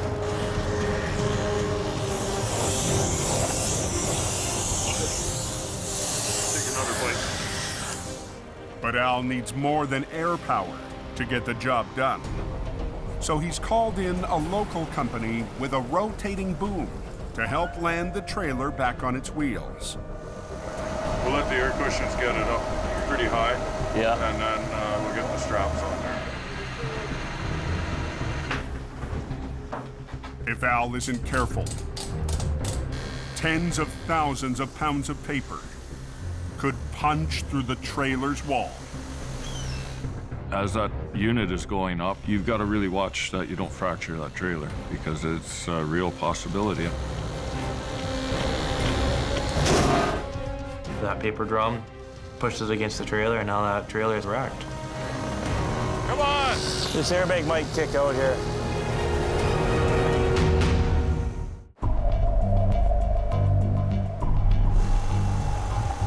In the Fraser Valley, This airbag might kick out here. 3 generations of Choirings are working together. This is what they call family bonding. Al, his dad Bob, and son Kerry are counting on the family's airbag system to slowly push a trailer with industrial-sized rolls of paper back onto its wheels. You really got to use your ears to know what's going on, listen to the trailer, and be careful. You don't want to start ripping the trailer open. One step at a time, things can change. Come on! Yeah, starting to push. Starting to push. Easy, easy, easy. Listen to the trailer.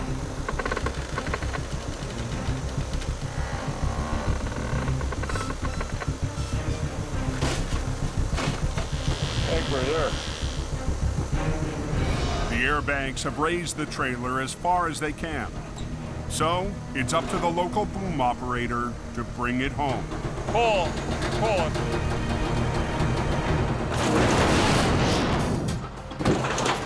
Oh! The tractor trailer and its 80,000 pounds of paper is back on the road. Yeah, basically. For Kerry, it's another recovery to pick up a few more family secrets.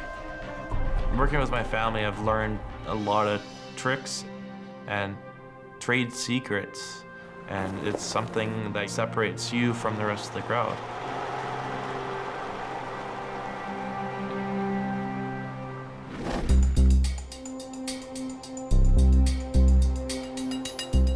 Back in Hope at Jamie's yard, Scott Bird is doing some maintenance. Filling up washer fluid and making sure I can go out on the job. When a curious customer shows up, the owner of the homemade trailer. Well, we're gonna have to pack that trailer really well. There he is. He's come to get his stuff and the most important things that he was worried about. My most valued possession on there was my Harley and the parts, and I seem to have most of them back. It was all there. Going that extra mile, that's the kind of attitude that we need, and that's what Scotty did.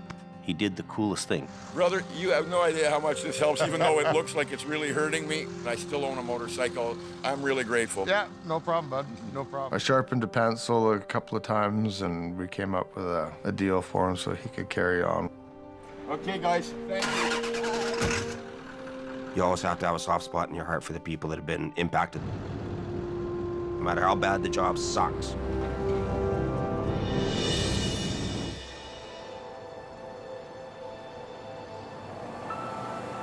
Ken's not at the yard for the reunion. He's taken a much-needed day off. We're going to my hiding place when I gotta get away and turn my phone off and just chill out.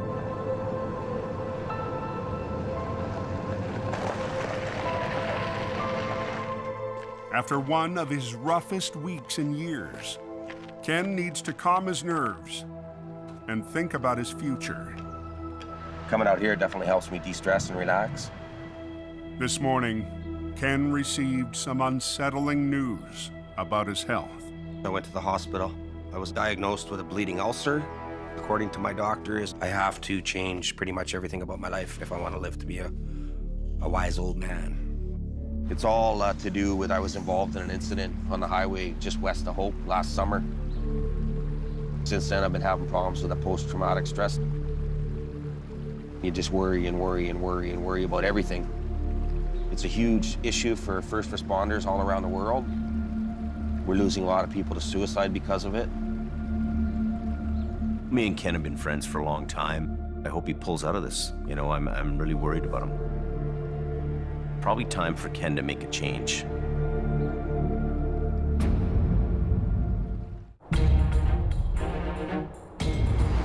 On a backcountry road.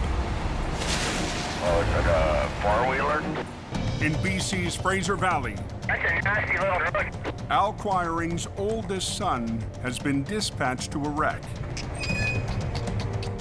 Kerry Quiring is in the family's 20-ton truck, on his way to tackle a remote recovery alone. By the sounds of things, it's a field medic truck. It's tipped over, it's laying out inside. With Kerry, there's a lot of toying in his blood. Rainbow, that means there's signs of gold up here somewhere. He's got to be able to see the job through from the start to the finish. So it's dead? Yeah. Oh. Learning the family business hasn't always come easy for Kerry. His last job didn't go as planned. Look like an idiot. It's been a slow progress for him, but it's been a learning stages as well. Today, Kerry's back road wreck looks tougher than expected. Out of cell range and on his own. There's a little bit of pressure. Another learning step. Kerry has to recover a fully loaded first aid truck deep in a ditch. This looks like a bigger job than expected. To there.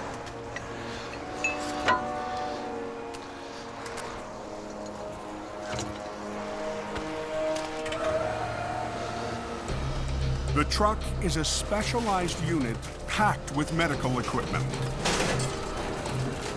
Its heavy, modified box gives it a high center of gravity, making it easy for a junior operator to get into trouble.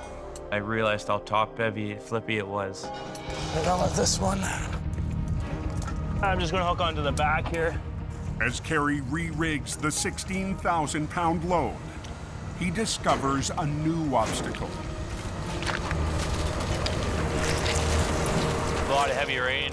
Creeks are swollen up, as well as the shoulders are soft. I hope it doesn't tip over.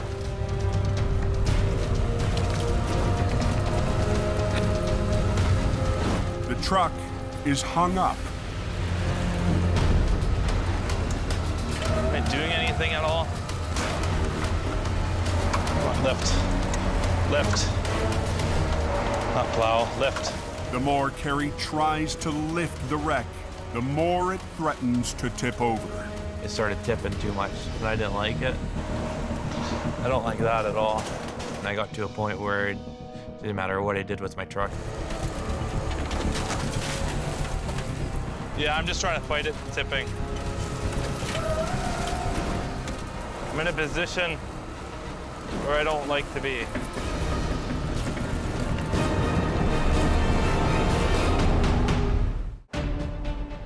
In the Fraser Valley, on a remote logging road. I hope it doesn't tip over. I'm in a position where I don't like to be. Kerry Quiring is in trouble. Am I doing anything at all? The heavy rescue rookie is trying to winch a top-heavy load. I don't like that at all. But if Kerry keeps pulling, he could lose the wreck. Hang on, guys. I only have myself to count on in this situation. I thought to myself, what will my dad do in this position? He's got to have confidence when there is no set plan in place. I got something up my sleeve here. I got a strap. Oh, I'm just gonna hook to this tree to get the angle. He rigs a snatch block to a nearby tree. There. And redirects a line to stabilize the wreck. I opened up the Al Quiring Tool Book of Secrets.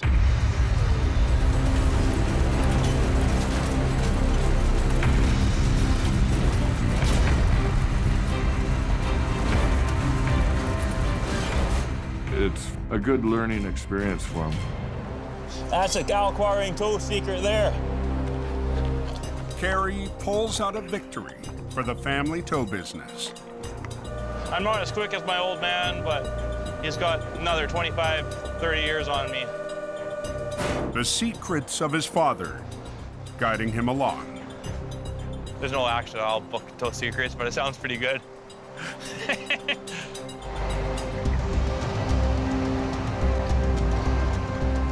I had it planned that he was maybe going to go into school, become a doctor, a lawyer, anything like that. I'm not heartbroken that he's not. I'm happy that he is taking the reins up behind me. How was your day, boys? You survived out there? Yeah. He just wants to be so much like his dad and like his grandfather. You know, he wants to be just like them.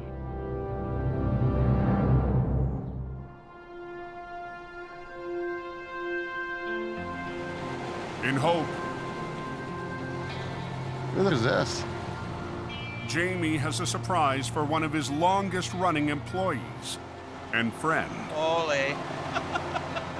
A new truck for Ken Monkhouse. Look, Monkey, I got your present. Wow. What have you done now, Jim? There was an opportunity to buy what we call a detachable towing unit. It's made just for towing trucks, not heavy recovery. Wow. It's your old truck that you used to drive. Yeah, I drove it in 2008, man. That's amazing, buddy. There you go. Turns out the truck was driven by Ken before I came across it. Got your name on the door, too. Ken. That's right. Oh, wow. It's a chance for Ken to stay in the business and shift his life into a lower gear. I'm actually looking forward to maybe slowing her down a bit. He can take this truck to the city and do local tows. A little easier job for him than doing the heavy recovery. Well, I can't believe this is like I kept it the a best secret. surprise I've had in a long time, buddy. Kept it a secret. Don't cry. Every life has stress. It just depends on how much stress do you add to your life. I can't add any more stress to my life. All right, buddy. Okay, all man. yours. Go to work. You're a good man. I Take will. her driving. I will. Ken's gonna have a hard time being away from the recovery side of things, but towing is really what he needs to be doing now. It's all downhill from here, Jimmy. Wow. Trip down memory lane, getting in this old girl.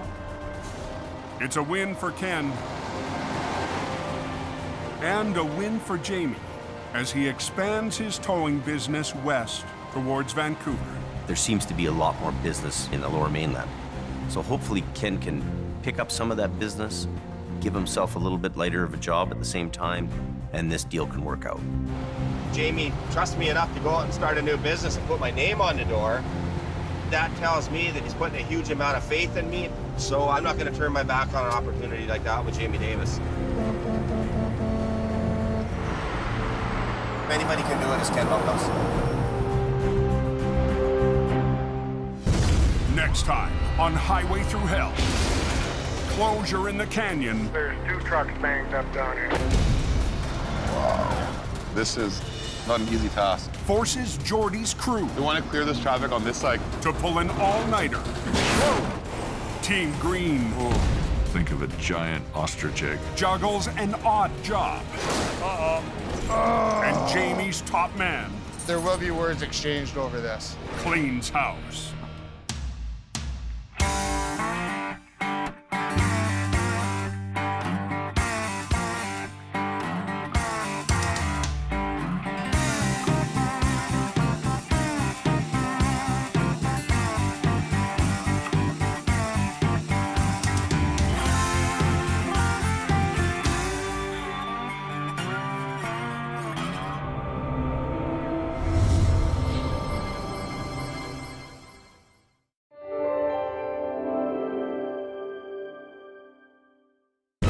This time on Highway Through Hell, a terrifying tumble. Oh, he's alive.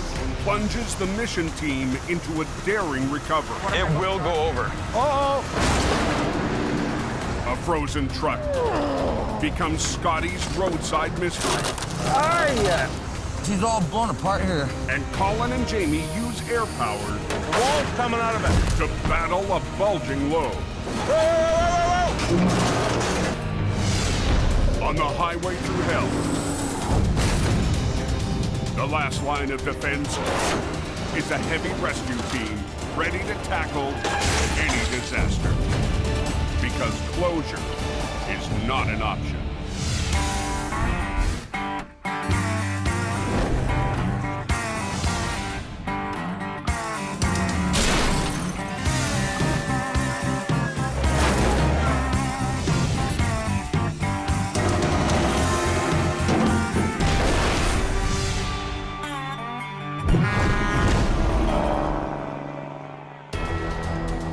Yeah, I hear it's coming. Is it supposed to snow all winter? Yeah, look at him go. Oh, I bet you just frick. It's just after 8 p.m. on British Columbia's Coquihalla Highway. Oh, it's gonna get worse. This is nothing. 8 inches of snow has fallen in the last 2 hours. They're expecting heavy snowfall. And the early season storm is not letting up. Do you guys want to do another pass through the chain up there? Tonight, Michelle McKenna is one of 10 plow operators 10-part.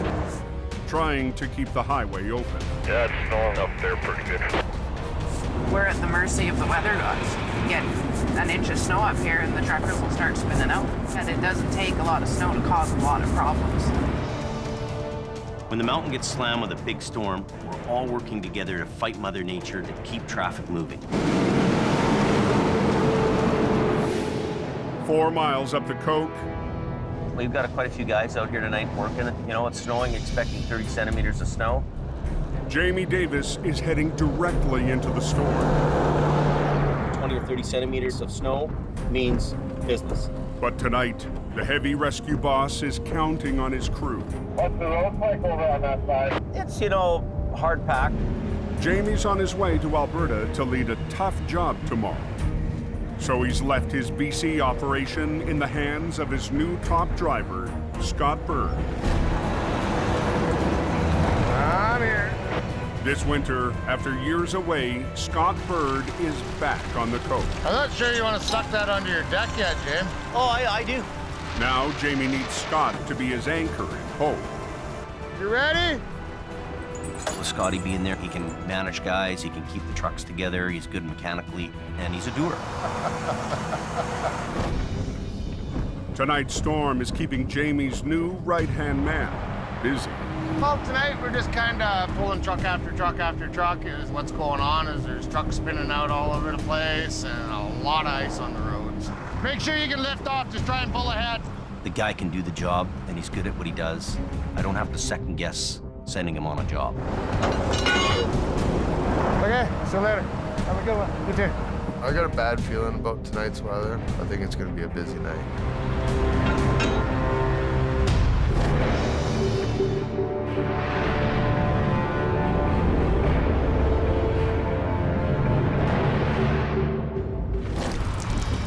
Down in the valley, a 4,000-foot drop in elevation. Holy, the wind is raining like a bastard. The storm has unleashed torrential rain. Distant rain is now going north. We got a fire truck up here on our side. Mission Towing has been dispatched Dispatch, search and rescue. to an urgent call. There's all sorts of fire and police cars there. Pickup truck has gone over an embankment down into a creek. Operator Neil Wakefield is behind the wheel of Mission's 35-ton heavy wrecker. We're concerned that somebody's trapped, maybe underwater. There's a rescue truck coming up that way too. Someone's having a bad night tonight. Racing to the crash site, Mission's new on-scene coordinator, Nick Duperrin. Going the way you are. Nick recently returned to help his older brother, Jordy, run the family business. My brother and I are on the same page. We were trained by the same people. We were raised in the same industry. This is a very high-stress scene, really. It's certainly not a good sign seeing the search and rescue headed up here. Hopefully, if there is somebody in it, they're still okay. If not, it's going to be an unfortunate circumstance tonight.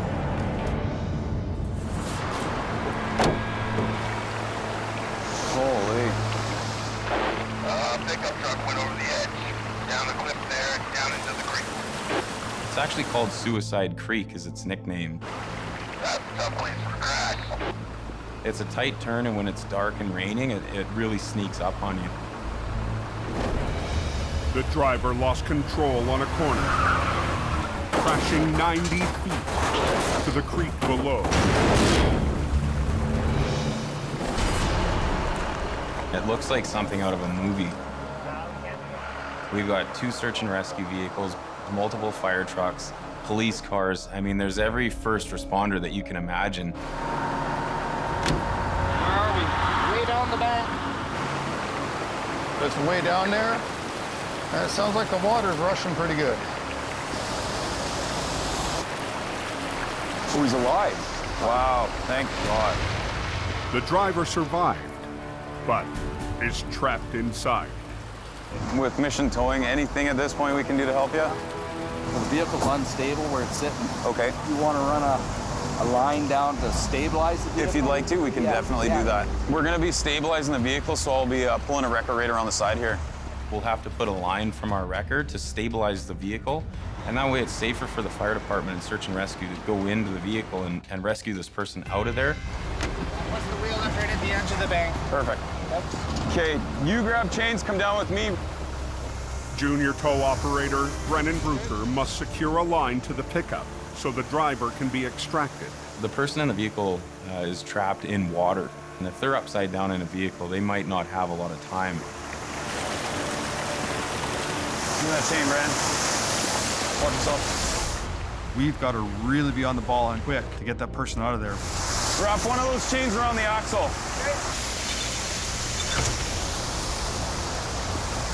Take up the tension. Just snug it up, but don't move the vehicle. With the wreck secured, the rescue team moves in to get the elderly driver to safety.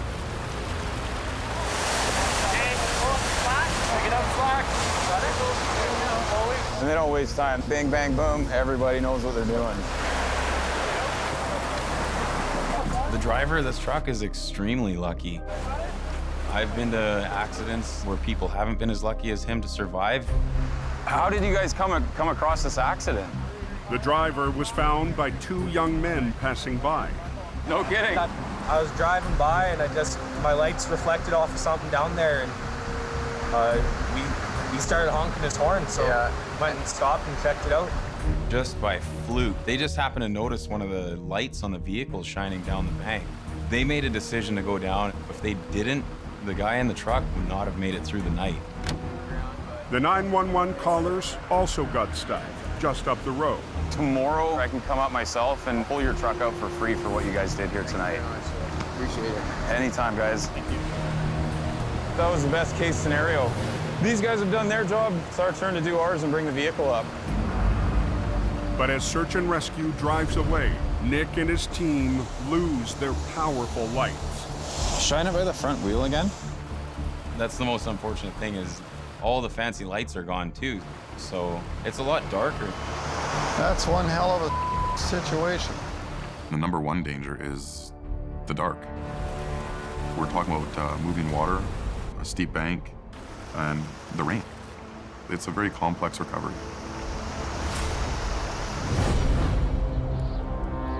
Coke Cadillac is a mess. High up on the Coke, the temperatures dropped another 9 degrees. It gets worse here because it's snowing really hard. Hard rain in the valley has turned to heavy snow on the summit. Scott Bird, Jamie's top driver in Hope, has been working through the storm all night. Just before Juliet is stuck in the beach. I'm just by Juliet right there, so I'll be right there. I'm hoping this is just a quick pop out of the ditch thing. This is kind of a notorious black ice area. The thing about black ice is you don't know it's there until you're in the ditch. I'm seeing our guy in the ditch up here. Quick pull right on the back of his tractor. Tonight, Scott has an extra pair of hands. Jamie's newest recruit, Mike Reynolds. So this is number 3 here. So this one over here, we got to put a motor in. In the summertime, I quit my job at an automotive shop and took a resume over to Jamie Davis. We need to pump out 7 trucks within the month. Can you do it? Was pretty much hired on the spot. Jamie has also promised Mike a shot at running a big record if he can prove he's ready. He can fix things, he can drive them. If he can stick around me and Scott, he should be able to develop really great recovery skills. I think it'd be pretty fun to be running a heavy rescue truck all the time. He's gonna have to prove himself. It looks like it's gonna be a bit of a pain in the butt, but... It's Mike's first chance to show off his skills. The goal is to get the driver and his load back on the road. Hopefully he hasn't been frozen too long. Well, let's see if we can get this thing started. Start it up. The semi appears to be drivable. Mike! Shut it off, shut it off. But something's not right. It's smoking. It's froze up. When I see the smoke and hear the noise, I know there's a problem, and I gotta shut it down real fast. That's clutch. That's clutch? That's what it smells like. It's not running the way it should, so we're gonna have to take this to the side of the road and figure it out. Go up in there and just try and keep that wheel turned as hard to the right as you can. Oh yeah, there's lots of frozen snow up in the steering. Well, it's not coming real nice, and it's not steering, so there's some more issues underneath that truck than we can see. We're just going up to the next exit there, okay? This is a situation where Mike's mechanical skills come into play here for the customer. Hopefully he can figure out what's going on with this guy's engine and get him on the way so he doesn't need to be towed. Froze that stiff. Yep, we need help, both sides. Scotty's got the hard side. Huh? Your side's frozen. Look out so I don't hit you.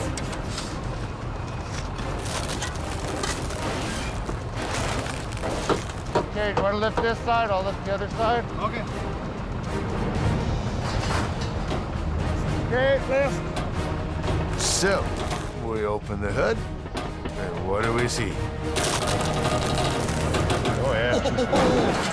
It was packed with snow. Ah, yeah. On the Coquihalla Highway. Oh, yeah, she's full.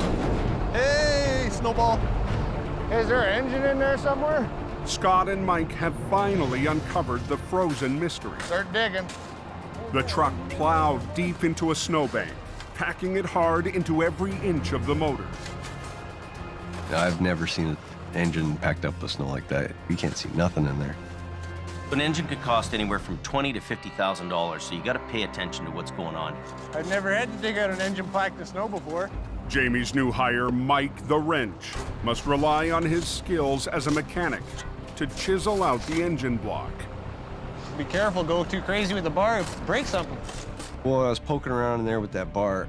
I didn't want to hit any coolant hoses, fuel lines. There's all sorts of stuff. Got the fan system on the front of the motor. If in chance that stuff got into the air intake, if it broke a tubing, we would definitely don't want that getting sucked into the motor.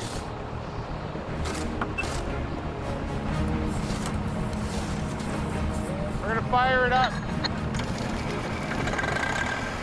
Mike gets the engine running and does a quick inspection. How's the oil pressure look? 60. Check the clutch travel, make sure it's not binding. You're very lucky you didn't even bend your bumper. The driver can get back on the road. Pretty lucky for the most part. Looking like I'm getting ready to get out of here. Okay, let's get moving, boys. It's always a good feeling when you get something out and the guy's able to drive away.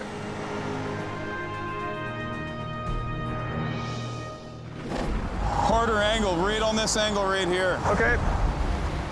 At the recovery site near Mission, BC, Nick and Neil position their wrecker to winch out a vehicle that's gone over the edge.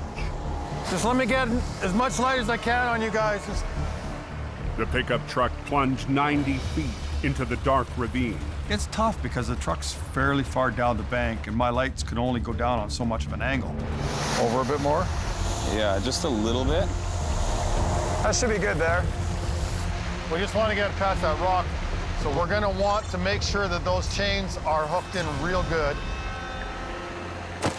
There is a boulder right underneath the front of it. We need to bring it back and up and over that rock. That one over here? Take off the tension! Our biggest problem is there's rocks down there that are quite big, so we don't want to get hung up on those rocks. But if you get hung up on a rock, it's going to go in places that you don't want it to go. Okay. You watch, I'll pull. You know, I can barely see the vehicle, so I'm relying on those guys to tell me what's going on. Do I need to boom up, Nick, or are we good? I'd boom in and up a bit. Okay. Winch? Yep.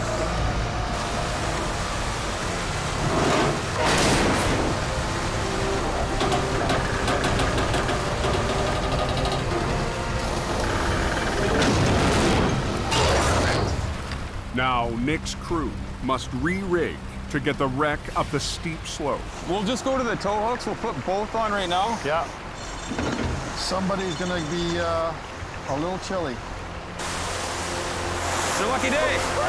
We have to go into the water, and this water is freezing cold. Pull back through. Keith. It's not somewhere you'd want to put yourself unless you had to be there. Here, I'll feed you some slack. Got it. That's honestly the coldest water I've ever had to take a dip in. Whew. The plan is to run 2 winch lines from Neil's wrecker to pull the pickup up the rocky cliff. Now we're gonna tighten them up. Just double check everything here as it's tight. And then once it's tight, you guys can come up and we'll do the recovery. Very good. Perfect.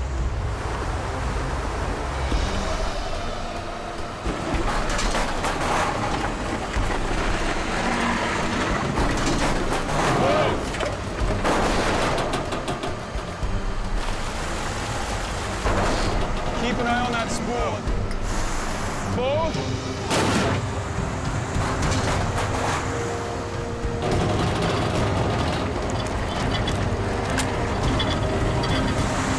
Hold it there. Something's going on. We can't see all the obstacles, and the vehicle gets hung up. We're gonna tear that thing to pieces. Uh-oh. On a mountain road near Mission, BC. Uh-oh. Stop. Nick and Neil's attempt to winch a truck out of a deep ravine is dead in its tracks. Right at the bottom of the stump. We're sitting against this tree. It's against the tree? The pickup tumbled 90 feet down a rocky slope. The driver survived and was rescued 2 hours ago. Now on a line lowered down from Neil's 35-ton wrecker. Grab your truck, point it a little. The truck is hung up on a stump. We're only about 10 feet from the bottom, so we haven't made it very far into this recovery. So as soon as we try to pull it, it wants to tip it up that way, and Okay, so what am I it will hooked go on over. Reese, what I need you to do is come around the outside with your truck and get it into position. A 1-ton driven by junior operator Reese Griffiths was brought in just to tow the wreck away. We're gonna run a line off your truck. Now Reese and his small truck could make or break the recovery. There's all kinds of things going through my mind. Is it something our 1-ton's gonna be able to help us get through this? Straight to that front corner right there. Nick is betting the extra line from the 1-ton will be enough to steer the pickup around stumps and rocks as the big wrecker hoists it up to the road. He's gonna be pulling it, but just guide it this way a little bit. Couple serious obstacles to overcome. Hoping for the best, but expecting the worst. Ready? Yep. Okay.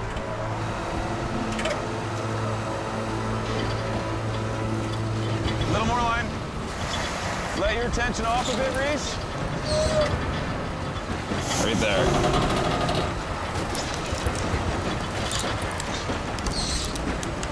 Perfect. The pickup is finally just 20 feet from the top. Hold it there for a sec, Neil. Okay, just totally slack off, Reese. We're almost over the road. Want to give me slack on this one? At this point, to us, it looks like it's a clear shot straight up the embankment. He's gonna drive ahead with it. Okay. This is where Neil's gonna work his magic. Yeah, buddy. All right. Sweet. Beautiful. Where's Reese? Hell of a job, brother. It was an extremely difficult job, not something that we're doing all the time. What'd you think of that one? That was a good one. Yeah? For everybody to pull together and everyone to work as hard as they did tonight, I still need a hot tub, boss. it was a rewarding feeling for our crew. Okay, out of here, time to dry off. But Nick and Reese will be back up the road tomorrow to fulfill a promise to the young men who helped save the crash survivor. We still have another major part of this, which is get these heroes' vehicle that we promised when we get out for them.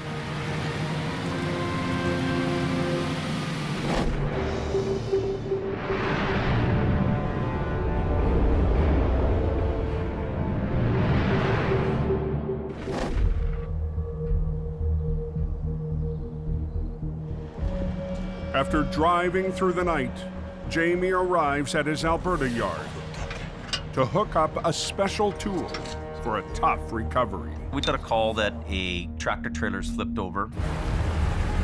Jamie's towing his airbag recovery system to the wreck site 120 miles north of Edmonton. Down there, Colin? Joining Jamie Yeah, go ahead. is Colin McLean, still getting used to working without Jamie's rotator. That'd be a good rotator thing to have, eh?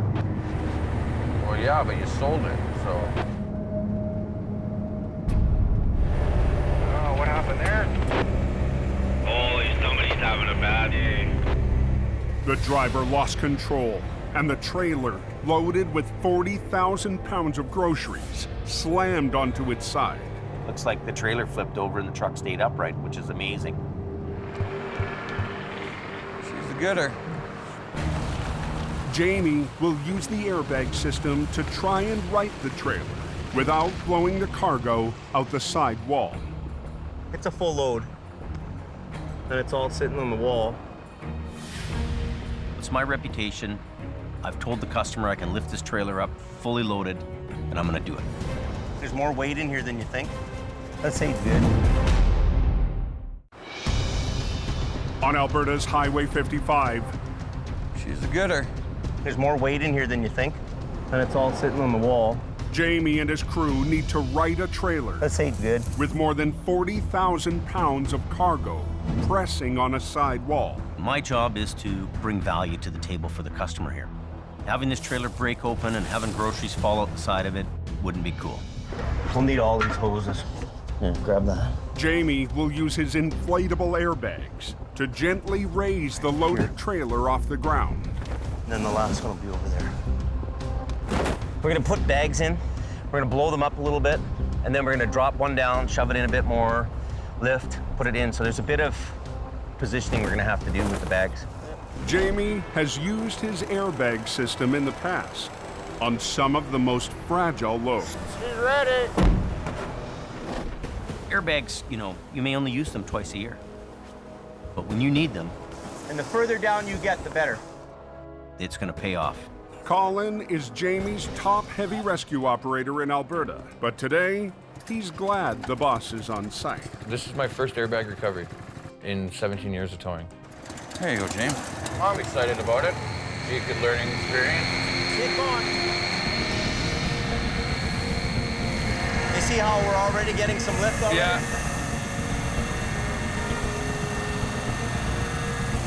I'm just looking at how the bags are kind of picking up against the wall, making sure that it's actually lifting the trailer. We're gonna be real careful with this guy right here. You gotta remember that the wall is very flexible and it's also very weak. So you don't want to put too much pressure at any one point. You try to lift too much of the trailer at one time, you're gonna collapse it. So you lift a little bit, little bit, little bit. If you get too greedy and you lift too much in one area, you'll end up blowing the wall out. But as the trailer lifts higher, Colin spots a big problem. Look at this wall here, eh? This is all blown apart here. Issue on this side. Oh, is it ripped? Having a cracked wall on the side after you start lifting is not something you want to see. Damn. We got to stop this right now or we're going to have a big fail here.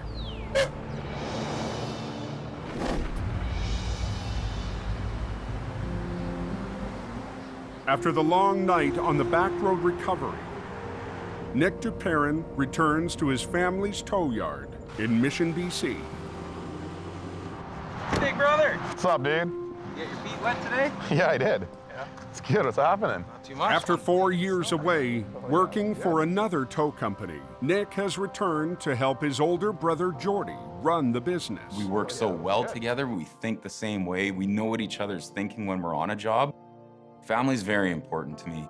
And one of the most important things about our family is the family history in our business. Our grandfather and our great-grandfathers started this business in 1954. A lot of family memories. Jordy and Nick's grandpa Wally still owns the company he started with his dad 60 years ago. That's the one that burnt down. But it's been one of the toughest years in the family's history. 3 months ago, a fire devastated the business.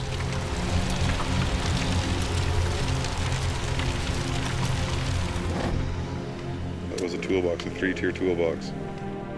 Look at the door. Honestly, man, it just breaks my heart to see our shop like this. Everything that our family's worked so hard for is just destroyed. Everything's gone. There's nothing left. For the Peterbilt. Can't even believe this. There's a lot of memories you'll never get back. My grandpa's really upset. You know, him and his dad built this. We rise from the ashes. That's what we do, we rise from the ashes. As hard as it is, you know what, we go forward, right? Yeah. Yeah. You know, we keep saying to ourselves, whatever doesn't kill you makes you stronger. We come out of this with a positive attitude and try and service our customers like family. And today, that family spirit will be put to the test. Back at Suicide Creek, the scene of last night's recovery. What we're gonna do is no cost to the owner of the car because of what they did last night, saving the man's life. We really believe in paying it forward. It's kind of our way of saying thank you. This is it here. We got the Holmes 480, winch on the front. Junior operator Reese will help recover the Good Samaritan's car, but he'll be driving Grandpa Wally's favorite truck, 43. This truck's got a lot of miles on it, a lot of miles in the hills. It's gonna go get a few more miles on it today. Yeah. I've never ran a Holmes before, so it's gonna be a good learning curve. Yeah, I'm gonna take the Tundra, so I'll follow you out there. Okay. Sounds good. Be careful, and I don't want it wrecked. That's my pride and joy. I'll take care of her for you. You'll be shot at sunrise.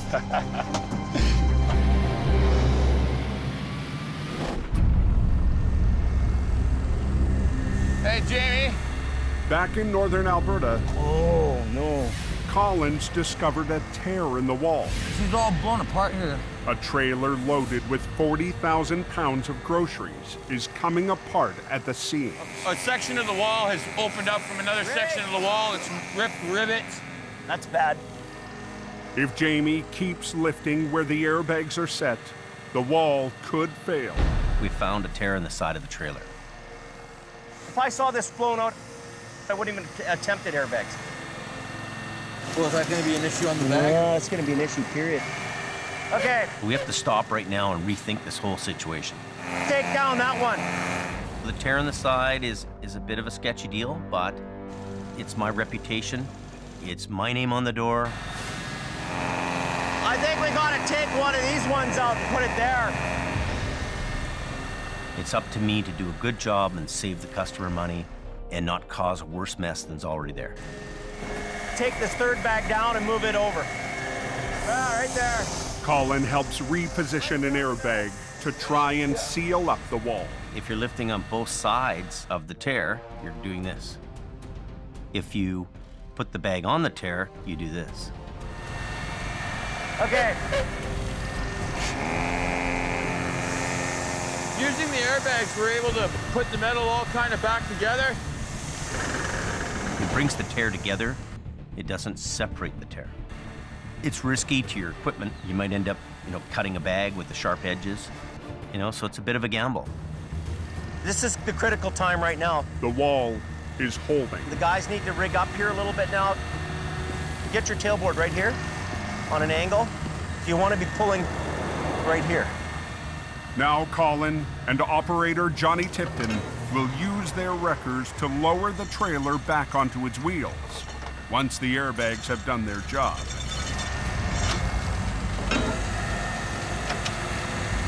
Good. This should be good. With 2 winch lines running from the wreckers and 1 strap, the operators will try to guide the trailer onto its wheels as the airbags let go. You just take a little bit of weight, they blow out. Pull your bottom ones first. Do the bottom ones and only do the top if you have to. Whoa. The groceries are starting to fall down inside here. This guy's at the maximum now.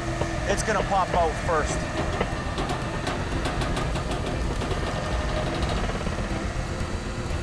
Good.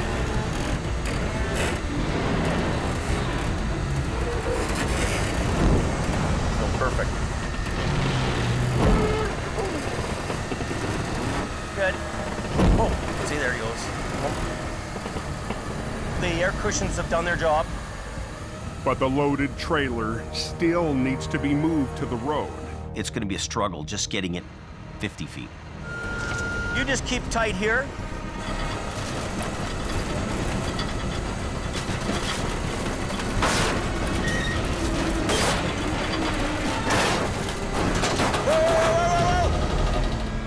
Wall's coming out of it. The force of the pull makes the back wall bulge out even more. Damn. This trailer's going nowhere. This is kind of a, almost not doable because of the rivets that were blowing out of there. You can just see it popping, right? It's gonna break. All bets are off. If we try to do anything more with it, you're gonna not even be able to tow this thing back. It'll be so wrecked. Gotta rethink this whole deal.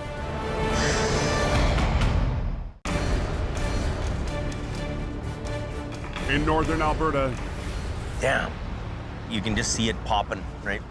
Jamie's attempt to lift a fully loaded trailer out of a ditch has come to a grinding halt. It's gonna break. This thing could easily just unzip like a zipper. If Jamie continues, the wall will blow out. The only wrecker in Jamie's fleet designed to lift it was sold months ago. If we had the rotator, we'd lift this. Really what we need here is a rotator and swing the front end of the trailer onto the pavement. Problem is we don't have the rotator here. So, we're faced with the facts. This is what we have to deal with. Put one safety chain to your deck to here, and you put another safety chain in over here so it doesn't slide on you, right? The only other option for us is to put the underreach underneath, lift up like a big hand, and then try to drive it ahead. And you pick this whole thing up, right? And then you just idle ahead. This is a really critical situation here right now. We're at a point here where this thing could blow apart. And that's all we can do. They've got the road closed for now. All stop.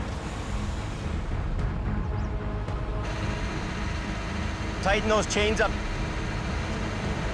Lift. Keep going. Yeah.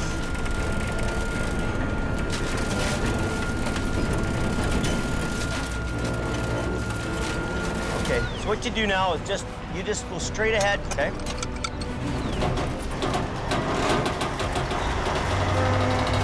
Turn your wheel to the left.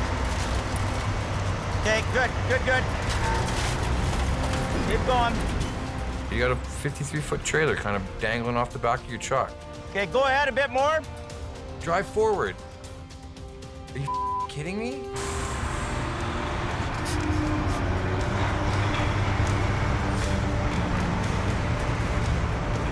Crank it to the left.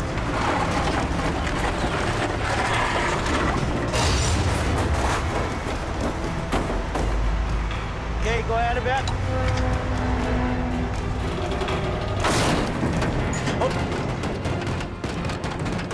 These are the kind of things that makes your hair stand up on the back of your neck. This trailer is just about ready to break apart.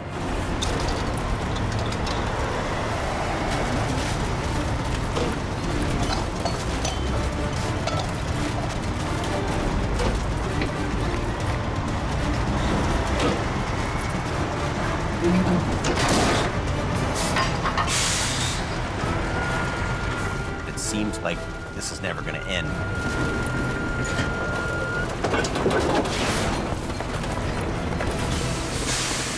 Another couple inches is all we need. We need this much.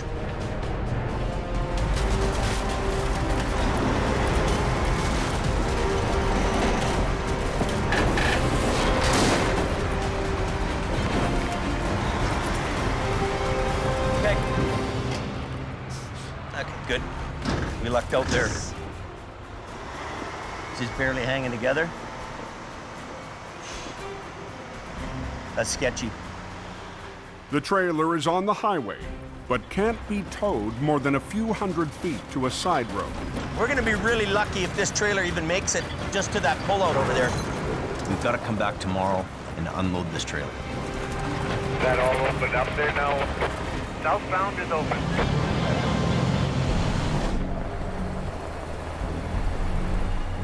Near Mission, BC. We gotta be a little careful. There's a lot of sharp turns here, so it's quite easy to slide off the roads. Nick and Reese head up a logging road to make good on a promise. We're getting closer to where the vehicle's located, and the snow's getting a lot deeper. They're searching for a car that got stuck near last night's accident scene. The vehicle belongs to the two young men who called 911. All we want to do is show some appreciation for some people in our community that deserve to be appreciated. But it's getting tough for Reese in Truck 43 to keep climbing. The roads are getting worse. I'm hoping that we find this vehicle, because I don't want to be going too much further up into the mountain. Found it. Got a little slippery. Yeah.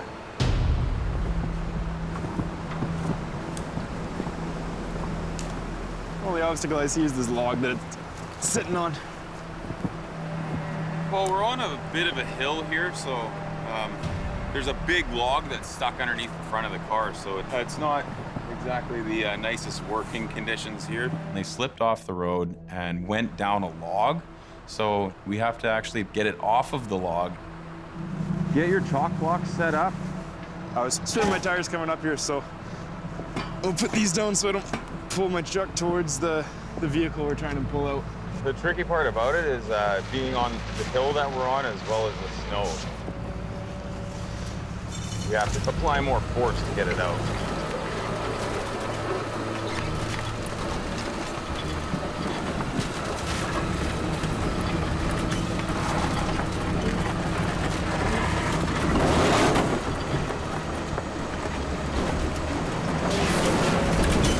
Over there, Reese.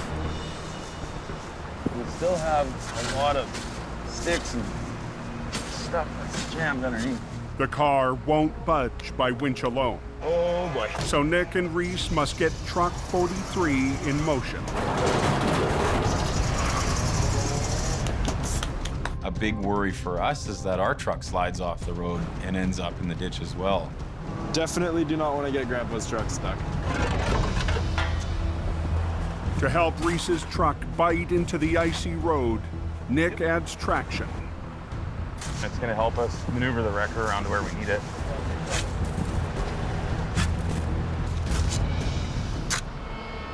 But a sudden shift in the weather forces him to rethink his plan. Yeah, we need to get out of here quickly. Starting to see some snow, so this is a game changer for us right now. The weather can change really quickly up here. All of a sudden, we can be in the middle of a snowstorm and be in a lot of trouble. I'm thinking before we try moving your truck, let's bring the Toyota up and we can run the snatch block off the Toyota. Redirect and down to the front of this. Yes, sir. Nick will use his truck to redirect Reese's line to increase their pulling power. We're gonna put the Tundra to the test. We're gonna give it a shot. We need to get out of here quickly.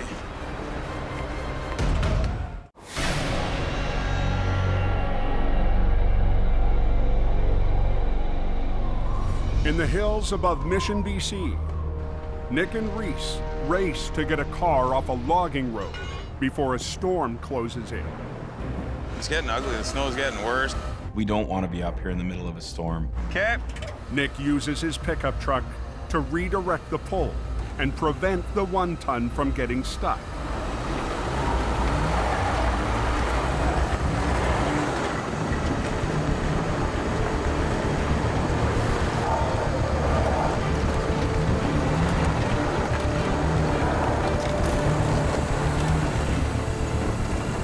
Awesome. Perfect. Look at that. Look at that. Reese, man. Nice job. The car will soon be returned to its owner at no charge back in Mission. You know, it's a great feeling for us to pay it forward to them. For what they did, for saving a man's life, was a really good feeling for all of us. Didn't get stuck. Now I gotta get back down the hill.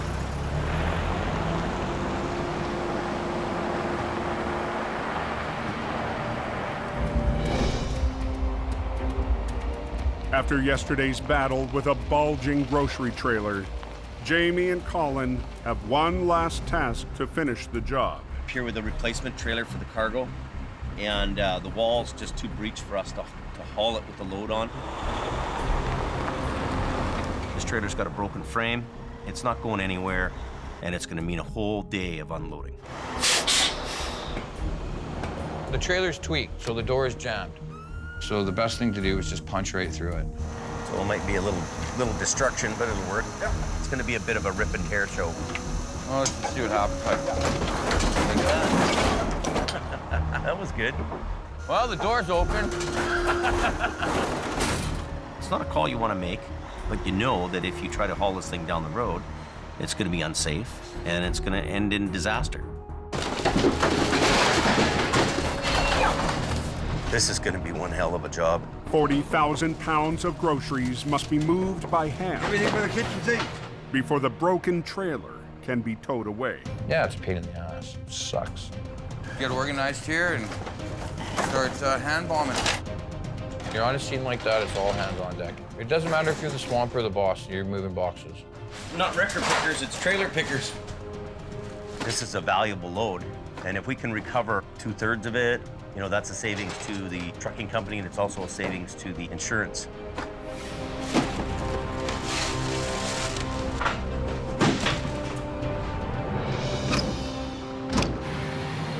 I guess we're all done then, eh? Good job, Jim. Good job. One of the best parts about this business is that really no two jobs are the same. You just overcome all these problems and you get the job done the best way you can. And, you know, you need a hot tub after 2 days of hard work.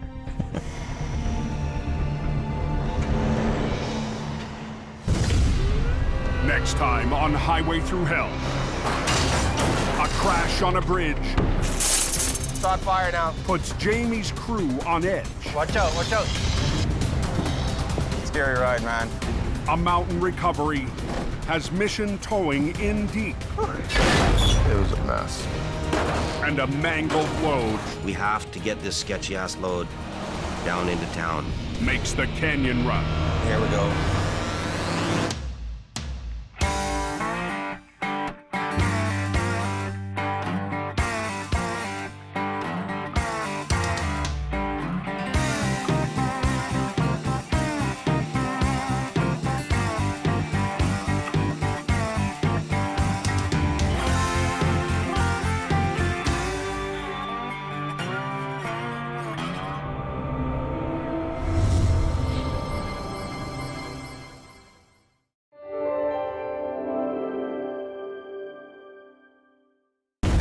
This time on Highway Through Hell. Number 3 is pretty bad. Jamie's top dog But this will be the epic wreck of the year. gets more than he bargained for. We're right on the verge of tipping the thing over. It's a serious load. A colossal convoy That's pretty badass. trapped on the mountain Here goes nothing. tests a heavy rescue rookie. Ready? And Go ahead. mission towing I'm not convinced it's gonna work. tackles a river monster. On the Highway Through Hell, the last line of defense is a heavy rescue team ready to tackle any disaster. Because closure is not an option.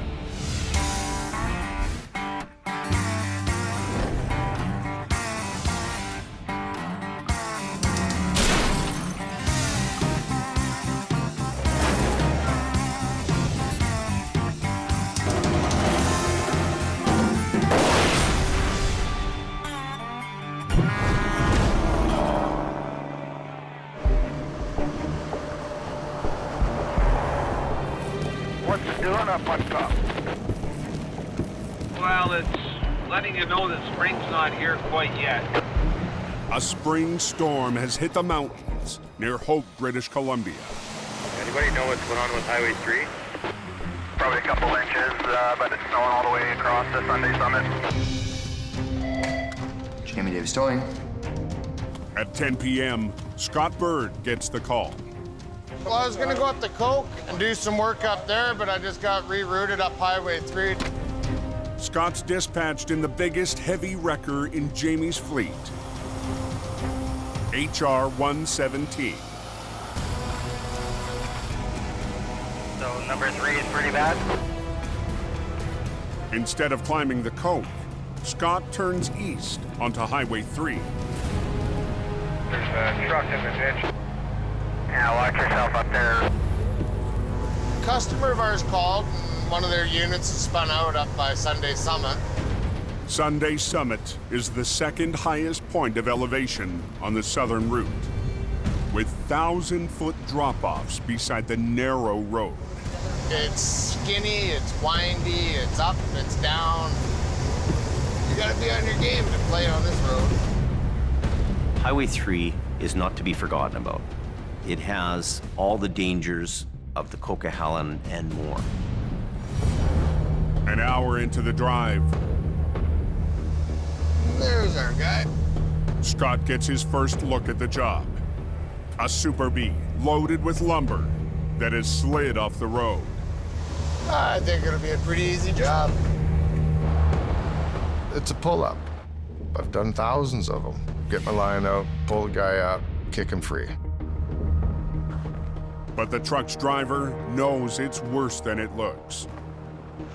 The road missed that way, and I just started sliding over into the ditch.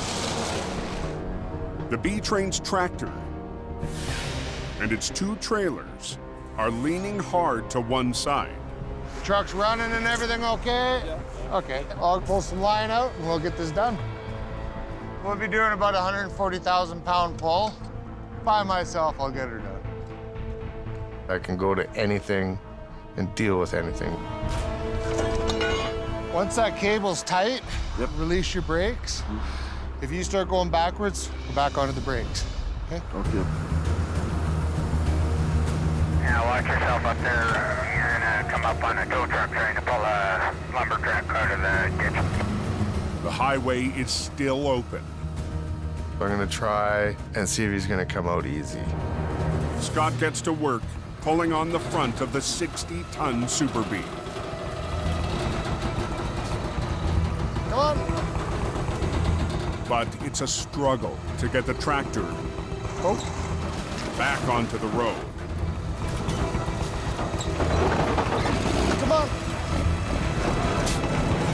The fully loaded trailer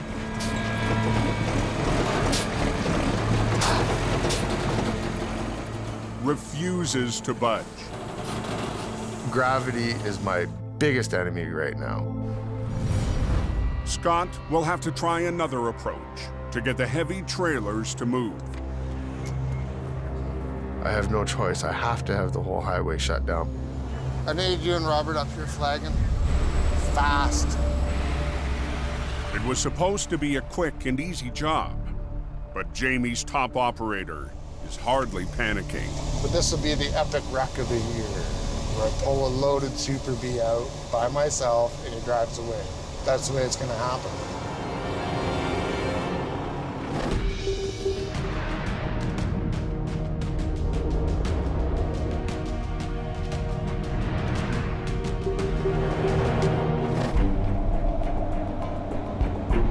With Scott tied up on Highway 3, there's something blocking the snow shed. Jamie sends his newest driver up the coke. I just got a call to head out for a spun out 13-axle truck up on the smash. We're gonna go up there and give him a tug up the hill. Mike's gonna take a shot at this job. He's new here, but I'm confident he can get it done. Mike's behind the wheel of one of Jamie's smallest heavy wreckers, HR 66.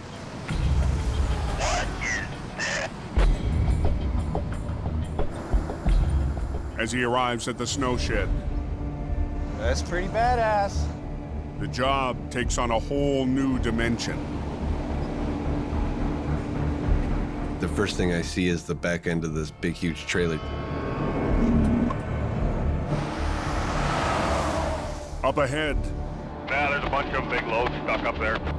Mike discovers 3. there's more than one super load in the convoy. Sorry. Sucks to be you.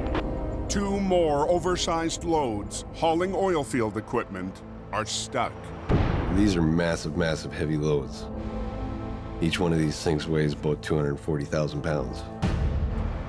The 3 enormous units were no match for the steepest section of the cove. Once you start climbing, your weight starts going to the back. And when it starts going to the back, you start losing traction, eh? And all of a sudden, wham, bam. The convoy's lead driver needs the oversized loads up the hill tonight. These oversized loads run under permit, and they only have a certain window that they can travel during a 24-hour period. And if they don't get through, it could cost a lot of money. These trucks are 13-axle tractor trailers that weigh about 5 times as much as a regular tractor trailer load. The rookie driver and his 25-ton wrecker won't stand a chance without chains. When something's blocking the highway, the pressure's on you to get these chains on in a hurry. Hold on a second. It's a little bit of a fight to get them stuffed in there, but I'm flexible. I fit in here. I'm gonna get this done. Done. I'm gonna be at first. Okay. And I we'll won't crawl shift. it. We'll just crawl it up. We'll crawl her to the top and hopefully we make her, right? That's right, sir. Okay. Hope nothing breaks. Chained up, Mike starts moving the first super load. Crawling up the Smasher's 8.5% incline.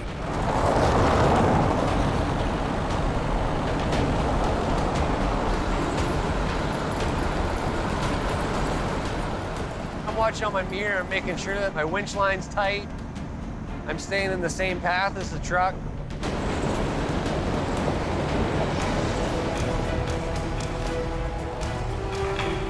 Every moment that we got these heavy loads blocking the road is potential for a bad accident and there's potential for lost freight time. Mike gets the first $250,000 load to the top of the hill.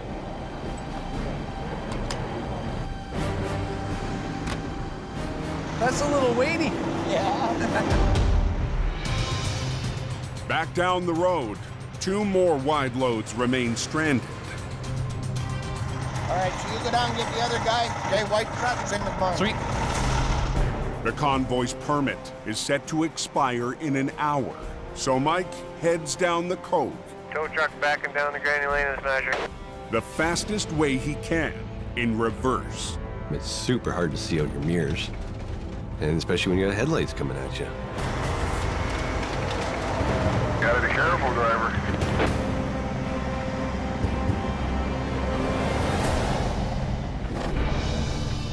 Across the mountains on Highway 3, What was supposed to be a simple recovery is turning into a problem for Scott. Damn it. The recovery veteran has struggled to winch the heavy B train out from the front. Okay. Scott's called in flaggers Robert and Loretta to shut down the highway. You have to slow down to come around that curve, right? So I'll let you know when I get down there. Closing the highway will give Scott room to pull from the side. Narrow truck's coming up and then Scotty's coming out. We'll be stopping all traffic. It's not a pull-up. It's a pull-out. It makes a whole big difference to what I'm going to be doing here. Scott rigs 2 double lines to the lead trailer to work the lumber truck back onto the road.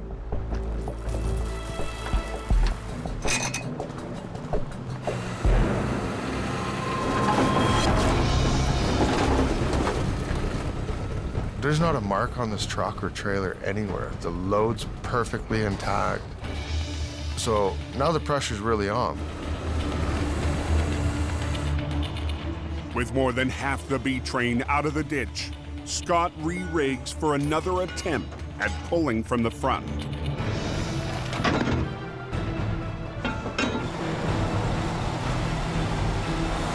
I'm really confident I can get this job done.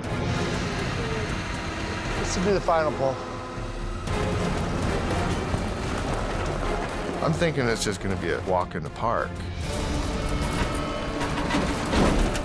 But the rear trailer Steer it!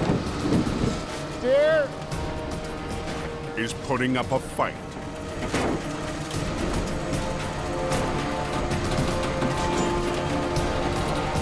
I noticed the back trailer is starting to tip over. 100,000 pounds of lumber threatens to spill. If the back trailer goes over, it's going to take the front trailer and it's going to take the truck over. And if I'm the guy that flips that thing over, I'm going to be kicking rocks down the road looking for a new job.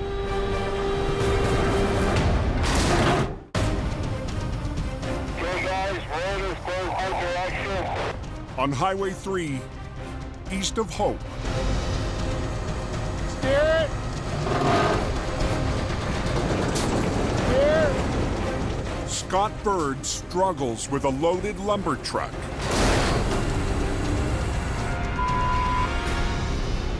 Threatening to topple onto its side.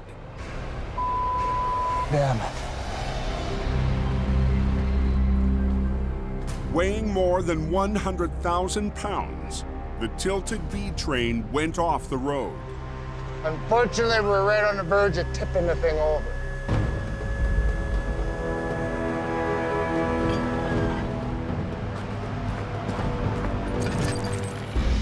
Sometimes they look easy and they're not quite as easy as they look.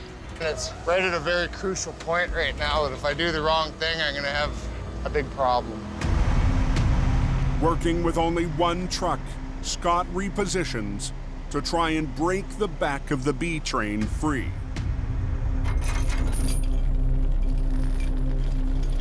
We have to immediately address that back trailer. It has to come out sideways.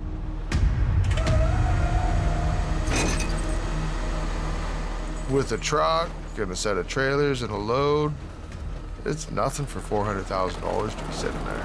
So I don't want to screw it up.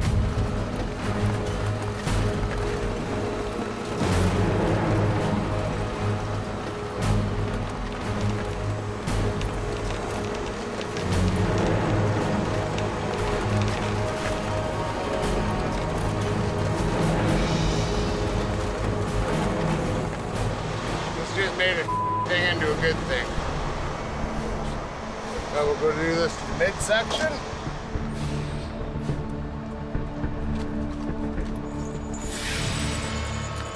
I'm gonna put it back on the road without a mark on it. That's the way it's gotta be done.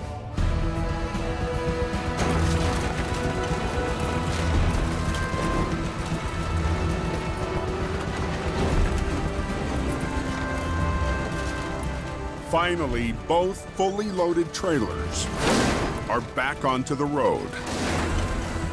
Hey, I have another problem. But at the front of the rig, So it won't start. It won't start? Nope.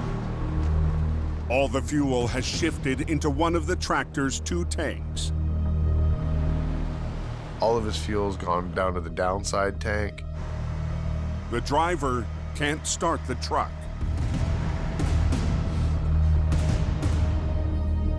She ain't gonna run. Now I have one more situation I gotta deal with before he can drive away.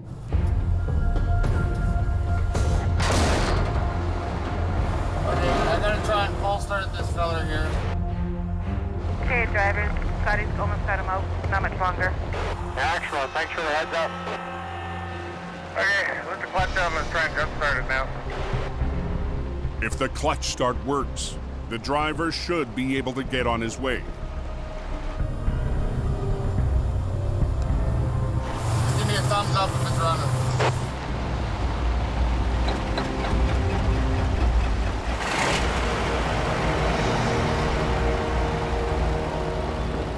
We'll pull over just up here and we'll cut you loose. Loretta, let your traffic go. Good job. Okay, bud. Take care. Okay, man. I'm going for the road. Yeah. There's a little bit of a grunt, but we got her done. You can buy all the big wreckers you want. You need the talent to run it. And Scott has that.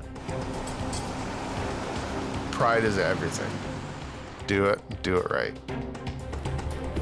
Feeling good. Truck's out of the ditch. Customer's happy. That is a beautiful thing.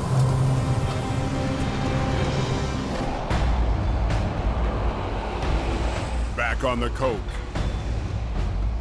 Tow truck's backing down the granny lane of the Smasher. After getting an oversized load to the top of the Smasher, Mike Reynolds backs down to try and get the rest of the massive convoy moving. It's a little intense backing down the hill, especially when it's your first time.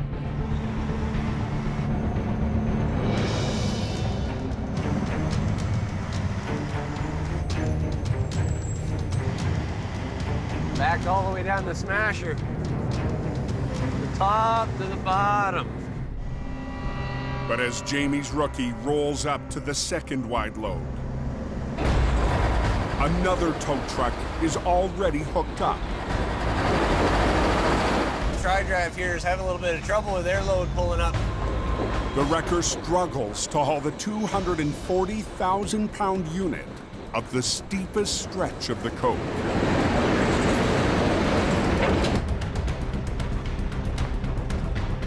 These oversized loads, they got a time restriction on their permits.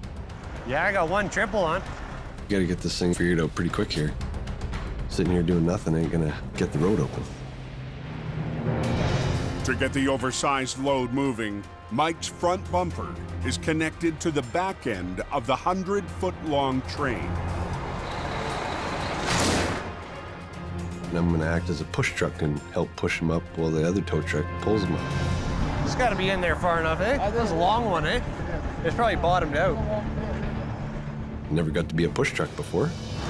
So just first gearing it? Yeah.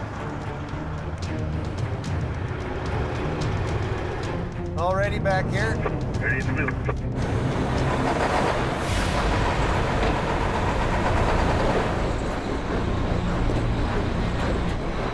Even with Mike pushing and the other truck pulling, the load won't move. Tires are smoking away to pieces. Truck's jumping all over the place. This is being super hard on my truck. I'm just burning my tires and chains off back here, man. Not very good.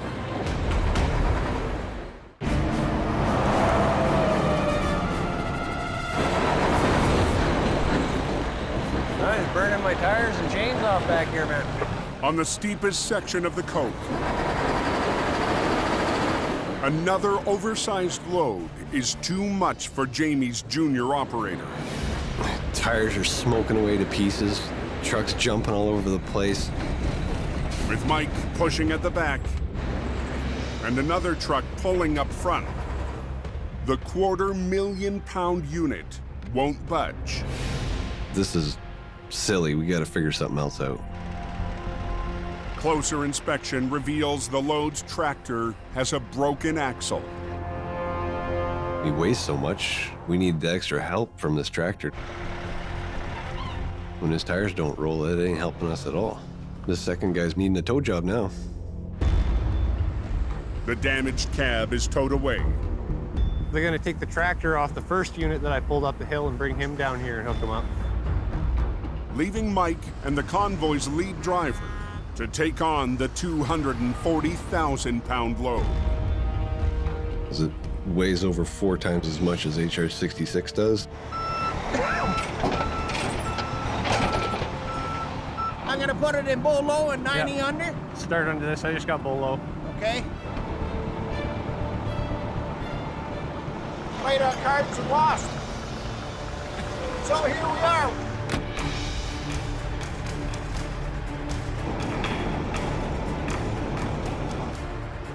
All right, buddy, I'm gonna ease off on the brake and then we're gonna start going. I'm in bull low, brakes off, ready to go. Bull low is the lowest gear Mike has in HR66.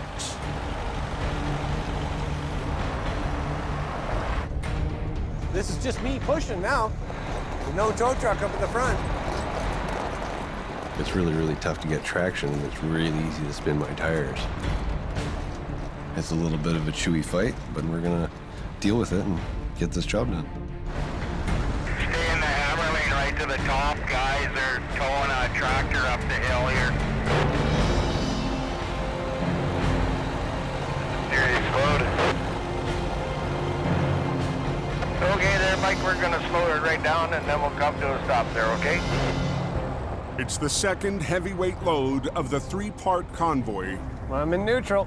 Mike's helped up the smasher tonight. A little bit of teamwork. But there's still one more unit to rescue.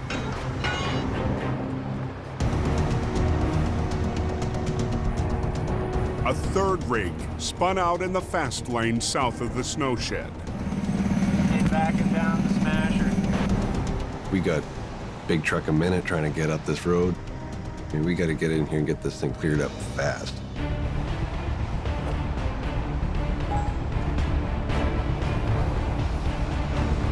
Just got to get through this last one. There goes nothing. We gotta go right because we're gonna have all the trucks behind us spinning out. With more than 100 feet of oil field equipment in his rearview mirror, Mike crawls through the shed towards the finish line.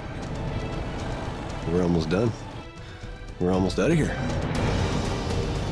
Gotta earn my stripes here. This might be in the top heavy load department.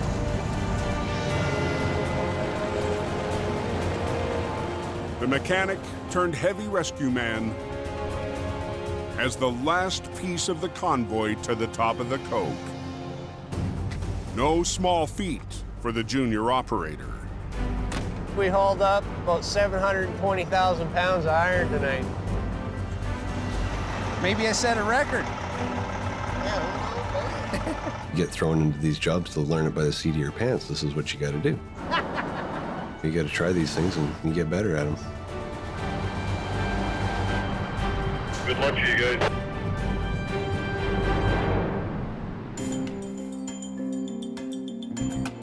Done and done. Mike pulled off a huge night, and I think he holds the record for the heaviest load pulled up the coke. Yeah, you got to be a warrior to do that hill, man. It's not for the faint of heart, right? No, that's right. But good job, though. That's really good. Thank you. Yep. Okay, all right, I got to get back to my paperwork, buddy.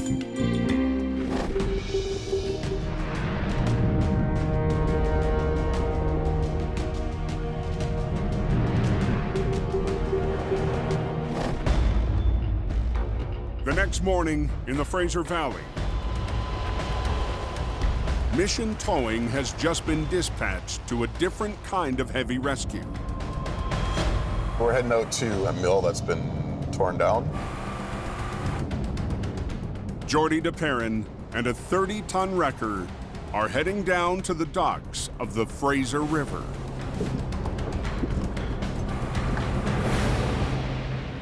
A customer called us stating they had a piece that was in the river. You're walking into this job blind and you don't know what you're really getting into.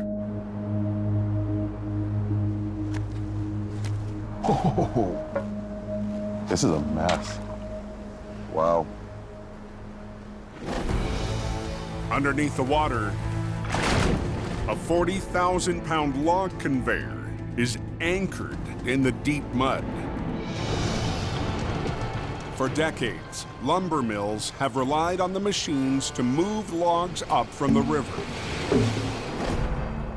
When the mill on this site was being demolished, This has got to be 30 feet deep here. the log conveyor collapsed into the river. This thing's big. I mean, this is a big, heavy piece of machinery. The 40-foot-long hunk of metal has Jordy and his brother Nick wading into uncharted waters. This conveyor is buried in river mud. It's heavy, so it's sunk down into that mud pretty hard. Very different than pulling a vehicle out of a ditch. I've been doing this job a long time, and this is the first log conveyor I've ever been faced with. With so much of the conveyor buried in the mud, the crew can only rig to its top side. You always want to hook underneath so it lifts it as you're pulling at the same time. In this certain situation, we have no choice but to do this. Winch in, boom down, boom up. Operator Dylan Greenwood starts the pull.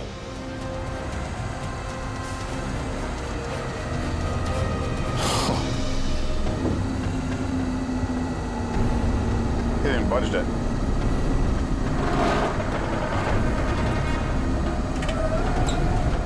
It's dead stopping Dylan's wrecker and lifting the front tires off the ground. We're watching for any sign of this thing moving at all, and it's not budging one little bit.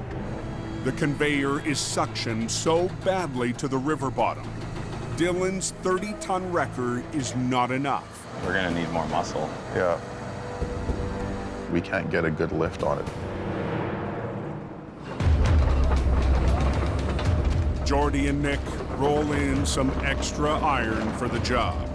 A 30-ton excavator. You get you to bring your boom down? The excavator can lift a lot higher than the tow trucks can.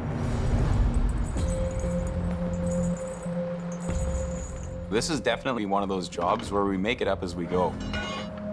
Hook onto this thing and give it our best.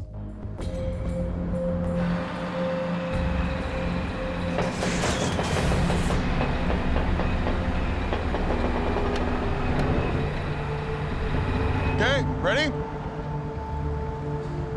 Go ahead.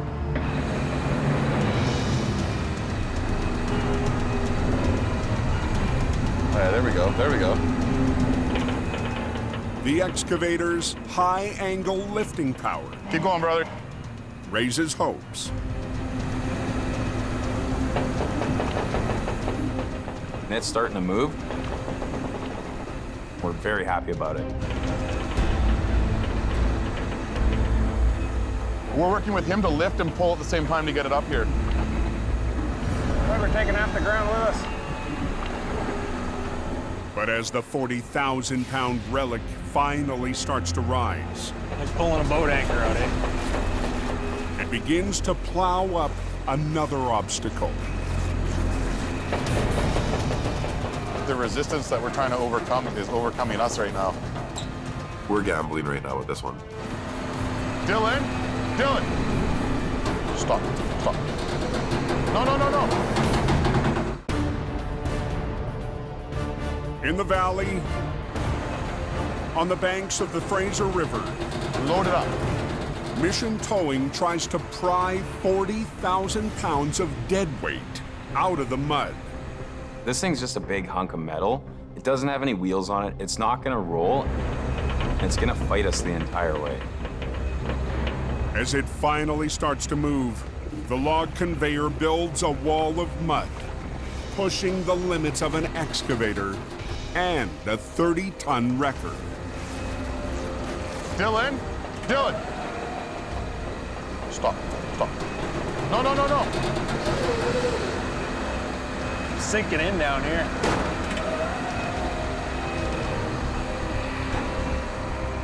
We're not moving this. This recovery is defeating us. Jordy and Nick need more muscle.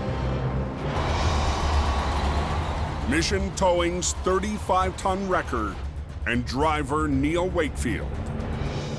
Jordy gave me a call and told me to meet him. They couldn't move it any further. Got there as quick as I could. Neil has spent years customizing Mission's eye-catching wrecker, Truck 70. That truck is my whole world. I am constantly working on it, painting it, rewiring it, polishing it. It's my baby.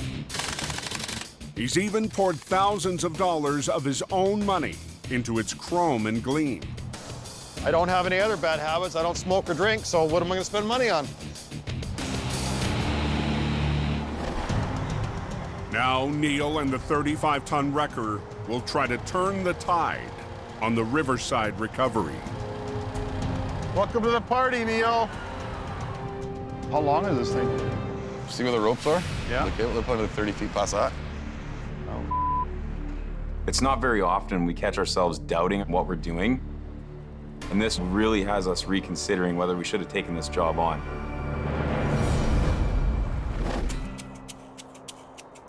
In hope, Here, take this to E and ask her where she puts all those.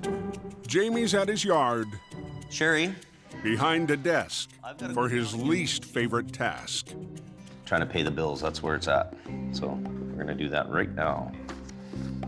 Do you want me to get that? But out front, his stepson, Brandon, has a new role. Jamie Davis Towing. Sakes. You're in the wrong gear. Brandon's been working for Jamie since he was 16. Whenever I head up to a wreck, I'm always kind of a bit worried because I've had so many close calls with getting hit. Get over! What? Brandon, he just walked off the road. Brandon decided that he didn't want to flag anymore, and I understand that because it's dangerous work. Fast and efficient. This winter, Brandon's been helping out around the office. Every day I do their banking. I take their merchandising in and I sell their merchandise. I do dispatching. I do billing. There you go. I do invoicing. I do filing. I do faxing. I think I'm gonna make the all-star team this year. Hey, Brandon, let me try that thing. Show me how to use it. Look, see that? First time ever, and I'm doing wheelies. Whoa. Good for him if he wants to try something and get to work and do something.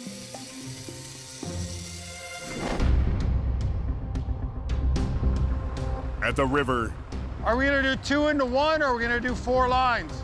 4 lines. Okay.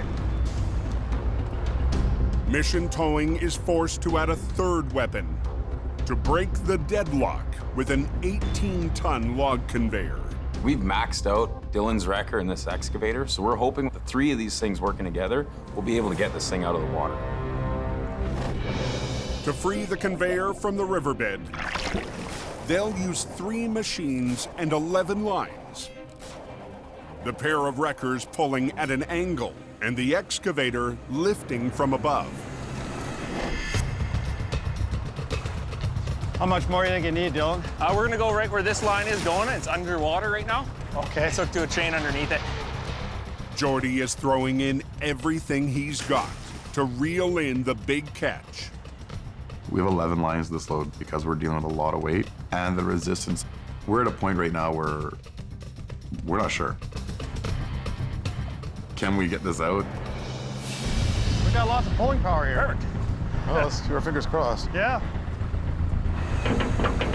But 3 machines and 11 lines still may not be enough. We're gonna run out of truck here is what's probably gonna happen. I'm going up.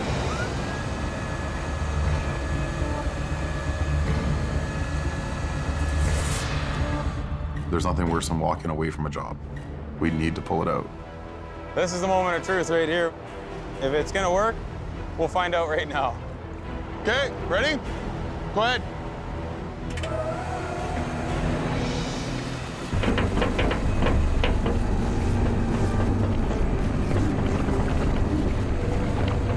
Finally, the massive hunk of steel.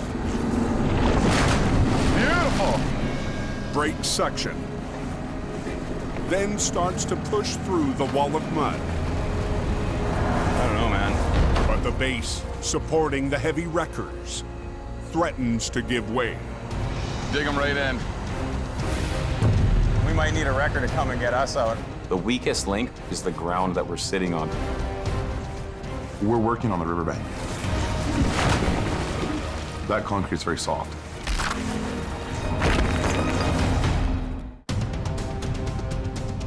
On the banks of the Fraser River. I don't know, man. I'm not convinced it's gonna work. Mission Towing is losing ground. Stop! Fighting to reel in a 40-foot catch. It was moving. So are we. Dig them right in. Okay, ready? Go ahead. As Geordie's wreckers pull on the 18-ton conveyor, they punch through the old pavement. Keep going, brother. There we go. But with 2 trucks, 1 excavator, and 11 lines on the job,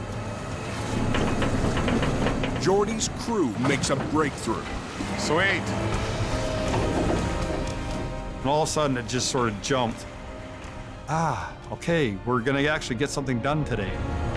Beautiful, Neil. Beautiful. I'm not feeling defeated anymore. But the recovery is far from over. The massive relic must now be maneuvered past old pilings and a 15-foot retaining wall. This is gonna be the hardest part.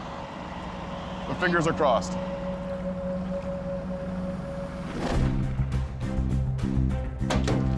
Back in hope, Grab one end of that.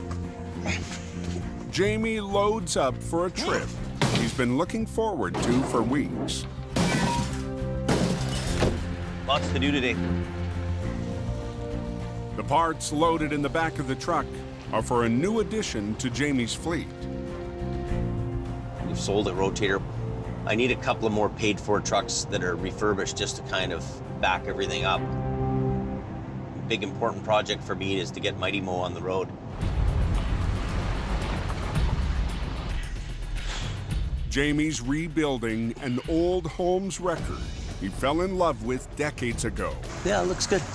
Looks really good. He calls it Mighty Mo. It's the largest mechanical wrecker that was commercially built. It was the rotator of the day. Mighty Mo is a big machine. It's by the USS Missouri.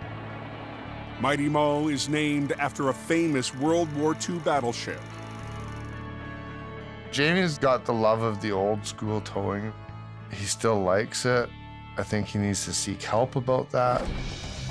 Jamie hopes the vintage wrecker will be ready to join his fleet before winter's over. But first, it has to start. I'm gonna give it a whirl just for giggles. Okay, you ready? Yeah.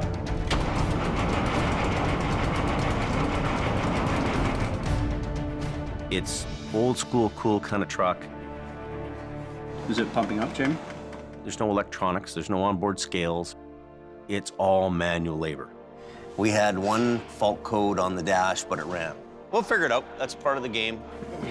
I can't wait to take Mighty Mo out and do some recoveries in the snow.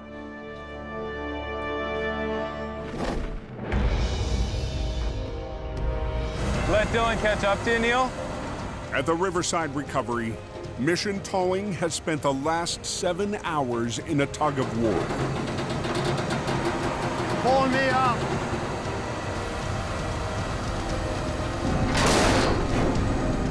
We've worked so hard to get it to where we're at now. Our fingers are crossed.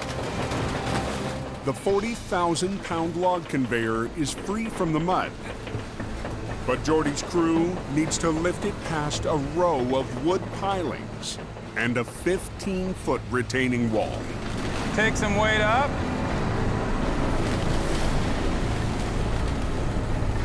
Is it going to get hung up on them? Is it going to get caught on them?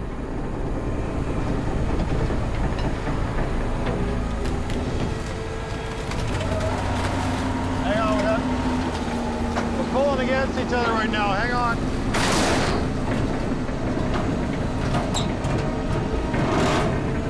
We're at the crucial part of the recovery. This is the do or die stage. Here we go.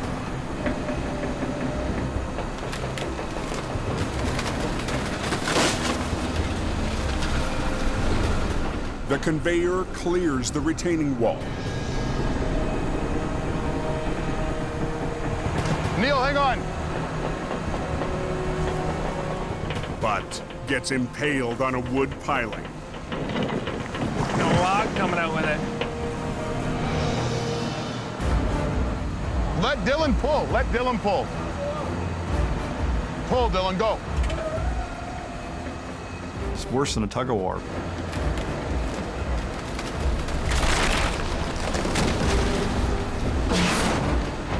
It just doesn't want to move.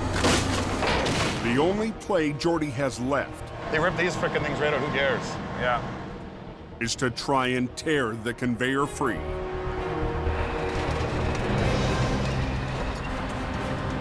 We're gonna turn it over to the excavator and let him fight this thing the rest of the way. That's a pretty serious pull. That's gonna get us. Whoa, whoa, whoa, whoa, whoa! On the banks of the Fraser River, Whoa, whoa, whoa, whoa, whoa! Mission Towing is in a final showdown with a beast. Hold it. To free the 18-ton log conveyor from a piling, Hang on 1 second. Yeah. Jordy's crew has brought the excavator back into the fight. And you see the back end of that excavator coming way up in the air. Next thing, we got that thing on its roof. That's gonna get us. Just need you to lift right now. Don't try pulling.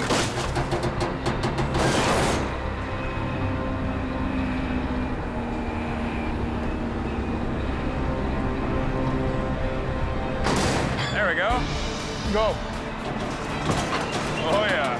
Finally, after 10 hours, the conveyor scrapes up the bank. Good, I'm gonna have to call you back, okay, honey? Daddy's finishing the job.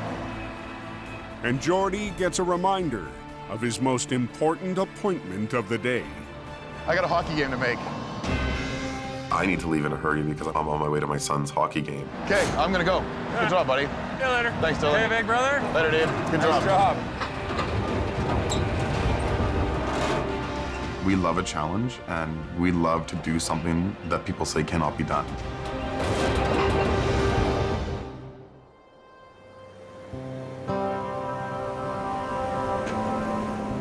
We won the recovery, and I get to go watch my son play hockey. It's a win-win for everybody. That boy, push through, push through.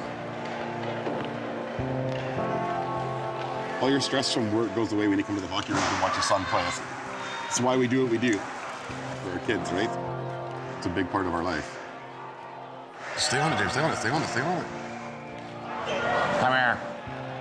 I have 3 beautiful children. My son, who's 10. Hey. What's up, buddy? I have a daughter who's 6 and another daughter who is 19 months. My children will be the 5th generation to mission towing. I'm very excited for that. Okay, let's go.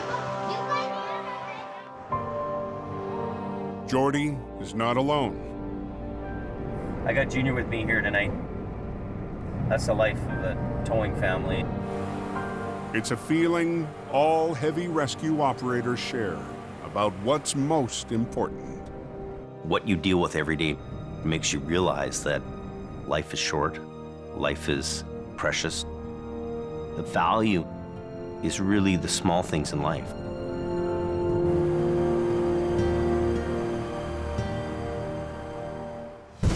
Next time on the season finale of Highway Through Hell, a logging truck It's winking at me. 700 feet down.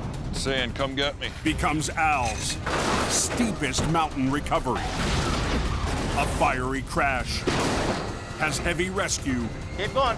Battling to clear the canyon.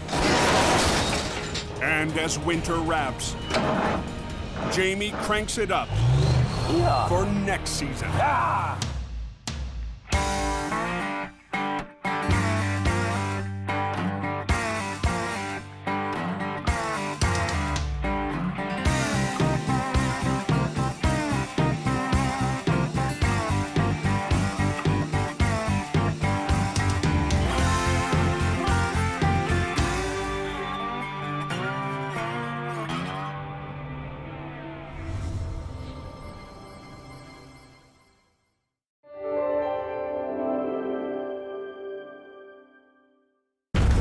This time on Highway Through Hell. Go, go, go! It's its own little world up there. 4 seasons of heavy rescue. Basically, we're all fighting a mountain. Looking back at the twists and turns. Stop, Don! Look out! Look out! We all get scared. Wow. And I miss driving trucks. what's next for Jamie this season? On the Highway Through Hell, the last line of defense is a heavy rescue team ready to tackle any disaster. Because closure is not an option.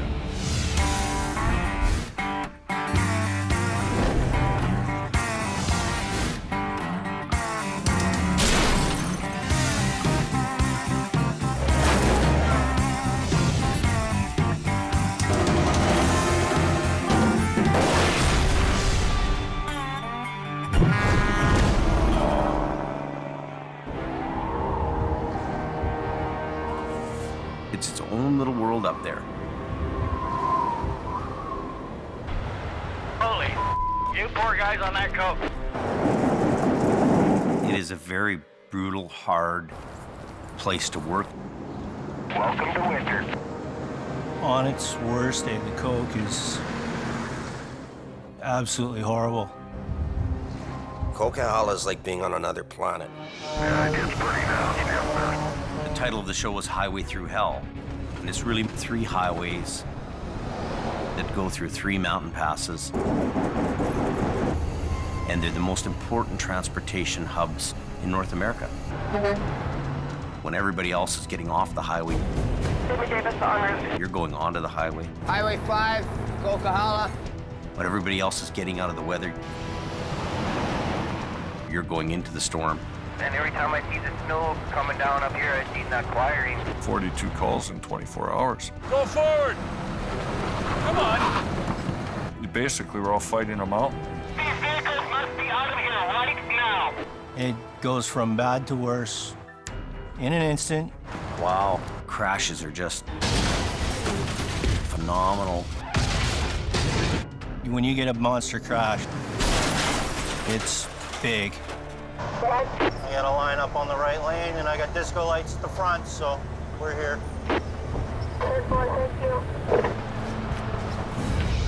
Like the fist of God came down on it. Hold it! Wow. You have to be here to make sure that those roads are going to be open for people. Grab it in the middle, grab it in the back of the tractor, and pull the thing over. It's go, go, go. It's adrenaline through the roof. Hey, what is going on here? You got 15 minutes to get the road open because the highway guy is bitching. Closure is not an option. And it's really more than just one location. Northern Alberta is definitely its own brand of hell. Okay, let's go. You get it. Let's go. Stop all traffic. Flat and windy, cold. It's cold out today. Minus 53. It's pretty white out up there. It's not for the faint of heart.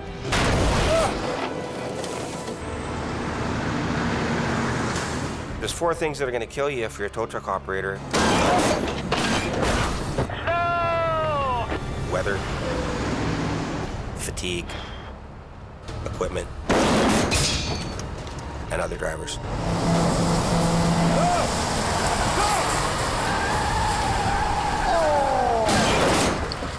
The danger is real. You don't know if anything else is going to come down and get you.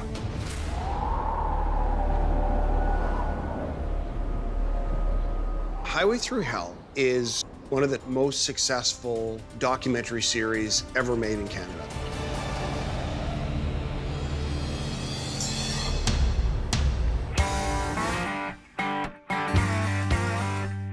Seen in 170 countries. It's one of the top-ranked TV shows just about everywhere it's played. Oh, that thing's broken right in half. People are rubberneckers. Unbelievable, man. People drive by a car accident, they look, right? So there's this curiosity that people have when they go by a car accident. And they can't believe how a truck goes over 1,000 feet or 3 semis pile up. I don't think there's any flipping this thing over. And you never get to see the world of heavy wreckers and rotators. If we try to lift this trailer up right now, it's gonna be a mess. We come in the middle of the night, we clean up that highway. Let's go, they got the highway shut down. Yeah, rock and roll.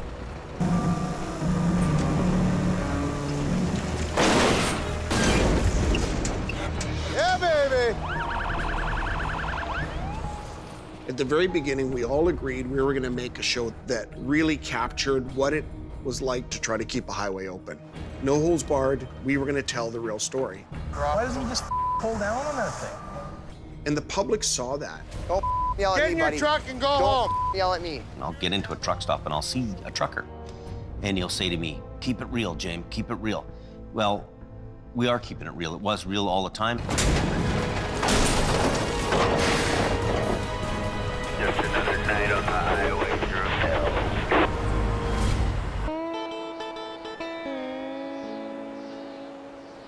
There's been a lot of changes since the beginning. The one thing that's constant is change.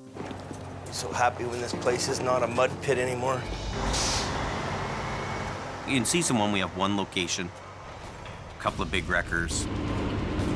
We have a small, tight little crew. Pull, come on. 5, 6 guys. You've got Sammy here. Big 10-4. Kevin. Somebody's gonna tag somebody today. Bruce. Come on. Adam. There's neck and neck right now. I don't know.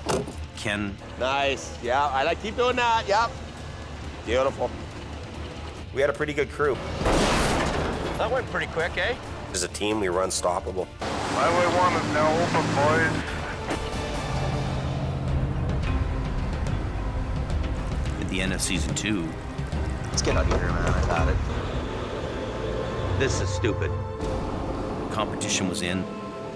They're like dogs chewing on a piece of meat. The wrecks are down. We really are faced with the reality of financial stress. Bills every day. Some of the guys at the barn that we deal with all the time. And you don't feel you can... Well, we can't survive. Survive. Really, we can't survive. They say to us, look, go to Fort Mac. There's lots of work up there. There's money in the oil fields. Go to the oil fields. Go to Alberta. The oil boom's on at that time. The work's everywhere. And we either get on the ride or stay back and die. We really don't have any options. So we go up there. Look at that. Just like money, money, money all up and down this road all morning, eh? Yep. Hey, go ahead, Colin. Get over! Decent, Jimmy. Decent.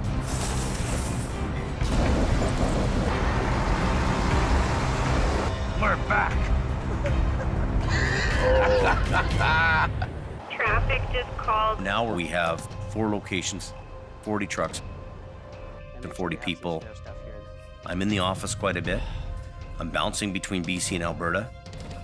I didn't really think we would grow that fast. It was almost, the growth was too fast, too much. And I almost yearned for the days where things were simple and I had 3 or 4 guys and a few trucks. Jimmy Davis en route. It's been a ride and a half, I tell you.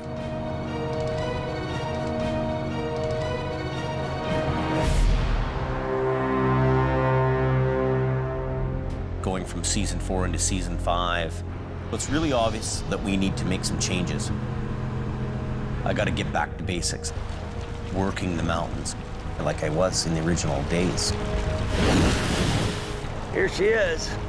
Figuring out what's going on and how to take care of the problem. A lot of the accidents that happen It looks like it was a hell of a ride. are out of this world. Oh, this don't look good. It's so complex, and it's so unlike any other job you can do. Oh, keep spraying till she won't spray no more. Spray the hell out of her. You two just keep full tilt. Keep going. Stand back. Now I've got time to do wrecks. Unhook it and get off the road. High five. I'm living to tow. Okay, tighten it up. We've got the guys in the gear, Whoa. Everybody watch out. and our job is to keep the highways open. Yeah, Jamie Davis is en route. You ready to give her a go? Yeah. We'll get him out of here. We never know where we're going next in this thing. Yeah, we win. We're not scripting anything. We're not making up what Jamie does today. Keep going. Well, it's just a day in the life, man. That's what it is. Snowfall, slush, ice. It's a tough battle. Uh-oh. Yeah, it's on fire now. Things beat you up once in a while. But if you love the job and you love doing what you do, you don't ever lose that.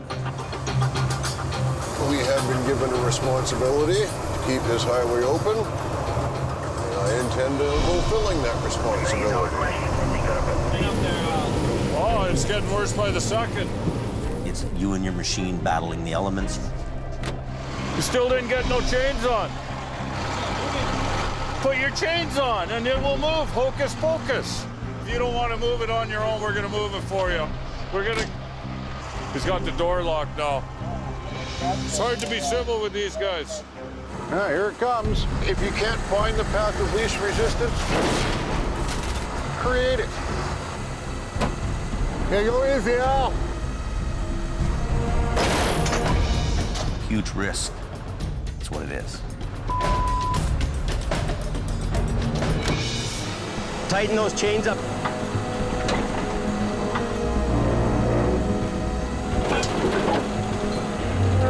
Everybody keep going. If you know anything about me, you know I'm the risk taker guy.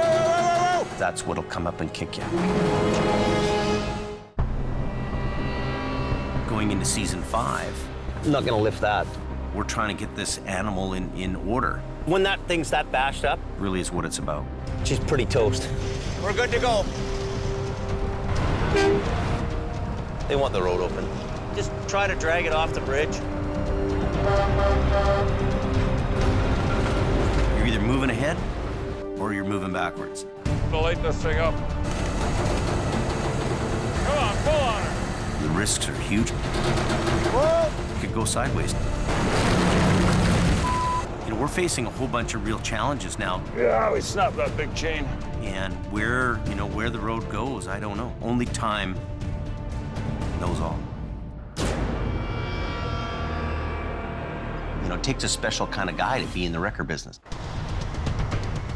It looks like it's going to be a busy night now. There you go. Push it. It's already... There's a lot of things that make up a good guy who can drive a big, heavy rescue truck. You be careful. You got to be kind of a Marine to be in the wrecker business, especially when you're doing mountain recovery. Are you the guy who caves and falls to the ground?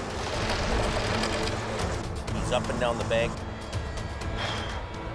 Or are you the guy who stays up and holds the log? Yeah, I'll do it. It's about, are you tough enough to do the job? If you're physically fit, that's part of the equation. The other part is, do you have the mental capacity? Unbelievable. There's 4 here. 5 pieces, 4 trucks. Sure, you can go buy a wrecker, same as you can go into a golf store and buy clubs, but you leave that golf store, you're not Tiger Woods. It is a mess.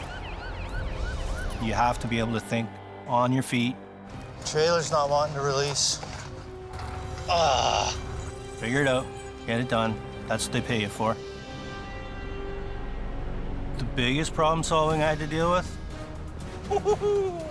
Rolling over a truck that's 3 times the size of the wrecker I was driving. Keep going. Just keep going. I should put my wheel lift down. Keep pulling on it, man. Yeah, let's run what you brung. Here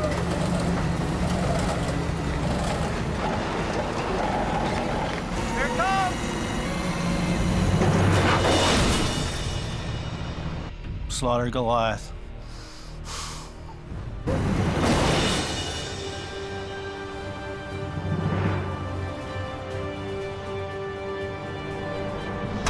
Anything? Nothing. In the world of heavy rescue, you have to expect the unexpected. Ah! The wall just cave in? Anything can happen. What do we got here? When we show up to an accident, we don't know what we're getting into until we actually get there. Wow. We have to come up with a plan on how we're gonna get that thing out of there with only the tools in our head and the tools in our truck. Everything is always different. It has to go in the bay. You've always got to be thinking outside the box.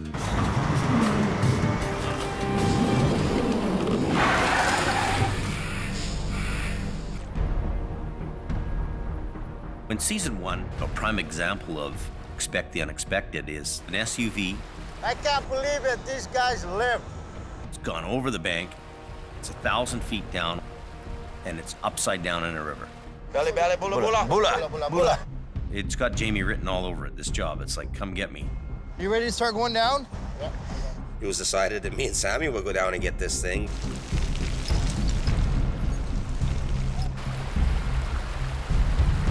So we got a little bit of a bite on it with it. You threw a kind of a hook into it. The biggest challenge in this whole thing is the wire rope. If you put 1,000 feet of really heavy wire rope on a spool, how do you manhandle it?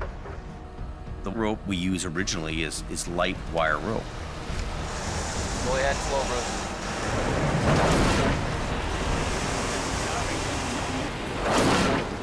The line snaps.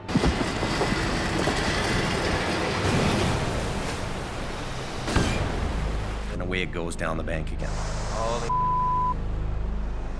You guys okay there? Eventually, we bring some really heavy 5/8 line down there. Coming okay? Looking good, buddy. Coming up nice. We got it out finally, and it was a good feeling when the job was done. We got her done.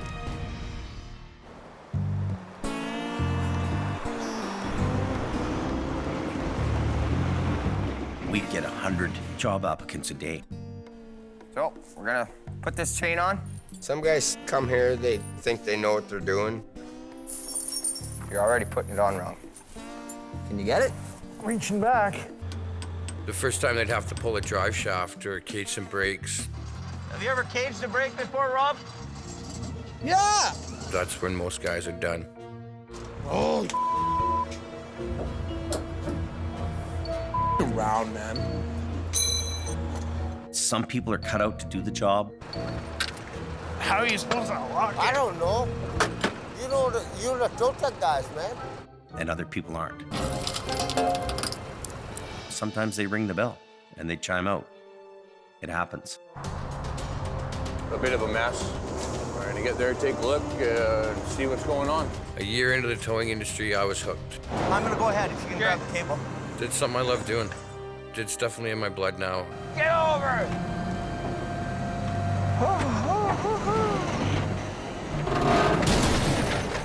Nice. Okay, this line, but hang on, okay? Go. I enjoy helping to keep the roads open. Front end. Run. I was born to do this. Neil?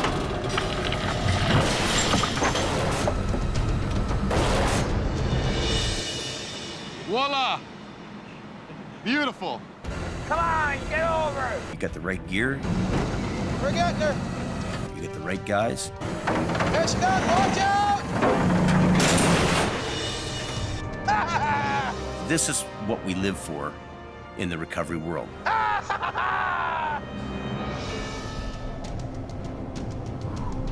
I think that part of the success of the show is that some of the characters are very interesting people.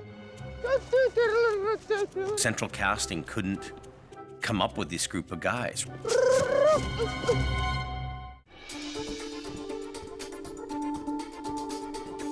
When you're watching Highway Through Hell, it's got such a diverse makeup of people and characters. I even gave you peanuts. I'm not a bad guy. And they each contribute something different. You gotta work hard. It doesn't ever get old, it never gets boring. Central casting couldn't come up with this group of guys. Somebody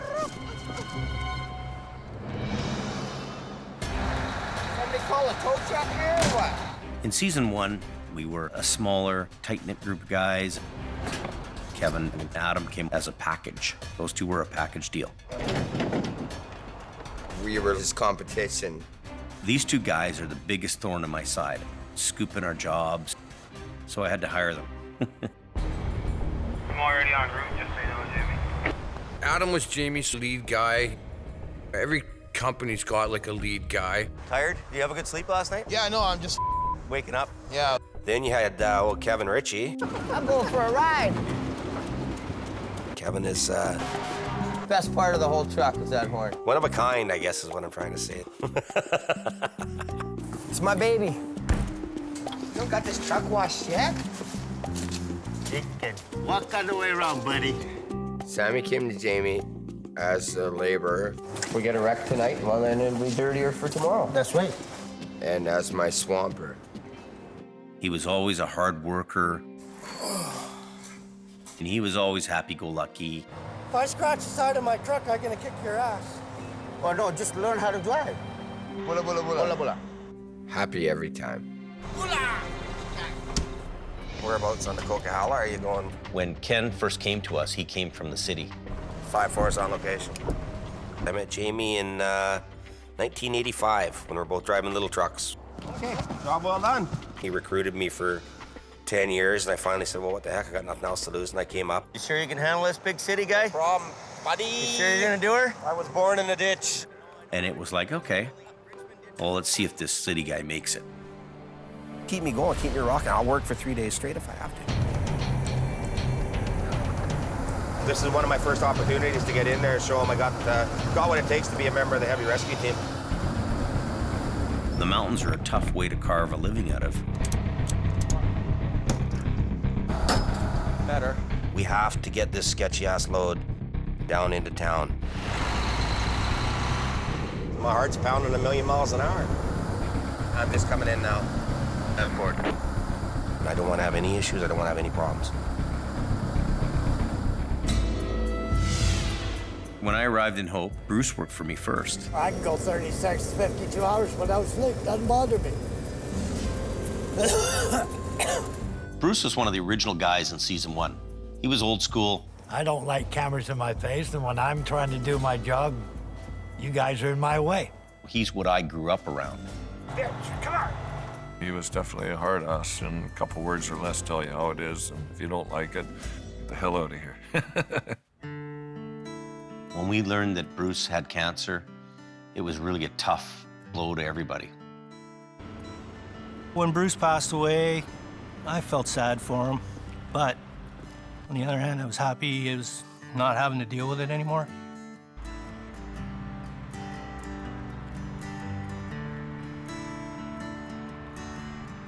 He was one of my best friends, and I'm still heartbroken that he's not around.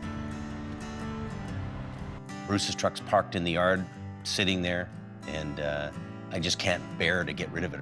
We still think about Bruce and talk about Bruce all the time. Thanks.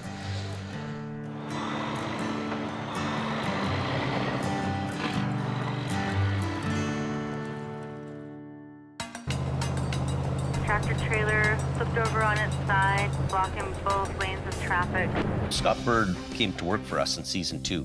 It's kind of a truck that you can use for a few weeks and at least make some money around here. Well, you know, one nice thing about it is it'll kind of fit in the gap on your museum pieces there. And for Jamie Davis is also en route. Me and Scotty have had always this love-hate relationship. Like, he can get on my nerves like nobody can. But he gets it done. Get or not, that's him. He's been around all my old school wreckers. Running the old General was kind of a kick in the nuts. Running like an old truck does. Noisy and stinky. He's a nice guy, he knows what he's doing, but he did kind of deserve it because he gave me a bit of attitude. No heater in here. I just got to kind of duck down like this. This just won't do.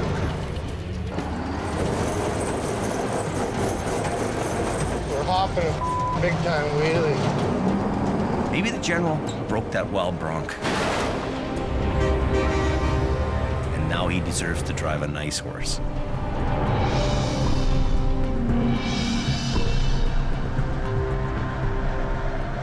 Hope for the best, expect the worst. Howie came out to work for us during season 3. I call him like the MacGyver of towing. Any problem comes, he knows how to fix it. As long as it's got some work lights on it and 2 winches of work, I'll figure it out. He doesn't talk much. He doesn't make a big fuss about it. He just makes it happen. I don't worry about proving myself to anybody. I just do the job I know I can do. Holy.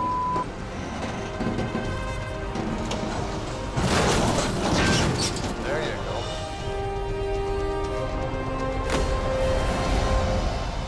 Howie and his wife had a horse farm closer to the city. This is Dodge. And it was becoming hard on him and his relationship to keep coming out to Hope. He ended up working back in the city where he was closer to his house, which I can understand. I work for Clover Towing. Mostly do city driving now. I always miss going up on the coast. That's the place to be. He did a great job while he was here. I wish he was back. Colin started out in season 3. We needed him in Alberta. Back up! Here you go, kid, have at her. Let's go! When I started with Adam, Take this side off, run it down there. now I was definitely the new kid coming into his sandbox. Let's go, come on! See you later. Adam isn't with us anymore. I think it got to a point where I surrender, I wave the white flag, man. Adam being in Alberta wasn't what he wanted to do. Let's go, Kayla. He loves his daughter to pieces, and you know, when he was away, it was taking its toll on the family. Got her? You betcha. You know, Adam and I were great friends before he left. Did you hear that about that story? No. There's a bunch of pileups on 63. I don't really have any hard feelings to Adam, simply that we were on different roads and it didn't work out.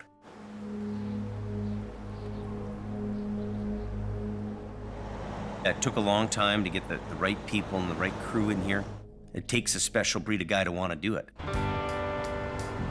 Unfortunately, one of the most popular guys on the show doesn't drive a red truck. How about that? Take that, James. A non-stop towing machine. Me, my big old Vulcan wrecker, and my snap-on tools. What else could a guy want? Al and I go way back. The season's here. It's finally here. Al is a hard-working, get-her-done kind of guy. And They got Query towing there working. He's making some large up there. The average winter for us is 35 to 45,000 kilometers on tire chains. Al Quiring is the king of the snow shed. Now we're cooking with some gasoline. Up and down, in and out of the truck. Sub-zero weather. The cops called us to go up there to do that job, and then I hear you're doing it. It's like, oh, I'm turning around. I got this place sewing up, James. We've been competing for years and years and years. $400 in fuel to come here to get scooped by Al. I got a lot of respect for Jamie. You got rust on your chrome, James. With a little hint of competition between us, definitely. Al drives a green truck, and he doesn't like chrome. I don't waste money on chrome. All that money in chrome, who pays for that? I drive a red truck, and I love chrome. I think he always wanted to be a fireman. I'm sure of it. Cable's all rusty. They're still good friends, but it's competitive. It's hyper competitive. Big grain always win. If I go another 10 years of hard towing, I'll be happy. I enjoy it too much to say that I'm gonna quit anytime soon. Gord, are you there? Yeah, go ahead. Where are you at? I'm just backing down the hill now. Gord Boyd, he's my right-hand fella. Oh, we got a couple of trucks spun out on the hill. When Al can't be there, he sends Gord.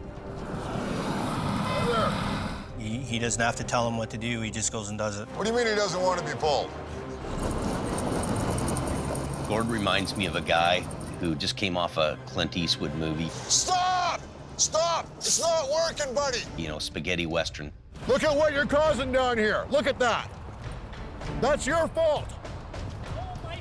Hey, see the plows? See all 3 plows. They cannot get through because you are here. He's a little rough around the edges. I'm gonna teach him a lesson.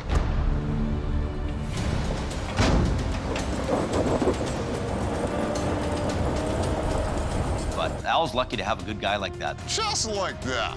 They're few and far between. Welcome to the party, Gord.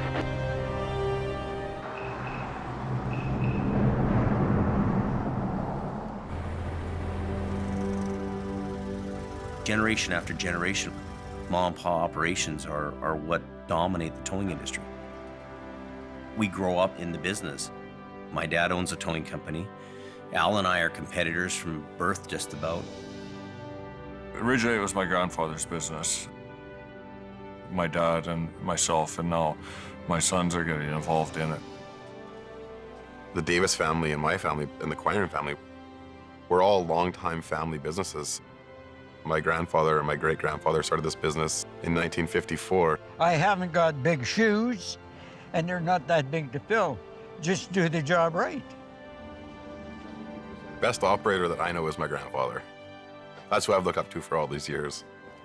At a young age, my grandma would send out pillows for the truck, and I'd ride in the truck with pillows, see over the dashboard. But he's still someone I look up to every day. My brother and I were the 4th generation. Well, this season, I can't tell you how excited I am to work with Nick. This is the path I'm looking at right here. Nick and I are on the exact same page. This is going to be our path with least resistance, definitely. We come from the same blood of towing. Lead with your far line just a little bit. Yeah. That's what I'm talking about. And we enjoy helping people. It's a whole new chapter. Makes me proud to carry on in my grandpa's footsteps and my dad's footsteps, and to see my kids coming up behind me. It's a terrific, fantastic feeling. First real MPA with my dad. My boys are 21 and 18, Carrie and Lucas, and they're the 4th generation in my family's business. He operated this when he was my age. Here we are today with me behind the wheel. I've always kind of shied him away from the trucks, you know, tried to impress upon him, you know, stick in school, stay away from these trucks. None of these headaches that I have and my dad has, but it doesn't seem to be working. He's my guy. Prince of the Coquihalla, right here. Right there. He's the king. We get the other truck in here. You're passing on those lessons. You're passing on your experience. I need 2 snatch blocks, James. Kids get caught up in the business. Come here, I'm gonna show you something right now, okay? So you're watching, right? You watch your lines. I'm 100% certain that James will take it on. Easy as making a pie. Really? He's got the makeup, he's got the genes. He's got it in the blood, I'm sure. Whenever I head up to a wreck, I'm always kind of a bit worried because I've had so many close calls with getting hit. In Brandon's case, you know, he's decided he doesn't want to be part of it, he doesn't want to do it. He just doesn't want to be out there. It's too dangerous. He's got other goals. Brandon's not a bad kid, but tow trucking or truck driving, it's not in him. Watch yourself, Dan. You carry on your family traditions, you carry on your family name. This is who we are, this is what we are. Straighten your wheel out. Kelly's the middle brother. He's working with me in Alberta. Okay, let's get this thing off the road. Jason's my youngest brother. Go time. Jason's daughters, Mattia and Jasmine, are very active in the business. I'm really amazed to see them take on the tow trucks.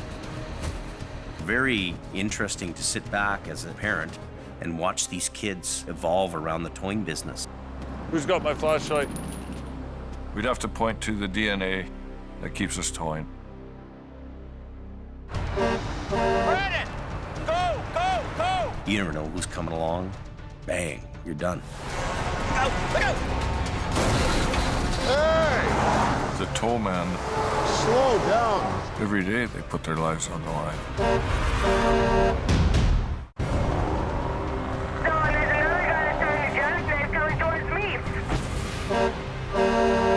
Sometimes there's stories that come along in the show This guy's jackknifing right now. There's gonna be a crash here. that show you Wow. how dangerous this business really is. Hey!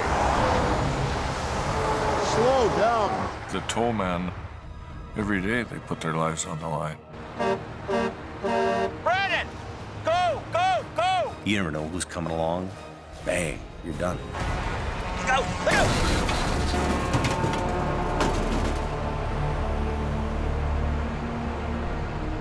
Even getting to a wreck. We got a guy there in the ditch. You're heading to some of them in a blinding snowstorm. Where the the road? I'll just follow you with lights on. I always try and place myself in my truck so that I'm not gonna get hurt. Okay, let's go. Let's try this. That's my biggest fear, right? Slow down. Sometimes that shadow in the road is not a shadow. You try not to think about the fact that you could get killed doing this job. Everyone wants to go home at the end of the night.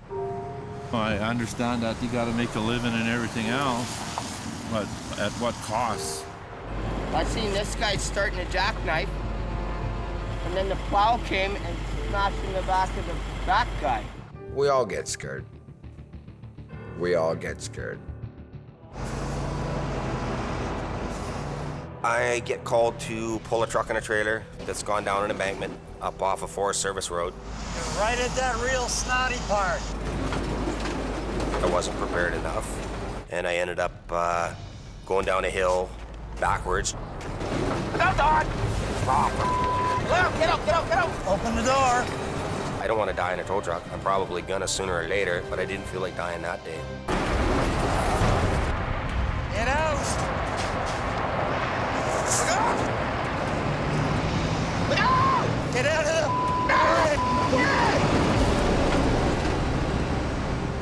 I was just lucky to come out of it alive.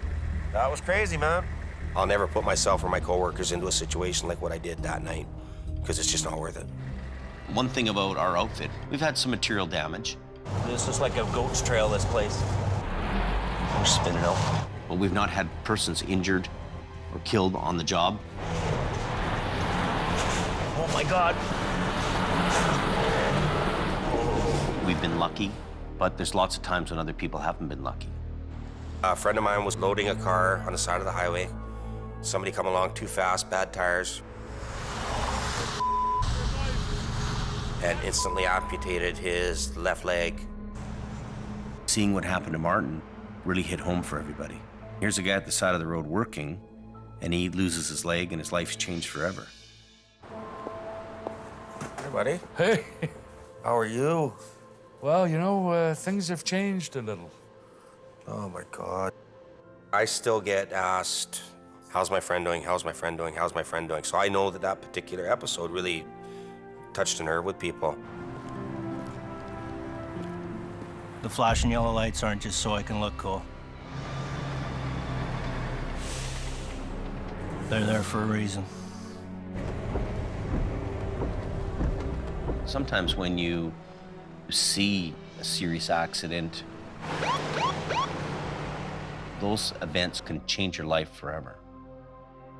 Yeah, she was first aid nurse, so she came up to help. There was your big mistake right there. Heavy rescue operators are out there on the front line every day. Sometimes you come face to face with the ones that don't make it home. Another vehicle came down the hill, struck that vehicle again, and then struck the woman that got out to help and killed her. That's not a fun part of the job. That's not a rush. This is some of his personal stuff, so we'll keep care of that. I've seen a few bodies. Things run through your mind. You wonder who the person is. You know, does the person have kids? You know, is there somebody at home waiting for him to get home? You don't want to ever see anybody die. I've seen a few too many.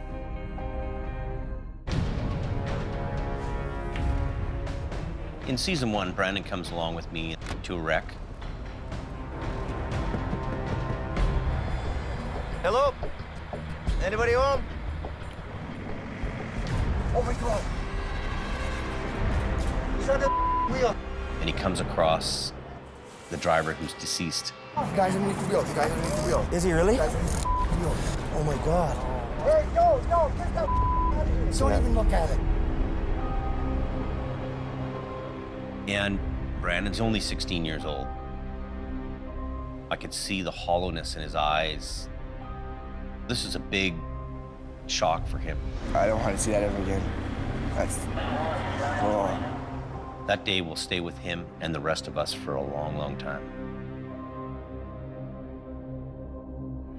There's one fatality. And then there was the one up the canyon with the formaldehyde tanker, which took a young kid's life. Somebody makes a poor choice. It's never good. I try not to take it home with me. It's not. It happens. You take the ghost home with you, definitely. I'd be lying if I said it didn't.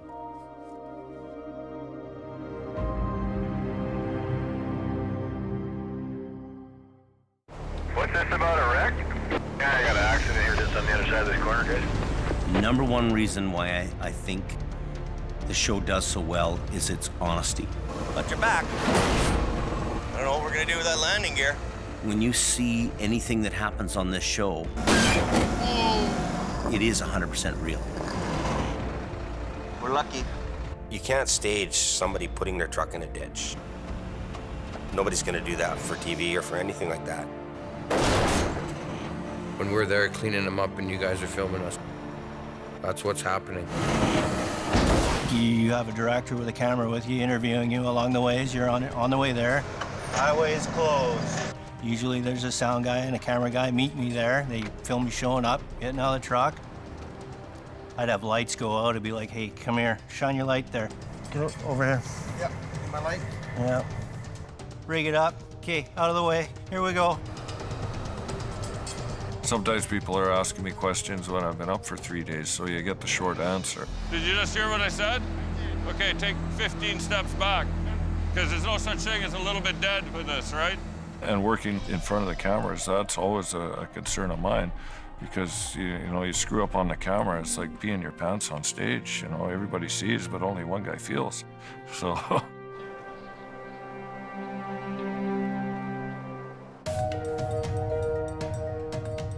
One thing I'm very proud of is the fact that the show has actually helped reduce accidents. Westbound, Highway 1. We need you guys to slow down. It's almost putting me out of business, believe it or not. We got snow squalls in with that wind. It's opened a lot of eyes to what really can happen up there, which is a very good thing. I hope the image of the towing industry has been brought up in people's eyes around the world. Easy in the westbound lane. There's a truck in the ditch. And it wasn't that long ago, we would be working on the side of the highway, and people would drive by and roll down their windows and yell dirty names at us, throw their garbage at us. Now when people see us working on the side of the road, they pull over, they come up, they shake our hands. They want to take their pictures with us. They want to buy us a drink if they see us at a bar. They want to buy us dinner if they see us in a restaurant. So that's been the most beautiful part of the show for me.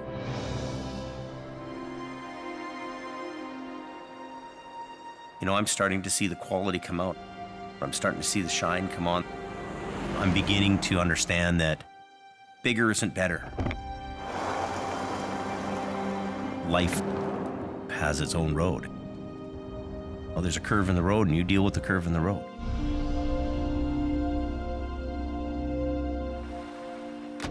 The wind is in his favor, but whether he can capture it within his sails is another story. That's up to him, right? It could be make or break this season. We're gonna just have to go down that road and see what happens.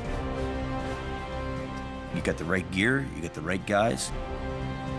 We're not finished with this yet.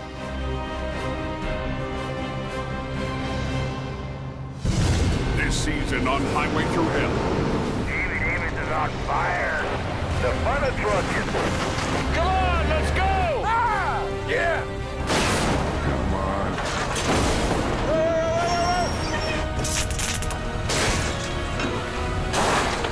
Whoa, whoa, whoa, whoa, whoa! Nobody's going anywhere. Uh-oh. One chain? Are you serious? All ahead! Oh yeah, you pooched are good. That looks like it was a hell of a ride. Watch out, watch out. Definitely a Japan moment.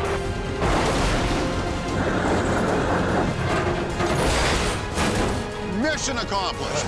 Bada boom, bada bang. Here we go, once more into the breach.